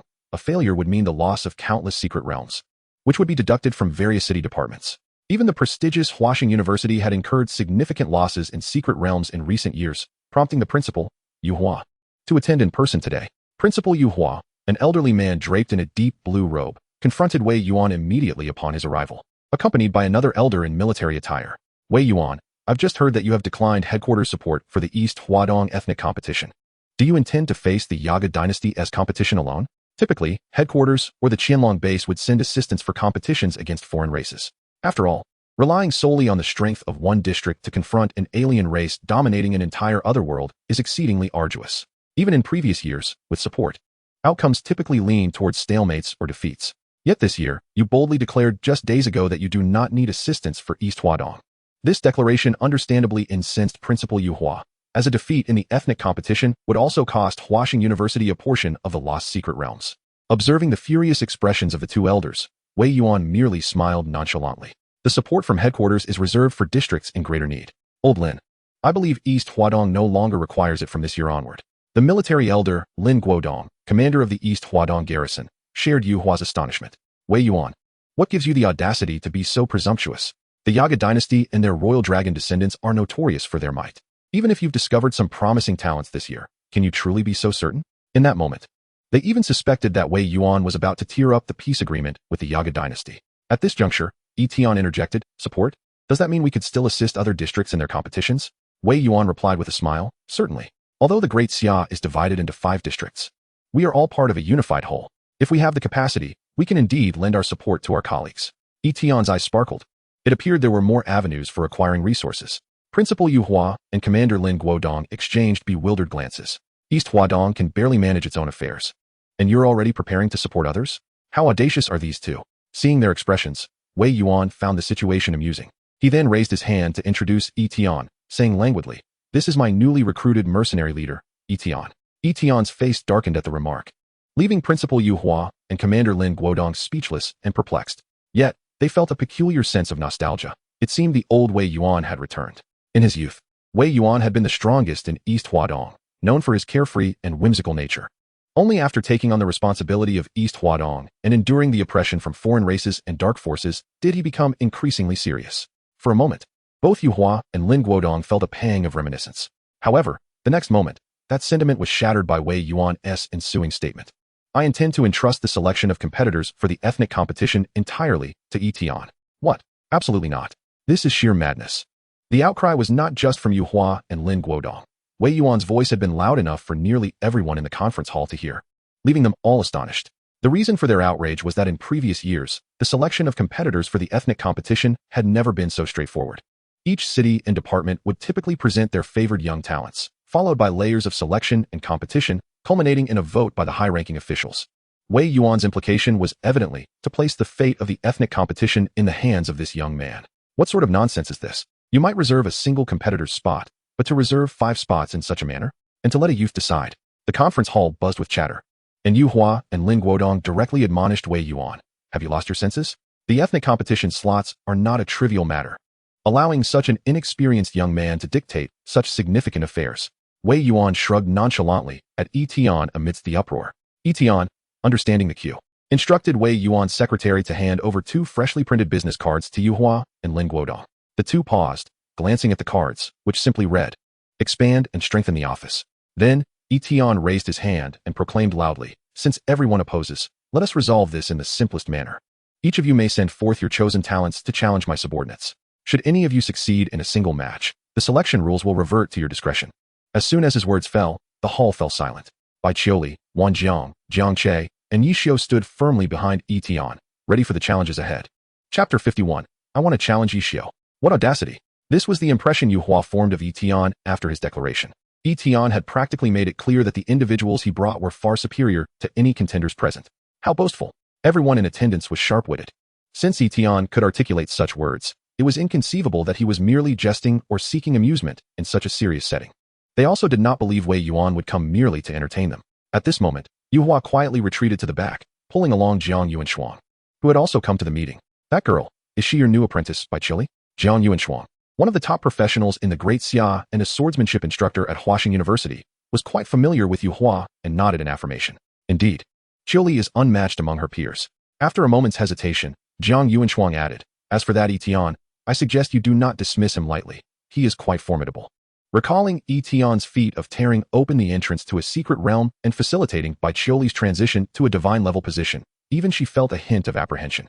Yet, she had promised Wei Yuan not to spread such matters recklessly. Hearing this, Principal Yu Hua pondered for a moment, glanced at Yi Tian, and ultimately chose to remain silent. Meanwhile, the other attendees unanimously agreed to Yi Tian's challenge. It was simple. The truth would be revealed through action. Before long, the assembly swiftly transitioned to the combat arena. Such a serious and solemn selection meeting, driven by Yi Tian, commenced without even a minute of discussion, a first in history. Countless elite talents, selected from various cities and departments, converged upon the arena. The commander of the East China garrison, Lin Guodong, accompanied by a youth clad in a white robe named Yi Bai, an epic-class sword fanatic, stood amidst the gathering. Beside them was Sun Yi, an epic-class battle king, and the Minister of Finance of East China, Sun Xiao. Even a legendary class warrior, Lu Yuan, distinguished by his blue hair and black armor wielding dual daggers, representing the Thunderblade class, was present. In fact, nearly the entirety of East China's epic-class practitioners had assembled here, validating Yu Hua's earlier assertion. The slots for the interspecies competition are not to be taken lightly. For East China, the outcome of this competition is of paramount importance, particularly this year. For the participants, the interspecies competition serves as a prestigious stage, enticing all capable individuals to seize the opportunity. The atmosphere in the arena was palpably tense. Yi Tian led by Chioli and her companions to one side, while Commander Lin Guodong and other high-ranking officials, alongside over a dozen selected competitors, stood on the opposite end. Wei Yuan and Jiang Yuanshuang occupied the judge's position. All right, everyone may choose their opponents and commence the challenges. Yi Tian, finding an unoccupied stool, calmly seated himself at the back of the arena, with his four subordinates standing behind him, reminiscent of a dark lord seated upon a throne, flanked by his four formidable generals. Once again, he proclaimed, as long as anyone can defeat any of my subordinates, I shall concede. I shall step forth. Without hesitation, Sun Yi was the first to enter the arena. His resemblance to Minister Sun Xiang prompted a proud pat on the shoulder from the latter. As a purple potential epic battle king donned in epic gear, Sun Yi left a profound impression on Yi Tian. Sun Yi's gaze swept toward Yi Tian's rear, passing over Bai Chioli and her three companions. Rapidly calculating in his mind, I certainly cannot defeat Bai Chioli. I acknowledge that. Wang Jiang has achieved notable feats in the border defense forces, reputed for slaying demon lords, making him a formidable adversary. The third individual I do not recognize. Yet his steady breathing and calloused hands suggest he is a seasoned martial artist. Lastly, my gaze lands upon the fourth person. His demeanor is relaxed, his posture is slouched, and his pallid complexion indicates he is undoubtedly the weakest. It's you. Sun Yi pointed decisively at Yishio. Me? Yishio chuckled, gesturing to himself, though he was not surprised to be the first to be challenged. Drawing forth his 1,000-mechanism umbrella, he maintained a composed and eager countenance. In truth, I prefer the thrill of competitive battles over dungeon runs. As his words echoed, he stepped into the center of the arena. A moment later, a virtual space materialized within the arena, specifically designed for the practitioners to engage in combat, ensuring that even within this realm, death was but a mirage. Wei Yuan, seated at the judge's table, wore an expression of delight. Excellent. The first match begins. Sun Yi amassed a swirling aura of pale purple battle spirit around him, unsheathing an epic longsword as he charged forward. Watch closely. I am watching, replied Yishio. With that, the 1,000-mechanism umbrella in his grasp instantaneously transformed into a mythic longsword. Battle spirit, protect me. Earth-shattering slash. To err on the side of caution, Sun Yi summoned a shield of protective energy before unleashing his longsword, cleaving through the ground and leaving 3 deep gashes as he advanced toward Yishio. The latter leapt into the air, dodging the slashes, countering with a strike of his own. Soul wave slash. Bang. Bam. Sun Yi stood in stunned silence. A mere fleeting flash of violet light had whisked him away to the edge of the virtual combat space. I lost. How did I lose? The onlookers, witnessing the recent exchange, were left agape. The singular strike had nearly obliterated half of the virtual battleground, its speed rendering it impossible to evade. At that moment, numerous participants gasped in astonishment. This Yi Xiao, that last attack must possess legendary strength. It's best not to challenge him. Their gazes shifted to the remaining three behind Yi Tian. Perhaps we should test our mettle against others. Chapter 52. Overwhelming. The Ascendance of the Nine-Phase Dragon Slayer. Yi Xiao landed smoothly, buoyed by the residual energy from his wave slash, a hint of insatiable yearning evident on his face. The damage dealt was excessive, and the encounter concluded far too swiftly. His candid remarks drew a slew of playful jabs from other challengers. Yet, this was indeed Yi Xiao's sincere sentiment.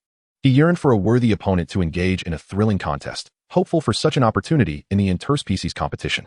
Yi Tian instinctively crossed his legs, beckoning the challengers, "Please, the next competitor." His words, coupled with Yi Xiao's recent display, instilled trepidation in many of the aspiring challengers. Nonetheless, a few were eager to step forward. "I shall take on the challenge." A graceful swordsman in white leaped into the arena, targeting Jiang Che. He had contemplated his options. Bai Qiuli's prowess was indisputable, Wan Zhang's reputation preceded him, and Yi Xiao was a force to be reckoned with, leaving only one option. Yi Xiao, with a tinge of regret, exited the arena, and Jiang Che stepped forth. Notably, since teaming up with Yi Xiao for dungeon runs, Jiang Che had rapidly progressed to level 25, achieving the second-tier advancement from a first-tier martial artist to a second-tier celestial martial master. The young swordsman in white clasped his fists in greeting. "I am Yi Bai. You should be cautious." With that, he unsheathed his blade, its cold gleam piercing the air. His epic-class sword fanaticism, once unleashed, would plunge him into a frenzied state of combat, rendering him a formidable force against his foes, hence his warning to Jiang Che. However, faced with the onslaught of the blade's brilliance, Jiang Che neither flinched nor retreated. Celestial armor, a shield of adamantine energy coalesced around him, absorbing the sword fanatic's ferocious strikes, which merely left a few pale marks upon its surface. In the next instant, Jiang Che surged forth, unleashing a fearsome roar. Celestial Dragon's Roar. This exclusive second-tier skill of the Celestial Martial Master resonated like a tiger's roar or dragon's bellow, striking terror into Yi Bai's heart, momentarily clearing his mind. In that instant, the accompanying force of the roar disoriented Yi Bai, leaving him defenseless. Ultimately, he was unceremoniously ejected from the arena. Another loss. Observing the scene, the high-ranking officials were taken aback, astonished that the talents they had chosen were utterly powerless before Yi Tian. The defeated Yi Bai, with a look of regret, expressed, "I apologize, Commander Lin." Lin Guodong comforted him with a pat on the shoulder. "Do not blame yourself. The opponent was simply too formidable." At that moment, a voice of dissent arose, questioning Yi Tian. "Wait, are all these individuals newly awakened this year? You must be unaware of the rules of the interspecies competition. The interspecies competition stipulates that only the offspring born this year from the Aogu dynasty may participate, and similarly, only those newly awakened this year from the Daxia may compete." Yet, for Yi Tian, these regulations posed no constraints whatsoever. A secretary beside Wei Yuan at the judges' table replied, "All have been tested and meet the competition requirements." Upon hearing this, the skepticism dissipated, though the president of Huaxing University, Yu Hua, wore a perplexed expression. Where on earth did this fellow find so many prodigies? Observing the bewildered expressions of the high-ranking officials, Wei Yuan bore a silent smile. The battles continued. The third contestant to enter was the blue-haired, black-armored Lu Yuan, wielding dual daggers as a legendary Thunderblade master. From the perspective of the other high-ranking officials, he appeared to be the most likely candidate to secure a victory. However, Yi Tian perceived Lu Yuan's potential as merely yellow, suspecting that his combat prowess would likely fall short compared to the previous two contenders, Sun Yi and Yi Bai, who possessed purple potential. After considerable deliberation, Lu Yuan ultimately chose Wan Zhang as his opponent, opting for the competitor with the highest numerical attributes over one with diverse techniques or superior martial skills. Compared to the legendary professions, Wan Zhang possesses an additional S-grade extraordinary physique. The Thunder Battle Body. Even if Sun Yi and Yi Bai were summoned back to join forces with Lu Yuan, the hope of defeating Wan Zhang would still be exceedingly slim. A minute later, it was over. At this moment, the expressions of the high-ranking officials opposite Yi Tian had shifted from helplessness to acceptance. Even the legendary professional Lu Yuan could only endure for 1 minute, leading them to relinquish any hopes of triumphing over Yi Tian. The ensuing battles could be considered as mere instructional exercises. The senior officials even encouraged their participants to last as long as they could. Marvelous. I managed to hold out for 2 exchanges under Yi Xiao's prowess. I fought for 2 minutes with Jiang Che. As long as I soar high enough, I can delay my demise. I wish to duel with the school beauty Bai. If I perish beneath her sword, it would not be in vain for me to have come today. Of course, Yi Tian resolutely declined the latter request. Yi Tian, I am utterly convinced, remarked Lin Guodong, the commander of the defense forces, as he stepped forward with sincere expression. Other high-ranking officials, including the Minister of Finance Sun Ziyang and Yu Hua, also expressed their acknowledgement of Yi Tian. In summary, witnessing such a plethora of talents emerging is undoubtedly a boon for the great Xia. Wei Yuan, beaming, descended from the judge's seat and asked, "How is it, everyone?" "Convinced, utterly convinced," they replied. Henceforth, the contestants for this year's grand competition will be determined by Yi Tian. At this moment, none of the Eastern China high-ranking officials dared to oppose this decision. The ethnic competition consists of 5 one-on-one battles and 1 5-person team race, theoretically requiring at least 5 official contestants. Each victorious one-on-one duel earns 1 point, while the winning team in the 5-person race garners 3 points. Ultimately, the faction with the highest score is awarded victory in the competition. Yi Tian believed that 4 contestants would suffice for victory, but Wei Yuan suggested a special training plan, recommending the selection of an additional participant. In the end, Yi Tian chose Sun Yi, a fighter of the Battle King profession. With the selection process concluded, the ethnic competition is set to commence the day after tomorrow, during which Huaxing University will organize a special training camp to provide final preparations for the contestants. The competition between Eastern China and the ancient royal dynasty is imminent. Before the special training camp commenced, Yi Tian had made a decision. He would bestow the final promotion slot upon Wang Jiang. On one hand, Wang Jiang was among the earliest employees to follow him and had performed admirably in the border defense forces, capable of shouldering the heavy responsibility of combating evil. On the other hand, Wang Jiang possessed the demon sealing tower, and the stronger he became, the higher the levels he could conquer. Currently, the next level requires the defeat of a demon lord-level entity, and with his current strength, he still had a considerable distance to cover. Thus, Yi Tian was ready to assist him. Before Wang Jiang set off for the special training camp, Yi Tian summoned Wei Yuan to establish a barrier. Promotion for Wang Jiang. As Wang Jiang's title transformed to Outstanding Employee, a new investment panel materialized. Outstanding Employee Investment Opportunities. 1. Promotion to God-level profession, 20 points. 2. Exclusive weapon, 5 points. 3. SSS grade extraordinary physique, 20 points. 4. Promotion without investment. In comparison to Bai Chiuli's promotion, an additional option was included, SSS grade extraordinary physique. This prospect intrigued Yi Tian.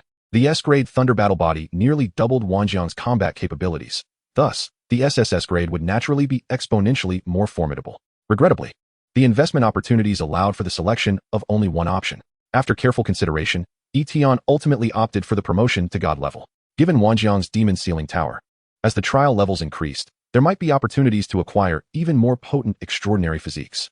However, the chance to ascend to a God-level profession was a singular opportunity. Select 1, Promotion to Profession. As Yi Tian's voice fell, 20 points were deducted accordingly. Within the barrier, Wang Jiang's expression was one of sheer astonishment. He had only just grasped the nature of the surprise his employer had bestowed upon him. You have been promoted to Outstanding Employee. Rewarded with a promotion to God-level second-tier profession, 9 Suns Dragon Hunt. The ultimate profession has ascended from Dragon Warrior Gunner to Universal Gunner. You have acquired the God-level professional skill, Great Wilderness Starry Gun Dragon Hunt Domain. Chapter 53. The ethnic competition begins. 2 days swiftly passed. During this time, as the employees were engaged in special training, they had no opportunity to achieve any accolades or honors, leaving Yi Tian, the employer, rather despondent regarding the lack of dividend funds. However, he did gain ample experience, allowing him to rise from level 28 to level 33 within these 2 days. Moreover, tranquility reigned as Ning Jing made remarkable progress in deciphering the ancient relic stone tablets, reaching a breakthrough of 94. In just another day, he anticipated the complete resolution of the relic clues, prompting Yi Tian to marvel at the efficiency of legendary scholars. On the eve of the competition, Wei Yuan presented Yi Tian with a necklace and a ring, both forged from 40 dragon essence crystals, 2 pieces of legendary accessories. Originally requiring at least 10 days to forge, Wei Yuan had enlisted 4 epic-level blacksmiths to hasten the completion in time for the ethnic competition. The necklace, named Dragon Soul, is a defensive accessory that, when activated, generates a powerful shield based on mental strength to withstand damage and intimidate nearby foes. Yi Tian typically reserved such defensive equipment for himself. The other piece. Upon Yi Tian's inspection, he prepared to give to Alice. Blood Dragon's Fury, Ring Effect 1. For every dragon-blooded creature killed by the wearer, a blood dragon pattern appears on the ring's surface. Effect 2. Increases damage by 3 times the blood dragon pattern upon the first attack after disengaging from combat, resetting upon an enemy kill. Effect 3. Each blood dragon pattern permanently increases maximum health by 1. The more dragon-blooded creatures slain, the more potent the ring's effects become. Both in terms of damage amplification and permanent health enhancement, the benefits are invaluable. Naturally, Alice had killed the most dragon-blooded creatures. Ever since Yi Tian stationed Alice near the ancient royal dynasty, she had consistently encountered dragon-blooded foes while traversing dungeons. Consequently, the ancient royal dynasty had been investigating this matter, suspecting a potential traitor within their ranks. That evening, Yi Tian convened a meeting and presented the ring to Alice. The following day, the ethnic competition officially commenced. In Dingxing, the Eastern China Defense Forces dispatched 3 regiment-level units, personally commanded by Lin Guodong, to maintain order within the city. The venue for the ethnic competition was the Grand Arena located at the heart of Dingxing. The border defense forces stood ready. Wei Yuan and Jiang Yuanshuang, 2 of the last 8 top professionals of the Great Xia, were present to oversee the event. Principal Yu Hua of Huaxing, Commander Lin Guodong, and other high-ranking officials gathered here, marking an event of great significance for all of Eastern China. Numerous journalists from various media outlets rushed to the scene, including Ji Chonglin, the principal of Qingshan No. 2 High School. Many among them harbored skepticism regarding Eastern China's prospects, including Ji Chonglin, due to the previous competition results all ending in failure, significantly impacting Eastern China's economy. However, today felt markedly different. As the sun set over Dingxing, a colossal shadow loomed ominously in the sky. The Red Emperor, in his half-dragon flying state, measured over 10 meters in length. Should he refrain from shrinking, he would scarcely fit within Dingxing. The ancient royal dynasty, led by the Red Emperor and several royal dragon-blooded beings, exuded an overwhelming aura of confidence, bolstered by their recent string of victories. Yet today, in an unprecedented occurrence, another top-tier powerhouse from the ancient royal dynasty had arrived alongside the Red Emperor. This was a tall and graceful woman, standing at 1.9 meters. Her skin glistening like jade, adorned in a blue-green robe embellished with golden runes that hinted at her mastery of sorcery. In stark contrast to the Red Emperor's arrogance, this female figure exuded an air of intellect and elegance. What a formidable dragon-blooded being. Who might she be? The legendary Azure Emperor. The assembly of the Great Xia, seated around the arena, was astounded. The ancient royal dynasty now possessed 3 mightiest sovereigns, the Red Emperor, the Azure Emperor, and the White Emperor. Apart from the Crimson Emperor, the other 2 figures from the Great Xia had never been encountered. They had only been mentioned in the tales of foreign tribes. However, Wei Yuan seemed to possess a modicum of familiarity. The dragon of all laws has actually arrived. As he spoke, a hint of mockery crept into his expression. It appears that the Yaga dynasty is not quite as confident this year. At that moment, Yi Tian sat at the foremost position of the observation platform, alongside Wei Yuan and Jiang Yuanshuang. This was one of the highest-ranking seats in East Huadong. Yet no one found it inappropriate for Yi Tian to occupy this place today. Yi Tian wore a peculiar expression ever since the arrival of the Azure Emperor. His or some had indicated that this individual possessed golden potential. This was hardly surprising, as both the Crimson and Azure Emperors, the 2 paramount figures of the Yaga dynasty, were of golden potential, a normality, indeed. Yet, it was strange. Yi Tian felt as though the Azure Emperor, one of the mightiest beings of the Yaga dynasty, was perpetually sizing him up. Wei Yuan. A boisterous roar resonated, accompanied by a fierce burst of wings soaring into the sky. Such audacious vocalizations at this gathering could only emanate from the Crimson Emperor. This was a classic preliminary phase of the racial competition, placing bets. Similar to the wagers made during the border troops racing events Yi Tian had witnessed in Dingxing, this time the stakes were considerably higher. You East Huadong. If you possess any courage, do not retreat like a turtle this year. The Azure Emperor, seated at the helm of the Yaga dynasty's side, maintained a gaze as tranquil as a deep well. She was acutely aware that the Crimson Emperor had amassed a great deal of animosity recently, preparing to strike back with heavy stakes today. As she pondered, her gaze inadvertently flickered toward Yi Tian once more. The voice of the Crimson Emperor boomed like thunder, and he remarked, "This year's wager, 2 medium-sized secret realms, along with control over half of Dingxing. Do you dare to match it, Wei Yuan?" Upon hearing this, the high-ranking officials of the Great Xia collectively gasped in shock. It was well known that during the last racial competition, only 7 small secret realms had been wagered, making the stakes proposed by the Crimson Emperor seem like a chasm separating heaven and earth. The astute Minister of Finance, Sun Xiang, observed keenly, "This is a calculated move to compel us into negotiations." The entirety of East Huadong, combined with the recently developed Tianyu realm, possessed merely 2 medium-sized secret realms. Coupled with control over half of Dingxing, a loss would not only surrender vital border strongholds, but could also jeopardize the very lifeblood of East Huadong.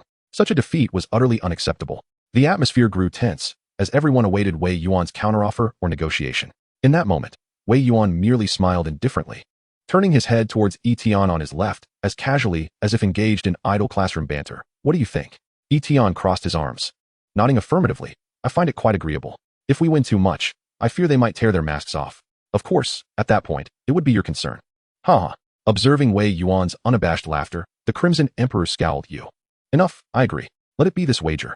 At that instant, the crowd erupted once more, with reporters from various media outlets stunned into forgetting their notes. Agreed? 2 medium-sized secret realms.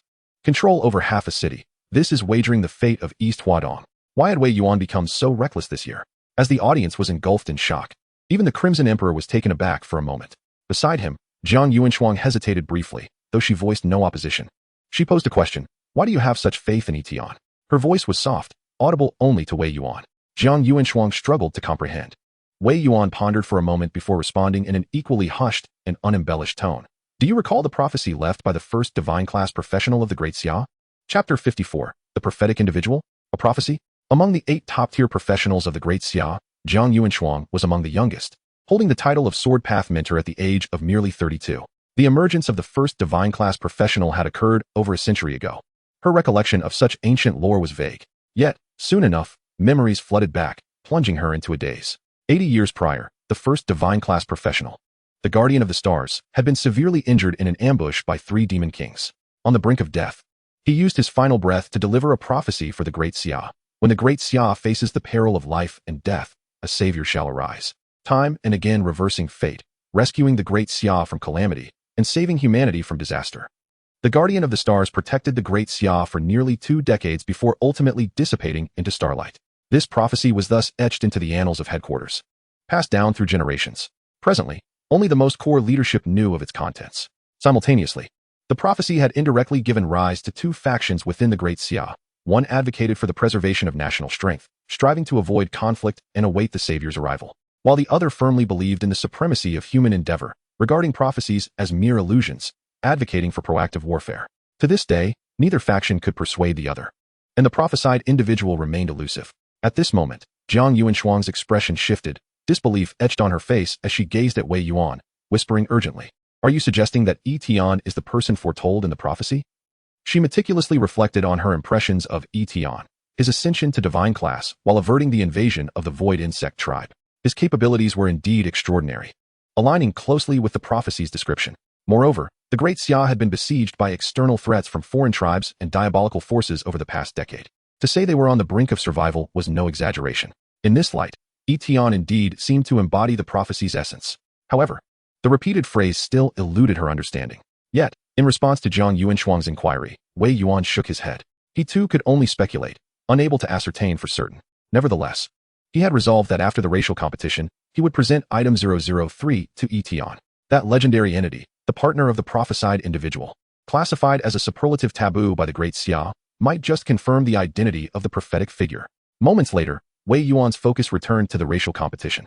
He hovered in the air, locking eyes with the Crimson Emperor. I accept the wager of 2 medium-sized secret realms, plus control over half of Dingcheng. Upon hearing this, the Crimson Emperor's dragon-like pupils constricted, his gaze filled with astonishment. He had posited such a monumental wager merely as a probe and intimidation tactic. After all, the East Huadong of Yer would never have dared to accept such a colossal bet. Yet now, Wei Yuan had unhesitatingly accepted, clearly prepared. However, the Crimson Emperor felt no trepidation. His astonishment morphed into exuberance. Ha! Wei Yuan, oh Wei Yuan, you wish to take a gamble, yet you have chosen the wrong moment. Alas, this time, no matter what, you cannot prevail. As these words echoed, the high-ranking officials of the Great Xia displayed grave expressions, sensing an impending misfortune. Yet, Wei Yuan merely snorted dismissively. No more idle talk. Let us commence. Very well. The Crimson Emperor returned to the observation platform, leaving the arena space for the contenders of the racial competition. Concurrently, both factions dispatched their respective judging panels to oversee the grand contest. The competition, featuring one-on-one elimination matches, officially commenced. Bo5. In the first match, a royal dragon descendant from the Yaga dynasty took the stage, his crimson-scaled armor gleaming with golden light, bearing a resemblance to the Crimson Emperor himself. As the first royal dragon descendant emerged, gasps rippled through the observation platform, and the voice of Principal Yu Hua resonated behind Yi Tian. Nordine, the most formidable royal dragon descendant under the Crimson Emperor, has emerged first. He is even stronger than Nos. The latter remark served as a reminder from Wei Yuan, yet Yi Tian remained unfazed. To ensure victory in the competition, he had invested a total of 18 points of resources, applying employee welfare insurance, a shield against death, to all staff members before the match, along with tactical meeting buffs. Tactical meeting. After the conclusion of the meeting, all participants experienced a 30 enhancement in their 4-dimensional attributes, lasting for 3 hours. If employee benefits are utilized, the attribute enhancement escalates to an impressive 80. The attributes of the human race are generally inferior to those of the royal dragonborn. After all, as dragonborn, they possess the advantages of lineage and draconic physique, resulting in initial attribute values that can be dozens or even hundreds of times greater than those of humans. Only high-quality professions, upon reaching level 70 or above, can barely compensate for the disparity in attribute values through the augmentation of growth attributes. However, the The tides have now turned. Although the expenditure of 18 points has reduced Yi Tian's funds to 103, the probability of victory appears more assured. After all, a significant influx of funds is guaranteed upon winning the interspecies competition. A calculated risk for a substantial reward is entirely reasonable. Knight Xiao. Upon learning that nodding is the strongest under the Red Emperor, Yi Tian did not hesitate to assign Knight Xiao to confront him. Bai Qiuli, Wan Jiang, Jiang Che, Knight Xiao, and Sun Yi all took their seats as competitors. Upon hearing Yi Tian's words, Knight Xiao's face lit up with anticipation as he prepared to take the stage first. In the viewing area, high-ranking officials like Yu Hualin and Guodong expressed their mixed emotions, entrusting the entire interspecies competition to a mere youth, leaving them to ponder whether this was madness or a sign of progress in the era. Dressed in silvery light armor with a dark red cloak billowing behind him, Knight Xiao had acquired several new skills during his training and was eager to put them to the test. Gripping the Thousand Machine umbrella, he taunted the royal dragonborn Nodding. In the next instant, Nodding's muscles tensed as he charged towards Knight Xiao like a speeding locomotive. The dragonborn's strength, dictated by their lineage, varies greatly depending on their bloodline. The Red Emperor's dragonborn possess an innate and formidable strength and physique, akin to war gods, thriving on destruction, and Nodding exemplified this. With a resounding crash, as Nodding barreled forward, Knight Xiao transformed his Thousand Machine umbrella into a shield, absorbing the impact while sending shockwaves rippling outward. Subsequently, Knight Xiao's head emerged from behind the massive shield. "Have you not eaten, my friend?" Accompanied by the sound of slicing wind, Nodding furiously slashed with his claws. Knight Xiao remained remarkably composed. "As much as I would love to exchange a few more blows with you, my boss has instructed me to secure a definitive victory." With those words, Knight Xiao silently activated the skill Chaos Domain, a supercharged form of taunt. In an instant, Nodding's eyes glowed crimson, transforming him into a frenzied beast. Wait, is he a shield guard? In the competitor's area, Sun Yi observed Knight Xiao's taunting skill, lost in thought. His eyes widened in realization. No. This is the assassin's invisibility and backstab. In the arena, as Nodding was taunted, Knight Xiao seized the moment to adjust his angle, using his newly acquired invisibility enhancement. His massive shield morphed into a dagger, the blade of the Godslayer, an enhancement of the backstab. While the dragonborn of the Red Emperor lineage possess remarkably tough skin, Knight Xiao's dagger, imbued with mythical attributes and skill enhancements, easily pierced Nodding's back. With a howl, that strike jolted Nodding back to consciousness. Yet, Knight Xiao swiftly grasped Nodding's back, exerting force with both hands. Earth Toss, an enhancement of the back throw. Nodding felt his balance waver and was immediately struck by a wave of purple light. Soul Resonance Slash. A seamless combination of skills unfolded, appearing to utilize numerous techniques.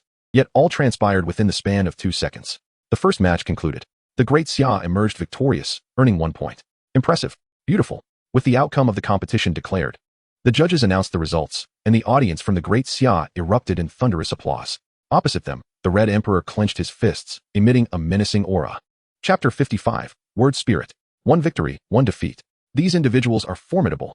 The poised figure of the Blue Emperor, standing beside the Red Emperor, spoke in a calm and graceful tone, her gaze fixed intently on the competitor's area, landing finally on Yi Tian. The Red Emperor's expression soured. Humans are not without intelligence. If they weren't prepared, how could they dare to wager so much against us? The interspecies competition is not merely my affair. That treacherous White Emperor is absent. But now it is your turn to take action.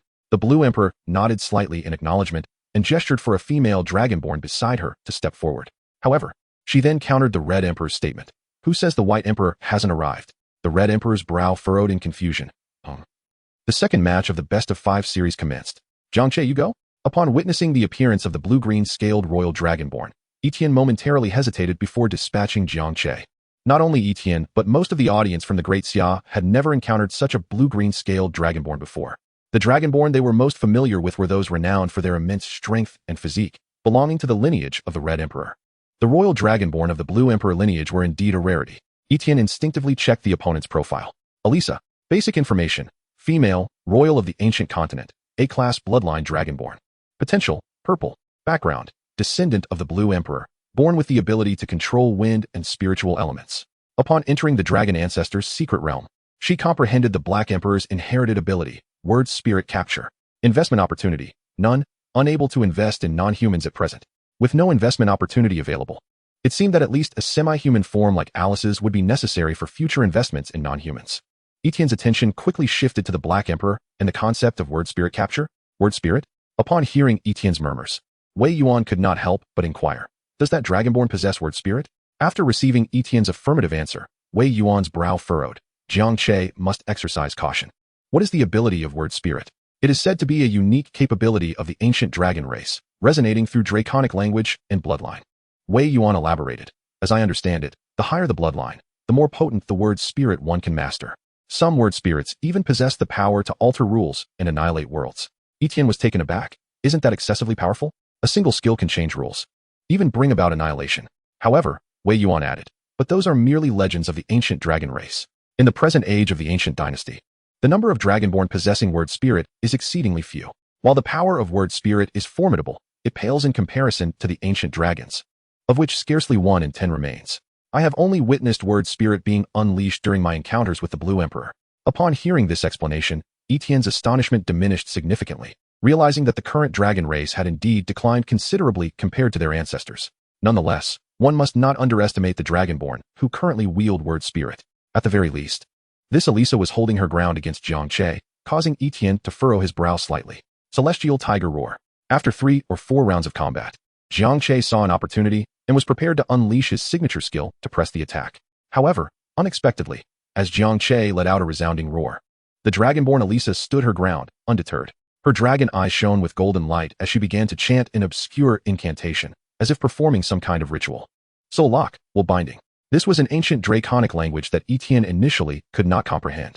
However, after sharing the universal language of tranquility, the once obscure phrases formed clear sentences in his mind. I must halt the tiger roar and prioritize mental defense. Baichili focused intently on the battlefield, contemplating countermeasures. Even without the language comprehension skill, she understood. The incantation clearly indicated an attack on the mental plane. Unfortunately, her words could not reach the competition arena. Meanwhile, Jiang Che was oblivious. Buzz. An invisible binding enveloped Jiang Che, word spirit capture. Elisa, leveraging the resilience of her dragon physique, weathered the damage from the celestial tiger roar and countered with her word spirit. In an instant, Jiang Che's gaze lost focus, and his mind went blank, rendered unable to act, as if in a stupor. It's over. Elisa advanced and kicked Jiang Che out of the competition arena. The second match concluded. The ancient dynasty scored 1 point. Awakened by the crowd, Jiang Che returned to the contestant's seat, his demeanor particularly disheartened. Baichili gently patted his back, suggesting, perhaps you should engage in some intensive study of the ancient dragon tongue. In truth, this defeat cannot be solely attributed to Jiang Che. Even Yi Tian was taken aback by the grotesque power of the language spirit. Remarkably, it surpassed even the ancient dragon clan's language spirit abilities by a significant margin. As for the ancient dragon tongue recited during the release of the language spirit, it was not just Jiang Che who struggled. Only 4 individuals in attendance, Yi Tian, Baichili, Wei Yuan, and Principal Huaxing Yuhua, could comprehend it. The language was exceedingly archaic. Baichili had learned it during a visit to the library while preparing for an exam, adopting a leisurely approach to mastering a new language. In the third match of the individual challenge, the Yaga dynasty once again sent a representative from the Qingdi faction. In individual challenges, participants cannot compete more than once, so this time, Yi Tian chose Baichili, another dragonborn with a language spirit. Yi Tian noticed a pattern. It seemed that all dragonborn from the Qingdi lineage possessed this peculiar ability.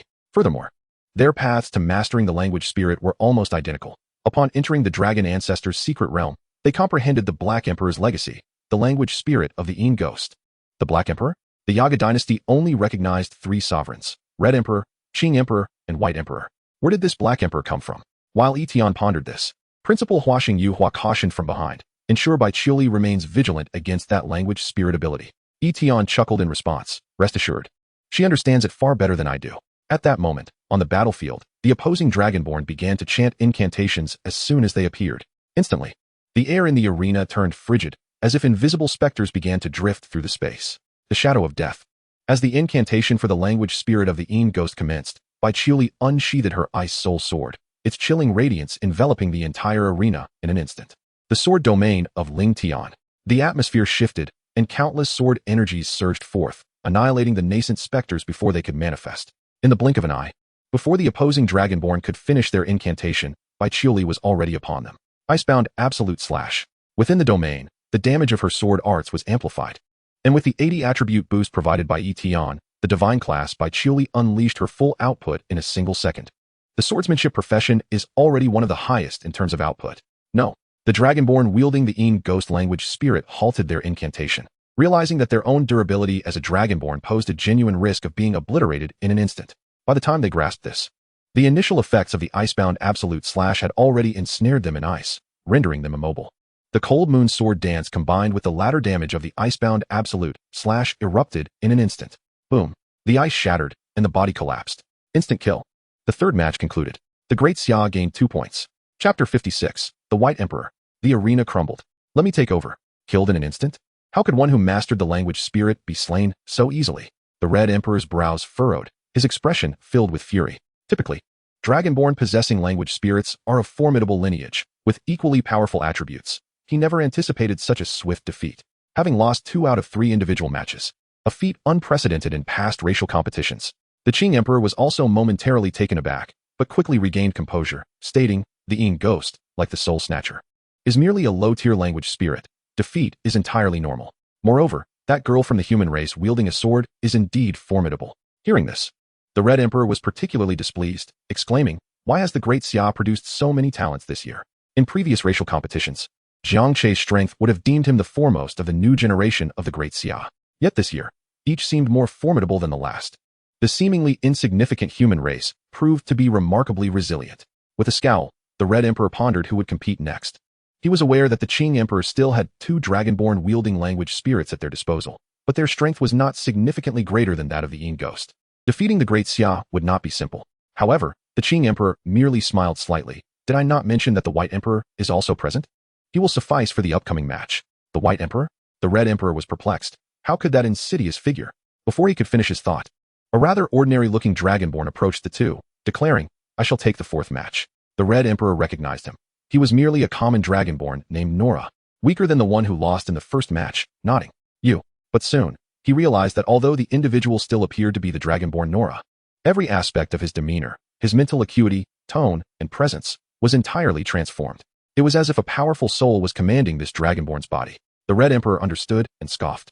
The White Emperor, using the language spirit's royal power to seize control of a descendant's body, your treachery remains unchanged. The White Emperor, now occupying the body of the Dragonborn Nora, chuckled softly, you flatter me. The Red Emperor snorted disdainfully. Had you arrived in the Great Xia sooner, there would have been no need for this competition.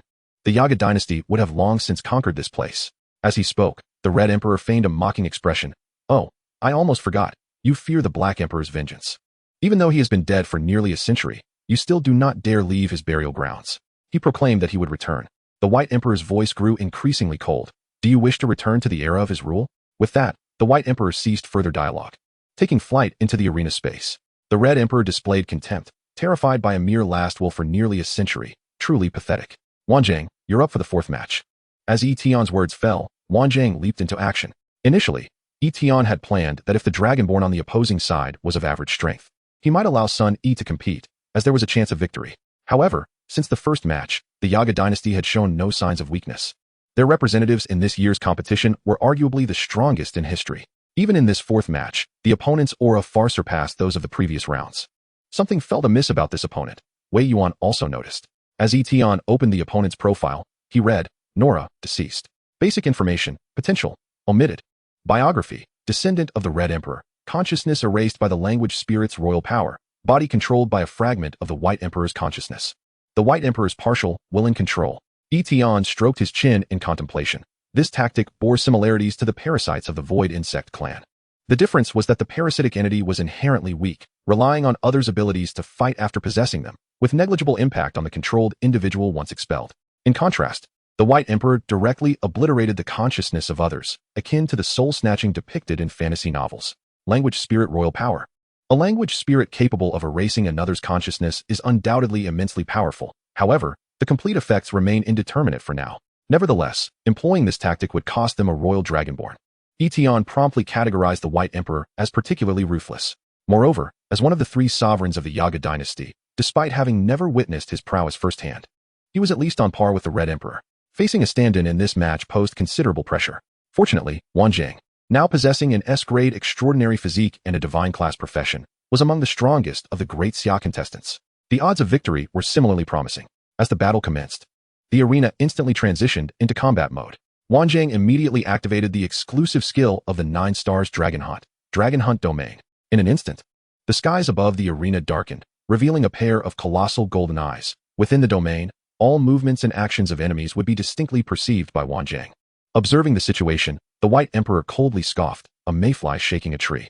2 dragon claws extended, their eyes radiating a blinding light. And an overwhelming wave of terrifying spiritual pressure surged toward Wanjiang like a tempest. The White Emperor, the strongest dragonborn wielding spiritual elements, though currently limited to a fraction of his power due to occupying another's body, remained formidable. A dragonborn of at least level 80 could easily overpower others with even a modicum of strength. Yet, this onslaught of spiritual pressure did not crush Wanjiang. Having undergone the refinement of the 1,000 weights, his capacity to endure pressure had significantly increased. Oh, the White Emperor's expression shifted to one of surprise upon witnessing this. As Wanjiang brandished his long spear, bolts of thunderous power descended from the heavens. The force of his thunderous battle form straightened his slightly bent physique, making him appear as if a deity of thunder had descended upon the world.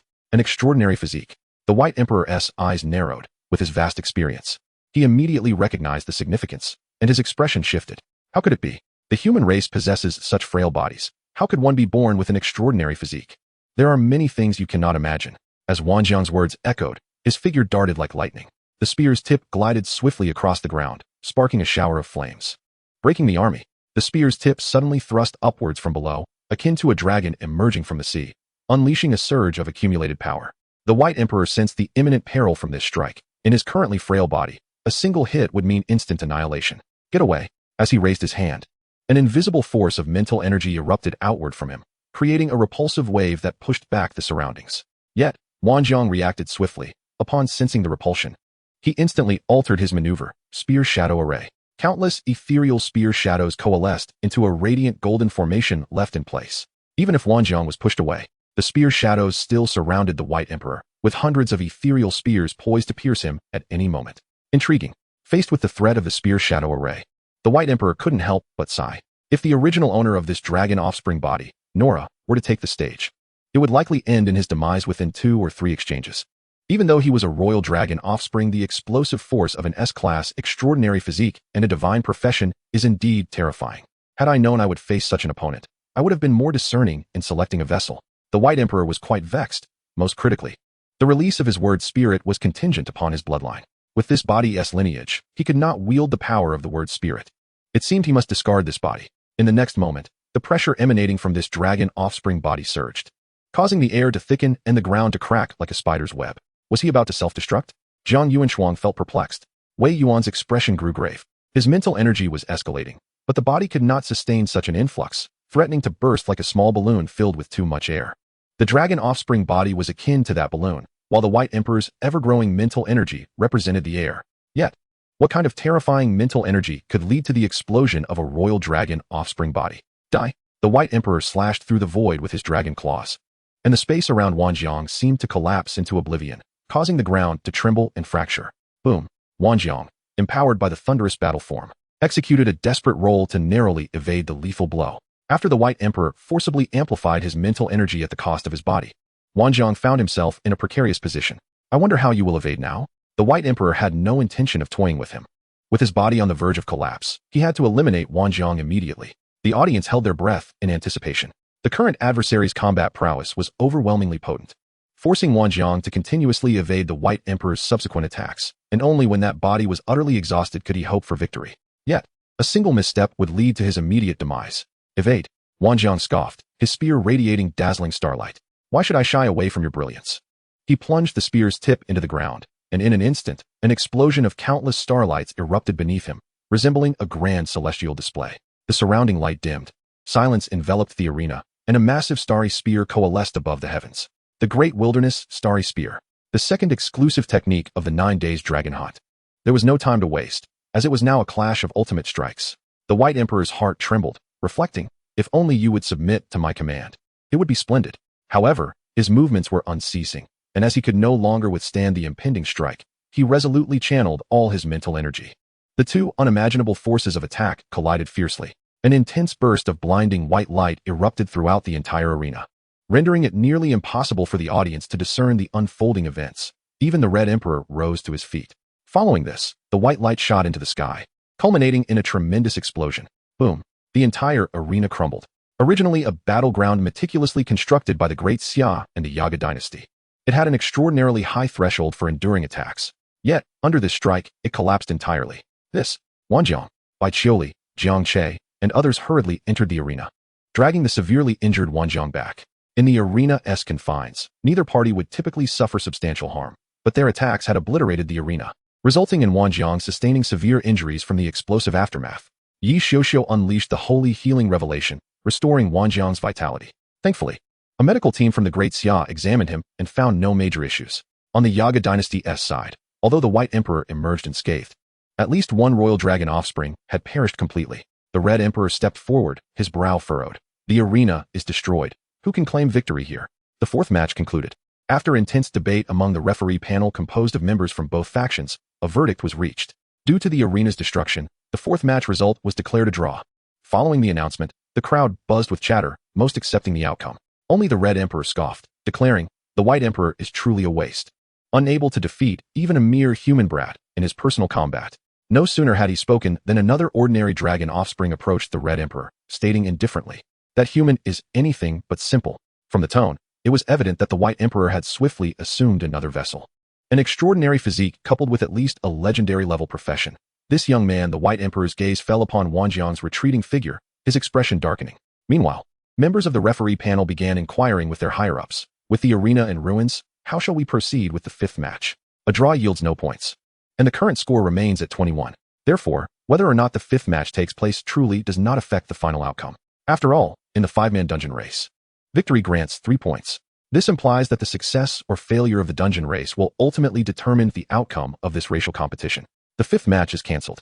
The second competition event, the dungeon race, will proceed ahead of schedule. Upon confirming with Wei Yuan and the Red Emperor, the referee panel announced the results. The dungeon race will be the level 50 instance, the Howling Abyss, with the first team to clear it being declared the victor, earning 3 points. At this moment, the competition's momentum surged once more to a climax. The moment that would decide victory approached early. Jiang Yuanshuang reminded Yi Tian, the Yaga dynasty's fifth match contestant has yet to appear. Given their concealment until the fifth match, they must possess exceptional capabilities. We must exercise caution. Yi Tian smiled and nodded, yet he remained untroubled. On the Great Xia contestant bench, Sun Yi discreetly patted his chest, as if relieved. As a contestant himself, an epic-class combat king, he might be a standout in other settings. Yet here, figures like Baiqiuli and Wanjiang, capable of wielding word spirits, were formidable. Each seemed capable of wreaking havoc, even toppling the arena. Sun Yi felt akin to a husky lost among a pack of wolves. He feared that Yi Tian might employ some clever strategy, placing the weakest among them to face the Yaga dynasty's trump card in the fifth match. In truth, he worried unnecessarily. Should it come down to the decisive round, if the Yaga dynasty truly held a hidden card, Yi Tian would personally intervene. He would allow them to witness what a true trump card entails. While one-on-one duels emphasized individual strength, the dungeon race placed greater importance on teamwork efficiency. Both sides would dispatch 5-member teams to compete. Upon observation, Yi Tian indeed discovered that among the 5 contestants dispatched by the Yaga dynasty, besides the dragon offspring Naden, Eliza, and the newly occupied body of the White Emperor, there was also an unfamiliar dragon offspring concealed beside the White Emperor. The contestants from the Great Xia remained Baiqiuli, Wanjiang, Jiang Che, Yi Xiuxiu, and Sun Yi. The medical team was currently assessing their conditions. As the weakest among them, Sun Yi clearly exhibited signs of anxiety, seemingly concerned about his performance. If the opponent's strength is still manageable, Yi Tian believes that their quintet, in conjunction with Alice, should find victory quite attainable. However, the Aegle Empire, bolstered by the presence of the White Emperor and his hidden killing moves, establishes a significant uncertainty regarding the outcome, rendering a definitive win elusive. After pondering for a moment, Yi Tian stepped forward, reassuring the somewhat anxious Sun Yi with a gentle pat, and declared, "Allow me to take over." Chapter 57. The Moment of Alice's Hunt. What? The head coach is warming up? The senior officials of the Great Xia were engulfed in a wave of similar bewilderment upon witnessing Yi Tian's intent to enter the arena. Soon after, Yu Hualin and Guodong exchanged incredulous glances with Wei Yuan, as if struggling to comprehend that not only did Yi Tian command a plethora of talented subordinates, but he himself was also remarkably formidable. Is he truly just an 18-year-old youth? Yet, Wei Yuan merely shrugged, indicating his own uncertainty regarding Yi Tian's true capabilities. However, he did not elaborate further, simply turning to Yi Tian for confirmation. "Are you confident?" "Rest assured, now that I have taken charge of the grand competition, I shall certainly give it my utmost effort." Yi Tian maintained a facade of nonchalance, though inwardly he mused, having invested 18 points of resources for this competition. Failure would result in a significant loss. After much internal struggle, Sun Yi finally nodded and relinquished his position in the instance dungeon. Consequently, Yi Tian led by Baiqiuli, Wanjiang, and the others to confront the 4 Dragonborn led by the White Emperor, including Naden and Eliza. The second segment of the grand competition, the instance dungeon race, officially commenced. The level 50 dungeon, the Wailing Abyss, lay before them. The black, bottomless valley was strewn with grayish-white snow, and the howling cold winds echoed like the mournful cries of spirits within the abyss. Alice, as Yi Tian's voice resonated. Alice's tall figure stepped forth from the void beside him. Bai Qiuli and Wan Jiang exchanged astonished glances, although they had heard of Alice's prowess in traversing dungeons. This was their first time witnessing it firsthand. Boss, Alice exclaimed with palpable excitement. Your summons indicate that suitable prey has emerged. As a boss lord, she found the ascension to the ultimate boss exceedingly challenging. After hunting numerous Dragonborn in the past 2 days, her progress on the monster template had barely increased. The upgrade of the monster template not only granted her enhanced boss privileges, but also improved her ability to traverse the void. Furthermore, the talent for demonization, once she ascended to a lord boss, would amplify her combat capabilities from 5-fold to 8-fold. This prospect heightened her anticipation for the monster template's advancement. Alice, accompany me to another dungeon to intercept the Aegle Empire. Knight Repair, you shall lead the team here for a swift clearance of the dungeon. Yi Tian commanded, recognizing the White Emperor's presence as a significant destabilizing factor that necessitated his personal intervention. Understood. Knight Repair nodded, wasting no time as he led Bai Qiuli, Wan Jiang, and Jiang Che deep into the Wailing Abyss. Yi Tian and Alice simultaneously activated their void traversal, heading toward another subspace of the Wailing Abyss. This alternate sublevel of the dungeon was precisely where the Aegle Empire was situated. At this moment, under the White Emperor's leadership, they traversed the level 50 dungeon with remarkable ease, achieving rapid progress. Despite the White Emperor's strength being somewhat curtailed, his mastery of skills far surpassed that of other Dragonborn. Soul pressure. Boom. His mental energy surged forth, annihilating an entire wave of dungeon monsters in an instant. At this pace, the Great Xia could not possibly contend with us. Indeed, Lord White Emperor's foresight is unparalleled. Eliza praised him. However, just as the other Dragonborn prepared to advance, they discovered that the passage ahead had been sealed. The route that was once accessible was now barred, effectively trapping them in place. What is happening? The White Emperor was momentarily taken aback. His seasoned instincts quickly deduced the truth. Altering the dungeon's terrain was a feat only a Lord Boss could accomplish. Why would a Lord Boss wish to delay their progress? Nonetheless, the White Emperor was determined to act, ready to obliterate the obstruction. Yet, in the next moment, the Dragonborns voiced their doubts once more. A new ability restriction has emerged in the dungeon. The White Emperor furrowed his brow, noticing a new debuff afflicting him. Dungeon restriction, mental element damage reduced by 60. What? The White Emperor, who solely wielded mental elements, expressed his incredulity. Such a degree of restriction could only be imposed by a Lord Boss. Yet it was unusual for a low-difficulty dungeon to feature a Lord Boss. Moreover, limiting only mental element damage seemed excessively targeted against him. The White Emperor pondered, first altering the terrain to impede our progress, then restricting mental damage. Surely this Lord Boss cannot be sent by the Great Xia? Indeed. All of these measures were orchestrated by Yi Tian, who had instructed Alice to utilize her dungeon privileges accordingly. From their previous one-on-one challenge, he discerned that the White Emperor relied solely on mental attacks. He initially sought to directly prohibit such attacks within the dungeon, but his Lord Boss privileges fell short. As a result, he opted for the next best option, reducing mental attack damage. This would pave the way for Alice's moment of reckoning. Dark Demon God. From the depths of the valley, a figure steeped in overwhelming demonic energy surged forth. With demon wings unfurling into the air, she carried an eerie yet perilous aura, exuding an oppressive presence that bore down upon the White Emperor and the other Dragonborn. What manner of creature is this? The power of the abyss. Has this dungeon been corrupted by evil? The Dragonborn were taken aback, yet the White Emperor remained composed, confidently stating, corruption occurs when both the dungeon and its monsters succumb to the abyss. However, the dungeon remains intact, and there is only one corrupted boss. This is a treacherous ploy from the Great Xia. With a cunning nature akin to his own, the White Emperor was quick to discern the opponent's stratagem.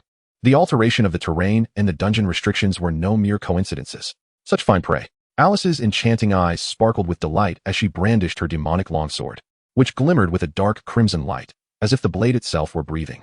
Do you believe such tactics can hinder us?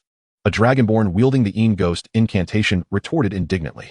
In the next instant, Alice's demonic longsword cleaved through the air, carving a dark red arc imbued with terrifying destructive power. Watch out. The White Emperor swiftly sidestepped, while Eliza hurriedly rolled to evade the strike.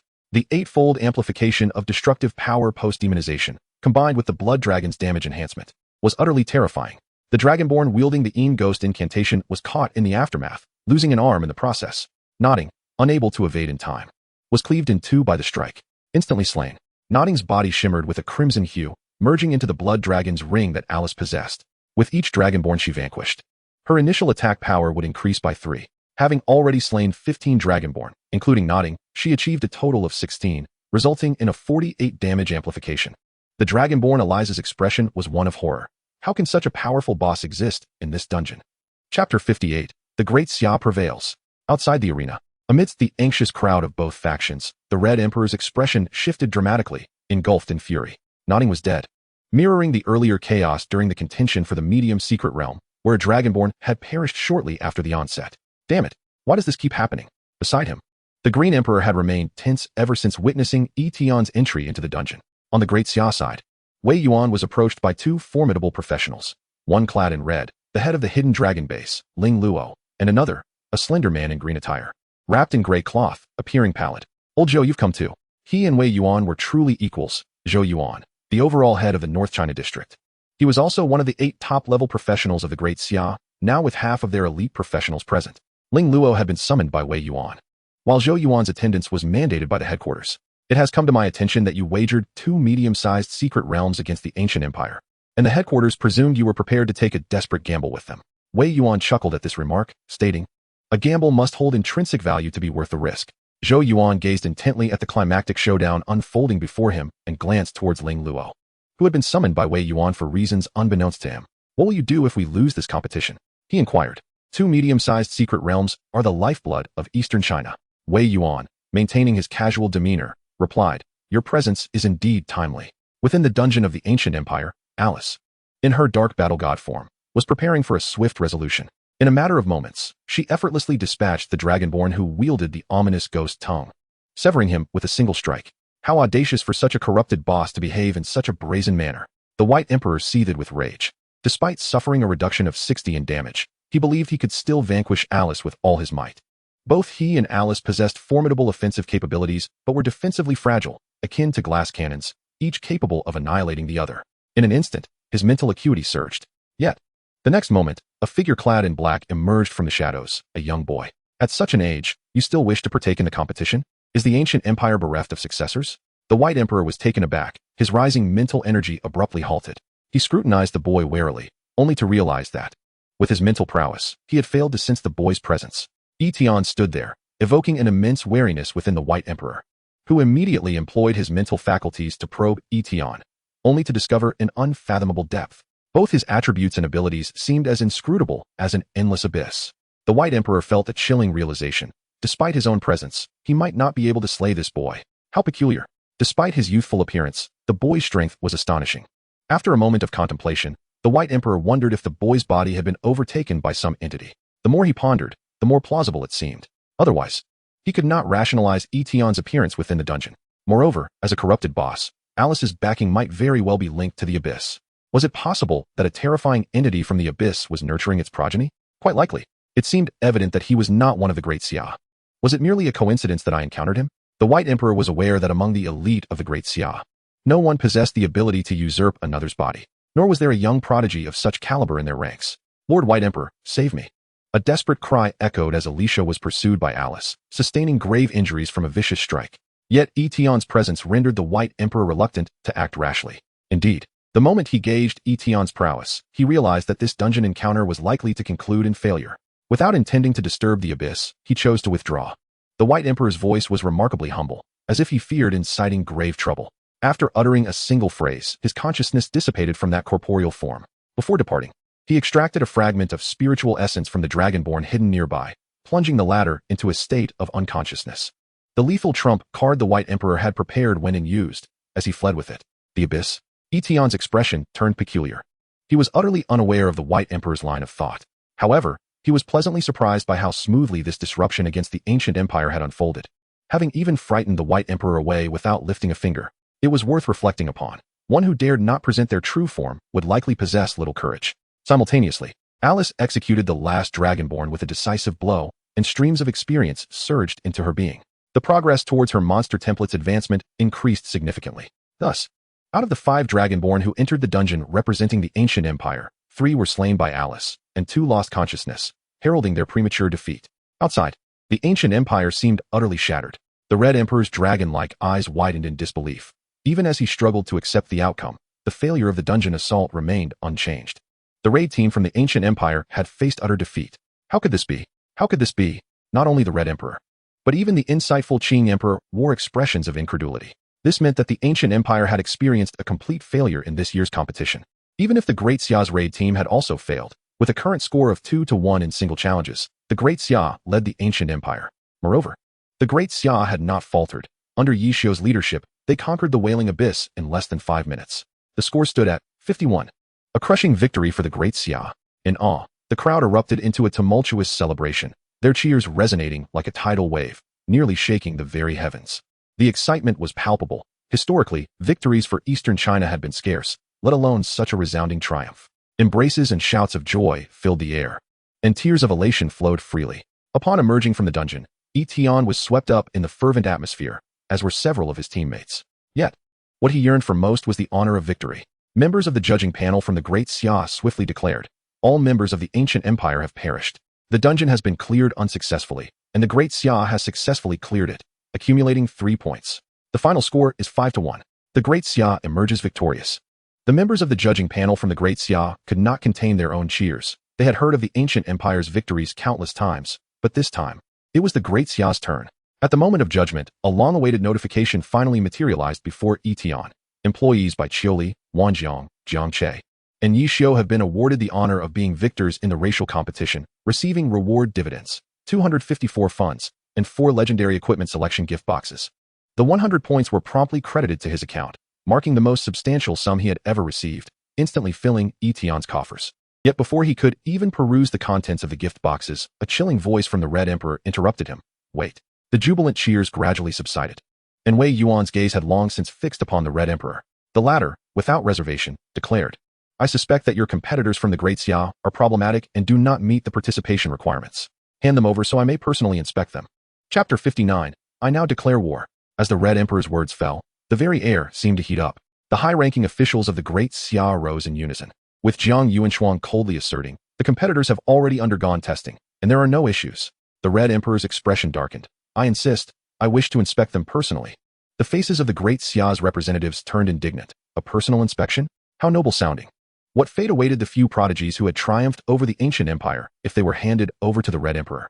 Wei Yuan's gaze sharpened. "We have signed a contractual agreement. Are you suggesting you wish to breach it?" Prior to each racial competition, the leaders of both races, the Red Emperor and Wei Yuan, would sign a document known as the gambling contract. Any breach by either party would result in severe backlash and punishment from the contract. The Red Emperor remained silent, his golden eyes turning a deep crimson, as if ready to erupt at any moment. From the moment the scores appeared in the competitive arena, he had known he had lost, yet he could not accept it. The Red Emperor and the ancient empire had never faced such a devastating defeat. The stakes of the 2 medium-sized secret realms were of vital economic importance for Eastern China, yet for the ancient empire, they were merely a trifle. They monopolized the ancient continent, possessing a full 14 medium-sized secret realms. Even if they lost 2, it would hardly constitute a serious injury. Yet he could not bear the thought of being bested by the human race. The dragon race was proud, and since the inception of the racial competitions, they had rarely encountered failure, almost forgetting the taste of defeat. Most critically, not only had they lost the secret realms, but they would also relinquish half of their control over the city. This implies that it has become exceedingly challenging for them to seize the territory of the Great Xia, let alone to partition resources on the Blue Star. Contemplating the uniqueness of this planet, the Crimson Emperor felt an increasing sense of resentment. Beside him, the Azure Emperor rose, unfurling his azure dragon wings with a poised readiness. In the audience of the Great Xia, some journalists appeared visibly incensed. The Great Xia has endured defeat for so long. Accepting the terms of the wager, does the Yaga dynasty truly deem itself above such losses? They brandished their recording devices, eager to document the Yaga dynasty's unscrupulous actions.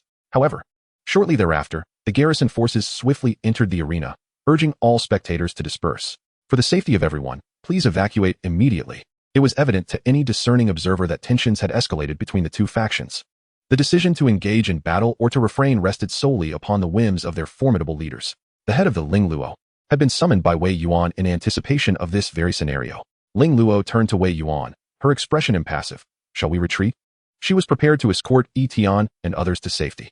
Her belief that Wei Yuan would refrain from aggression stemmed from her understanding of him as a staunch conservative. According to the prophecy of the Savior, the Great Xia had gradually divided into 2 factions, the conservatives and the warhawks. The consensus among the conservatives was to avoid conflict and conserve national strength, awaiting the arrival of the Savior. This divergence in beliefs was the root of the estrangement between Ling Luo and Wei Yuan, who had been comrades for over a decade. Ling Luo simply did not believe in the prophecy and could not fathom why Wei Yuan would place his faith in such ephemeral notions. Unbeknownst to Ling Luo, Wei Yuan's alignment with the conservatives was almost entirely unrelated to the prophecy. It was primarily due to the dire poverty of the Great Xia. The protracted two-century conflict with foreign demonic creatures had drained the nation's resources time and again, particularly when it became evident that a resolution was unattainable and the war had settled into a stalemate. Thus, after Wei Yuan assumed leadership, he rarely initiated foreign conflicts. Moreover, the future of the Great Xia remained shrouded in uncertainty. Surrounded by foreign threats and demonic adversaries, with careers dictated by chance, the Great Xia was in a precarious state, uncertain as to when a new pillar of strength would emerge. It was as if they stood amidst an impenetrable fog, reluctant to act boldly. However, circumstances appeared to have shifted. The emergence of Yi Tian filled him with hope for the future of the Great Xia. Wei Yuan exhaled deeply and spoke. Yi Tian, you have performed admirably. Withdraw for now to avoid any repercussions. Upon hearing this, Yi Tian promptly led by Qiuli and the others to retreat to a considerable distance behind Wei Yuan. As the leader, what mattered most? Certainly, it was their safety. Wei Yuan's words drew astonished glances from Zhou Yuan and Ling Luo. The battles of the younger generation had concluded. Now, it was their turn to take action. Ling Luo expressed her approval, a commendable decision befitting a man. Zhou Yuan was momentarily taken aback, but realization struck him. Wei Yuan had anticipated that the Yaga dynasty would not acknowledge defeat, which was why he had summoned Ling Luo in advance, indicating that he had prepared for conflict before the competition even commenced. Zhou Yuan inhaled sharply. Aren't you a conservative? Do you find the warhawks too timid? Driving a foreign force from the territory of the Great Xia was a goal shared by every regional leader. Zhou Yuan harbored similar ambitions, yet he understood the complexities involved, particularly given the formidable nature of the Yaga dynasty, whose dragon kin were powerful among foreign races. As a member of the conservatives, Zhou Yuan found himself momentarily lost in thought. At that juncture, Jiang Yuanshuang quietly remarked, "It seems the child of prophecy has emerged." The term child of prophecy widened Zhou Yuan's eyes. In the next moment, his gaze hardened as he turned to the Crimson Emperor. Then there is nothing more to discuss. Let us act. Wei Yuan levitated in midair, his azure garments billowing as orbs of star spirit energy coalesced behind him. His expression indifferent as he fixed his gaze on the indignant Crimson Emperor. Acknowledge your defeat. Surrender the two medium-sized secret realms and the control of Ding City, and return to your Yaga continent. The Crimson Emperor soared into the sky, his expression defiant. A mere human dares to demand my acknowledgement of defeat? Huh, what a dream. Thus, the truce between the Great Xia and the Yaga dynasty was declared null and void. Wei Yuan spread his arms wide, his garments fluttering dramatically as the heavens shifted, daylight giving way to a starry night. Boundless celestial power surged forth, enhancing his might. I hereby declare war. As he spoke, the celestial energy transformed into a celestial spear, radiant and resplendent, hurtling toward the Crimson Emperor like a shooting star. No longer would the foreign entities remain unchallenged. Today marked the end of their reign over the Great Xia. He was resolute in his determination to forge a safe haven for the younger generation, free from foreign encroachment. Having devoted the majority of his efforts to the development of the Great Xia since signing the contract with the Yaga royal family for the interspecies competition, Wei Yuan had distanced himself from direct confrontation. However, at this moment, Jiang Yuanshuang, Ling Luo, and Zhou Yuan exchanged astonished glances. Years of hidden strength had not dulled Wei Yuan's prowess, but had instead honed it to a razor's edge, making him arguably the foremost figure in the Great Xia. Is it really you, Wei Yuan? The Crimson Emperor roared, his wings enveloping his form in a blaze of crimson light, transforming in midair into a fearsome, colossal red dragon over 100 meters long. This was the exclusive ability of a dragon kin after reaching level 50. In this form, he revealed his true nature. Not only did his attributes surge, but his resistances also significantly increased. The Crimson Emperor unleashed a torrent of explosive flames, clashing fiercely with the celestial spear descending from Wei Yuan, the sky awash in shades of deep blue and crimson. In response, Jiang Yuanshuang, Ling Luo, and Zhou Yuan surged forth. The pinnacle combatants of the Great Xia, comprising 8 level 74 legendary professionals, now found half of their number assembled in this very place. Meanwhile, within the Yaga dynasty, aside from the ancient White Emperor, who had surpassed level 80, both the Crimson and Azure Emperors were stalled at the threshold of level 74. Yet, the Dragon Kin were formidable, particularly in their true dragon forms, capable of contending with 3 opponents of equal legendary status without breaking a sweat. Unfortunately, the 4 present were anything but ordinary. Wei Yuan clashed with the Crimson Emperor in a fierce aerial battle, the star spirit energy colliding with the Crimson Dragon's breath, warping the very fabric of reality. The Crimson Emperor commanded the element of fire, his strength and physique unmatched. He seized the moment of the explosive clash to surge forward through the smoke and debris. No, Barreling would be a more accurate description. Wei Yuan. Prepare to meet your end. Ultimately, the physical prowess of humanity paled in comparison to that of the Dragon Kin, should the Crimson Emperor close the distance. He could shred Wei Yuan to pieces in mere seconds. However, as a master of the Star Soul Arts, Wei Yuan had achieved a mastery of control, the Starry Web. The orbs of star spirit energy behind him swiftly intertwined before him, forming a grand net of cosmic energy. Its multiple control effects rendering it nearly impossible for the Crimson Emperor to advance. Through sheer control and pulling power, Wei Yuan engaged the Crimson Emperor single-handedly. Meanwhile, the other three had no intention of supporting him. They concentrated their efforts on the Azure Emperor. As the dragon of all laws, the Azure Emperor posed an even greater threat during large-scale battles. Caution was paramount to mitigate her potential devastation of the cities of the Great Xia. Ling Luo, her crimson attire swirling, formed a cross with her hands before her, conjuring a blood-red domain. Crimson Sky, Catastrophe Domain. As the leader of the special squad of the Great Xia base, Ling Luo's strength was indisputable, ranking just below Wei Yuan. The blood-red domain enveloped the Azure Emperor, as if countless tangible blades of murderous intent converged upon her. The Azure Emperor neither dodged nor evaded, primarily because escape was futile. As a master of elements and spells, speed was not the Azure Emperor's forte, yet she was equipped with her own countermeasures. Deep within her pupils, runes seemed to coalesce, and with a pulse of magical energy. Her blue-hued dragon form manifested instantaneously. In her true form, her wings enveloped a translucent shadow, resplendent in a kaleidoscope of colors, symbolizing the convergence of elemental power and magical energy. Wind, fire, water, earth, and lightning. The Azure Emperor unleashed elemental spells within the domain, countering Ling Luo's lethal intent. With each skill seemingly devoid of cooldown, Jiang Yuanshuang and Zhou Yuan, one wielding a sword and the other brandishing fists, executed a coordinated assault, flanking their opponent. With the combined might of Ling Luo's domain offensive, they exerted their utmost effort to breach the defenses of the Qing Emperor, creating a momentous spectacle.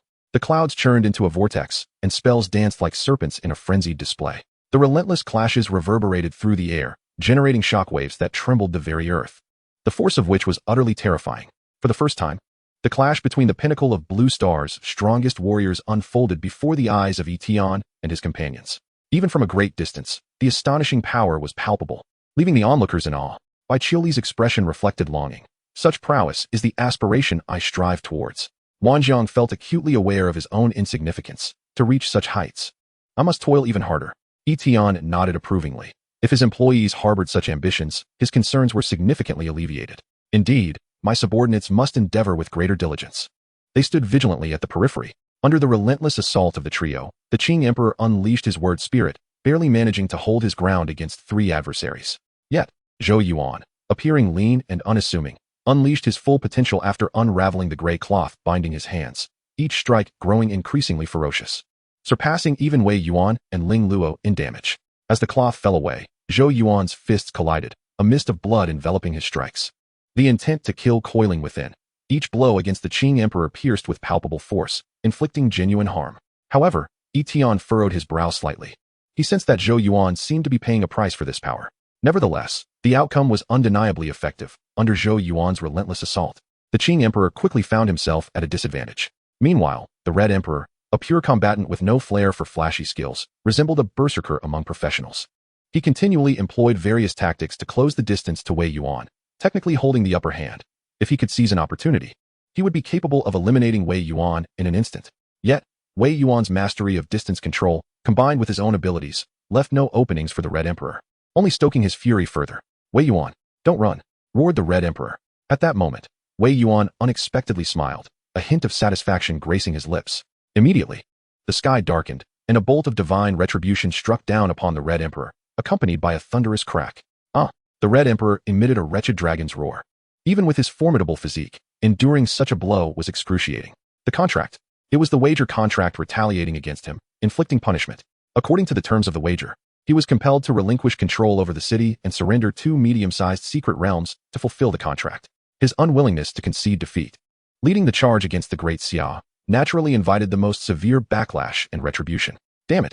The Red Emperor's face contorted with rage. Wei Yuan, however, bore a smile, appearing to have anticipated this outcome. If I were the one to lose, it would indeed be troublesome. Fortunately, our side has proven itself. You should return quietly. The agony of the backlash tormented the Red Emperor, his already bloodshot eyes growing more frenzied. He yearned to end Wei Yuan's life, but that was currently impossible. Furthermore, Failure to fulfill the wager would subject him to further contract penalties. His eyes bulging with fury, he was compelled to retreat to the interdimensional passage. Very well. Wei Yuan of the Great Xia, you are formidable. The two medium-sized secret realms I concede to you lie within the ancient continent. If you dare, come and claim them. He glared fiercely at Wei Yuan, a sneer creeping onto his face. Though he had lost the medium-sized secret realms, they could not be moved to claim the wager. One must enter the ancient continent. If they did not come, it would mean that the Great Xia had forfeited the wager, leaving the Red Emperor unscathed. And with the strength of Wei Yuan and his companions, daring to venture into the ancient continent would be tantamount to a suicidal endeavor. The city may belong to you now, but I shall reclaim it with my own hands in due time. The Red Emperor seethed internally. Had it not been for the contract's backlash, he would have fought for another 300 rounds. But now, he could only leave without looking back. Returning to the ancient continent. At this moment, witnessing the Red Emperor's departure, the stationed troops of the ancient dynasty, who had remained in the city, hurriedly retreated. The Qing Emperor decisively abandoned the battle and followed suit. Chapter 60. Refusal to change occupation? Golden potential. Jiang Yuanshuang let out a sigh of relief. Yet Wei Yuan shook his head. Not quite. We've merely temporarily regained control of the city. Henceforth, we shall officially enter a state of war with the ancient dynasty. Upon seeing the Red Emperor and Qing Emperor enter the interdimensional passage, Wei Yuan immediately signaled for everyone to halt their pursuit. The Red Emperor was correct. Penetrating the ancient continent was nearly impossible at this juncture. Within the ancient continent resided the most powerful White Emperor, and though Wei Yuan was unaware of his reasons for remaining hidden, should they attempt to invade the ancient continent, the White Emperor would undoubtedly take action. Moreover, the other side of the interdimensional passage was the stronghold of the ancient dynasty, and the pressure faced would be exponentially greater. The two medium-sized secret realms won in the racial tournament appeared unattainable for the time being. Sooner or later, we shall breach the ancient continent and bring these unruly dragons to heel. Ling Luo glared fiercely at the interdimensional passage. Meanwhile, Wei Yuan swiftly deployed two magical array artifacts, activating them in conjunction with his professional abilities, laying down a 6-layered magic formation at the entrance of the interdimensional passage. The 6-layer formation interlocked, combining defensive, controlling, and offensive capabilities. Should the dragon descendants attempt to traverse the interdimensional passage again, the formation would trigger an attack. Wei Yuan was acutely aware that once the contract's backlash subsided, the Red Emperor might very well return to retaliate. Nonetheless, for now, the city had at least been reclaimed by Huadong. Guard forces, clear the northern part of the city, leaving no remnants of the ancient dynasty.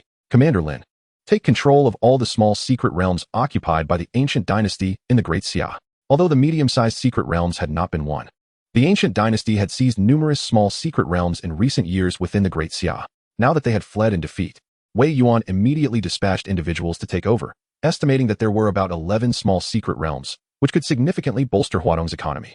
At this moment, Jiang Yuanshuang supported Zhou Yuan, who, despite his previously pale and gaunt visage, was losing the last remnants of color. It seemed that after his explosive display against the Qing Emperor, something was incessantly siphoning his life force. Wei Yuan administered a potion to him. Chuckling wryly, "Please don't die on me. That would place a heavy burden on my shoulders." Zhou Yuan rose to his feet. "I will do my best." The man before them, Zhou Yuan, the representative from the north, was indeed a legendary professional of golden potential. However, upon reviewing his resume, Yi Tian discovered that his current profession was rather peculiar. Legendary profession, life-devouring martial saint. Nearby, Yi Xiu, well-versed in various professions, sighed at the mention, a life-devouring martial saint? This profession has appeared numerous times in the Great Xia, yet each awakened individual has met an early demise. Why is that? The life-devouring martial saint is a profession that exchanges life force for combat power. Each battle consumes a portion of life force. The more intense the battle, the greater the life force consumed, ultimately leading to death. Unless one refrains from fighting, life will continually be drawn away by the power of the profession. It was no wonder Zhou Yuan's damage output had been so high against the Qing Emperor, given the nature of a profession that burned life for power. Regrettably, in his current state, Zhou Yuan, barely in his 30s, appeared to be nearing the end of his life. At this moment, Yi Tian suddenly conceived a solution. He approached Zhou Yuan and Wei Yuan, speaking to the former. "Senior, would you like me to help you change your profession?" Upon hearing this, Wei Yuan's eyes lit up. Indeed, if Yi Tian could assist Zhou Yuan in changing his profession, it would be akin to saving his life. Zhou Yuan was momentarily taken aback, his mind racing to comprehend Yi Tian's proposal. "This young man, could you refrain from casually mentioning something so terrifying? Change a profession? Isn't that predetermined by fate? Can it really be changed at will?" Observing this, Wei Yuan quickly elaborated on Yi Tian's abilities, in a brief explanation lasting mere seconds.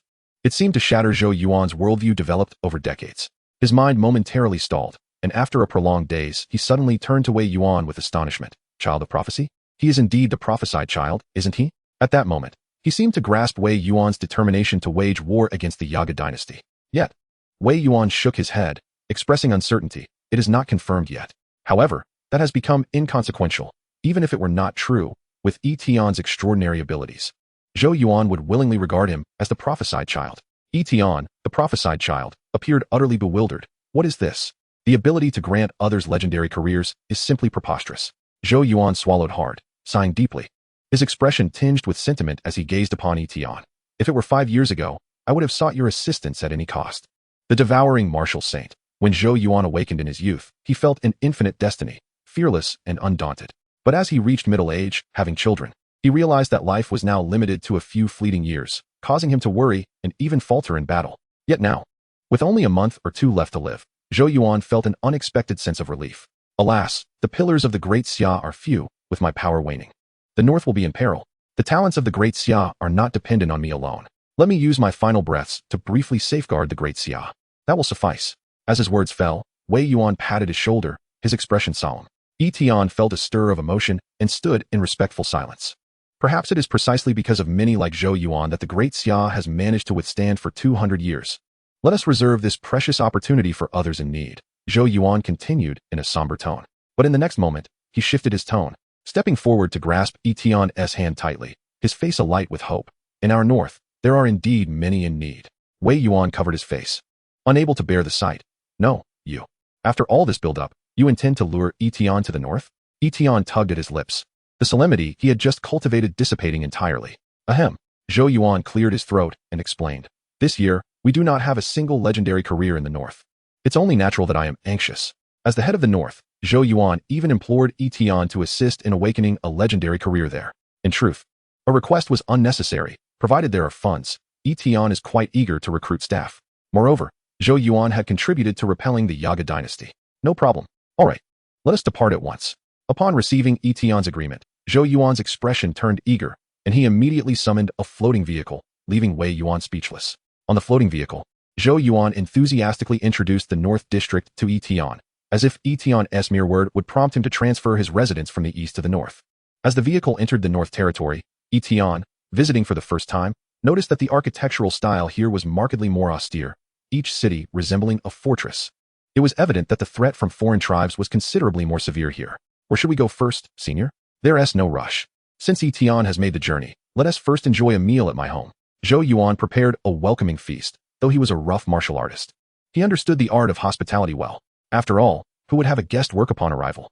Zhou Yuan's home, modest in size, was located on the outskirts of South Tang City in the north, covering a little over 100 square meters. Upon entering, one could feel a warm ambience radiating from every detail within the house. Daddy, you're home. Do we have guests today? A gentle voice rang from the living room, instantly drawing a genuine smile from Zhou Yuan. I'm back. He turned to introduce Yi Tian. This is my daughter, Zhou Mo Yao. He looked up to see a demure and lovely little girl standing in response, her light yellow dress accentuating her delicate features. Yet in the next moment, Yi Tian's brow furrowed. The girl's eyes, which should have sparkled like stars, were now veiled by a faint mist, her pupils a dull gray. Hello. Zhou Mo Yao slightly bowed towards Yi Tian, her eyes unable to discern his presence. Noticing Yi Tian's silence, Zhou Yuan spoke in a tone only he could hear. 5 years ago, Mo Yao was attacked by the Shadowman Wolf clan in the wilderness when I arrived. Her eyes were already destroyed. Zhou Yuan's voice grew heavy. Blindness is an immense blow to any individual. A person who might have had an infinite future was left without sight, making survival in this era a challenge. Yi Tian was unfazed, responding with a smile. Hello. I am Yi Tian. His interface displayed an automatic prompt of her sum. Detected golden potential talent. Chapter 61, Spirit Seer. Song 1 Spirit Envoy. Hello. I won't disturb you any longer. Zhou Mo Yao timidly stated, then began to feel her way back to her room. She understood that anyone who could accompany her father must possess a significant status, and it would be best for her not to be present during their discussions.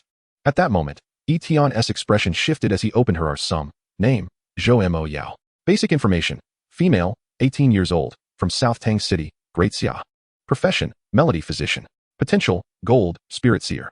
Background, innate mental strength far exceeding the norm, naturally gifted in spiritual perception, able to see things invisible to ordinary eyes. At 13, she encountered the Shadow Moon Wolf clan and lost her eyesight upon directly gazing at the shadow-devouring crescent moon. Investment opportunity, legendary career, Song Wan Spirit Envoy, 20 points of funding. Directly gazing at the shadow devouring crescent moon? What on earth is that? The Shadow Moon Wolf clan is a neighboring foreign tribe to the North District, with their interdimensional passage located in the wilderness on the north border. It seems this is significantly related to the Shadow Moon Wolf clan. Moreover, Yi Tian was astonished to discover that Zhou Mo Yao's innate mental strength was so formidable that she could perceive spirits without having transitioned to a career. Some individuals are born with physical prowess, others with speed, but such evident talents are far more recognized. A strong innate mental capacity, however, is often overlooked. Should she transition to a mental-based profession, she would undoubtedly surpass the average individual significantly. Yi Tian felt a flicker of interest. Senior, your daughter is actually quite suitable. Currently, Yi Tian's team, consisting of Bai Qiuli, Wang Jianjiang, and Yi Xiu, only needed one more member to perfectly form a 5-person special squad. And they were precisely lacking a support profession. Zhou Yuan was taken aback. Reflecting on his daughter's condition, he fell once more into sorrow. No, it's impossible. Her eyes, for some reason, cannot be healed. In her blindness, becoming a professional would render her unable to fight. In truth, Zhou Mo Yao had awakened a rather impressive profession, the epic-level support role of Melody Physician. Becoming an excellent support for a team was her only modest wish in life. However, with her blindness, even walking was a challenge, and accurately directing skills to teammates would be impossible. How could she become a qualified professional? Yi Tian pondered briefly before responding. It's all right, let us give this profession a try. His confidence stemmed from the fact that in his investments, each career was perfectly suited to the individual. Although he was unsure what type of profession would suit someone without sight, he wanted to try. After all, no talented individual should be easily abandoned. Failure would only cost 20 points of funding, and with a current balance of 1103, Yi Tian had more than enough to experiment. Zhou Yuan gazed at Yi Tian's confident demeanor, contemplating for a long while before finally nodding. As a father, he too longed to fulfill his daughter's wishes. At the very least to free her from the despair of coiling up in the house every day. Mo Yao. Zhou Yuan knocked on his daughter's door. Standing outside to explain the situation, Yi Tian's gaze drifted to a corner of the room, where several small bluebird figurines and wind chimes hung at the window, jingling gently in the breeze. Change of profession? Zhou Mo Yao hesitated, but it's fine, let us give it a try. Perhaps it will make you the finest support in the great Xia. Yi Tian's cheerful voice elicited a soft giggle from Zhou Mo Yao. The finest support is too grand. Being a competent professional would be wonderful. As he spoke, Yi Tian activated his skill, and a contract appeared in Zhou Mo Yao's hand. Just place your fingerprint here. Watching Zhou Mo Yao hesitate not for a moment and lift her hand to press down, Yi Tian couldn't help but jest. Are you not afraid of me being a villain if you don't let your father check? Zhou Mo Yao beamed a radiant smile. Her voice soft as she spoke. Since I lost my sight, as long as I approach someone, I can sense their heart. I can also feel the kindness and malice of others. Big brother, your heart is very kind. You are a good person. Yi Tian was momentarily taken aback. To perceive the kindness and malice of others? Could it be that her spiritual vision had transformed into a form of telepathy after her blindness? While he pondered this, Zhou Mo Yao pressed her fingerprint onto the contract. In an instant, golden light enveloped the space, and phoenixes soared into the sky. Employee, Zhou Mo Yao. Occupation, Songwan Spirit Envoy, 2nd tier. Quality, legendary. Level, 25. Strength, 10. Agility, 10. Constitution, 50. Spirit, 1080. Career talent, Songwan Yao. Transform into an untouchable and invulnerable Songwan spirit form, possessing allies to increase their agility by 40 and damage by 70, with a speed boost, and can disengage or transfer possession at will. Career skill, Flowing Light. Unleash a luminous array, providing nearby allies with a shield of 500 spirit power that can negate 3 control effects while increasing defense by 60. Spirit Wind Call. Restores 10 of maximum health to the possessed ally every second, and can actively remove negative states to refresh all skill cooldowns. Azure Cloud's Absolute. Bestows a buff on surrounding allies, causing a phantom of Songwan to chase during attacks, inflicting an additional 15 spirit power in true damage, along with a 70 slow and marking enemy positions. Yi Tian gazed at Zhou Mo Yao's skills, feeling a sense of satisfaction. This support was remarkably powerful. Setting aside the terrifying 1080 spirit power at level 25, her possession skill compensated for the primary flaw of support roles, being untouchable and invulnerable.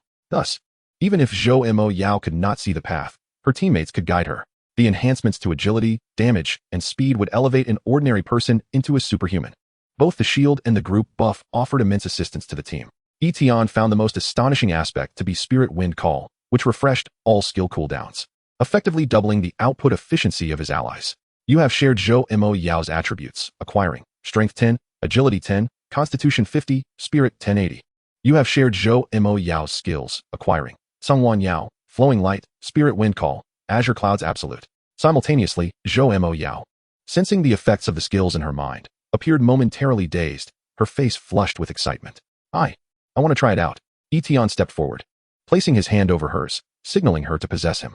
Zhou Mo Yao activated Sangwan Yao, her form transforming into an ethereal Sangwan phantom, her semi-transparent body manifesting luminous wings. As sparkling particles danced beneath her feet, her body swiftly shrank, her height of 160 centimeters reducing to less than half. She resembled a finely crafted figurine, exuding an enchanting aura. Now, she could float around Yi Tian within a 10-meter radius, and the sensation of flying freely delighted her immensely. Although she could not see the path, she established a wondrous connection with Yi Tian, allowing her to return to his side at any moment without fear of losing her way. Zhou Yuan's gaze was somewhat dazed. He had not witnessed such a joyful smile on his daughter's face in quite some time. Zhou Mo Yao was undoubtedly elated with these skills. It meant that even in her blindness, she could still be a valuable support. No, with her current capabilities, becoming the foremost support in the Great Xia was not out of reach. Zhou Mo Yao disengaged from her possession, standing before Yi Tian, bashfully expressing her gratitude. Thank you, benefactor brother. Yi Tian rejected the peculiar appellation, correcting her. From now on, call me boss. All right, boss. Yi Tian then turned to Zhou Yuan, saying, Senior, your daughter will be joining my department. She will be a part of my team. With Zhou Mo Yao's support, along with Bai Qiuli, Wan Jiang, Jiang Che, and Yi Xiu, the first special squad was finally complete. Zhou Yuan hesitated for a moment, but, considering his situation, ultimately nodded in agreement. All right, just as he spoke. His previously relaxed expression morphed into one of confusion, his demeanor peculiar. Wait, something seems off. Wasn't I asking Yi Tian to help awaken a legendary profession for Huabei? How did it turn into my daughter being taken away? Chapter 62. Partners. What did you see? Zhou Mo Yao was filled with excitement. This was the first time since her blindness that she felt hope in life. Be boss. Yi Tian turned back to respond. Yes? May I touch your face? Huh. Yi Tian was momentarily stunned, only to see Zhou Mo Yao's face suddenly flush. I just want to remember what you look like, boss. For those with visual impairments, touching facial features helps construct a mental image of others, akin to how sighted individuals remember appearances. Yi Tian understood her intent, though it felt somewhat strange to be touched on the face for the first time. Go ahead. Zhou Mo Yao's delicate fingers brushed against Yi Tian's cheek, and before he could react, her face turned crimson as it was her first time touching a boy. Yi Tian slightly closed his eyes, feeling the cool, gentle touch of her fingertips against his skin. Zhou Yuan's mouth twitched, his gaze suddenly becoming unfocused, as if he had been struck by 100 urgent matters. Glancing around restlessly, suddenly remembering that dinner was not yet prepared, he turned and strode toward the kitchen without a shred of hesitation. Zhou Mo Yao bit her lip, touching his face 2 or 3 times before retracting her hand. Suddenly, she thought of something. Boss, does that mean I will follow you from now on? She was not merely referring to joining Yi Tian's team, but rather, as a blind person, her profession necessitated binding to a teammate, making it essential for her to have a partner. Beyond combat, this would also be vital in daily life. Having a male and female together could sometimes be inconvenient. Yi Tian arranged for her to connect with Bai Qiuli. Coincidentally, Zhou Mo Yao was of university age, making her a suitable roommate for Bai Qiuli. Furthermore, the combination of a Sword Immortal and its Sangwan Spirit Envoy would create high mobility, damage, and survival capabilities. The two would likely be well-matched partners. I have contacted another person, a girl your age. You can attend university together. Thank you, boss. Zhou Mo Yao knew that Yi Tian had considered her situation. Being able to attend university was a significant blessing for her. At that moment, Yi Tian gazed into Zhou Mo Yao's pale, white eyes, confirming that Zhou Yuan was at a considerable distance, and asked in a low voice, Mo Yao, what did you see 5 years ago? Even your father wouldn't tell me. Upon hearing this, Zhou Mo Yao's body trembled, as if frozen. Yi Tian recalled Zhou Yuan mentioning that Zhou Mo Yao had lost her sight due to an attack by the Shadow Moon Wolf clan. Yet the Arsum stated that she had seen something that resulted in her blindness. Clearly, she had not disclosed this to Zhou Yuan. What could it be that merely seeing it would lead to the loss of her sight? Even the current medical techniques of the Great Xia and various priest-like professions could not heal it. Zhou Mo Yao had not anticipated that Yi Tian would uncover her secret, leaving her momentarily stunned and speechless. Yi Tian spoke gently. You didn't tell your father because you were afraid he would act impulsively and seek revenge for you, right? Zhou Mo Yao instinctively shrank back, a sense of panic washing over her, as if a small secret had been revealed. After a long silence, she nodded slightly. Don't worry, your father isn't here. Yi Tian was deeply curious. Zhou Yuan was undoubtedly among the top tier in the Great Xia, coupled with his profession as a life-sacrificing martial saint. What could have happened that made Zhou Mo Yao believe that even Zhou Yuan could not confront it? Zhou Mo Yao hesitated for a long time, and with Yi Tian's encouragement, she finally hesitantly spoke. On the moon, there was a shadow. Yi Tian was momentarily taken aback by the words, instinctively glancing towards the sky outside, wondering about the moon. Zhou Mo Yao elaborated, "It is not the moon of Blue Star. It is the moon of the Shadow Moon Wolf clan." Yi Tian furrowed his brow slightly. His understanding of the Shadow Moon Wolf clan was rather limited, plunging him into a realm of ignorance.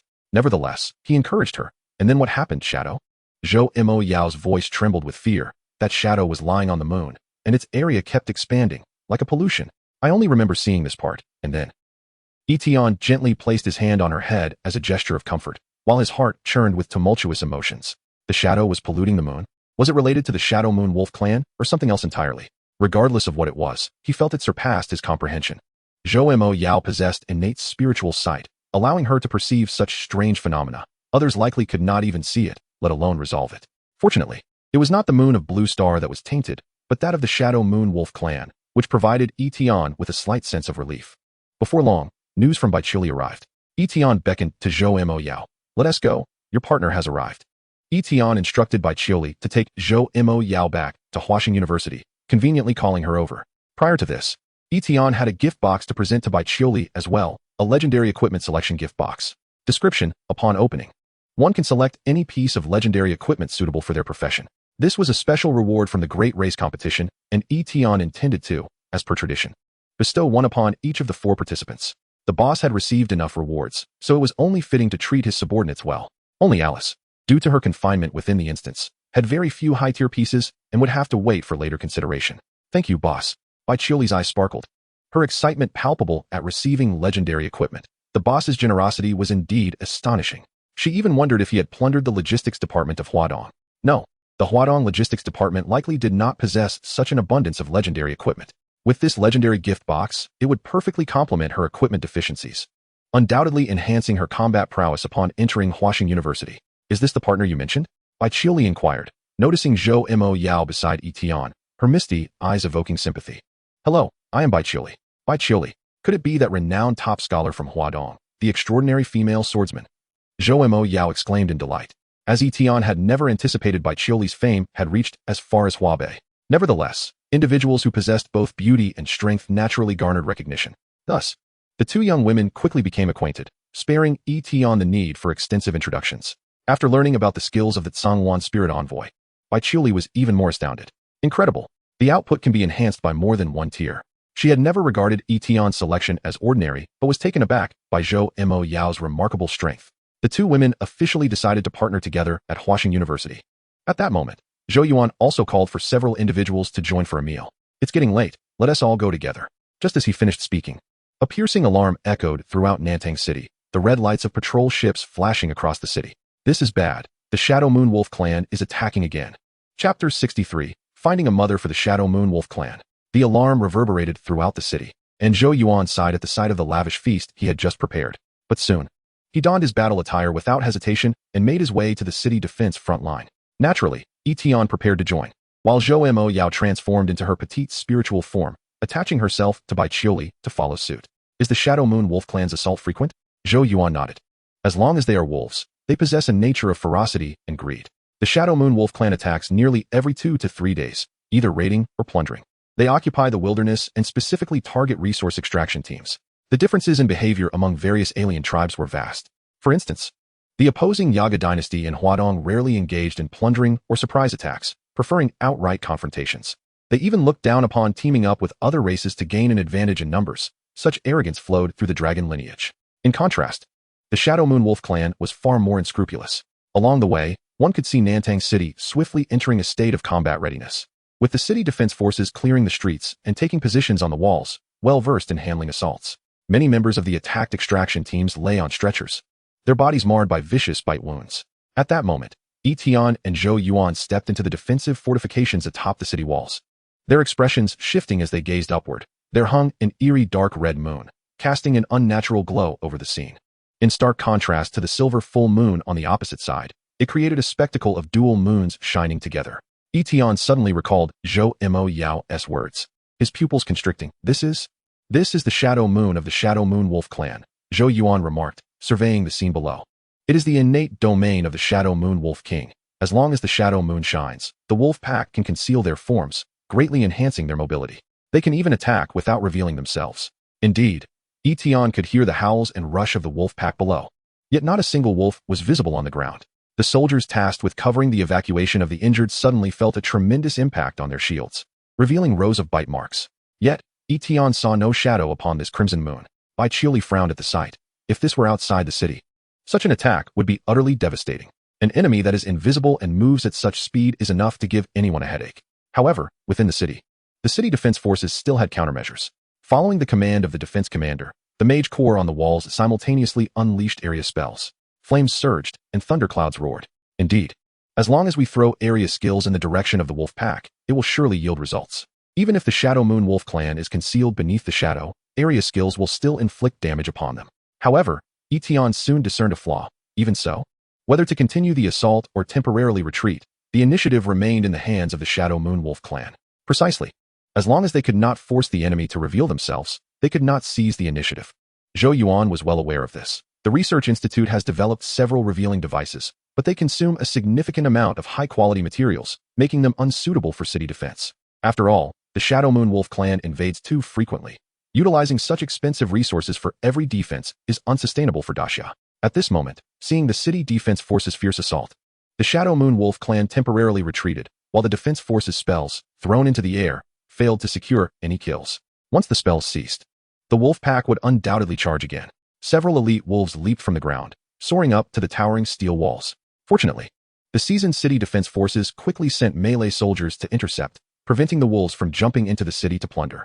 In such a situation, typically only Zhou Yuan could take action to slay or repel the Shadow Moon Wolf King, causing the shadow to dissipate and reduce casualties. However, at this moment, Zhou Mo Yao in her spiritual form quietly raised her hand. I believe I have a solution. Zhou Yuan, who was preparing to act, paused in surprise. Yi Tian reached out to stop Zhou Yuan, knowing that as a martial saint whose actions could shorten his lifespan, it was best to avoid unnecessary combat. Zhou Mo Yao now turned to Bai Qiuli, requesting, Sister Bai, could you take me to the area where the mages are most concentrated? As Bai Qiuli, acting as her designated driver, heard this, she immediately set off, with the spiritual form of Zhou Mo Yao following closely behind. She arrived behind the mage corps, right here. Upon noticing this, the city defense commander was puzzled, but upon seeing Zhou Yuan's slight nod, he tacitly approved of their actions. Zhou Mo Yao, somewhat unfamiliar, raised her hand. Qingyun Absolute, Bai Yunju, bestows a buff upon allied forces in the vicinity. An ethereal silhouette of the Azure Phoenix manifests during attacks, inflicting an additional 15 points of true damage and applying a 70 slow while marking the enemy's positions. A divine bird, resplendent in hues of azure and teal, soars gracefully with its head held high, its melodious calls resonating through the heavens, casting a shimmering veil of silver feather-like sigils upon all nearby allies. The radius of Bai Yunju's buff extends several hundred meters. However, Zhou Moya was unable to gauge the distance accurately, prompting her to have Bai Qiuli adjust their position for safety. At this moment, over 500 mages of the city defense army were imbued with the buff. This time, a barrage of area of effect spells was unleashed. Yet, upon being struck by the spells, the Shadow Moon Wolf clan bore a crest of azure heron feathers above their heads, illuminating their forms with a distinct outline. In the vast darkness of night, such a conspicuous azure emblem appeared akin to a downward arrow in a video game, signaling the Daxia forces, strike here. Goodness, they've been revealed. We can see them now. Moreover, their speed has diminished. Retreating will no longer be a simple task. What an astonishing buff. The city defense forces erupted in exclamations of awe, while Zhou Yuan stood in stunned silence. He had never anticipated that his daughter, despite her blindness, could truly function as a professional and exert such a profound influence on the battlefield, effectively countering the Shadow Moon Wolf clan.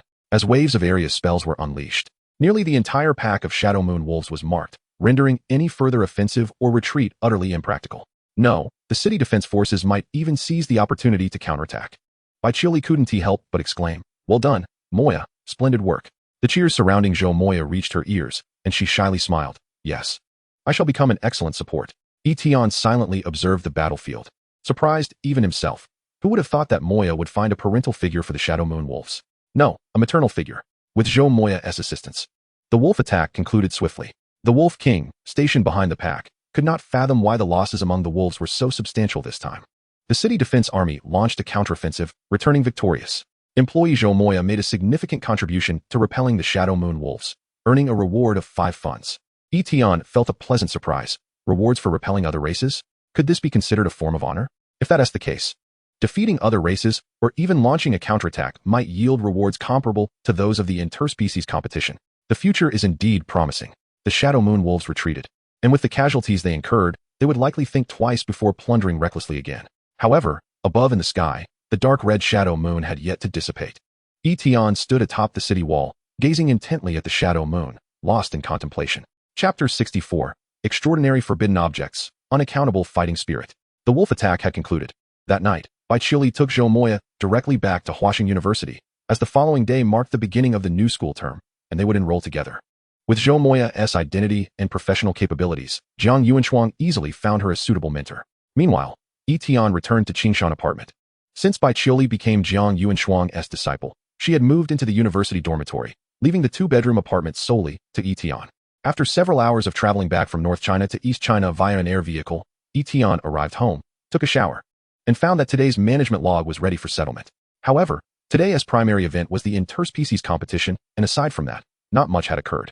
Management log. Wang Jiang was promoted to the leader of the East China Border Defense Army's Vanguard Guerrilla Unit. Reward: 3 funds.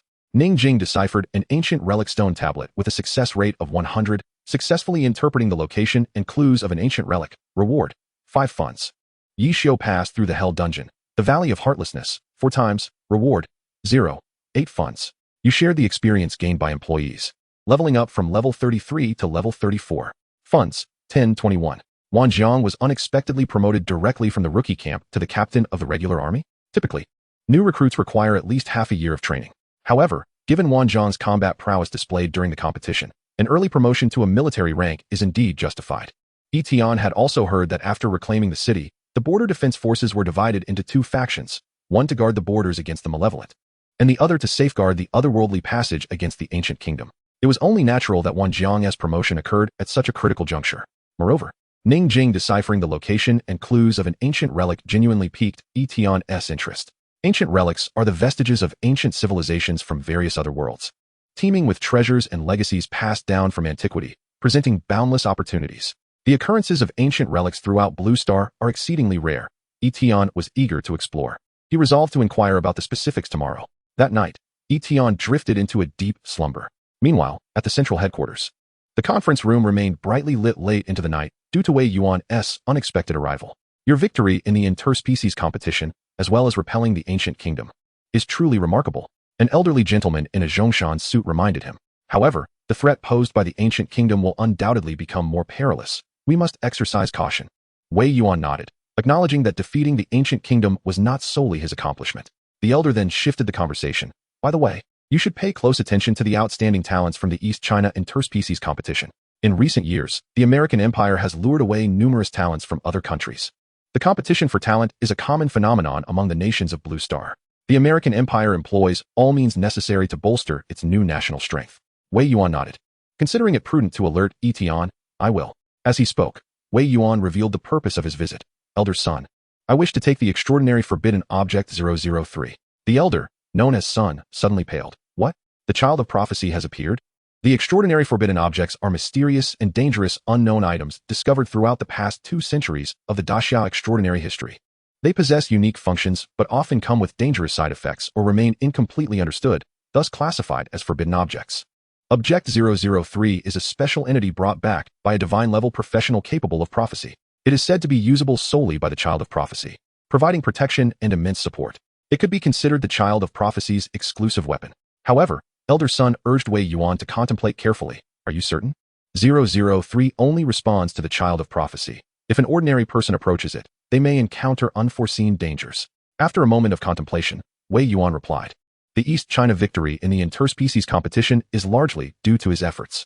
Even my defeat of the ancient kingdom has significant contributions from him. I believe he is likely the one. Elder Sun nodded slightly. Very well, you may attempt it, but ensure safety. Understood. The next morning, Yi Tian arose to embrace the sun. Upon awakening, he drew back the curtains, humming a cheerful tune as he washed up. However, at that moment, his phone vibrated unexpectedly. It was a message from Bai Qiuli. Upon reading the contents of the message, Yi Tian's brow furrowed, and his cheerful tune abruptly ceased. Soon after, not only Bai Qiuli but also Wang Jiang, Jiang Che, and Yi Xiu, all 4 participants from the interspecies competition, sent him messages. Yi Tian immediately pulled the 4 into a conference space.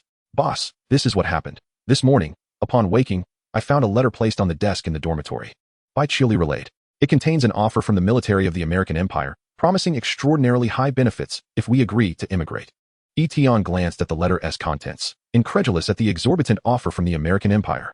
Just considering the welfare conditions, it would be nearly impossible for most individuals to resist. By Chili's expression grew slightly grave. I have no idea how they managed to place the letter on my dormitory desk without my noticing. Night Shio chewed the lollipop in his mouth and casually remarked, "It's not particularly difficult. This is a unique profession of messengers in the American Empire. As long as the messenger remembers someone's appearance and then incinerates the letter, the message will appear near that individual. Perhaps our photos or videos from the competition have been seen abroad." Including Night Shio, all 4 of them received recruitment letters. At that moment, Jiang Che's head drooped onto the table, emitting a sound of near despair. Why are the conditions offered to me so much worse than yours? Yi Tian replied. I must work harder. A newfound determination flickered in Jiang Che's eyes, albeit an inexplicable one. It was evident that none of Yi Tian's employees could accept offers from other countries. This was clear as soon as the 4 informed Yi Tian about their letters. Not only did Yi Tian provide them with careers, but under his wing, they also had access to legendary equipment, meeting buffs, promotion opportunities, and other benefits unattainable elsewhere. In recent years, the American Empire has been reported to have poached numerous talented individuals from various countries, even making several attempts on Xia. Under the threat of evil forces and foreign tribes, the American Empire resorted to unscrupulous means against nations worldwide, particularly irking Yi Tian when it came to poaching talent from him. Before long, the meeting concluded, and everyone had their respective matters to attend to. Yi Tian also prepared to step out, intending to inquire about specific details regarding ancient relics. However, as he reached the door, he spotted Wei Yuan, along with a specialized airline crate in his hands. Indeed, it was an airline crate, the kind used to transport cats, but this one appeared to be a custom version. Inside the crate was a black cat. Chapter 65, Capturing a Little Cat. Entering the relics. You mean this black cat is the extraordinary forbidden object numbered 003? Precisely. Yi Tian and Wei Yuan sat on the living room sofa, and after Wei Yuan enlightened Yi Tian about the extraordinary forbidden objects, Yi Tian gazed at the black cat in the airline crate with astonishment. The cat was rather small, its jet black fur impeccably smooth, and its pupils subtly glimmered with gold. Wei Yuan continued, As for the prophecy, you are already aware of it. I believe it may assist you. When Xia faces a life and death calamity, a savior will emerge, repeatedly reversing the tide and rescuing Xia from peril, saving humanity from catastrophe. Upon hearing this prophecy, Yi Tian momentarily questioned himself. Am I the child of prophecy? But I traversed here from another world. Logically, the prophecy appeared 80 years ago, long before I was born or even arrived in this world. If it could foresee that, it would be utterly absurd. After pondering for a considerable time, Yi Tian ultimately decided to open the airline crate. In any case, I just need to let it out, right? Whether he was the child of prophecy would be determined by this black cat, as Wei Yuan stated. Wei Yuan nodded slightly, then concentrated intently, ready for any unforeseen circumstances. If Yi Tian was not the child of prophecy, he must prevent the black cat from posing a threat to him. Meow? As the door of the airline crate swung open, the black cat lazily meowed, and Yi Tian and the cat exchanged wide-eyed stares. In Wei Yuan's imagination, either Yi Tian would be the child of prophecy and the cat would nuzzle against him, or he would not be, resulting in the cat's rejection and potential danger. According to the records of Xia, aside from the child of prophecy, no one else could win the acceptance of the black cat, not even Wei Yuan himself. Yet at this moment, Wei Yuan watched as the black cat gracefully leaped onto Yi Tian's lap and settled there. Yi Tian cautiously extended his hand to stroke it. The black cat offered no resistance and lay obediently, allowing Yi Tian to pet it freely. While stroking, Yi Tian turned to Wei Yuan and inquired, What is the meaning of this? Wei Yuan appeared somewhat perplexed. Yes, I too am curious about what is happening.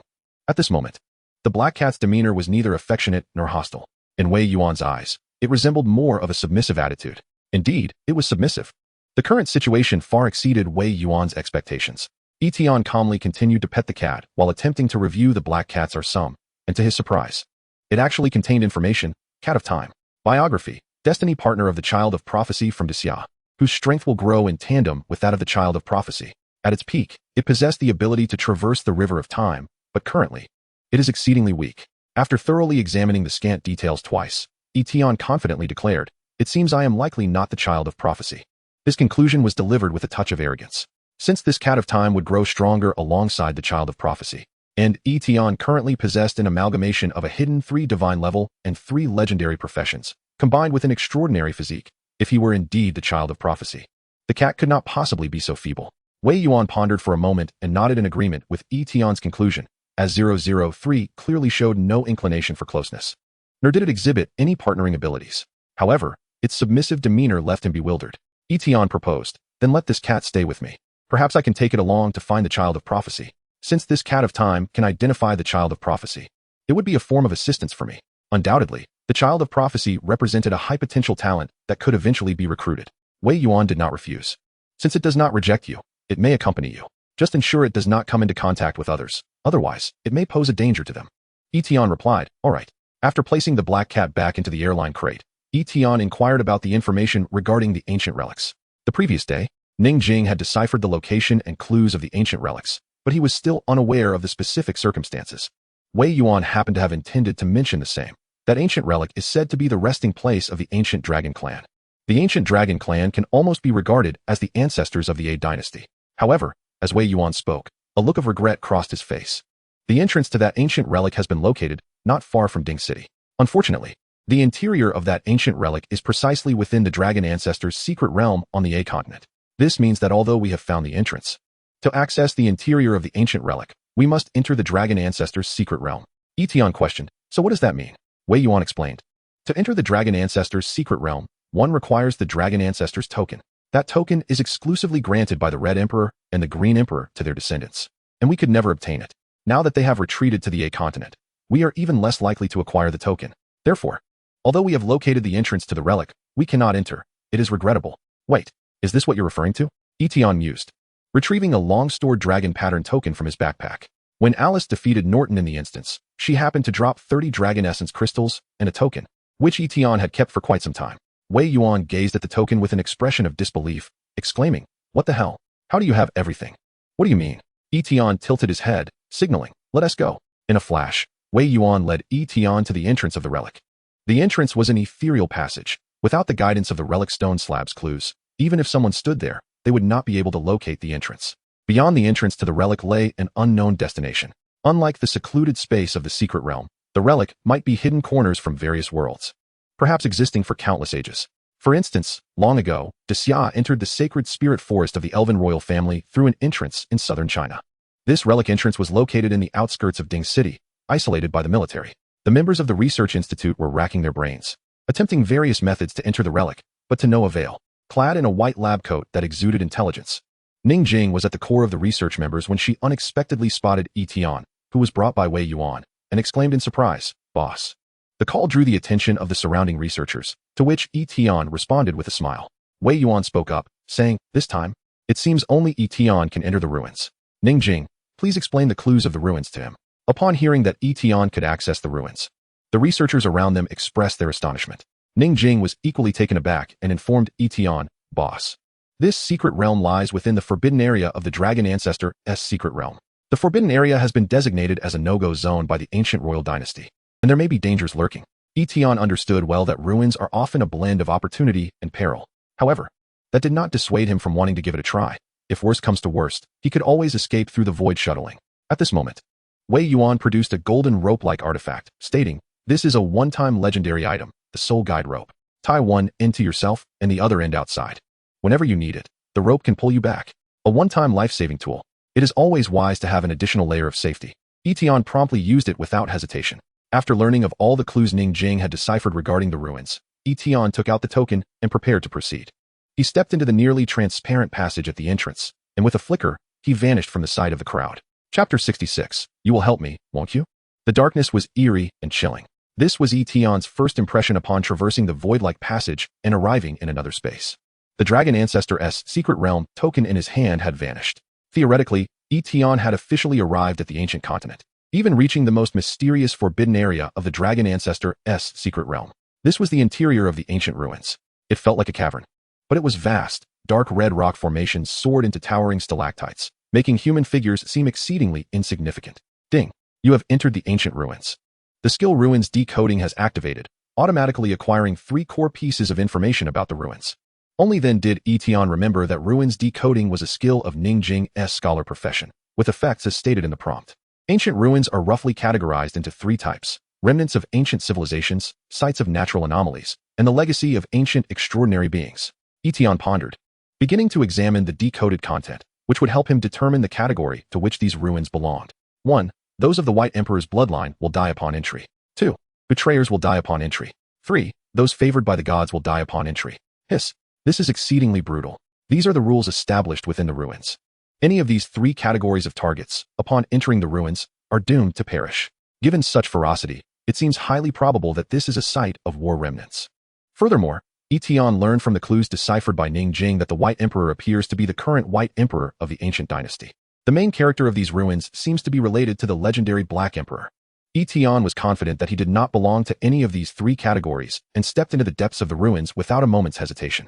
Meanwhile, on the other side of the ancient continent, in the Crimson Emperor's palace, the Crimson Emperor, having been enraged by the defeat in the Great Xia, was in a foul mood. The Azure Emperor remained calm beside him, while the White Emperor had occupied the body of a dragon descendant here, his true form still unmoved. It was rare to see the 3 dragon emperors of the ancient dynasty gathered together. The Crimson Emperor's voice was filled with ire. We should never have agreed to the Great Xia's proposal for the competition. We should have directly conquered them by force. The Azure Emperor coldly replied, "Do you wish for both sides to suffer? Since the death of the Black Emperor, the remaining strength of the ancient dynasty is already insufficient. The competition should have been more than enough to gradually erode Great Xia. Who would have thought this year?" Huh. The Crimson Emperor, furious, turned to the White Emperor. "If it weren't for you guarding the forbidden area with your true form, keeping a corpse for nearly 100 years, humanity would not be so rampant." The White Emperor's expression was neither joyful nor sorrowful. "I have said before, the Black Emperor will not die. His body may have lost its life, but his soul will not perish. The prohibition of the forbidden area is to prevent him from having any chance of resurrection." The White Emperor fixed his indifferent gaze on the Crimson Emperor. "Otherwise, you and I shall undoubtedly perish." The Crimson Emperor snorted but did not retort. "What about Great Xia? I will not rest until we reclaim our territory. Your contract backlash will dissipate in 5 days, the Azure Emperor commanded. In 5 days, we will fully shift our main force to Blue Star. It is best to establish a foothold there in one fell swoop. This time, the White Emperor will act as the main force." The White Emperor agreed with the Azure Emperor's strategy, stating, "No problem. We indeed need to contend for the territory of Blue Star. I have never seen a world with such an abundance of secret realms and ruins resources as Blue Star. The richness of its resources and the abundance of interdimensional passages make Blue Star a truly coveted land." This was also the reason the Crimson Emperor was reluctant to relinquish the territory of Blue Star. While the ancient continent possesses numerous secret realms, the resources across the entire continent are limited. Once exhausted, they are gone. Most worlds are like this. Only Blue Star continuously presents various instances, with small to medium-sized secret realms appearing frequently, and large secret realms also manifesting regularly, not to mention the ancient ruins and treasures. It truly can be described as vast and resource-rich. This is also why even the White Emperor is willing to take action. "I will select a suitable body to maximize the bloodline and combat power. I will kill those troublesome individuals from Great Xia whenever possible." The Crimson Emperor scoffed, "Huh. Yet your true form remains unmoved." The Azure Emperor advised, "The matter of the Black Emperor indeed cannot afford any mistakes. The Dragon Ancestor's secret realm, the Forbidden Area." Yi Tian couldn't help but feel a thrill. Having traveled merely a few kilometers, he had already reaped a bountiful harvest.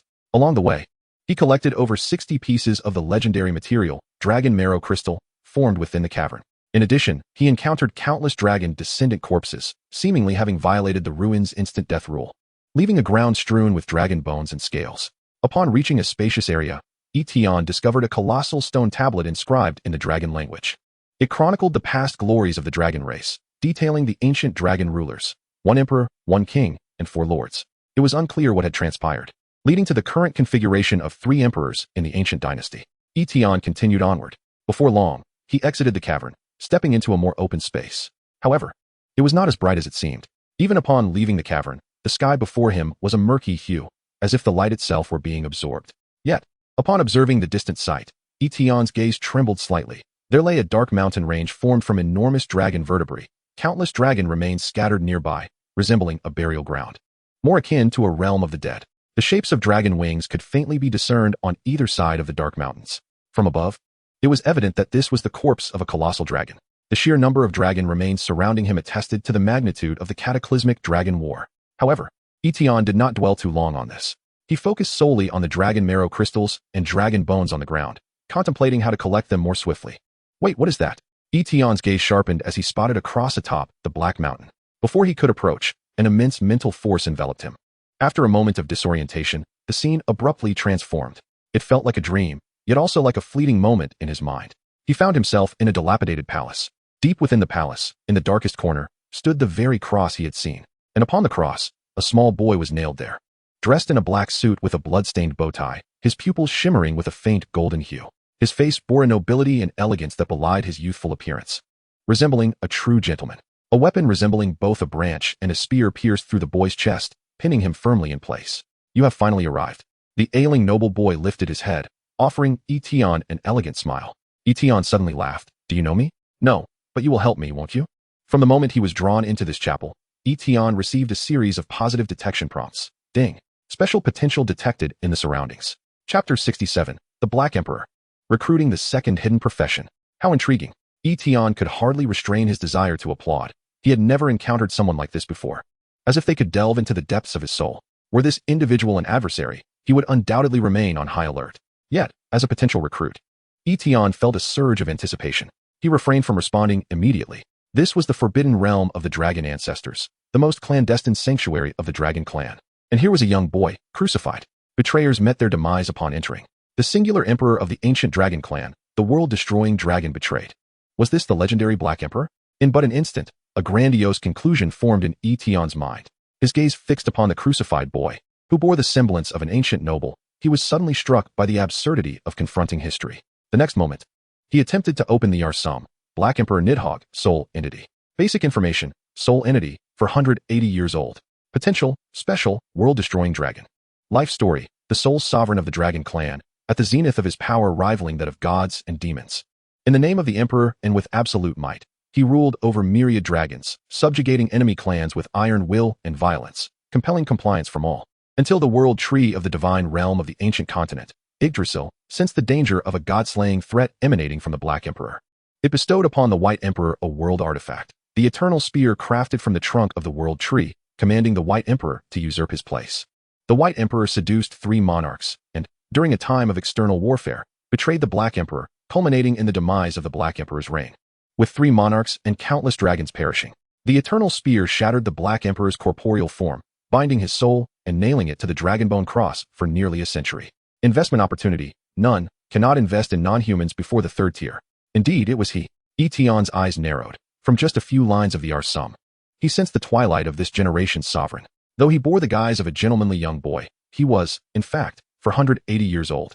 Yet, Ningqing had informed him that several hundred years was not considered old for dragons. This version of Nidhogg might not even be the original Black Emperor. Furthermore, the mention of gods genuinely left Yi Tian in awe. It appeared that deities truly existed. The world tree was, astonishingly, a form of divinity. However, the fact that the former Black Emperor could instill fear in the gods was indeed a terrifying reality. It was a pity, though, that the hero had fallen into decline. No, it should be said that the tyrant's reign had ended. Even now, this Black Emperor Nidhogg had lost his physical form, existing solely as a soul. Yet, upon reading the final line of the Arsum, Yi Tian felt somewhat speechless. To invest in non-humans, one required to reach level 50 in the 3rd tier. He lifted his gaze to the boy's serene visage and inquired, "How would you like me to assist you?" The boy's pupils shimmered with a faint golden hue, and a smile graced his lips. It's quite simple. He gestured to the long spear embedded in his chest, and cheerfully continued. All it takes to free me is to pull this spear out. Should you succeed, you would also gain a world artifact. How easy is that, A smirk tugged at the corners of Yi Tian's mouth. The personality of the Black Emperor diverged significantly from his expectations, perhaps a consequence of existing solely as a soul, now resembling a mischievous little devil. What surprised Yi Tian even more was that while he conversed with other dragons in their tongue, this little devil consistently spoke in human language and possessed considerable knowledge of human culture. As for his request, simple. Indeed, it was straightforward to pull out a spear. However, if this spear were not the eternal spear, a world artifact crafted by a deity capable of destroying the Black Emperor's corporeal form and nailing his soul, then it would be another matter entirely. Although he was unaware of what a world artifact entailed, it was evident that it was not as uncomplicated as it seemed. He decisively shook his head. Forget it. I suddenly feel less inclined to assist you. At this, the young boy burst into genuine laughter, as if a prank had been uncovered. Ha ha ha. To see through me without even trying is rather heartless. Yi Tian silently observed the jovial little devil and suddenly pondered. He must have felt quite lonely during his century of crucifixion. The boy laughed for a moment before his tone shifted to a more formal introduction. This spear was specifically crafted to kill me, as long as my soul remains. It cannot be extracted. The world artifact, the eternal spear, once thrown, can ignore any factors and traverse any distance to pierce its intended target. Even the soul cannot escape. Yi Tian listened intently, still unable to discern how he could assist until the next revelation prompted a slight startle. The boy continued to laugh. The target this spear seeks to strike is the Black Emperor Nidhogg. Yet I am now merely a soul entity. My power and body entirely lost. If I could merely alter my final soul ability, I would completely transform into another form. And the eternal spear would no longer be able to target me. Changing my ability, that is within your capacity, isn't it? The boy gazed at Yi Tian with eager anticipation. Yi Tian paused, recruiting an employee involved investing in and encompassing their previous abilities to awaken a new vocation. Certainly qualifying as altering one's capabilities. All of his employees were processed in such a manner. The ingenuity of this method to circumvent the eternal spear left Yi Tian marveling. Regrettably, it was not feasible at present. The boy was taken aback. Why not? What do you seek from this place? Are you here to pursue treasure or to seek vengeance against the current dragon clan? I can assist with both. Both reasons held merit. Yi Tian was quite keen on recruiting this individual with special potential, as he could prove to be a formidable asset against the ancient empire. He explained the general reasons. As a member of the dragon clan, he could only recruit non-humans after reaching level 50 and the third tier. Naturally, he omitted the specifics regarding vocational characteristics. Yi Tian had initially planned to wait for about half a month to a month, leveling up to 50 before returning to recruit him. However, he was taken aback when the boy, upon hearing this, chuckled lightly. Not a human? Then what would prevent me from joining the human race? What? Yi Tian was incredulous. In a corporeal form, that is certainly impossible. The boy laughed playfully, his tone gradually becoming husky. But a soul knows no race. Yi Tian's expression shifted to one of curiosity. Indeed, they are some only indicated his status as a soul entity, with no mention of any race. The boy continued, and an ethereal blue light swirled around him, seemingly undergoing some intangible transformation. Though he spoke lightly, it appeared quite laborious, for one who controls the realm of the mind. Altering one's soul form is as simple as molding clay. As the words fell, though he retained the appearance of a young boy, it seemed as if a subtle change had occurred. He reshaped his soul into a human form. Yi Tian observed, astounded, as the investment opportunity section indeed experienced a transformation. Investment opportunity, hidden profession Black Emperor, soul, 60 points of funding. Yi Tian exclaimed in wonder, then turned to the boy and asked, can you mold a cat girl for me to see? Hey, if you keep trying, I might really shatter. The boy's tone was serious, as if he were not jesting but genuinely on the verge of fracturing. Yi Tian laughed. All right, but I don't want to be called hey. Call me boss. With that, he activated his skill, pressing the contract onto the little devil's hand. In the next instant, the shattered palace crumbled, the surroundings darkening as if plunging into eternal night. In a daze, behind the dragonbone cross, it seemed a pair of colossal black dragon wings unfurled, adorned with the corpses of traitors, ascending toward the blood-red firmament, heralding the return of the world destroyer. Chapter 68, Black Emperor, Soul. Soul-based profession. Employee Nidhogg, Soul. Occupation, Black Emperor, Soul. Quality, Hidden. Level, 25. Strength, 0. Agility, 0. Constitution, 0. Spirit, 1600. Class Talent Dragon Supreme. Possesses a lineage that surpasses all dragons, allowing one to ignore and suppress the linguistic abilities of all dragons, enabling instantaneous verbal expression without the need for a medium. Class Skill Sin and Punishment. Execution Domain, wherein the Black Emperor judges and executes sinners within his realm, inflicting double the effect on dragons. Blood's Blessing. Enters a single target into a state of blood boiling, elevating their overall strength up to twice its maximum. The extent of enhancement is related to the strength of the Black Emperor's soul form. Incarnation Fusion. The Black Emperor, soul, can descend into any living being, seizing control of their body and unleashing aspects of the Black Emperor's true abilities. Consent from the host is unnecessary during descent. However, a contest of wills is required against opponents with high mental fortitude. Should the host willingly sacrifice their soul, the Black Emperor will unleash even greater power. The potency of the powers exerted after descent is contingent upon the strength of the target's body and the amount of soul sacrificed. Linguistic Emperor, unable to use due to the absence of a dragon body. Linguistic World, unable to use due to the absence of a dragon body. Yi Tian gazed at this newly revealed hidden profession with a hint of astonishment. This was his first encounter with a soul-based occupation. He playfully teased the little devil. So, you are an auxiliary character, are you? The moment the job change concluded, the eternal spear fell from the boy's chest, seemingly devoid of purpose and power. The boy finally descended from the cross, brushing off the slight dirt from his clothing. Must I still fight with merely my soul? Boss, you are rather exploitative. His current state truly resembled that of a soul entity. The data panel illustrated that he lacked a physical form, existing solely within the realm of the soul, unseen by the naked eye of ordinary individuals. Only through active manifestation or abilities like spiritual vision could one perceive him. Yi Tian couldn't help but marvel. This form reminded him of Yao Lao from his past life in XX Songqiong. However, despite lacking the formidable offensive capabilities of Alice S. Blade Queen, the hidden profession was indeed extraordinary. The mere ability of Dragon Supreme to ignore and suppress all linguistic arts effectively crippled half of the Aga dynasty's combat prowess. Moreover, higher dragon bloodlines would exert greater oppression on those of lower bloodlines, rendering him a veritable nemesis to dragons.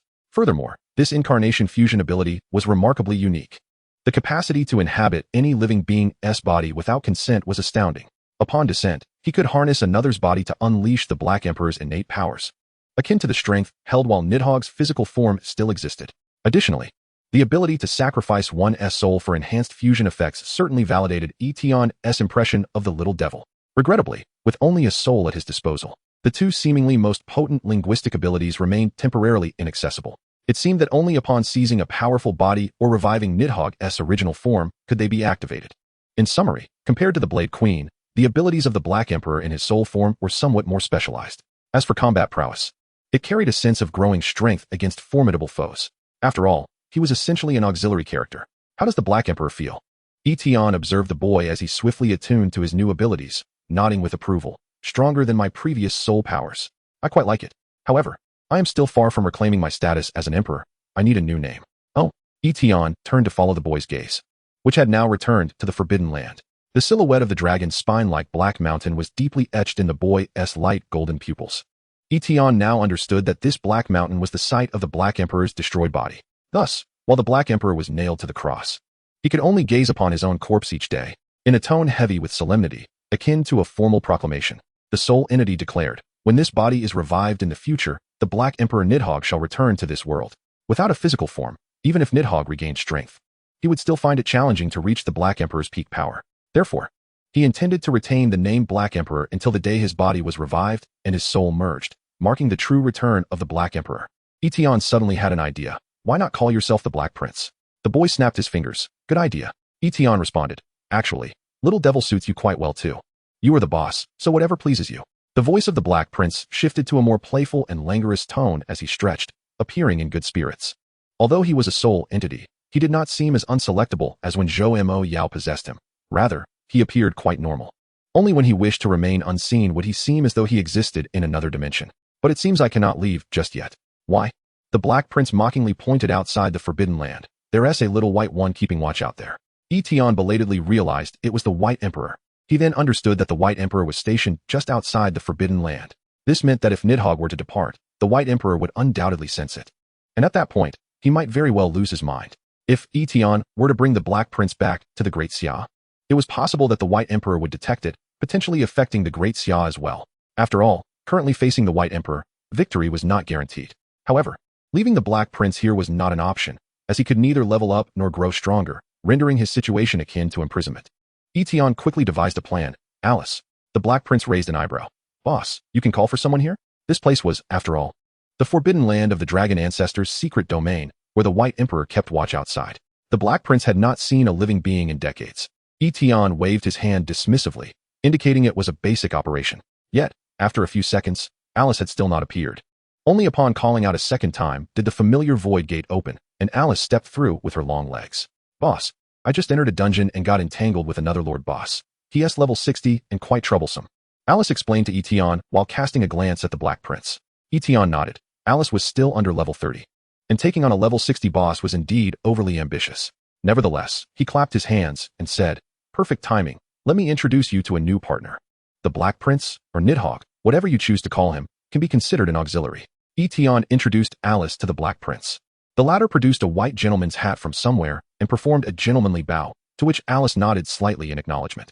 Indeed, Yi Tian was preparing for the soul-formed Black Prince to team up with Alice in the dungeon to level up. As a soul, he could accompany Alice as a partner. Much like Yao Lao, two hidden professions, working together. One was the soul of the Dragon Supreme, and the other was a hybrid of human and demon, embodying dual templates. Yi Tian even began to contemplate that the first special team of 5 had already been assembled. Thus, could they perhaps form a second team with 5 special potentials? No, it was likely to be a combination of 5 super monsters. Just imagining it made Yi Tian realize how chaotic such a team would be. Chapter 69. Help me revive my body. I will confront the divine. Alice and the Black Prince's gazes clashed briefly in the air. Even the Black Prince had to concede that, even when his physical form existed, he was only on par with Alice at her level. In his soul state, he acutely sensed that a far more terrifying form lay hidden within Alice's body. Moreover, this was an ancient ruin. Her ability to traverse in and out at will was something Nidhogg had never encountered. The thought that Yi Tian was leading such a formidable individual was astonishing. In an instant, Yi Tian's image became even more enigmatic in the mind of the Black Prince. Alice also scrutinized the peculiar soul of the Black Prince and, upon learning about his abilities from Yi Tian, accepted him as a partner. Excellent. This alleviated concerns about the Black Prince being discovered by the White Emperor. After all, being only at level 25, should he be found by the White Emperor, it would undoubtedly lead to his demise. Simultaneously, Yi Tian had another reason for pairing Alice with the Black Prince, to maintain a balance. Given the Black Prince's character and abilities, should he enter human society without oversight, he might very well act recklessly. After all, he was undeniably a tyrant, despite his relatively young age. Having Alice oversee him was, therefore, quite fitting. As Yi Tian was about to depart the ruins after issuing his instructions, his expression suddenly halted. He realized that the prompt for automatic skill detection had not yet vanished. Ding! Special potential detected in the vicinity. Indeed, the persistent detection alert indicated the presence of other special potential nearby. The Black Prince, adorned in a regal high-collared attire, blinked his golden eyes twice, conjuring a dragon bone staff from seemingly nowhere. With his staff, he pointed toward the Black Mountains behind Yi Tian, affirming, "If we are speaking of living beings, it is probably only him." He was indicating his own corpse. Following the Black Prince, Yi Tian approached the site, and Alice, witnessing this, expressed her astonishment. This dragon's corpse appears to have undergone numerous attempts at destruction, yet its physical strength remains remarkably intact, retaining a faint semblance of vitality. The Black Prince, hands on his hips, floated in the air, proudly proclaiming, "Impressive, isn't it? This is my body." Alice, rendered speechless, merely rolled her eyes in response. The Black Prince continued to elucidate for Yi Tian, "The eternal spear severed the bond between my soul and my body. Yet the corporeal form of a dragon does not easily perish. Thus, he should be considered a living being." Indeed, Yi Tian had discerned this astonishing fact. The Black Emperor Nidhogg, dragon corpse. Basic information, male, dragon lineage, 480 years old, a body devoid of a soul. Potential, special, calamity, and despair. Lifespan, sole ruler of the dragon race. Investment opportunity, none, non-human races cannot be invested in before Tier 3. The life history was identical to that of the Black Prince, confirming it was indeed the physical form of Nidhogg. Yet, Yi Tian could hardly fathom that even with the soul and body severed, merely a corpse could still be classified as possessing special potential. What extraordinary strength must this entail? This corpse of the Black Emperor, despite having lost its power, all blood drained, life extinguished, and its soul separated, still harbored the opportunity for investment. Indeed, this meant there was a chance for revival. In contrast, the dragon body occupied by the White Emperor during the great racial competition had shown no investment opportunity after its consciousness perished. But Nidhogg did. Was this the might that rivals gods and demons? Yi Tian mused, "It seems I truly have a chance to revive him." Just as he finished speaking, the Black Prince's pupils dilated in shock, his soul vibrating with excitement. This was his true form. No one desired revival more than he did. Only with the fusion of body and soul could the true Black Emperor Nidhogg be restored. Yet he understood how challenging this would be. The greater the strength of the body in life, the more formidable the difficulty of revival. To bring back a Dragon Supreme's corpse with merely a flicker of vitality.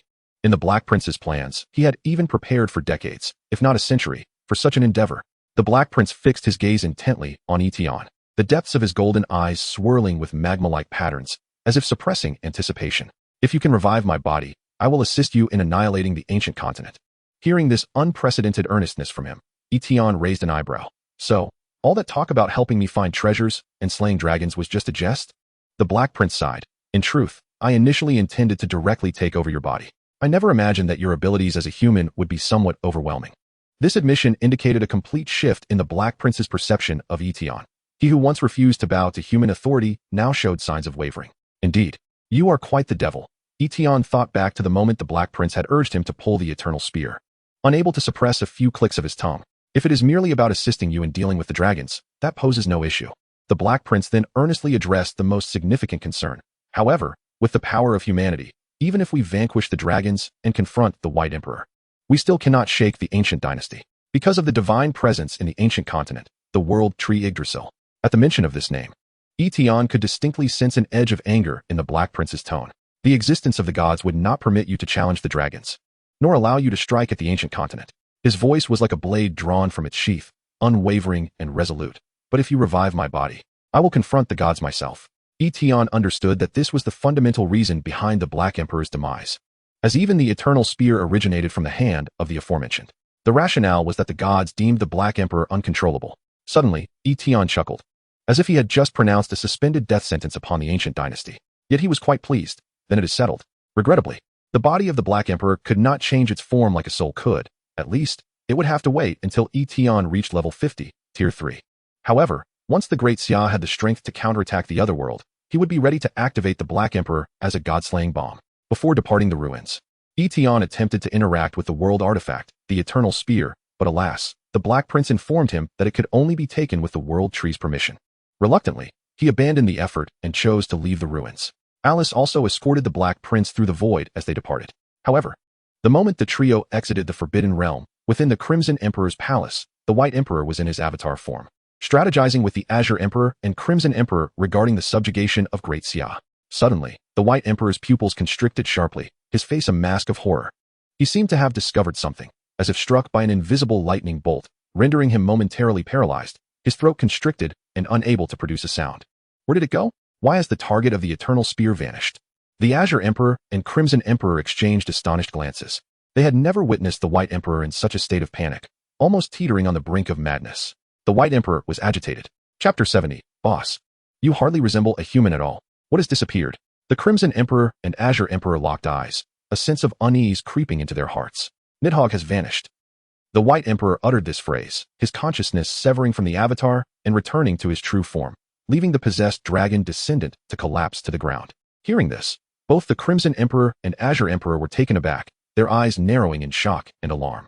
Particularly the Crimson Emperor, whose emotions nearly spiraled out of control, bellowing as he rushed toward the Forbidden Realm. How could this be? The reason the White Emperor had remained outside the Forbidden Realm was to prevent any beings from entering. This way, the Black Emperor would be eternally sealed within, with no external force to facilitate his escape. Yet now, not only had the essence of the Black Emperor disappeared from within the Forbidden Realm, but the target locked by the Eternal Spear had also vanished. This implied a terrifying conclusion. The White Emperor summoned a dragon descendant, providing him with a dragon ancestor's secret realm token, instructing him to immediately enter the Forbidden Realm to investigate. For according to the rules of the Forbidden Realm, the White Emperor was classified as a traitor. Entry would mean certain death. That was a domain of rules activated by the Black Emperor before his demise. And even after a century, the White Emperor dared not attempt entry. Soon, the dragon descendant emerged with the results. My Lord White Emperor, the dragon bone cross has disappeared. The spear you mentioned has also fallen to the ground.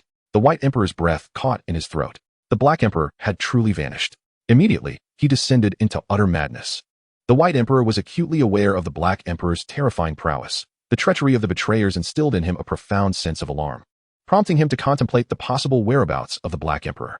The interdimensional passages connecting the Algu continent were few and far between, and it was only logical to suspect the human race, particularly the Great Xia.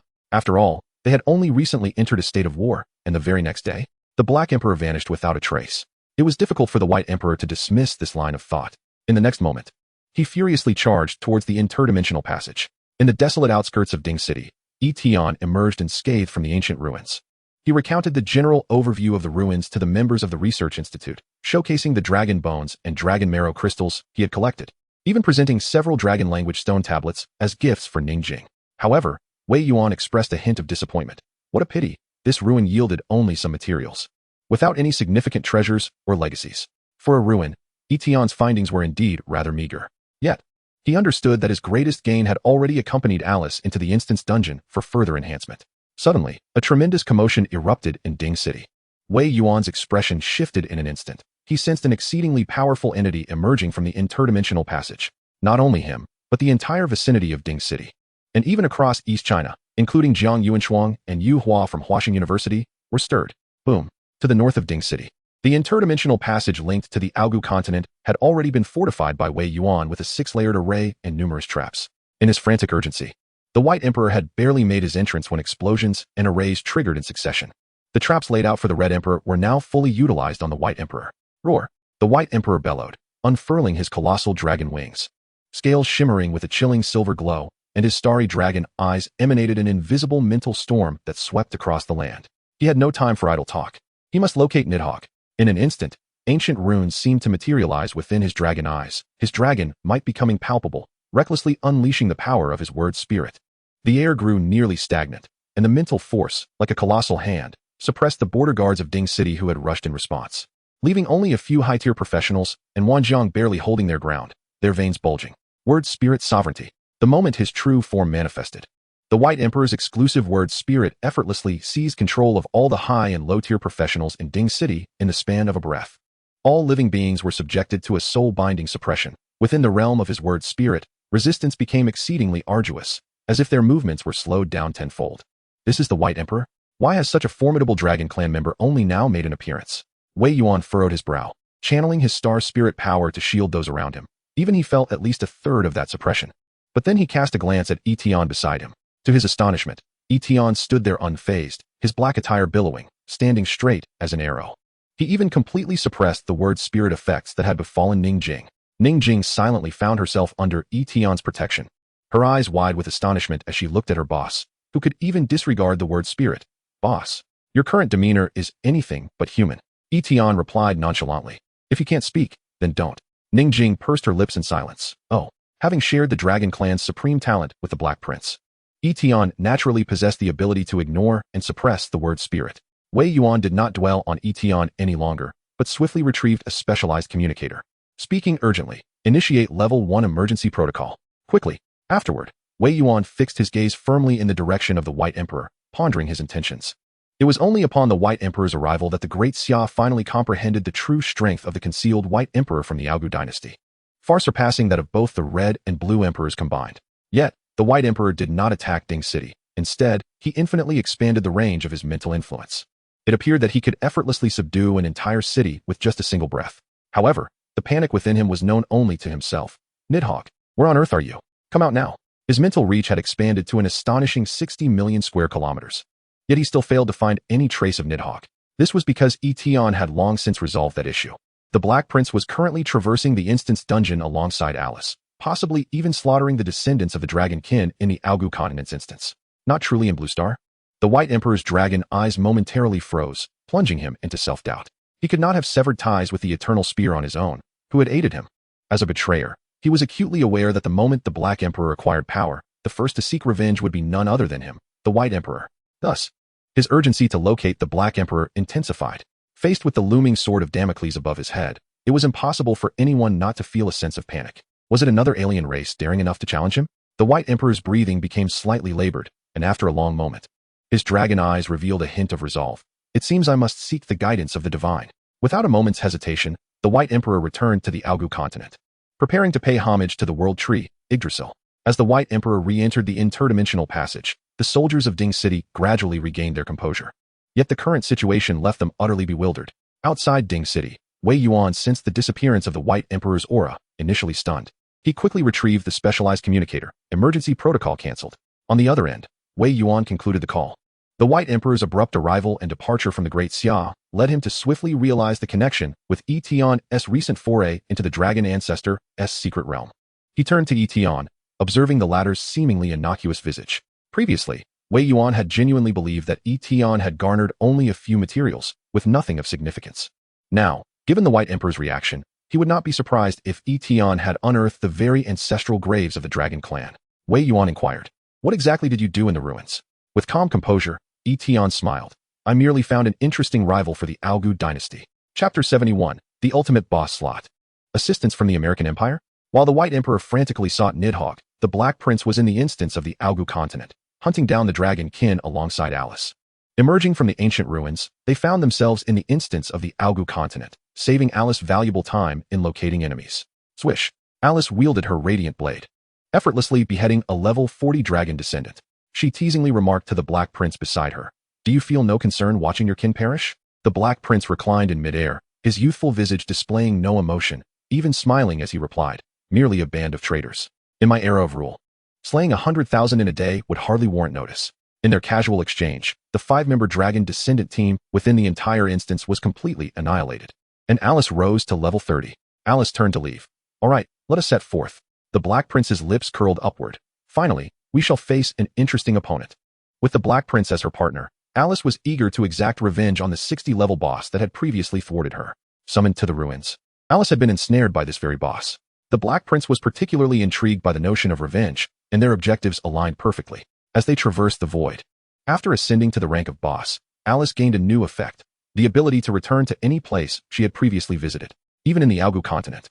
Alice could navigate with ease. In the next moment, they arrived at a mutated small secret realm. The mutation of this realm's boss had led Alice to misjudge the boss's capabilities, resulting in her prior defeat. Meanwhile, a pioneering team composed of the East China garrison was advancing through the secret realm, preparing to confront the boss. This elite team, personally led by Lin Guodong, aimed to seize control of this small secret realm. As a vital global resource, even a minor secret realm was fiercely contested. Little did they expect that this realm's small boss would be so formidable.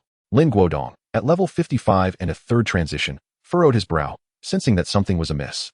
The remaining teammates nodded in agreement, oblivious to the issues surrounding the mutated small-scale secret realm. At that moment, a void gate opened near the boss chamber, and Alice's slender figure, sharp as a blade, materialized before them. Startled, several members instantly braced themselves. What in the world is this? Is this a boss from the secret realm? Why did it appear so suddenly? Even the battle-hardened guards had never witnessed such a teleportation technique. Lin Guodong and his companions watched Alice warily, their brows furrowed. Alice cast a dispassionate glance at them, her voice devoid of emotion. You are no match for the boss. Do not interfere. No match for the boss. Aren't you the boss? At that moment, a bewildered elite guard questioned Alice's intent. The rest of the teammates shook their heads in confusion, equally perplexed. However, Alice had no intention of elaborating further. The 12 floating blades behind her converged into one, descending from above with lethal intent. In an instant, it cleaved a gaping fissure across the ground, resembling a chasm from the heavens. Retreat. Sensing the overwhelming power behind the strike, Lin Guodong and his comrades were horrified and hastily withdrew. Yet, the blow did not target them. Instead, it struck the ground, effectively severing their path to the boss chamber. How terrifying. It seems she isn't aiming at us. What is she planning? As Lin Guodong and the others expressed their bewilderment, a child clad in a gentleman's black suit suddenly appeared before them. The Black Prince, exuding an innocuous aura, floated in the air, causing the group to become even more vigilant. As a spectral entity, the Black Prince was invisible to the naked eye, only manifesting when he wished to be seen. Do not approach, just follow orders, he mocked, gesturing towards Alice with a playful shush. After all, she is not as amiable as I am. Thank you for your cooperation. With that, the Black Prince tipped his black hat in a farewell gesture and vanished in the blink of an eye. By the time they regained their composure, Alice had already entered the boss chamber, leaving Lin Guodong and his companions in a state of shock. What on earth are those two? Inside the boss chamber, in a deep ancient pool, a massive black dragon king, towering several meters high, leaped from the depths, its small dragon horns visible atop its head. Its enormous dark eyes fixated on Alice. It's you. It sneered. You dare intrude upon my territory? Seeking death? The Lord Boss possessed a unique trait. When two Lord Bosses appeared in the same scene, they would regard each other as their primary target of hatred. After all, a dungeon or secret realm could only be controlled by one Lord Boss, reminiscent of the saying two tigers cannot coexist on the same mountain. Alice's emergence was akin to encroaching upon another's lair. However, Alice was no paragon of virtue and felt no guilt about such matters. Her companion, the Black Prince, was even less so. Oh, a mutt. The Black Prince gazed at the black dragon calmly, refraining from insults, instead stating the truth with an unsettling calmness. His nonchalant demeanor ignited the Dragon King's fury, instantly maxing out its hatred meter. Seeking death, the Black Dragon King roared, shaking the very air around it. A level 60 Lord Boss, the Black Dragon King was an epic beast clan creature, particularly in the advantageous setting of the boss chamber. Its combat prowess would be significantly enhanced, compounded by the dungeon's mutation, which is why Alice had deemed Lin Guodong and the others unworthy opponents. After all, even Alice herself had once found herself at a disadvantage. Yet now, the circumstances had changed. Let us end this swiftly. Alice felt a surge of anger. Ever since she had been transformed into the Blade Queen by Yi Tian, she had never been overpowered in battle, nor had she ever fled from a fight. The Black Prince slowly raised his right hand, dark red blood energy swirling around his fingertips and merging with Alice, the blood's blessing. In an instant, dark red veins enveloped Alice's form, enhancing her half-human, half-demon appearance into something even more bewitching. Her overall power doubled. This was not merely an enhancement of attributes, but a comprehensive amplification, including damage.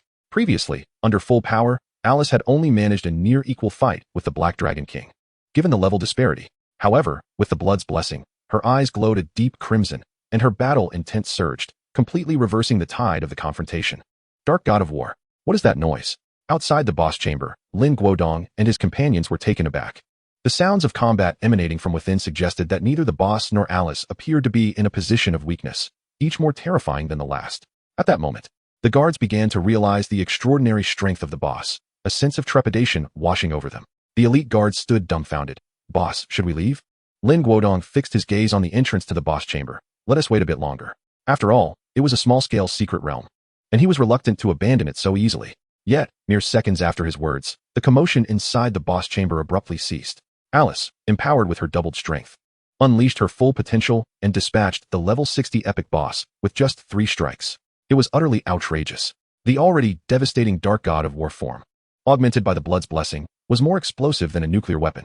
The experience from the monster template finally reached its limit. This wave of defeating a higher-level monster not only elevated Alice by 2 levels, but also filled the experience required for the Lord Boss's promotion. However, Alice soon realized she could not ascend, because, in a given large area, there could only be one ultimate boss. In other words, across the entire Great Xia and surrounding regions, only one ultimate boss could exist. The privileges and enhancements conferred by the ultimate boss were immensely powerful, even capable of merging dungeons and secret realms to double the attributes of all monsters within. Alice sensed that the ultimate boss of Great Xia resided within a certain 74-level dungeon in central China. If Yi Tian were present, he would likely recognize it as the 4th-tier advancement dungeon that obstructed the path to the 4th tier for Great Xia. For other Lord Bosses, their promotion pathway would likely be halted here, as ordinary Lord Bosses could not leave their dungeons, only awaiting the demise of the previous ultimate boss for a chance at promotion. However, Alice was different. She possessed the ability to traverse the void. If the ultimate boss's lifespan was still lengthy, she would not hesitate to expedite its demise. An ultimate boss, you say? If you are willing to sacrifice just a fragment of your soul, we can test its mettle right now.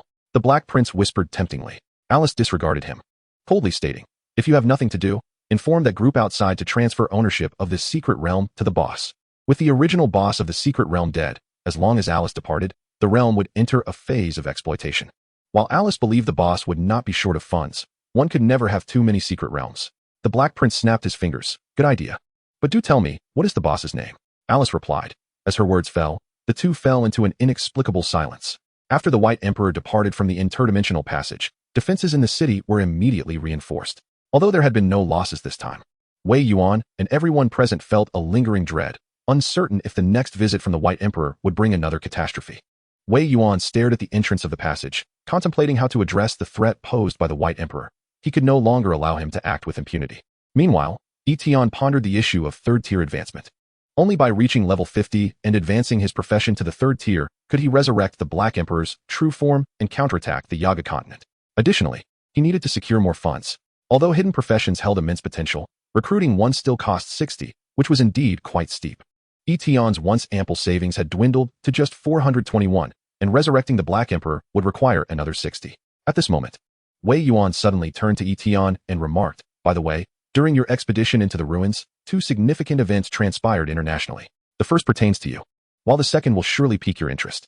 As he spoke, Wei Yuan's tone took on a hint of playful mockery, igniting Yi Tian's anticipation. Do you recall the Void Insect Clan?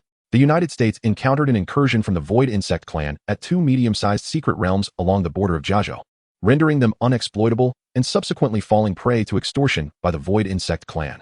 The mention of the United States stirred Yi Tian's discontent towards the nation that sought to undermine him, yet he was taken aback by the swift arrival of karmic retribution. However, it was evident that after facing setbacks in the Great Xia, the Void Insect Clan would undoubtedly redirect its focus. Their innate abilities were particularly insidious, and with the United States lacking the capability to traverse alternate realms, resolving the issue would likely prove to be quite arduous. Indeed, Wei Yuan chuckled. They are utterly incapable of addressing the situation. Upon learning that we resolved the issue with the Void Insect Clan, they publicly sought our assistance. At this juncture, Yi Tian comprehended the reason behind Wei Yuan's teasing tone. The United States, which had long sought to poach talent from the Great Xia, now had the audacity to request aid. Yet, for them, it was a genuine predicament. If the incursion by the Void Insect Clan remained unresolved, it would become an insatiable abyss.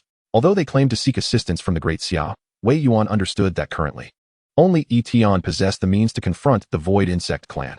Yi Tian clicked his tongue. What terms are they offering? Wei Yuan retorted sarcastically. They wish for ongoing support from the Great Xia in exchange for a small-sized secret realm and some resource materials. Yi Tian couldn't help but laugh in frustration. They expected the Great Xia to provide perpetual assistance in combating the Void Insect Clan for merely a small-sized secret realm. It was not Yi Tian being unreasonable, after all. The United States charged exorbitantly for international aid, with a minimum of 2 or 3 small-sized secret realms as a baseline. Regardless of whether the crisis was resolved, such a hefty price was mandatory. Over the years, the United States had accumulated the most secret realm resources in the Blue Star. And now, this was their offer to the Great Xia. Were they underestimating the Void Insect Clan, or perhaps the Great Xia itself? Yi Tian found himself intrigued. Let them wait and see. Let's see if the Void Insect Clan can bring them to their senses. Should the Void Insect clan fail to do so, I am prepared to send Alice over. Wei Yuan shared a knowing smile, clearly in agreement. The United States offer was a blatant display of disrespect towards the Great Xia. But the Void Insect clan would undoubtedly make them recognize this truth. The second matter should capture your attention, Wei Yuan continued. A trial secret realm has emerged in the international public area. Oh, a trial secret realm, Yi Tian exclaimed.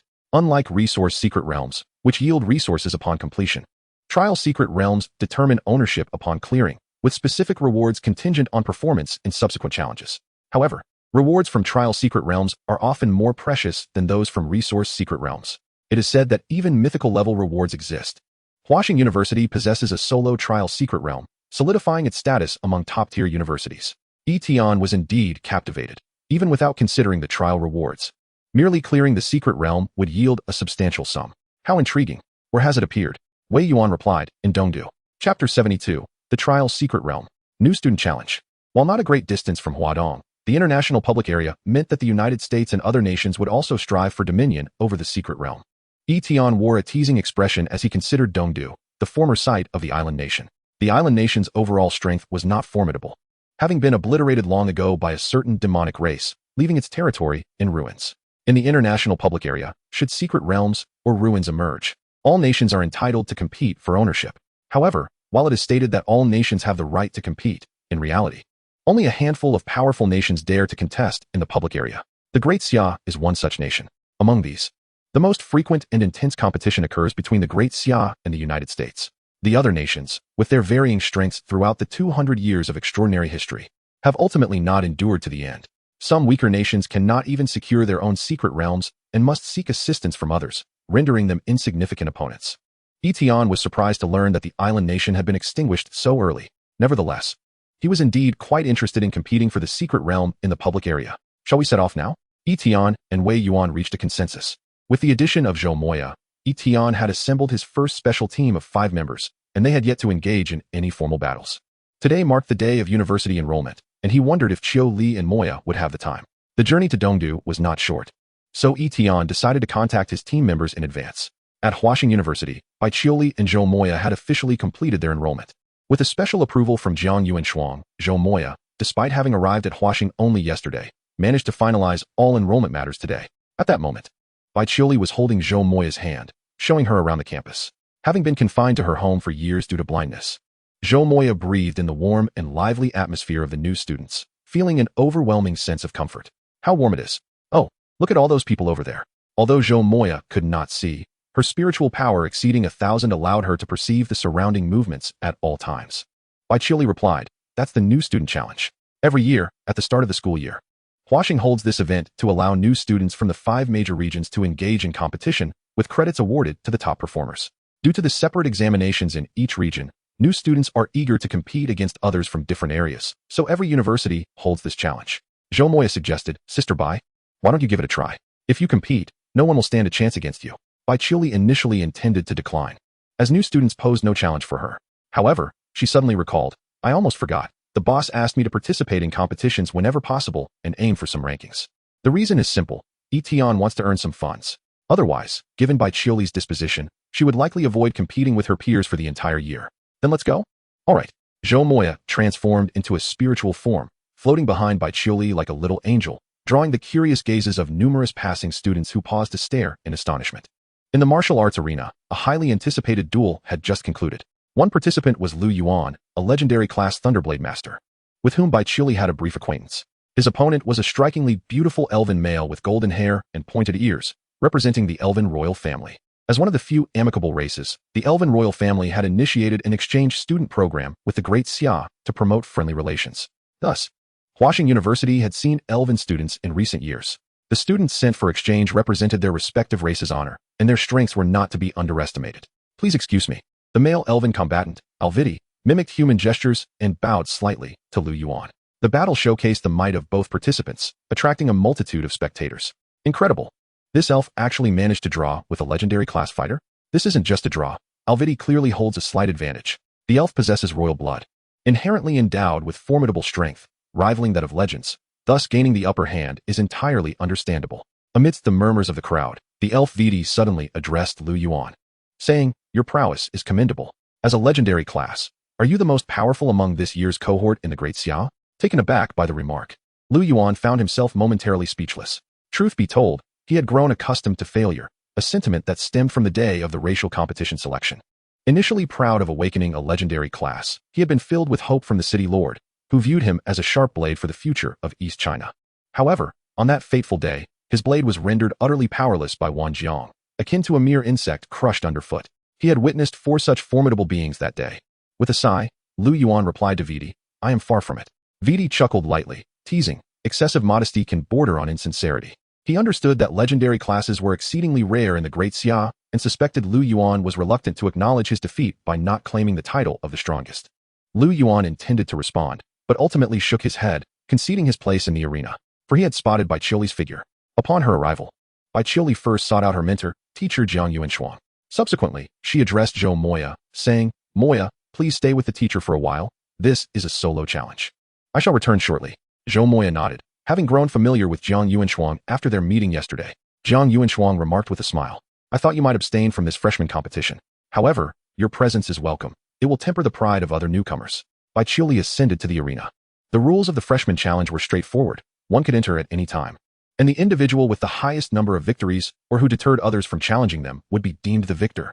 Her opponent remained the elf Elvidai, who was still on the field. Meanwhile, the audience, comprised of both new and old students, erupted once more, for Bai Qiuli's reputation as the top scholar of East China, coupled with her status as a direct disciple of Jiang Yuanshuang, rendered her unparalleled among her peers. Elvidai's eyes widened in surprise as he elegantly bowed and inquired, "So, you are the strongest of this year's Great Xia? The strongest?" Bai Qiuli pondered for a moment before shaking her head. In terms of her cohort's strongest, she felt no certainty against either Yi Xiu or Wan Jiang, let alone against Alice and the boss. Her voice, cool and composed, responded, "No. I am still far from being the strongest in the Great Xia." As her words faded, the signal indicating the commencement of battle illuminated the arena. Almost simultaneously, Bai Qiuli unsheathed her ice soul sword, and a fierce sword intent enveloped the entire arena, the palpable chill causing spectators to shudder. Then, with a single stroke, the entire arena was nearly leveled. Upon sensing this overwhelming sword intent, Elvidai's pupils dilated, his body trembling as if he were on the brink of death. By the time he regained his senses, he had already been teleported out of the arena. Elvidai's eyes narrowed in disbelief. This is not the strongest in the Great Xia. This power, are you telling me this is a newcomer?" With that single strike, not only he, but even 10 of him would have been vanquished in an instant. Seeing this, Lu Yuan approached and patted Elvidai's shoulder in a gesture of consolation. He then explained, "What Bai Qiuli means is that while she is still far from being the strongest in the Great Xia, she is not distant from being among the strongest in the world." Elvidai. Witnessing Elvidai's expression of horror, Lu Yuan felt a surge of empathy.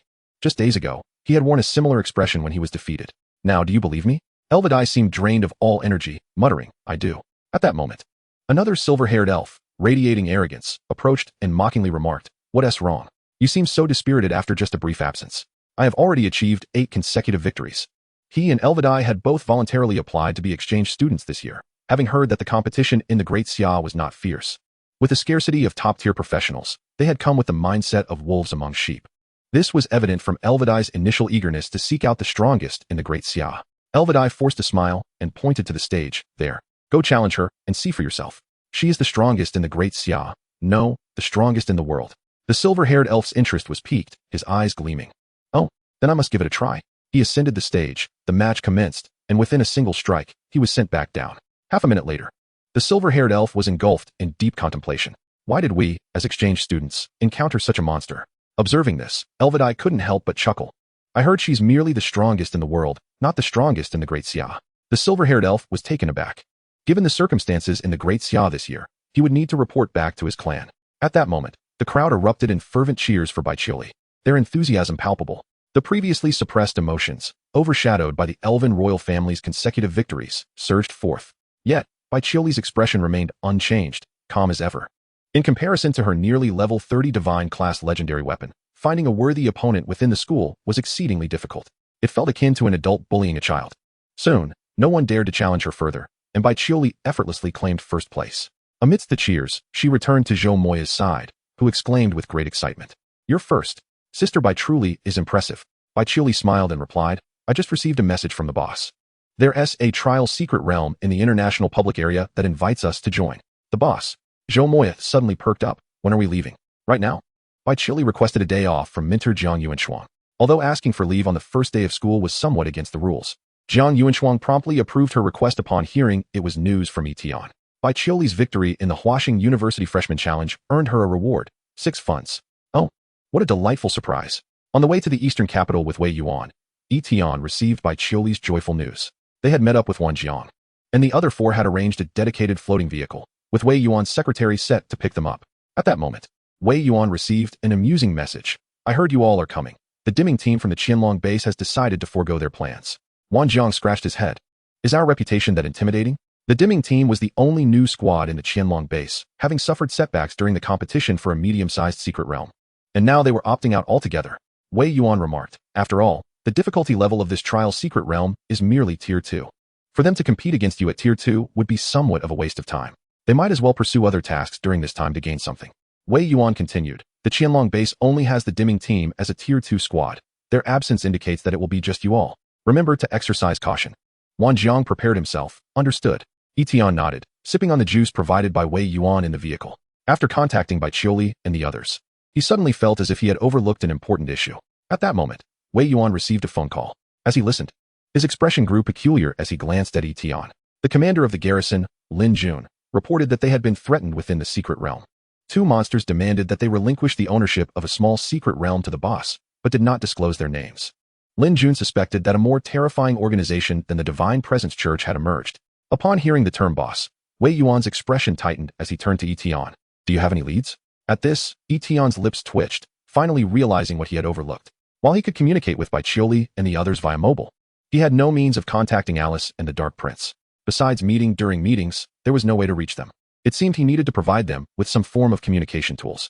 Yi Tian coughed twice, proclaiming, it is I, not some sinister organization. Despite the slight awkwardness, Alice and the Black Prince had performed admirably this time, successfully conquering a minor secret realm, which he recalled was to be handed over to him. It would have been preferable to contact Yi Tian in advance. Wei Yuan jested, your reach is quite extensive, even remotely controlling secret realms? This is merely the beginning. Yi Tian raised an eyebrow. If Wei Yuan were to discover that he had already extended his influence to the ancient continent, recruiting a dragon sovereign, one could only imagine his expression. Chapter 74. The special team begins to take shape. The entrance to the ruins appears. In the eastern capital, a desolate wasteland lay before them.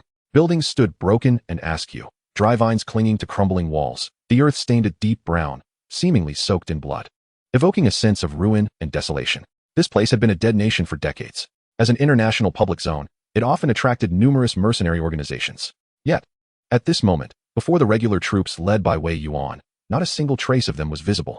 Fearful of being eradicated by the Great Xia during the contest for the secret realm, upon arriving in the eastern capital, Yi Tian coincidentally met with Bai Chioli and the others. He introduced Zhou Moya to the group, stating, this is Zhou Moya, an exceptionally skilled support among the 5 for combatants. Thus having a support was indeed essential. Zhou Moya cheerfully greeted Wang Jiang, Jiang Che, and Yi Xiao, expressing her gratitude to Yi Tian. As few teams would accept a blind person, let alone include her in a special squad. The gathering of Bai Chioli, Wang Jiang, Jiang Che, Yi Xiao, and Zhou Moya marked the nascent formation of the special team. Yi Tian and his companions arrived at the coordinates of the trial secret realm, where the entrance was on the verge of materializing. To their surprise, 2 groups had already gathered nearby.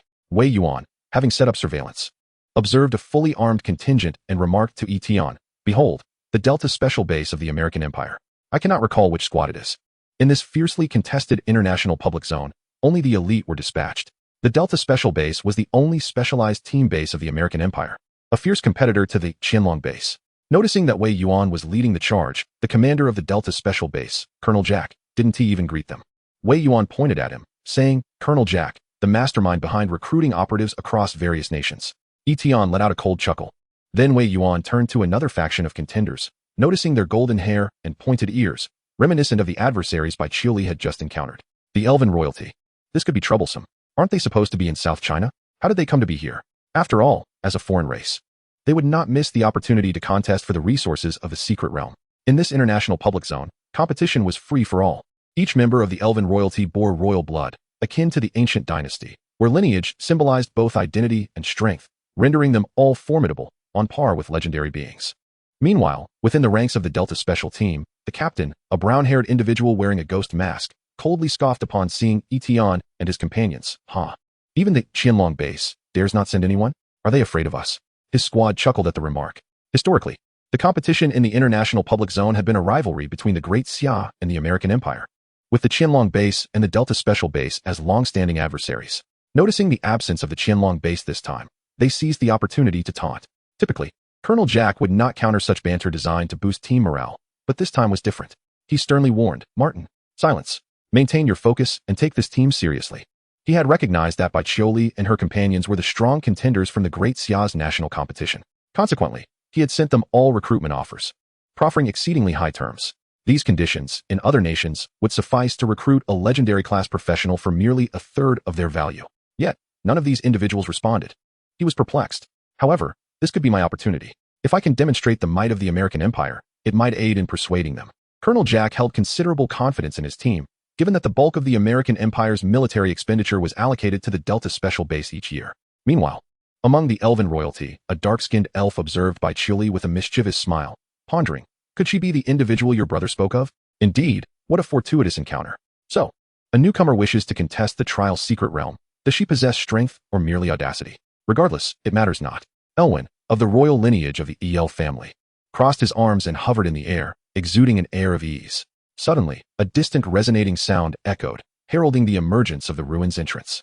Chapter 75, A New Approach to Secret Realm Competition? As the entrance to the secret realm materialized, the leader of the elven royalty, a female elf named Selena, admonished Elwyn. Pay attention. Remember, only by conquering another secret realm can you fulfill the court's assessment. Do not disappoint the court. Elwyn waved dismissively. Fear not. It's merely a second-tier secret realm. Victory is assured. As the captain, he led his elven team toward the entrance of the secret realm. Yi Tian and his companions also gazed at the entrance. Above it, the landscape of the secret realm shimmered in the sky like a mirage, revealing the map they were to race through this time. Are we all competing on the same map? Wang Jiang discerned a critical detail. In previous medium-sized secret realm competitions, several teams entered various sub-level trial spaces, racing separately. This time, however, it was evidently different. Jiang Che scratched his head. This secret realm's layout resembles a maze. Bai Qiuli clarified, it merely appears labyrinthine. In truth, it is not complex. Each team starts from a different entry point, all leading to the boss's location at the map center. The elite monsters and minor bosses encountered along the way also pose considerations for our race to victory. Similar to the mode of the medium-sized resource secret realm, Tianyu's realm, the only issue was that all teams shared the same map. Jomoya, having learned many strategies before her blindness, murmured, so, aside from racing, we must also guard against other teams at the boss's location. Bai Qiuli nodded, precisely. When 3 teams contend for a single boss, the situation will be quite complicated. Since all teams were on the same map, they could easily encounter interference while attempting to defeat the boss within the secret realm.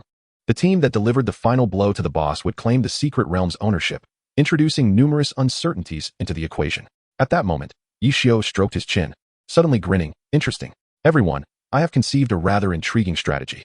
Although the uncertainty within the secret realm had escalated significantly, this time, Yi Tian chose not to join the strategy team, allowing Yi Xiu to lead the team in free play. On one hand, this would provide an opportunity for the inaugural special team to bond, as they would need to rely on their own efforts in the future. Yi Tian would not accompany them every time. On the other hand, should all 5 members enter the dungeon, they would collectively share the rewards from the secret realm spoils. Meanwhile, the elven royalty, upon observing the secret realm's terrain, their leader contemplated for a moment and murmured, this terrain poses a significant disadvantage to us. A member of the elven squad remarked, indeed, if we reach the boss level, the Great Xia and the American Empire might unite against us, and our chances of success would be slim. After all, both the Great Xia and the American Empire are human factions, and their collaboration against us is highly plausible. Even among humans, there is no guarantee of harmony. Elvian scoffed. Moreover, even if we were to face 2 opponents alone, what is there to fear? Flames danced in his hand, resembling a leaping fire serpent. The team leader, Selena, observed this and praised, well done. Your elemental manifestation indicates that your second-tier abilities have nearly reached their zenith. The elven royalty possesses an innate ability to communicate with the 5 fundamental elements of nature: wind, fire, water, earth, and lightning. Thus, it can be said that the elven race are born sorcerers. Those of higher bloodlines within the royal family can more easily commune with elemental powers, even commanding them. There are those among the highest bloodlines of the royal family who inherently master certain extremely perilous magics, showcasing astonishing capabilities. While Elvian may not be the pinnacle of royal blood, he is certainly one of the elite. With the captain at the helm, the second-tier secret realm holds no challenges for us. A silver-haired elven teammate complimented, we preemptively congratulate our captain on passing the royal examination. Selena nodded slightly, acknowledging that the wide-area destructive spells of sorcerers indeed confer a significant advantage in the realm of secret trials. Meanwhile, on the other side, personnel from the American Empire's Delta Special Base had actually approached the Great Xia. After the Secretary of Wei Yuan contacted the diplomatic representatives, he stated, "The American Empire wishes to exchange a small secret realm for our assistance in capturing the trial secret realm, requesting us to hold off the elven royalty in the boss area." Yi Tian responded bluntly, "Tell them to scram. One trial secret realm is hardly comparable to a small one. It would take at least 2 medium-sized realms to warrant such a trade." The American Empire had evidently identified the issues surrounding the boss area, attempting to leverage this opportunity under the guise of combating foreign races, hoping to compel the Great Xia to serve them. They are sorely mistaken. Clearly, they have yet to grasp the full extent of the strengths of the parties involved. After we rejected their offer, it seems they sent envoys to communicate with the elven royalty, Wei Yuan remarked teasingly, subtly reminding Yi Tian and the others. However, Yi Tian remained unfazed, possessing considerable confidence in the capabilities of his subordinates. Soon enough, the secret trial officially commenced. The Great Xia, the American Empire, and the elven royalty each dispatched their respective assault teams into the secret realm. The 3 teams landed in 3 corners of the map, and only by traversing a long tunnel filled with elite monsters and minor bosses could they reach the final boss area. Team 3 and 4, advance ahead and draw the monsters from the first area to expedite our clearing speed, commanded the ghost-masked captain of the American team. Due to the rapid recruitment capabilities of the American Empire, various specialized teams might soon have stronger replacements, leading all members to refer to one another by code names until stability was achieved. To avoid elimination, each team member exerted extraordinary effort, efficiently drawing and clearing monsters ahead of schedule. On the Elven side, the squad led by Elvian was even more extravagant. As innate sorcerers, they wielded a vast array of area skills. Particularly, Wayne, with his exceptional magical talent, was virtually unmatched among his kin at the second tier. A single skill from him could dispatch a large wave of minor monsters. Our captain is too powerful. The clearing speed of the other teams cannot possibly match ours. We will undoubtedly be the first to reach the boss area, boasted the Elven Wayne. Indeed, as long as we eliminate the boss before the other teams arrive, no one will be able to hinder us.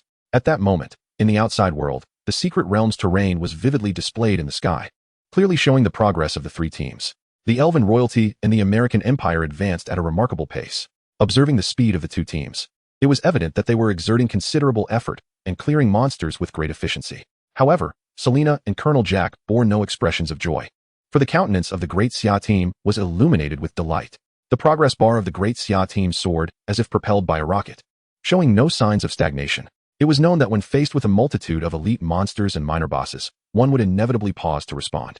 Yet, the Great Xia team showed no signs of halting. It was less like a competition and more akin to a high-speed racing game. A frown marred Selena's exquisite features. How is this possible? Aren't they clearing the monsters? Indeed, they were not clearing monsters.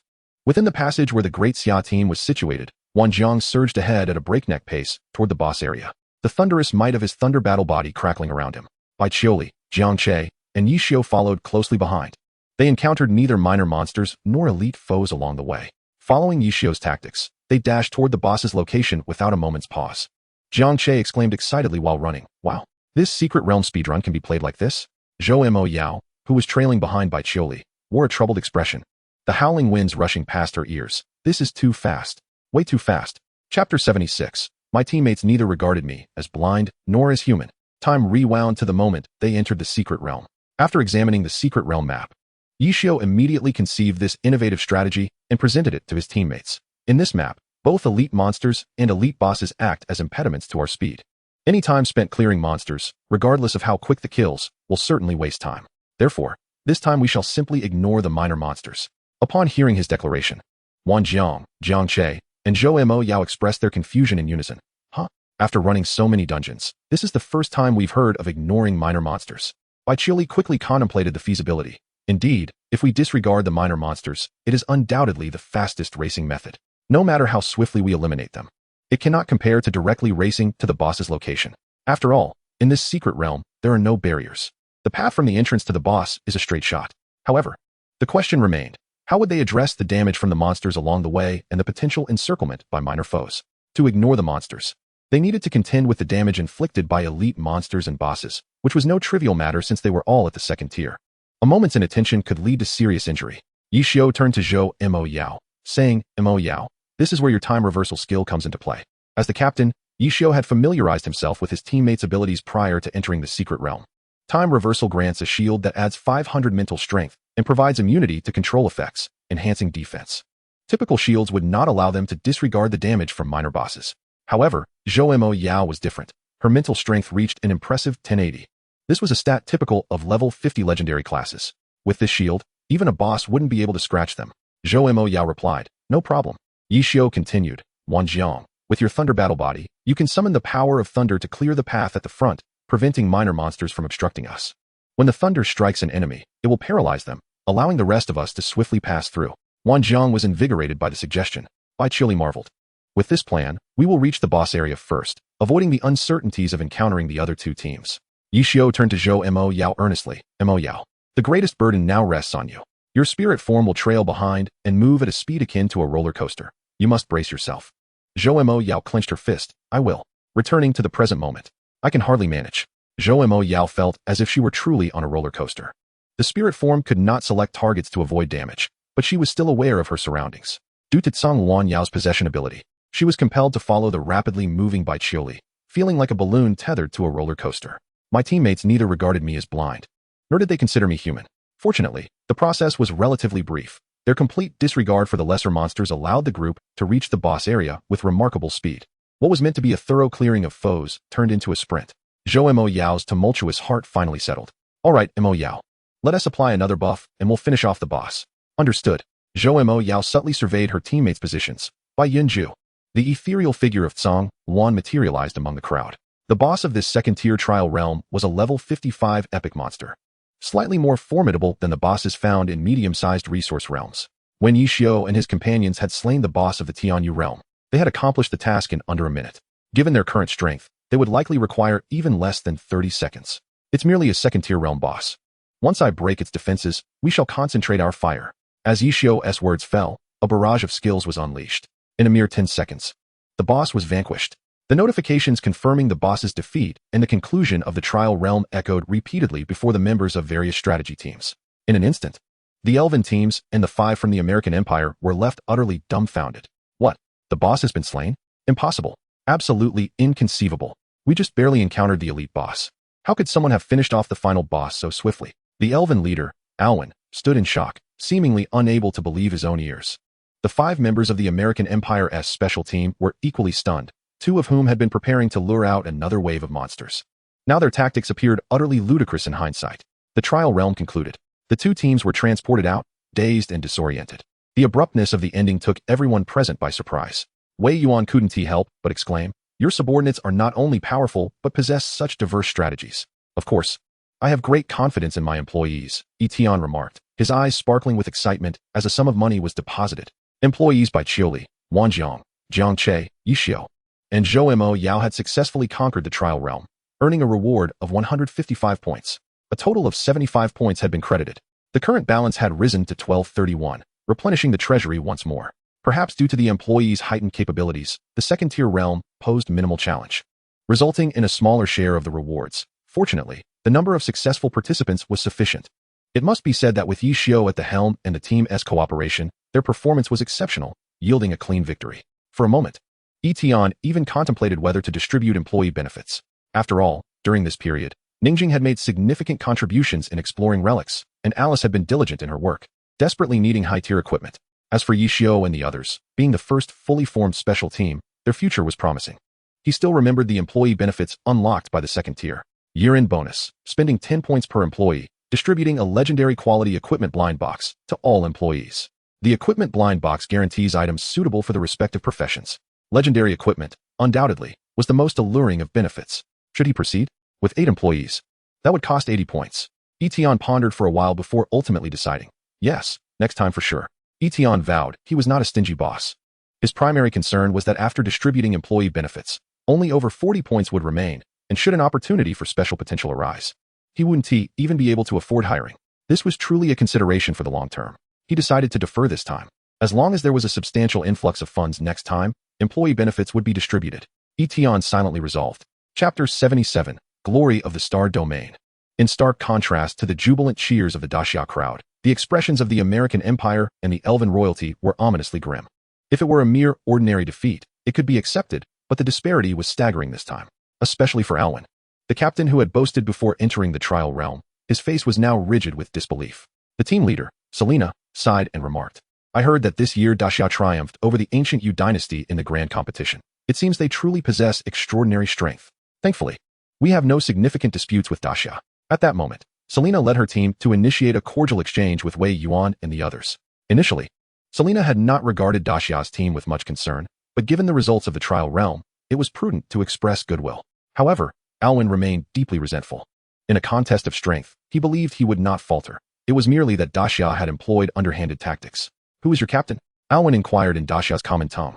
As the elven royalty had been stationed near South China for quite some time, naturally learning the human language, Yi Xiu stepped forward, lazily replying, Yi Xiu, what can I assist you with? Alwyn was taken aback. He had assumed that Bai Qiuli, who had defeated his brother, was the only worthy captain. Yet here stood another formidable opponent. He snorted dismissively, I look forward to our next battle. With that, the elves departed. Meanwhile, on the American Empire's side, Colonel Jack raged for quite some time. The two medium-sized trial realms of the American Empire had been overrun by the Void Insect clan, and they desperately needed the trial realms to recover their losses. Yet his specially crafted team had failed so directly. Before leaving, he cast a resentful glance at the trial realm belonging to Daxia. The eastern capital is not far from the Void Insect clan's lair. Once they invade your realm, it will all be for naught. The cold country ruins occupied by the Void Insect clan were not distant from the eastern capital ruins. Given the nature of the Void Insect clan, they might very well come to seize this trial realm. But Colonel Jack furrowed his brow. He suddenly recalled that Daxia seemed unperturbed by the Void Insect clan. Damn it. Colonel Jack thought of the American Empire's predicament and was left with no choice but to adopt a friendly demeanor as he approached Daxia. We are willing to exchange 2 small-sized trial realms in return for Daxia's assistance in dealing with the Void Insect clan. We hope Daxia will reconsider. The translator conveyed Colonel Jack's words. Wei Yuan chuckled coldly upon hearing this, and then glanced at Yi Tian. Yi Tian replied without hesitation, we will consider, but it should be you who contemplates. It would be best to bring your brains along for the deliberation. After those 2 statements, the expressions of the American Empire's group darkened further as they departed, resembling a stormy sky laden with rain. Let us take a look at the specific trial methods of this trial realm. Once only Daxia's group remained, Wei Yuan urged everyone to activate the trial realm.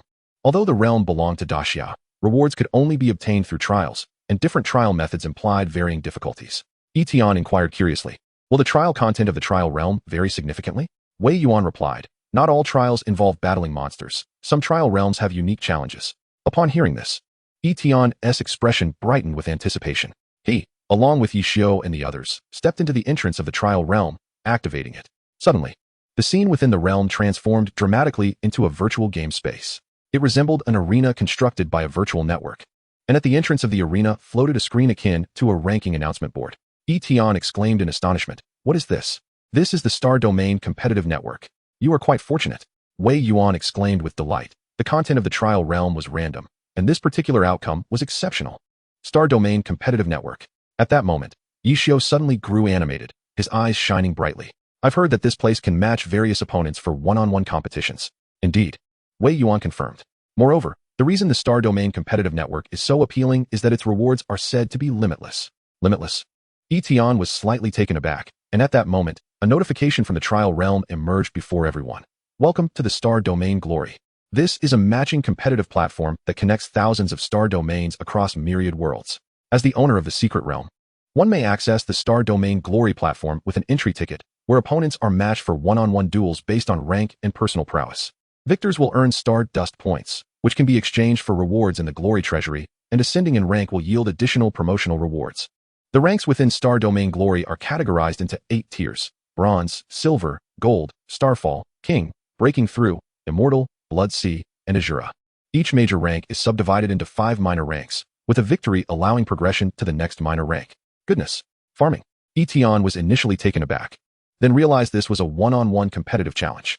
Unlike certain low-stakes recovery games from his previous life, in this arena, if one's skills are sufficiently adept, the higher the rank attained, the greater the rewards reaped. At this moment, Yi Xiu's gaze was ablaze with excitement. It seemed that everything within this glory treasury could be exchanged, including the possibility of acquiring divine artifacts. At this juncture, Bai Qiuli was also awestruck by the array of rewards. The exchange interface of the glory treasury was a cornucopia of treasures, featuring equipment, skill books, rare materials, and other coveted items.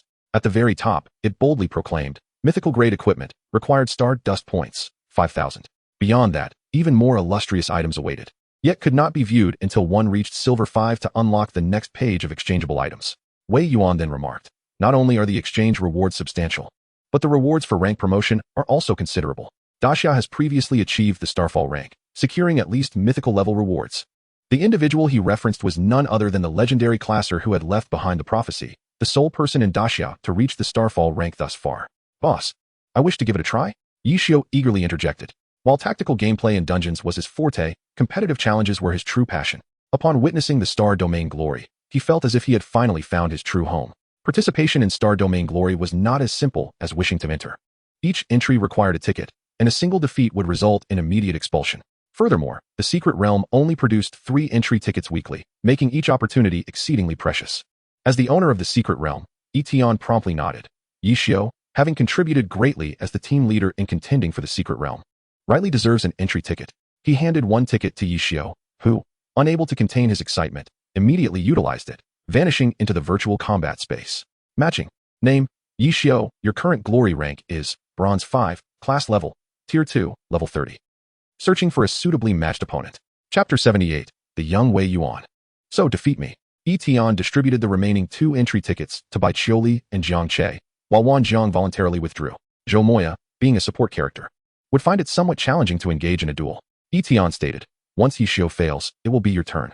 The rules of combat were clear to all. As long as one emerged victorious, they could continue battling, but a single defeat would require the use of another ticket to re-enter. Bai Qiuli and Jiang Che nodded. Their focus fixed on Yi Xiao as they awaited his inaugural experience. Before long, Yi Xiao found a successful match. "You have been paired with Malik from the American Empire, virtual opponent." At that moment, Yi Xiao's surroundings transformed into an arena, and before him appeared a golden-haired man radiating with phosphorescence. Yi Xiao's face lit up with excitement as his 1,000-machine umbrella morphed into a longsword. Yi Tian appeared perplexed. "A virtual opponent?" Wei Yuan explained. "Based on Daxia's extensive experience over the years, a pattern has emerged from Star Domain glory. In the bronze and silver ranks, opponents matched are all virtual, akin to projections of combatants with innate battle instincts, derived from those who have previously participated in Star Domain glory. Only at the gold rank and above do real opponents get matched in real time." Yi Tian understood. Human versus machine.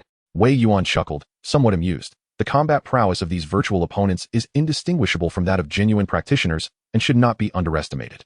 Moreover, it is said that below the Starfall rank, opponents will only be matched from the current world. Once one reaches the Starfall rank or higher, they can match opponents across different star domains. The term Star Domain within Star Domain glory refers to planets and realms. This implies that the Trial Secret Realm can also match opponents from other worlds. Yi Tian was astonished to engage in combat across worlds with other races. What monumental entity could have created such a formidable Star Domain glory? It possessed a distinctly combative essence. Meanwhile, Bai Qiuli was enthusiastically narrating the battles within the arena to Zhou Moya, aiming to convey the experience more vividly. Yi Xiao's opponent is a Tier 2 Earth Mage from the American Empire. Yi Xiao teleports, and with a swift strike, "It is over," Zhou Moya exclaimed. "Wow, that was so fast." It wasn't that the opponent was too weak. Anyone eligible to obtain an entry ticket in the American Empire would not be an insignificant figure. However, among Tier 2 challengers, unless they were among the very top, it would be exceedingly difficult to withstand a blow from Yi Xiao wielding a mythical-grade 1,000-machine umbrella. At this moment, Yi Xiao sheathed his sword, and a victory screen materialized before him. "You have won this match, earning 10 Stardust points. Your rank has been promoted to Bronze 4. Darn, is that it?" Yi Xiao felt a twinge of dissatisfaction. Let us go again. As long as victory was achieved, he could continue matching. Thus, in this limited life, the goal was to amass as many consecutive victories as possible to elevate his rank.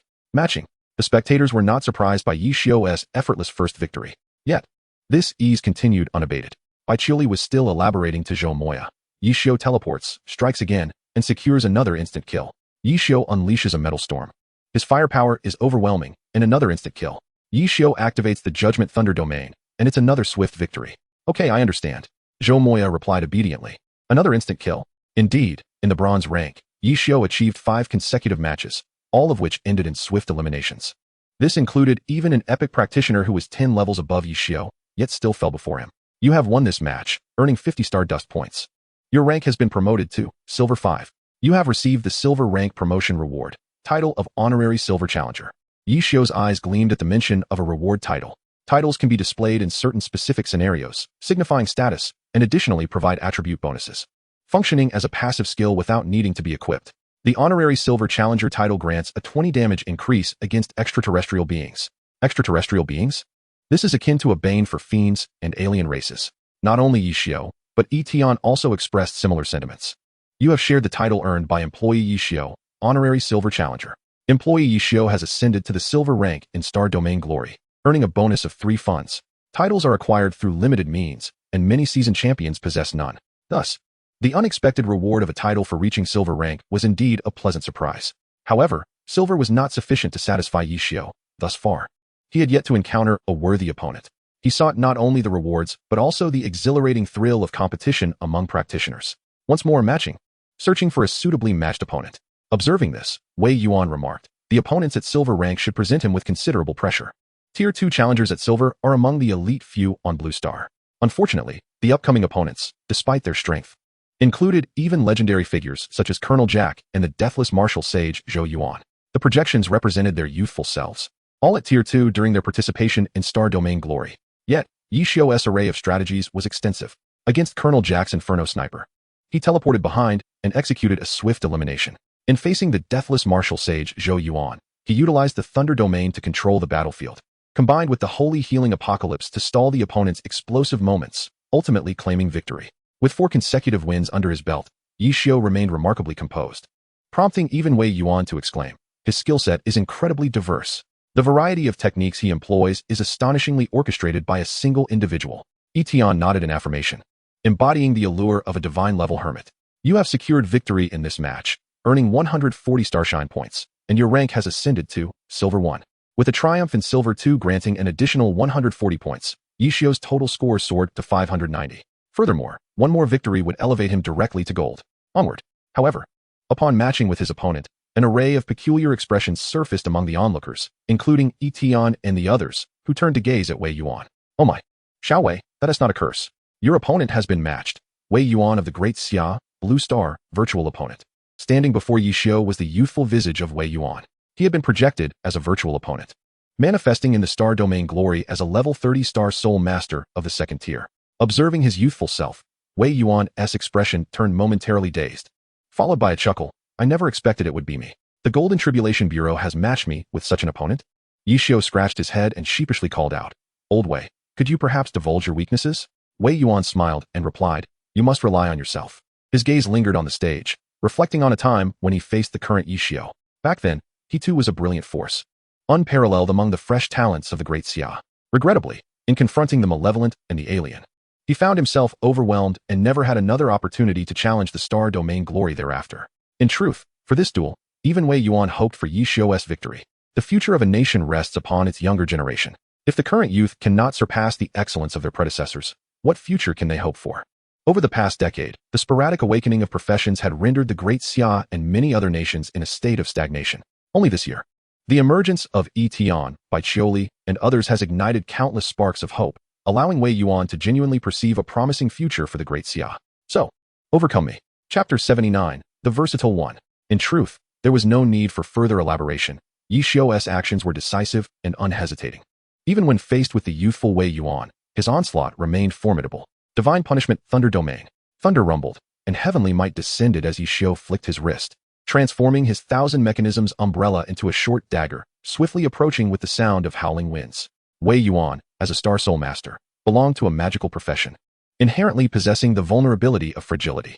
The virtual opponent could not speak or exhibit emotions, only the instinct to battle. Before long, the young Wei Yuan enveloped himself in the Star Spirit Barrier, shielding against the Divine Punishment Thunder Domain while evading Yi Xiao's targeting. Observing this, Yi Xiao wasted no time, altering his approach as the short dagger morphed into a massive firearm, unleashing a barrage directly upon the barrier. Metal Storm. A dense hail of firepower rained down upon the barrier, shattering it in an instant. Yet, in the next moment, the young Wei Yuan unexpectedly appeared behind Yi Xiao, the star net transforming into a colossal hand that grasped him. The crowd gasped in astonishment, with Bai Chiuli exclaiming at a rapid pace, Is that teleportation? No. It's an illusion technique. At the moment the barrier was released, he hadn't remained within it. Instead, he had used the illusion to shift his position. Yi Tian turned to Wei Yuan, remarking, Brother Wei, you possess an abundance of cunning. Wei Yuan chuckled lightly, expressing his resignation. What a pity. The star net was the strongest control skill of the Star Soul Master. Once ensnared, none of the same rank could resist.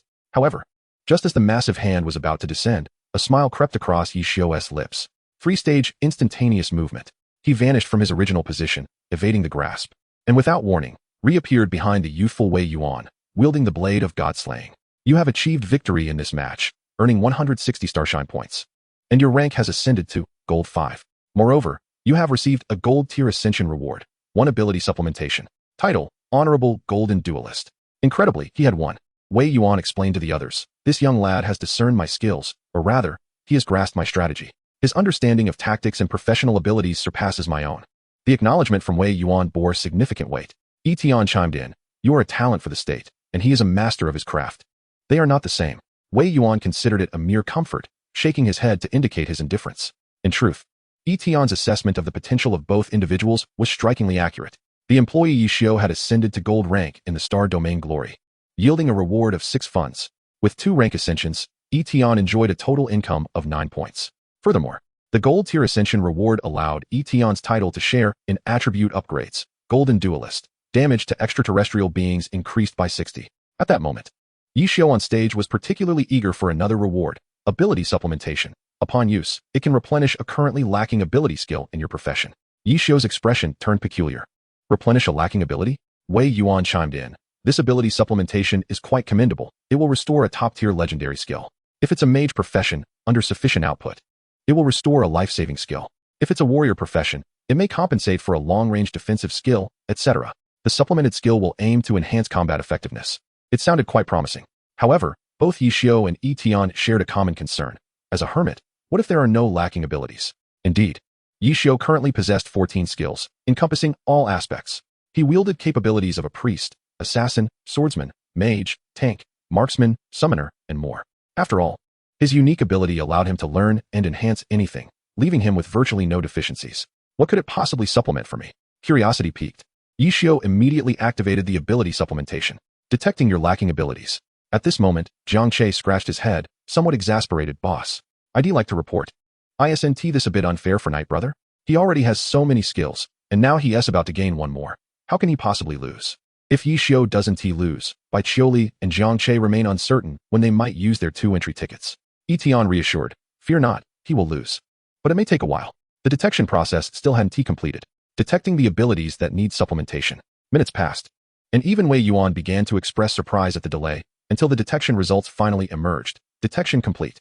Based on preliminary analysis, you possess no shortcomings in the 8 primary aspects of strength, agility, physique, precision, defense, speed, endurance, or resilience.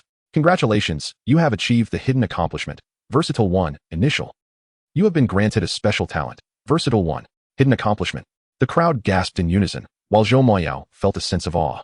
Yi Xiao's pupils constricted, nearly unable to fathom the talent attribute before him. Versatile 1, Initial. Effect. All skills you master will have their values doubled. Being an initial level Versatile 1, he was advised to maintain the path of versatility, as unexpected rewards awaited in the future. Values doubled. This implied that a skill originally granting a 500 enhancement would now directly elevate to 1000. It is well known that high-tier skills are powerful not only due to their unique effects, but also because of their high numerical values. Now, he had truly unleashed the potential of those values. And this was merely the initial level Versatile 1 talent? Yi Xiao was incredulous. To maintain the path of versatility. But I'm already a full-time practitioner. Isn't that a simple task? Below, Yi Tian inhaled sharply. He patted Jiang Che on the shoulder. Now it's truly uncertain whether he will lose. With this talent, Yi Xiao's combat power would undoubtedly be amplified beyond measure. Jiang Che was on the verge of tears, as at that moment, Yi Xiao, brimming with excitement, prepared for another challenge. Once more, gold rank match. Having reached the gold rank, he could now be matched with real opponents in real time. Yi Xiao was filled with anticipation. Meanwhile, on the other side, the Elven royal court. Elvian had just finished elucidating the reasons behind their recent failure to the elders. This defeat in the realm contest now necessitated him to undertake another secret mission to meet the evaluation criteria set by the royal court, allowing him to train in the most sacred court of the Elven royalty. What was originally a mere second-tier secret realm, easily conquerable given his prowess, had turned into a surprisingly swift defeat. To add insult to injury, he had been vanquished by a human of lesser talent than the Elven lineage. Consequently, Elvian was met with scornful remarks from his kin during his journey home. Humans. The great Xia. Yi Xiao. Overwhelmed with irritation, he sought refuge in a trial secret realm, presenting an entry ticket. Frustrated. It had been ages since he engaged in Star Domain glory. He craved some relaxation. Chapter 80. learning and applying. New redeemable items. Opponent matched. Elvian of the Blue Star Elven Court. Upon witnessing the identity of his opponent, the onlookers, including Yi Xiao, were instantly captivated. Elvian. Was he not the captain of the Elven team that had just faced defeat in the Secret Realm? The Elven royalty held a significant standing in the Blue Star. Thus facing him was entirely plausible. In the arena, upon catching sight of Yi Xiao, Elvian was filled with exhilarating fury, the kind one experiences when avenging a great grievance. It's you. I remember your name.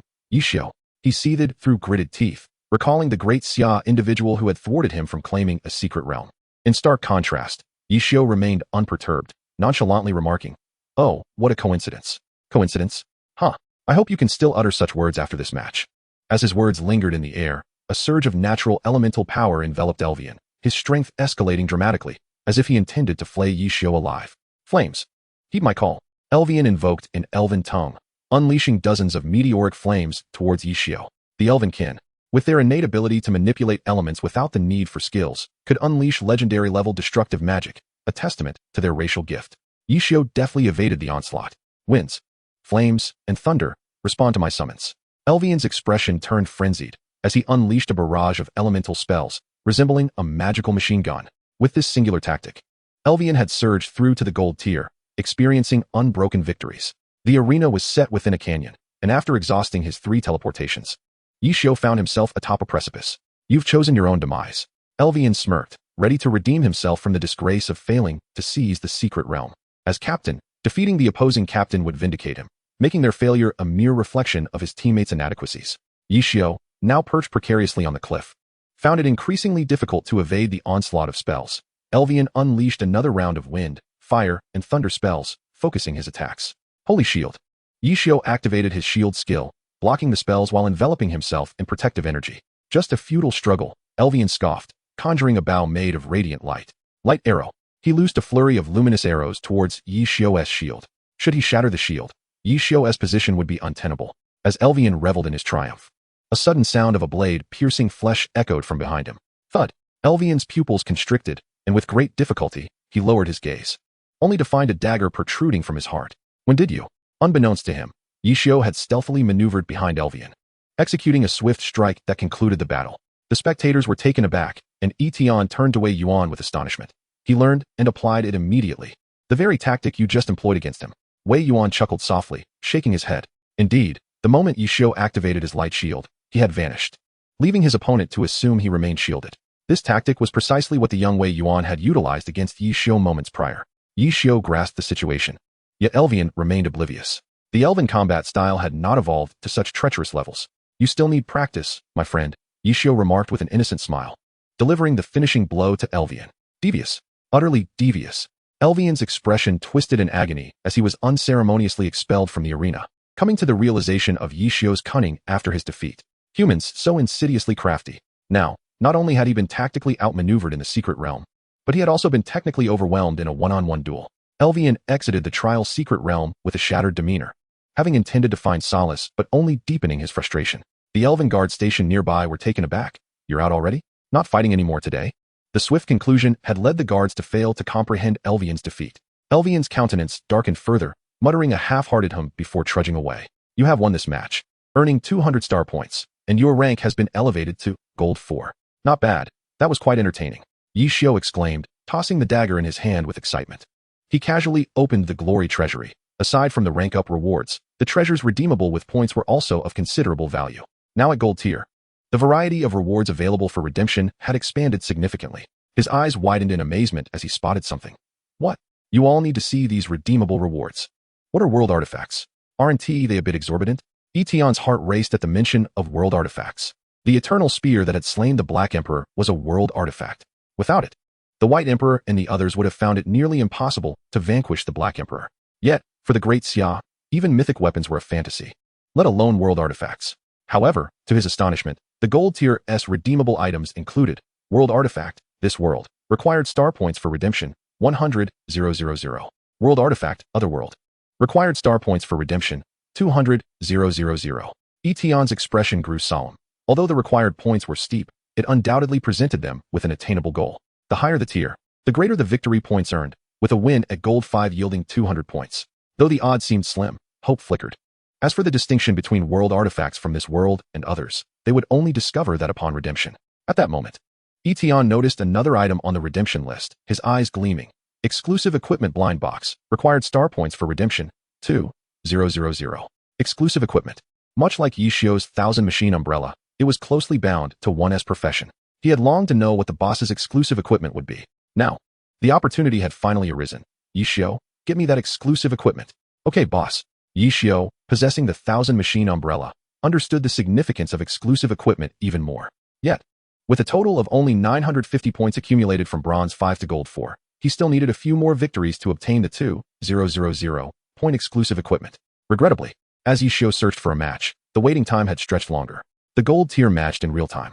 And if no challengers were present in the star domain glory on the blue star, the process would indeed slow down. Yi Tian understood and was not anxious. After all, the rewards would not vanish. Meanwhile, Wei Yuan received a phone call, notifying Yi Tian of his impending departure. What? The headquarters plans to attempt the 74 level 4th tier advancement dungeon once more? Yi Tian exclaimed, his astonishment palpable. This was a significant matter. The global community had been stalled at level 74 for quite some time, with the hindrance stemming from repeated failures in this 4th tier dungeon, unable to acquire the necessary advancement items. Now, the Great Xia was preparing to gather its elite forces for another challenge, which was indeed a risky endeavor. Wei Yuan explained. The arrival of the White Emperor has made everyone acutely aware of the disparity in strength. If we do not challenge the 4th tier, should the White Emperor return, will we have to counter him, praying that he does not depart once more? Indeed, the last time the White Emperor left directly was due to his primary objective of seeking the Black Prince. However, should he pose a direct threat to the Great Xia in the future, it would be exceedingly challenging to contend with. After all, he is the sovereign from the ancient era of the Dragon Clan. His strength is incalculable. Wei Yuan solemnly remarked. Furthermore, Zhou Yuan's lifespan is dwindling.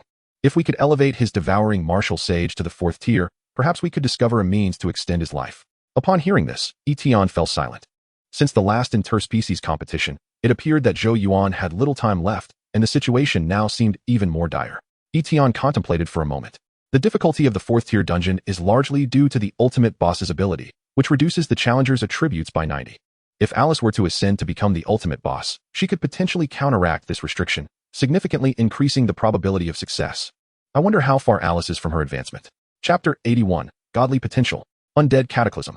Wei Yuan exited the secret realm, scheduling the assault on the level 74 dungeon for the following day. Alongside Wei Yuan, the other 4 elite professionals, including Ling Luo and Jiang Yuanshuang, would also participate, necessitating ample preparation time. Yi Tian and the others departed the secret realm as well. As long as they did not fail, they could match outside the secret realm. However, re-entering after a failure would require returning to the secret realm, thus Yi Xiu left with them. Some troops were retained by Wei Yuan to guard the entrance of the secret realm.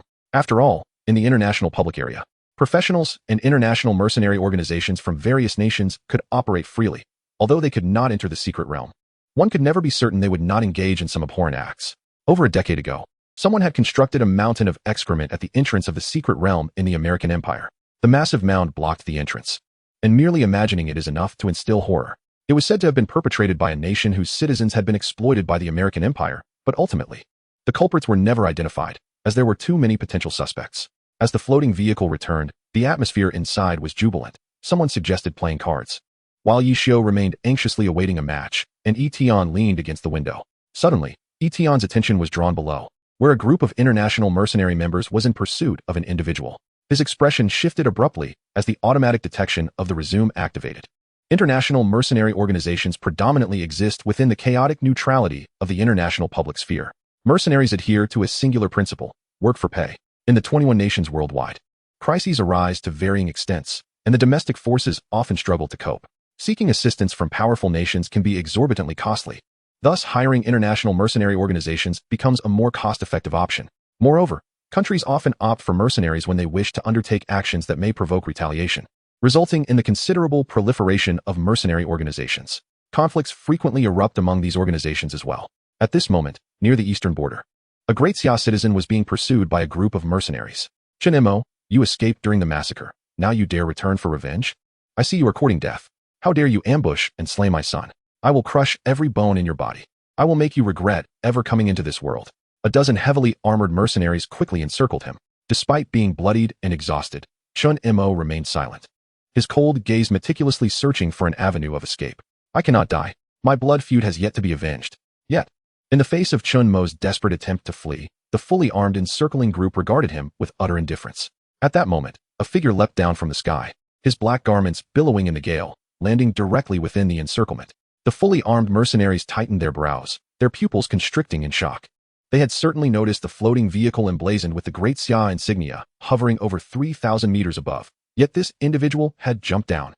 Not only the mercenaries, but those aboard the floating vehicle, including Wei Yuan and Bai Qiuli, gazed in astonishment at Yi Tian, who had just leapt from the vehicle. "Sir, I am the captain of the Black Gold Hand Squad. May I inquire who you are?" The leader introduced himself, seeking to bolster his stature. For the Black Gold Hand ranks among the top 5 in international mercenary organizations. However, Yi Tian merely waved his hand dismissively. "Get lost, do not obstruct me." Upon hearing this, some members of the Black Gold Hand immediately displayed their displeasure. Only the captain felt a deep sense of trepidation. "Sir," before he could finish, a member from the American Empire shouted in anger, "You bastard, who do you think you are?" The Black Gold Hand boasts numerous third-tier professionals. Even the American Empire must show some respect. How dare you order us to leave upon your arrival? Do you believe you are one of the top professionals of the Great Xia?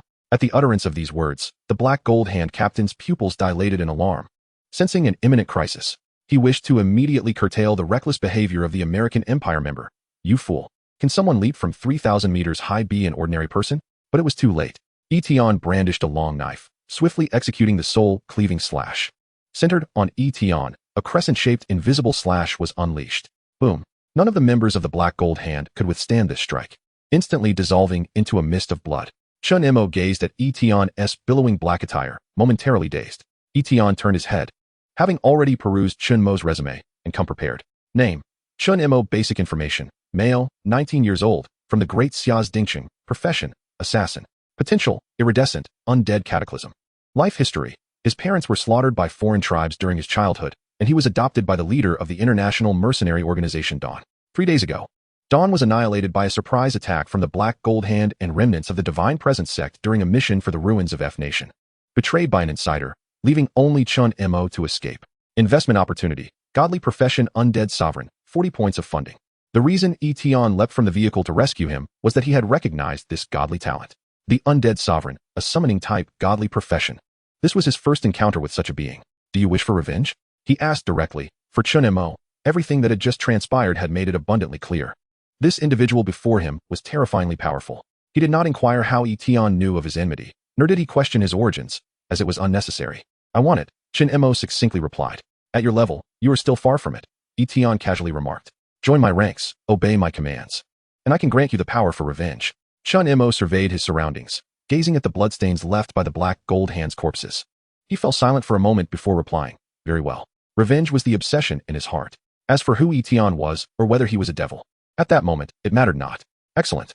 Yi Tian was quite pleased. Those with a purpose often walk with greater haste. The 40 points of funding were expended, and a contract landed in Chun Mo's hands. The latter suddenly spoke. "What are you planning to do?" Yi Tian pondered briefly. "To control all international public areas. Prohibit anyone from approaching the trial secret realm in East Capital. Can you achieve the status of the strongest among international mercenaries? The international public area is widely recognized as lawless territory, teeming with extreme terrorist organizations, and it seems even the remnants of the Divine Presence sect have congregated there. However, due to the vastness of the public area, the dangers are manifold, and management is troublesome. While countless dungeons and secret realms may emerge here each year, nations have refrained from intervening. Yi Tian seeks to test whether this undead cataclysm can establish order through overwhelming force. 3 exceedingly extravagant conditions, which would appear outrageous to ordinary people, were met without hesitation by Chun Mo very well. He pressed his handprint onto the contract. Chapter 82, Undead Archmage. Clues of the Ruins. Chun Mo's ultimate profession name has been changed from Undead Mage to Undead Sovereign. At this moment, the floating vehicle began to descend slowly, preparing to pick up Yi Tian. The crowd remained astounded by Yi Tian's audacious leap from 3,000 meters, particularly by Qiuli, who found it unfathomable how the chasm between herself and her employer had widened so drastically. However, unlike the others, Wei Yuan discerned the underlying intricacies of the situation and fell into a contemplative reverie. The ability to descend from such heights unscathed could be attributed to 3 distinct types of individuals, the first possessing the gift of flight, the second boasting a physique robust enough to entirely disregard the perils of a high-altitude fall. This possibility resonated most with Wei Yuan, who found it the most plausible and acceptable. The third category necessitated a practitioner to attain the realm of levitation, enabling them to float through the air, thereby achieving a semblance of flight. Yet, This state required both agility and mental acuity to reach a certain threshold, typically attainable only by legendary practitioners of level 70 or above. Within the entirety of Great Xia, only a handful of elite practitioners could reach such heights. After a moment's deliberation, Wei Yuan ultimately shook his head. It seemed too extravagant. How could a youth who had merely awakened a few days prior possess attributes that rivaled the most esteemed in Great Xia? He did not underestimate Yi Tian. Yet the likelihood appeared exceedingly slim, leading him to decisively eliminate this possibility. At that moment, a dazzling array of colors erupted from below, shooting skyward. What in the world? A divine awakening? Has the boss unleashed his power once more? I too wish to attain divinity.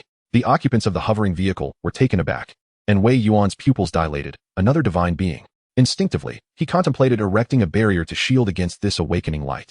However, he quickly recognized that they were not in Great Xia. This was an international public domain, Dongdu, which was already sparsely populated. Even if foreign entities or extremist organizations sought to encircle them, they would likely find no one. Moreover, in a public area, one could escape at any moment. Yi Tian shared this sentiment. As his own strength escalated, particularly following the conclusion of the grand competition with the Yaga dynasty, he increasingly felt that a class change warranted no concealment, save for extraordinary circumstances. At this juncture, he observed Chun Mo's profession with intrigue. Employee, Chun Mo profession, necromancer, second tier. Quality, divine. Level, 25. Strength, 435. Agility, 435. Constitution, 480. Spirit, 690. Profession talent, necromantic augmentation. All necromancy skills are amplified tenfold. Soul harvest, absorbs a portion of spirit attributes when enemies perish nearby. Professional skills, curse domain, damage transfer.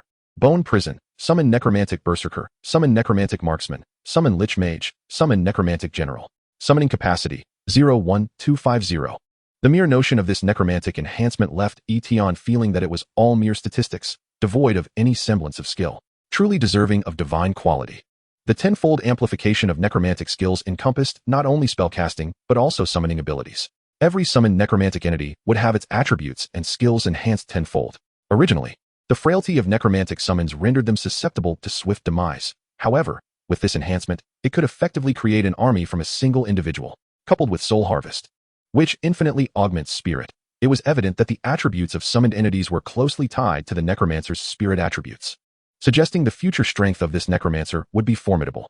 Furthermore, the capacity to summon 250 entities implied that up to 250 necromantic subordinates could coexist simultaneously, with this number increasing as levels ascended. Based on this ability alone, one could anticipate a future where Chun Mo commanded all international public domains. Such power would surely astonish every nation.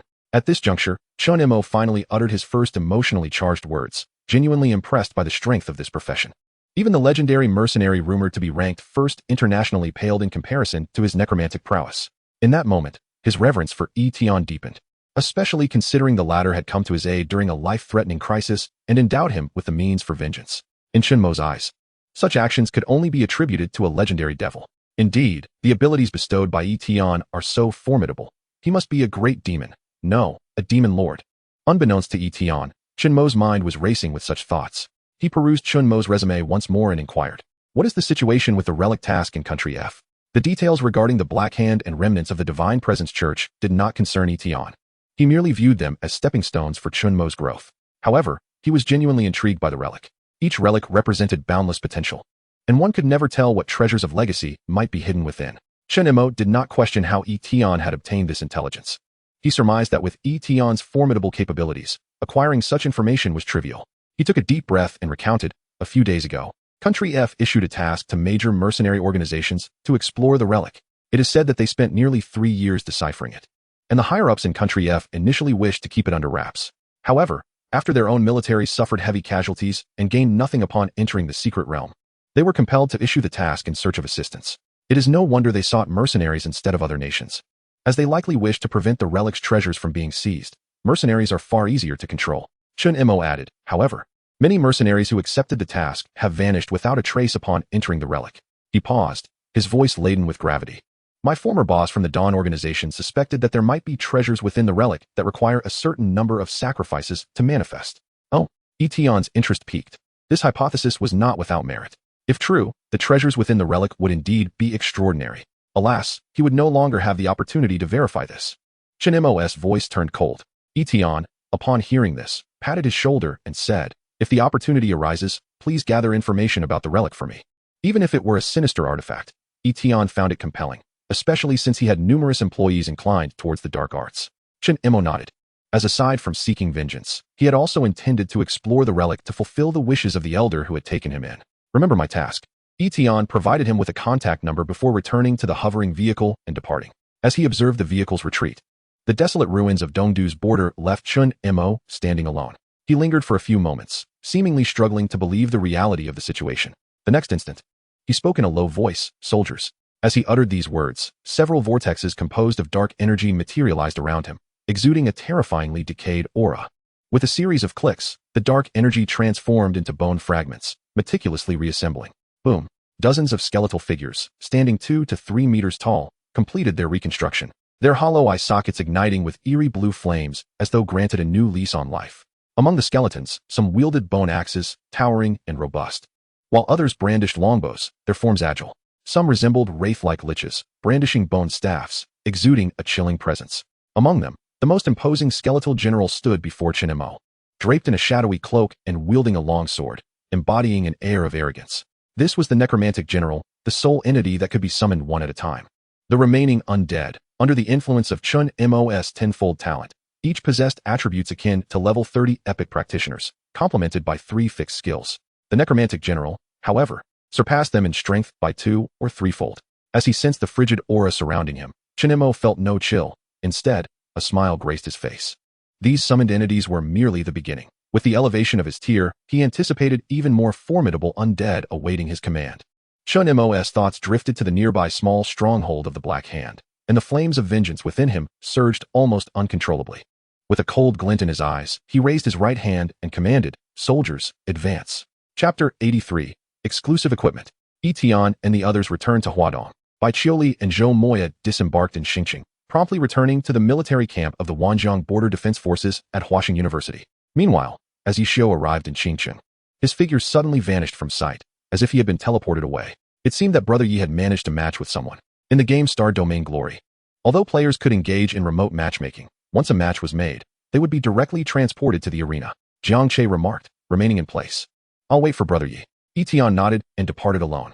Having returned from Dongdu, it was already quite late, and instead of going home, he headed to a dungeon. His intention was not to level up, but rather to contact Alice. He had obtained 2 specially made communicators from Wei Yuan, crafted from legendary materials known as mother and child crystal stones. By inputting a message on one end, the other could receive it directly, disregarding signal and spatial conditions. With this device, Alice would be able to reach out to Yi Tian proactively. However, his primary aim was to inquire about how long it would take for Alice to become the ultimate boss. After all, the Great Xia was on the verge of exploring the 4th-tier dungeons, and if Alice could ascend to her ultimate form, the process would be significantly simplified. Unfortunately, as Yi Tian received the answer, he found himself lost in thought on his way home. Was there truly only one ultimate boss that could emerge within the entire realm of Great Xia? This dilemma had troubled Alice for quite some time, and it seemed that a gradual approach was the only solution. Without ascending to the ultimate form, it would be exceedingly difficult to clear the 4th-tier dungeons. Failing to conquer the 4th-tier dungeons would preclude him from replacing the ultimate boss. Given that the ultimate boss of Great Xia resided within the 4th-tier dungeons, they found themselves trapped in a vicious cycle. Just as Yi Tian returned home, a sudden realization struck him. What if he sought to ascend to the ultimate boss status in another region? If only one ultimate slot existed in a given area, might there be other regions devoid of an ultimate boss? With this thought, Yi Tian's eyes sparkled, as if he had discovered a shortcut. He resolved to explore this possibility the following day. Mew. The chilling sound jolted Yi Tian from his reverie. A black cat, placed in a travel box on the coffee table, gazed at him with piercing eyes, emitting a plaintive cry. Yi Tian inhaled sharply, feeling an overwhelming sense of embarrassment. After leaving the cat at home for the day while he accompanied Wei Yuan, it appeared the feline had been confined and hungry all day long. "I'm so sorry. I didn't anticipate returning this late," he said apologetically, lifting the black cat from the box, silently pleading for its forgiveness. Yet, the black cat seemed surprisingly magnanimous, settling down on Yi Tian's lap without further protest. Had the caretakers of 003 witnessed this, they would surely have been astounded. Given 003's temperament, even a slight change in its usual cat food would provoke a furious outburst, yet now it was behaving remarkably docile in Yi Tian's presence. It seemed the cat reserved its leniency solely for him. Hastily, Yi Tian called Wei Yuan to send some cat food over, uncertain of what it typically consumed. Meanwhile, he gently stroked the black cat's fur, inquiring, "Where is your partner, the child of prophecy?" The black cat let out a feeble mew. as if to convey that it too felt a lack of awareness regarding this matter. Intrigued, Yi Tian pondered why a child of prophecy would not be causing a significant stir in Great Xia, leaving both him and the cat in a state of confusion. As night deepened, the black cat indulged in the specially prepared cat food that had just been delivered. Meanwhile, Yi Tian's management log was ready for settlement. Today saw a collective action in the international public area, yielding minimal revenue from other sources. Profits from the secret realm and the tier advancement in star domain glory had already been credited, and with the recent recruitment of Chen Mo, his financial balance still appeared quite substantial, 928. However, in terms of experience, the gains from today were remarkably noteworthy. Despite dedicating both meetings to experience enhancement, the efficiency of leveling up had been astonishing. You have shared experience gained from employees. Level increased, 34 to 37, leveling up 3 levels in a single day. Upon further inspection, it became evident that Alice and the Black Prince had collaborated to achieve the remarkable feat of defeating 3 level 60 Lord bosses today, an accomplishment that was nothing short of terrifying, yielding an impressive amount of experience. It was no wonder they had nearly reached the threshold of becoming the ultimate boss. Yi Tian was now merely a few levels away from achieving level 50 tier 3.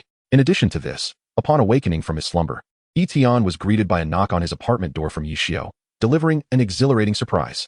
Boss, I've achieved 4 consecutive victories. I've accumulated enough points. Observing the dark circles under Yi Xiao's eyes and the excitement radiating from his face, Yi Tian, just awakening, felt a pang of guilt. Clearly, Yi Xiao had spent the entire night matching in star domain glory, all for the sake of redeeming that exclusive equipment. Coincidentally, night in Great Xia coincided with daytime in the American Empire. Yi Xiao had matched with 4 players from the American Empire, securing victories in each encounter, with his win points in the golden rank being 230, 260, 290, and 320, coupled with his previous 950 points. He had just enough to exchange for the exclusive equipment blind box. You've worked hard, Yi Tian sincerely expressed. He even resolved that the next opportunity for promotion would be awarded to Yi Xiao first. His dedication was commendable. Simultaneously, he immediately opened the blind box, eager to see what the boss's exclusive equipment entailed. A flash of light revealed a sleek black card landing in Yi Tian's hand. The exclusive equipment black card. Effect 1. Allows for an overdraw on funds at a daily interest rate of 5. Effect 2. Using the black card, funds can be used to purchase any item requiring currency for transactions. Effect 3. Tier 3 unlock. Effect 4. Tier 4 unlock. Effect 5. Complete set unlock. Chapter 84. A conscientious boss or a heartless one. The exclusive equipment, the black card? Yi Tian gazed at the exquisite card adorned with golden patterns against a black background, feeling a surge of astonishment. A total of 5 special effects. Regrettably, the last 3 effects required specific conditions to be fulfilled for activation. However, the first 2 effects were already quite remarkable. An interest rate of 5 on accrued funds was exceptionally favorable for accumulating wealth. If one began with a base capital of 100 points, it would yield an additional 5 points daily. Alas, for Yi Tian, accumulating such wealth was not feasible at the moment. The looming threat of the Yaga dynasty could not be ignored. He intended to distribute employee benefits generously to enhance experience acquisition and expedite his ascension to level 50 for a counterattack. Nonetheless, the effect allowing for an overdraw on funds left Yi Tian pondering for quite some time. Just how much could be overdrawn? If it were akin to the black card from his previous life, which had limitless credit, that would be remarkable. Unfortunately, Yi Tian's dreams were swiftly dashed upon reviewing the detailed description. For a tier 2 boss, the maximum overdraft limit is 500 funds. Well, it seems my level is insufficient, Yi Tian thought ruefully. Nevertheless, the ability to overdraw 500 funds was still a considerable amount. At the very least, he wouldn't have to worry about insufficient funds when encountering high potential talents. Moreover, coupled with the second effect, which allowed the use of funds for any items requiring currency, theoretically, he could unlock even more uses for his finances. Items requiring currency could include breakfast buns and fried dough sticks from the breakfast shop, equipment skill books from the trading post, or even exchanges for certain special secret realms. All could potentially be acquired using funds. A sudden inspiration struck Yi Tian. Yi Xiao, take this and see if you can exchange it for a world artifact from the glory treasury. Yi Xiao, puzzled, accepted the black card. Boss, this wouldn't happen to be your exclusive equipment, would it? The world artifact from the glory treasury costs 100,000 points. How can this card be used for that? Although he was baffled, Yi Xiao complied, and to his surprise, it actually worked. Wait, it's really effective. Meanwhile, a prompt appeared before Yi Tian. Black card exchange for world artifact. This world requires a fund expenditure of 1,000 points. Remarkably, it truly was possible. In fact, it was even easier than the points exchange. Yi Tian's expression was one of astonishment. He had not anticipated that the exchange rate between funds and star domain points would reach an astonishing 1 to 100. It appeared that funds held greater value. Moreover, When compared to 100,000 points, acquiring 1,000 points in funds seemed well within reach. After all, this was a world artifact. The former Black Emperor, with a physique and soul comparable to deities and demons, had been vanquished by the world artifact, the Eternal Spear. This signified that world artifacts possessed the power to pose a threat to the divine and demonic realms. With this in mind, 1,000 funds seemed almost like a bargain. Regrettably, even such a bargain came with a hefty price tag. Yi Tian had initially intended to swipe his card to exchange for an exclusive equipment blind box. However, he soon realized that only one exchange was permitted per secret realm. Thus, he had to abandon that thought. With the black card in hand, he need not concern himself with the balance of funds for the time being. Instead, he contemplated redeeming some employee benefits. At the conclusion of the trial in the secret realm, Yi Tian resolved to bestow a wave of legendary equipment as a reward for his employees. And the arrival of the black card was fortuitous. Yet, Yi Tian hesitated.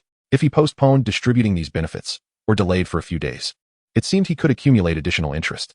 With a current balance of 928 funds, each day of delay could yield nearly 5 additional funds. If he refrained from distributing, the earnings would be even greater. As this realization struck him, Yi Tian felt a shiver run down his spine. Damn. How did I start thinking like a miser after becoming a boss? In that moment, it felt as though a conscience within him was at odds with a greedy persona. However, he swiftly put an end to this internal conflict. A promise made, even if merely in thought, must be honored to the best of one's ability. Moreover, his employees had been performing admirably, which alleviated Yi Tian's worries. At present, all employees were at the second tier, entering a critical phase of career development. With the addition of equipment, their growth would be expedited significantly. Furthermore, Yi Tian believed that by providing equipment to his employees, they would eventually reciprocate with returns to his own coffers. With 9 employees and a cost of 90 funds, Yi Tian did not hesitate. Every member received a piece of legendary equipment pertinent to their profession. Beyond this, Yi Tian had another motive for expending such significant funds on employee benefits: the experience buff for the strategic meeting.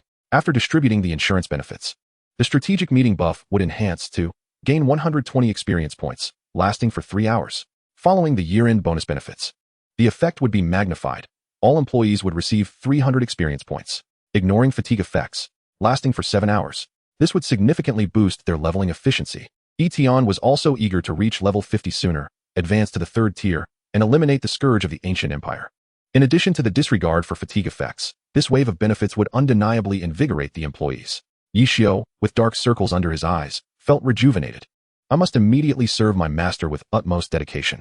Including this piece, Yi Xiu had received 3 pieces of legendary equipment from Yi Tian, adorning himself in luxurious gear. Yi Tian, glancing at the remaining balance of 28 funds, sighed and waved him off. Hurry and get to work. Meanwhile, beyond the borders of Huadong, an exploration team was delving into the ruins. Ning Jing was among them. Serving as a researcher, they had discovered clues to relic stone tablets and ventured here to investigate. Ning Jing gazed at the brand new, shimmering golden staff in her hand, her expression filled with delight. The explorer's staff of the ancient scholar. The boss actually distributed benefits. After a moment of surprise, Ning Jing approached the team leader with a beaming face. Captain, with this, we can locate the relic stone tablets much faster. In the international public area, in a small outpost of the Black Gold Hand, Chen Mo was commanding the undead soldiers, wreaking havoc. Chen Mo, you shall meet a grim fate. It is you who will meet a grim fate. Chen Mo's gaze was icy, as a black tome floated in his right hand, its pages turning. Without this necromancer's codex, avenging the Black Gold Hand's rampage across Dongdu would have taken considerably longer, but now the situation was different. The codex replenished Chen Mo's mana and accelerated the summoning of the undead, significantly enhancing his combat prowess. Hundreds of undead soldiers, led by a necromancer general, continued their slaughter. Chen Mo looked at the black tome and thought, the ease with which Yi Tian bestows legendary equipment fills me with awe. Truly, the boss is deserving of respect. Simultaneously, on the ancient continent, the entire ancient empire lay in silence. After a day and night of searching, the Red Emperor, Green Emperor, and White Emperor had exhausted all possibilities. They had scoured all interconnected realms, yet found no trace of the Black Emperor. As the time since the Black Emperor's disappearance lengthened, the treachery led by the White Emperor grew increasingly frantic. Thus, at this moment, the White Emperor flew solo to the very center of the ancient continent. Beneath the towering world tree that pierced the heavens, the base of the world tree was shrouded in mist, teeming with life, with roots spanning over 100 meters wide. Although the White Emperor feared the Black Emperor, he still possessed some measure of confidence. As the creator of the Eternal Spear, a divine being of the ancient continent, he commanded the eradication of the Black Emperor's principal architect, the immortal entity known as Yggdrasil, which bolstered his confidence. The White Emperor bowed before the world tree, uttering ancient draconic words with utmost reverence. Eternal deity, I beseech your assistance. Nidhogg has vanished. Chapter 85, A Great Change? Ascending to the ultimate. A fierce wind swept through. Yet the world tree, standing tall between heaven and earth, remained unresponsive. However, the White Emperor was not anxious. For he knew that the entity most terrified of Nidhogg in the past was none other than this world tree. It recognized the threat posed by the Black Emperor, understanding that his power and ambition were entirely proportional. It even foresaw a day when the world tree might be gnawed upon and severed by Nidhogg. Thus, the one most intent on eliminating Nidhogg was not the White Emperor, but the divine being. The White Emperor's gaze hardened, and he thought to himself, Nidhogg, the gods seek to eliminate you. How do you intend to survive? The world tree emitted a wave of intangible energy, conveying its thoughts to the White Emperor's mind in silence. I too cannot find him. The White Emperor's pupils constricted, his heart racing with disbelief. How could this be? The world tree, existing longer than the ancient continent itself, wielding immense divine power, yet it could not locate Nidhogg? The world tree continued. His soul has betrayed the ancient continent. Implicitly, this meant that beings not of the ancient continent were beyond its immediate reach. This brought forth the issue of divine authority. The White Emperor did not comprehend. But then the world tree provided an answer that illuminated his eyes. He has chosen the human race. The human race? The White Emperor's fury ignited. It must be the Great Xia. Subsequently, the world tree's words seemed laced with a hint of mockery and derision. Nidhogg has chosen to join the battle zone of the myriad realms. Bound for a century. His mind has grown dull, haha. The emotionless laughter, tinged with an inexplicable eeriness, caused the White Emperor to frown. The battle zone of the myriad realms? Does that refer to the Great Xia? Or perhaps Blue Star? Even the White Emperor struggled to grasp this concept. Perhaps it was something only the divine beings understood. The White Emperor was solely focused on the immediate apprehension of Nidhogg. Then I shall depart at once for the Great Xia to capture Nidhogg. Moreover, capturing Nidhogg would allow him to seamlessly claim the territories of the Great Xia, which brought the White Emperor great delight. Yet the world tree shifted its tone. In 3 days, the Battle Zone's game will initiate a great upheaval. At that time, should you act, your efforts will yield greater results. Should the White Emperor expand his territory outward, it would also be beneficial for the world tree of the ancient continent. Thus it offered this suggestion. 3 days until the great upheaval?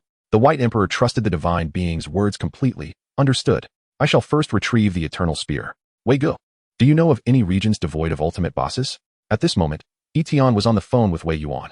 The Great Xia had no slots for ultimate bosses, so they would seek other regions, a plan Yi Tian had devised the previous night. Unable to conceive an answer on his own, he thus reached out to Wei Yuan. Where, one might wonder, is there no ultimate boss? To be honest, I am quite unaware of such matters. This obscure question had indeed not been a focus of Wei Yuan's research. Yi Tian felt a touch of helplessness. Very well then. However, Wei Yuan continued. Nonetheless, I can connect you with the Eastern China research team. The research team? Each year, a substantial portion of the headquarters' scientific resources is allocated to the formation of such teams. They investigate relic clues and document various extraordinary phenomena across the nation, including the distribution and density of instances within dungeons, providing valuable insights. Yi Tian was astonished. Such an organization exists. The foresight of the Daxia headquarters is indeed remarkable. He never anticipated the existence of such a team. Yet, upon reflection, it makes perfect sense. If such a research team exists, their investigative findings could save practitioners a considerable amount of effort. Soon, Wei Yuan connected him to the research team's line. A deputy captain named Zhang Qi responded to Yi Tian's inquiry. In every region around the globe, there is undoubtedly the presence of an ultimate boss. However, the Void Insect clan that annihilated the Han Kingdom possesses very peculiar traits. They invade dungeons and ruthlessly seize their resources like bandits. This leads them to oppose all dungeon bosses, for the bosses are the rightful lords of the dungeons and hinder their invasive nature. Thus, they will eliminate all bosses within their territory. Moreover, due to the Void Insect clan's ability to invade dungeons and overwhelm through sheer numbers, not even an ultimate boss can withstand their onslaught. The revelations from the research team illuminated Yi Tian's mind. I see. Thank you, Captain Zhang. The area of the Han Kingdom, now ravaged by the Void Insect clan, is indeed the most likely location for the presence of an ultimate boss. With that thought, Yi Tian swiftly ended the call and hurried out. He boarded the floating vehicle that Wei Yuan had arranged for him and disembarked some distance from the Han Kingdom, careful not to alert the swarm of void insects. Utilizing the shared invisibility skill from Yi Xiao, he advanced cautiously through the ruins of the Han Kingdom. This was a desolate land, corrupted and shrouded in shades of gray and black. With each step, he encountered countless clusters of insect eggs hatching, eliciting a sense of revulsion that made him physically uneasy. Fortunately, Yi Tian soon discovered the entrance to a dungeon, albeit in a state of considerable disrepair. The moment he stepped into the dungeon, the surrounding swarm of insects erupted into a frantic buzzing, as if they had detected an intruder. In an instant, the previously silent swarm transformed into a dark mass, surging towards the dungeon Yi Tian had entered. Alice. Yi Tian had entered the dungeon solely to summon Alice. In the next moment, the void gate opened, and both Alice and the Black Prince arrived simultaneously. A look of delight spread across Alice's face. Boss. It truly is possible to ascend to the ultimate here. That's splendid. Yi Tian felt a sense of satisfaction, affirming that the discomfort endured along the way was not in vain. At that moment, within the fragmented dungeon scene, the black net was densely packed with void insects. A gargantuan void insect, its dark purple eyes fixated on Yi Tian, proclaimed, "Human, how dare you two intrude upon our territory, courting death?" Yi Tian chuckled, setting aside the fact that these insects could never contain them. Who said there were only two of them? Come forth. Gazing at the throng of insects, Yi Tian was disinclined to engage personally. As his words fell, numerous massive black whirlpools materialized upon the ground, followed by the sudden appearance of hundreds of undead warriors at Yi Tian's side. The attributes of summoned undead are tied to the mental prowess of the summoner. With Yi Tian's mental strength, bolstered by the recruitment of Zhou Mo Yao, the Black Prince, and Chun Mo, reaching formidable heights, the undead warriors he summoned surpassed Chun Mo's strength by several dozen times. Furthermore, he had also shared Yi Xiu's extraordinary talent. Omni-Creator, beginner. The attributes of all skills you possess are doubled. Consequently, the undead warriors under Yi Tian's command became exceedingly formidable. The swarm of void insects recoiled in fear, taking several steps back. Merely the flickering soul flames in the eyes of a few undead warriors sent shivers down one's spine. Observing this, Alice wasted no time. Aware that Yi Tian was creating an opportunity for her, already meeting the conditions for ascension of her monster template, she immediately ascended. The monster template successfully transformed from a lord boss into an ultimate boss.